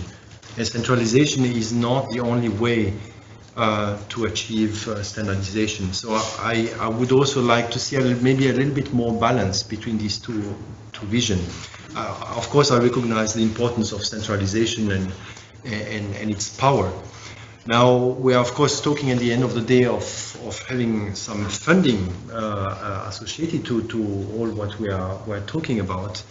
And my hope is that it is going to be balanced in a structure that really stimulates innovation, that is really thought through so that innovation can emerge. In terms of a central service, of course, this central service will receive fund and will innovate. It's not clear in my mind that this central service will receive so much fund that it can innovate in all the domains. So I think we will have to decide in which domain this central service will have the expertise and will be the best to innovate, but also distribute funds to other platforms and actors that may have different expertise and would be best placed to innovate in other fields, and really take care that the standardization and the interoperability make all these resources talk to each other. I think this is a better, sort of more efficient way to distribute limited resources, and they will be limited by definition, I guess, rather than trying to make the one for all that will be excellent in all domains. I'm more skeptical about this kind of vision.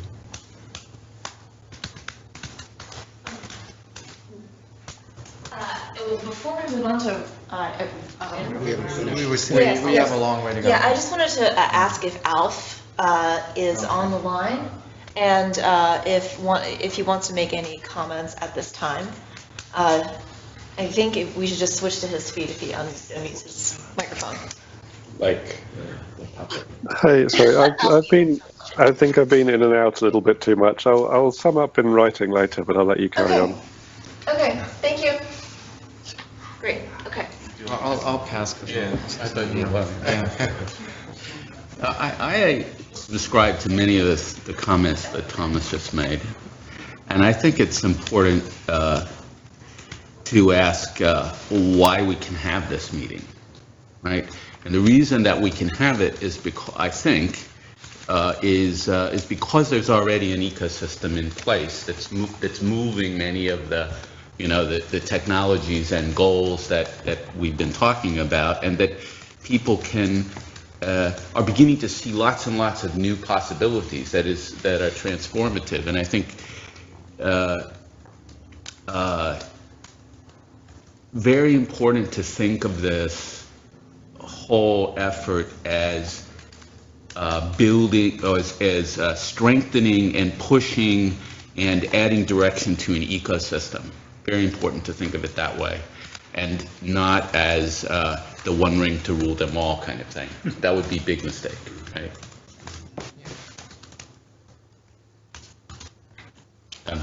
Boy, hard to follow one ring to rule them all. I wanted to say I've seen a good balance of interest in doing things that encourage adoption, but that are also future forward. I think that's been a good. That is recognizing that you can't add burden to authors and then expect them to applaud. The early comments about speed, simplicity, and then someone added accuracy. I think that was really good to keep in mind for just about everything we do. And in terms of very specifics that I heard that I'd like to take up, things having to do with discovery, since that's something I work on at Highwire and personally quite a lot, but also recognizing that we need to not only move papers from preprint servers into the journal ecosystem, but the reverse. And since Highwire has a manuscript system that we're working with others on. We could be part of that ecosystem to improve the two-way work there. My understanding is that our collective aim is to accelerate the pace and efficiency of scientific discovery. And with that, the value proposition I think that we perceive is that preprints can help.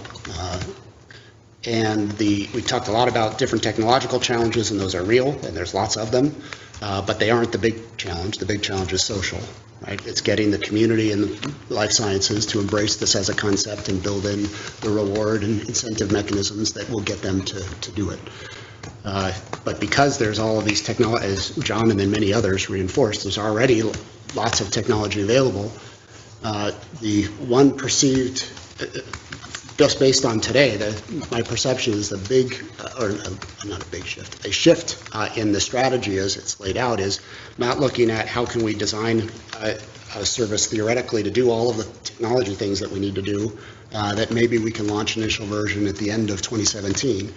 Instead, how about we launch the initial service in October this year, and then don't worry about funding. Let's just use the collective interests and resources that are already available, get to work, and then use that, the concrete experience of working with that, as a means to develop proposals for where the gaps are.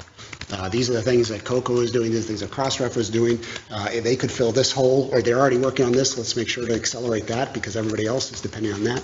BioRxiv needs these things. And so in the experience of actually working through it, I think we could get a lot further, a lot faster, while already giving value to what the end goal is, which is if researchers are seeing more of BioRxiv and of PureJ and all the other resources that are available to support preprints in that community, then they'll be doing more of it while we're improving the technology behind it. Thanks for the end goal thing. I actually have a different end goal, but I'll get back to that at the end of my summary. So yeah, I really think we have understressed the importance of preprints for discovery of research. We should really stress that more. So the role of the preprints is to improve communication in various ways in terms of the speed, in terms of the discoverability, and also in terms of keeping the different bits and pieces together more closely. I agree that we should concentrate on existing initiatives, and we should try to build an ecosystem that encourages experimentation on that basis, which of course works best if we have the ecosystem set up such that it allows for generativity, and this means basically we need it to be open in terms of the infrastructure and the software that we're being using. Then we shouldn't be closing any of the doors. I think that's kind of the main thing I would like to take from this meeting. And if you think about this, there are many flavors to not closing the doors. So one of them is, for instance, the mobile experience. We haven't talked about that very much, but many more people are using mobiles now than they used to just a few years ago. And so if we're talking about a 5 years time frame, I'm really wondering how many people will be using a desktop then to access whatever we're building. And so mobile experience and maybe even other tools that are just emerging should be part of the picture. Then we should be thinking about areas, fields in which maybe we can experiment more than in other fields. And there are always surprises, like it might even be chemistry because they're starting a server right now. Like if you had asked me like a month ago, I certainly wouldn't have thought about chemistry as an area for that. But it could also be other areas like infectious disease research, where really we have a strong time component. If the Ebola crisis is unfolding, or Zika or so, then we really want to communicate the research as fast as possible. And so those communities that are working in those areas, they are already primed towards speed in a different fashion than they were a few years ago. And that might offer additional possibilities. Then I would like to basically really think about using identifiers more broadly. So for instance, in the context of IRB approvals, ethical things. Think about an API for these kind of things. Or also the keywords. They're just strings of letters at the moment in most journals. Some journals have an elaborate classification system, but in most journals the keywords are just strings of text, and we should be moving forward with those things. And then finally, the preprints discussion that we're having here is still about the results of research. But I think we should really be trying to think about exposing more of the research process, not just the final results, and earlier. And that includes things like data management plans and eventually even proposals. And to come back to the morning coffee metaphor. So what I want to read is not just what people have been doing over the last few weeks and months, what I see in a typical preprint, but what they have been doing yesterday and what they plan to do today. I want to expose that to the others as well. And so that's my end goal. And preprints are a very good place to start. So just very briefly, I'd like to concur with a bunch of comments about how I think it really isn't strictly a technology issue, but really like a social adoption issue. And I think if, people keep kind of a laser focus on that, it's going to serve us well, because at the lab level, at the individual researcher level, at the PI level, if we can get kind of the social things in place where this becomes commonplace as opposed to unusual. So one of the things that I work on at the medical school is there's a structural biology data grid where it's a consortium of biologists all over the world who contribute their large data sets, and then they can compute on it, and all sorts of things are available to them. It's a great service, but the biggest challenge that we have right now is adoption. People don't know about it. If they do know about it, they're not getting their data sets in at the right time. And, to your point, being a psychologist, part of me thinks that there's a psychology aspect of this. How do you get the mind share at the right time, right? When the data set should be deposited? Are you thinking about it? Have you moved on to another project? Is this now sitting on a drive somewhere at your old lab and it's too late?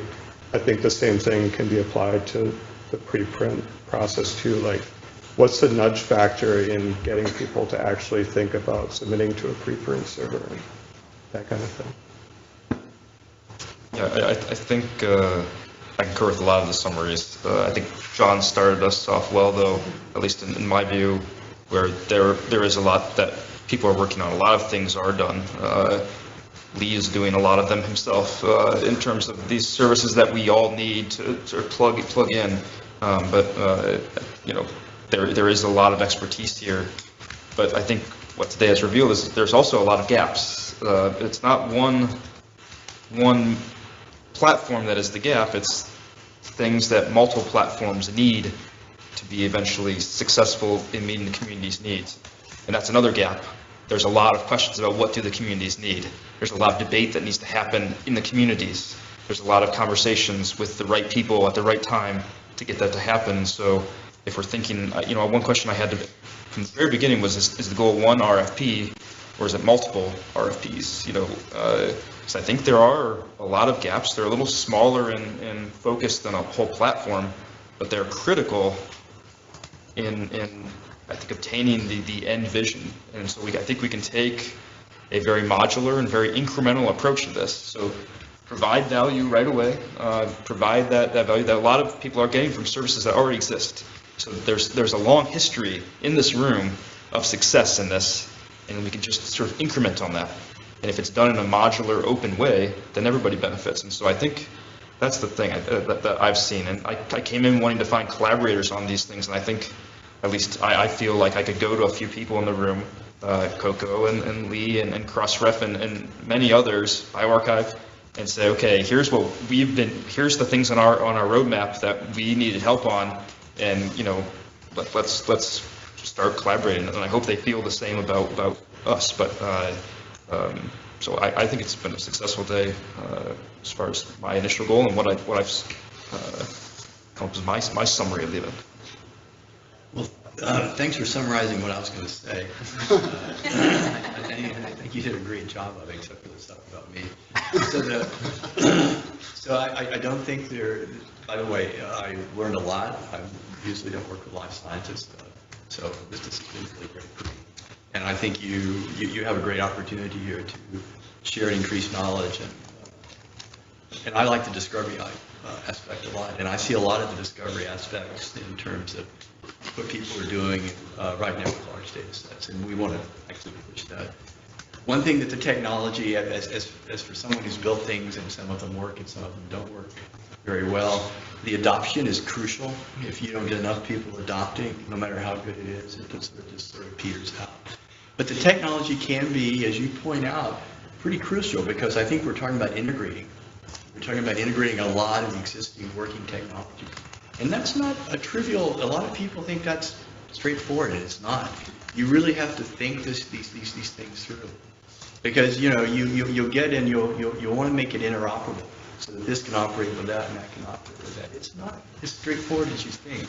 And what I always say is look at best practices, see what people are put together and it works well. Also, this is an old model that we use, good enough, do good enough, and if it's good enough and a lot of people want to use it, you'll be surprised how it'll get better. So don't ever underestimate that old good enough. I mean, Google Scholar is an example. I think it's good enough. We want it to do better things, but it's good enough for a lot of things we want to do. And then also you stress that modularity. I was going to push that one too, because the modularity is so nice. Your stuff doesn't work, or my stuff's not good enough. Well, you take that and put it right in. So, and that's part of that integrated design. So if we focus on the integrated design, and I think there's enough, we have enough things here to make that work. I think this is going to be a great success. And I'm sort of I'm pleased that you invited me to actually talk about the things that you're, listen to the things you're doing. It's hard to go second to last. I'm just going to echo everything that everyone else said.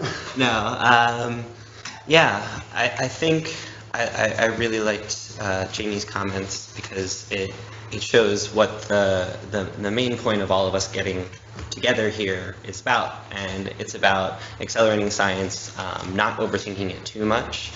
We have all the tools in the room to be able to do this, and it's a really nice opportunity, and there's a lot of momentum to actually carry this forward.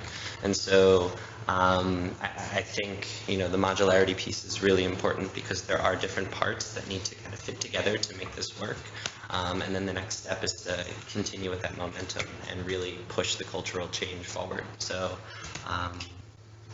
this was really interesting for me to be a part of and learn about how everyone else is thinking about this. So, and I actually need to run, so Yes, you I have a 5:30 train. So thank you, everybody.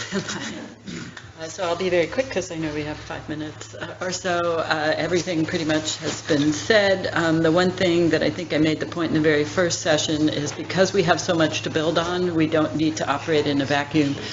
There's a lot of data out there that could actually be analyzed already to determine what it is that people want. I think the issue of mobile and how people are looking at things, do they like EPUBs, do they like PDFs, do they like HTML? I just look at PubMed Central, and I've got EPUB, I've got PDFs, and I've got HTML. What is it that people are looking at? What sort of devices are looking at it? Google Analytics tells us that, right? We don't have to operate in a vacuum here. We can actually look at that, and I'm hoping that the funders would allow some real deep, in-depth analysis of current practices, because it might help us inform some decisions. I think, you know, living in the sort of force world and what have you, the community aspect is absolutely critical. I see bioRxiv over here. I see all of these things, you know, Open Science. They've been working on these things for a long time. How one involves people, you know, all of the people, the warriors who have been out there when a new effort comes in is really critical. But I also know that biomedicine is so big and vast that thinking that one single system, right, is going to serve everybody, given all the different requirements between infectious disease and people dealing with human health information and people dealing with mice and people dealing with this, you know, you've got to push things back to the community. You've got to give them, as Kristen says, the flexibility they need to kind of experiment and figure this out. But without a central service or server or whatever you want to call it, but service that's sort of monitoring the health of the ecosystem, it just operates blindly. And already I heard in this room how often bioRxiv went to archive to learn about what what they did, what was successful. But I also heard you say, in fact, Jessica and I had an email exchange where she's like, oh, well, it's quite clear that the archive people don't want commenting. And then the very first thing I heard from you, from your users, was, but we need commenting, right? We need metrics. So these things are not the same. But yet there's a whole lot of expertise looking at realistically what people have done that can be used to sort of inform this. And my guess is, knowing from hypothesis, some parts of biomedicine love commenting and they love, these sorts of things, and other parts simply do not. But it is not uniform across all domains, right? And therefore, I've always favored, I think that the idea that John brought up is that there's central standards and things, that somebody's monitoring the health of the ecosystem, they can see what works, they can push this expertise out to the people who are doing it, it gives you some redundancy, and it doesn't force you to lock into a single technology platform, which, as Tim and I were discussing on many of these projects, often spells doom from the get-go, right? Because those are going to be outdated in a certain number of years. The innovation happens at the fringes. But I remain extraordinarily excited about this, as I said before. I think that the preprint is that little wedge that can be used really to sort of open up the floodgates, where we give the scientists have always been in control of the dissemination system, right? We're the peer reviewers, we're the journal editors, we're everything. So we've always had control, but somehow we've sort of ceded this over to a small group that seems to set the rules and standards. And I think that, the time for that is over, right? That we need to sort of take this back and run it the way that we wish to run it for what we perceive as being the good of science. And so therefore I will support whatever effort comes out, because I just think it's important and it's good for everybody. So, congratulations. I have 2 minutes. Mm-hmm. Well, first of all, in those 2 minutes, this is a fantastic day. I mean, it's a pleasure to be in this room of, super smart people here who are willing to, think deeply, think cooperatively, and, really think also the big picture of, trying to help science and scientists overall. So I just want to extend thanks from all of us, for all of you, to come all this way, spend the time. I can see there will be a lot of continued engagements beyond this one day, so I think this sparked a lot of connections that are going to continue beyond the 8 hours of this meeting. So heartfelt thanks for just participating and being involved in this. And I guess if I have to pick 3 words to summarize, I think the, 2 words to look ahead of opportunity is really a word that Jennifer used, which is respectability. I think we need to develop this system, at least in our sector of science, as a respectable form of communication, and that is going to be embedded with all the other words we talked about, like adoption, scaling, rewards, etc. It's all going to center on, developing this as a form of respectable scientific communication. And then the second opportunity, I think, is innovation. I think we're all, at some level, thinking ahead that we'd like to create something that will allow for new opportunities to develop systems that we can't even foresee right now. Those are the 2 great opportunities of, what's ahead of us. And, the other thing is, with a little bit of a sanguine statement, it's, we've had a lot of challenging conversations during this day, and we did say there are a lot of tools, but it wasn't like we concluded each session and say, oh, this is so obvious. Let's go ahead and do this. And I think really what we have to look forward to, probably with this RFI or however we operate, is through iteration. And I think iteration is going to allow us to build something where we will have a chance maybe to get it right, not thinking that we understand everything immediately, but working through a model, creating a model that is going to allow that iteration. Maybe that's the most important thing. And, that iteration is going to be a conversation. I mean, I think one thing we learned from our 3 ASAP Bio meetings is just how valuable conversation is in terms of, thinking through what are actually challenging problems in a cooperative way. And I think that is going to be developing, some kind of structure where there will be some kind of involvement of our community from the scientific community. We'll have to take some form of governance structure where, scientists representing different forms of science, but are committed to this issue of working kind of iteratively with this group to develop a system that over years is going to get to the place, where we want to be. So, I think various people said that as another reoccurring theme: provide value now, but build a structure that can develop over time.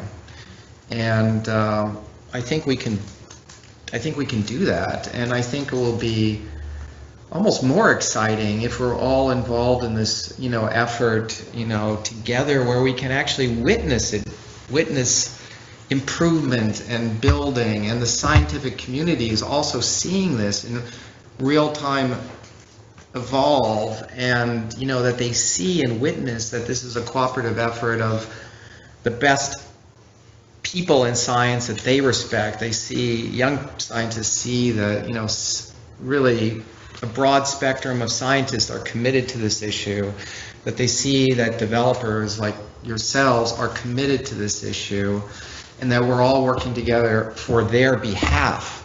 That is going to be a powerful message to send back to the scientific community. So, I think that's where we'd like to go, and maybe a good place to close this meeting. And maybe, first of all, I want to, I'll have Jessica say the last words, but I want to thank Jessica for, fantastic.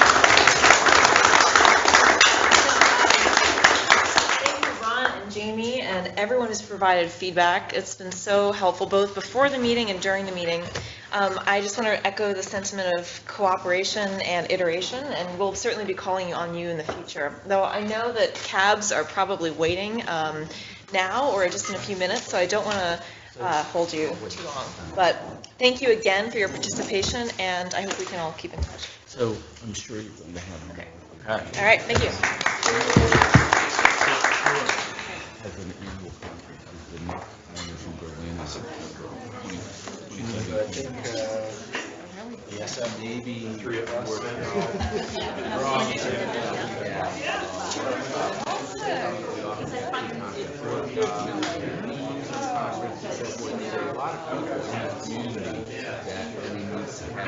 Whiteboard. Yeah, Maybe there's Yeah, no, absolutely. I think, the thing is that also,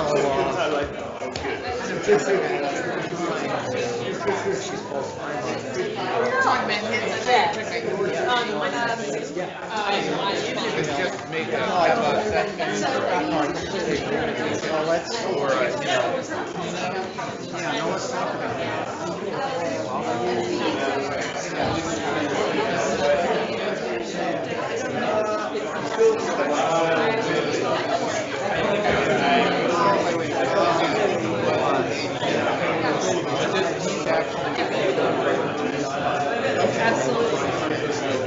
So, I mean, you'd be in good position.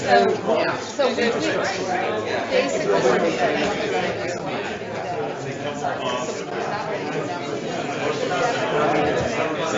Oh, that is a big question. Well, we've already looked at 5 big share. So we already have access specified, right? Because we want to do that partners, right? I mean, we don't want to We'll probably cross out each other.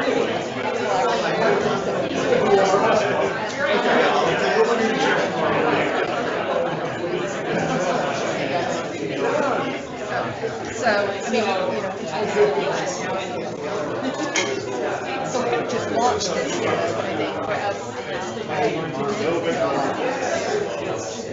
and notice that the cost is part of it.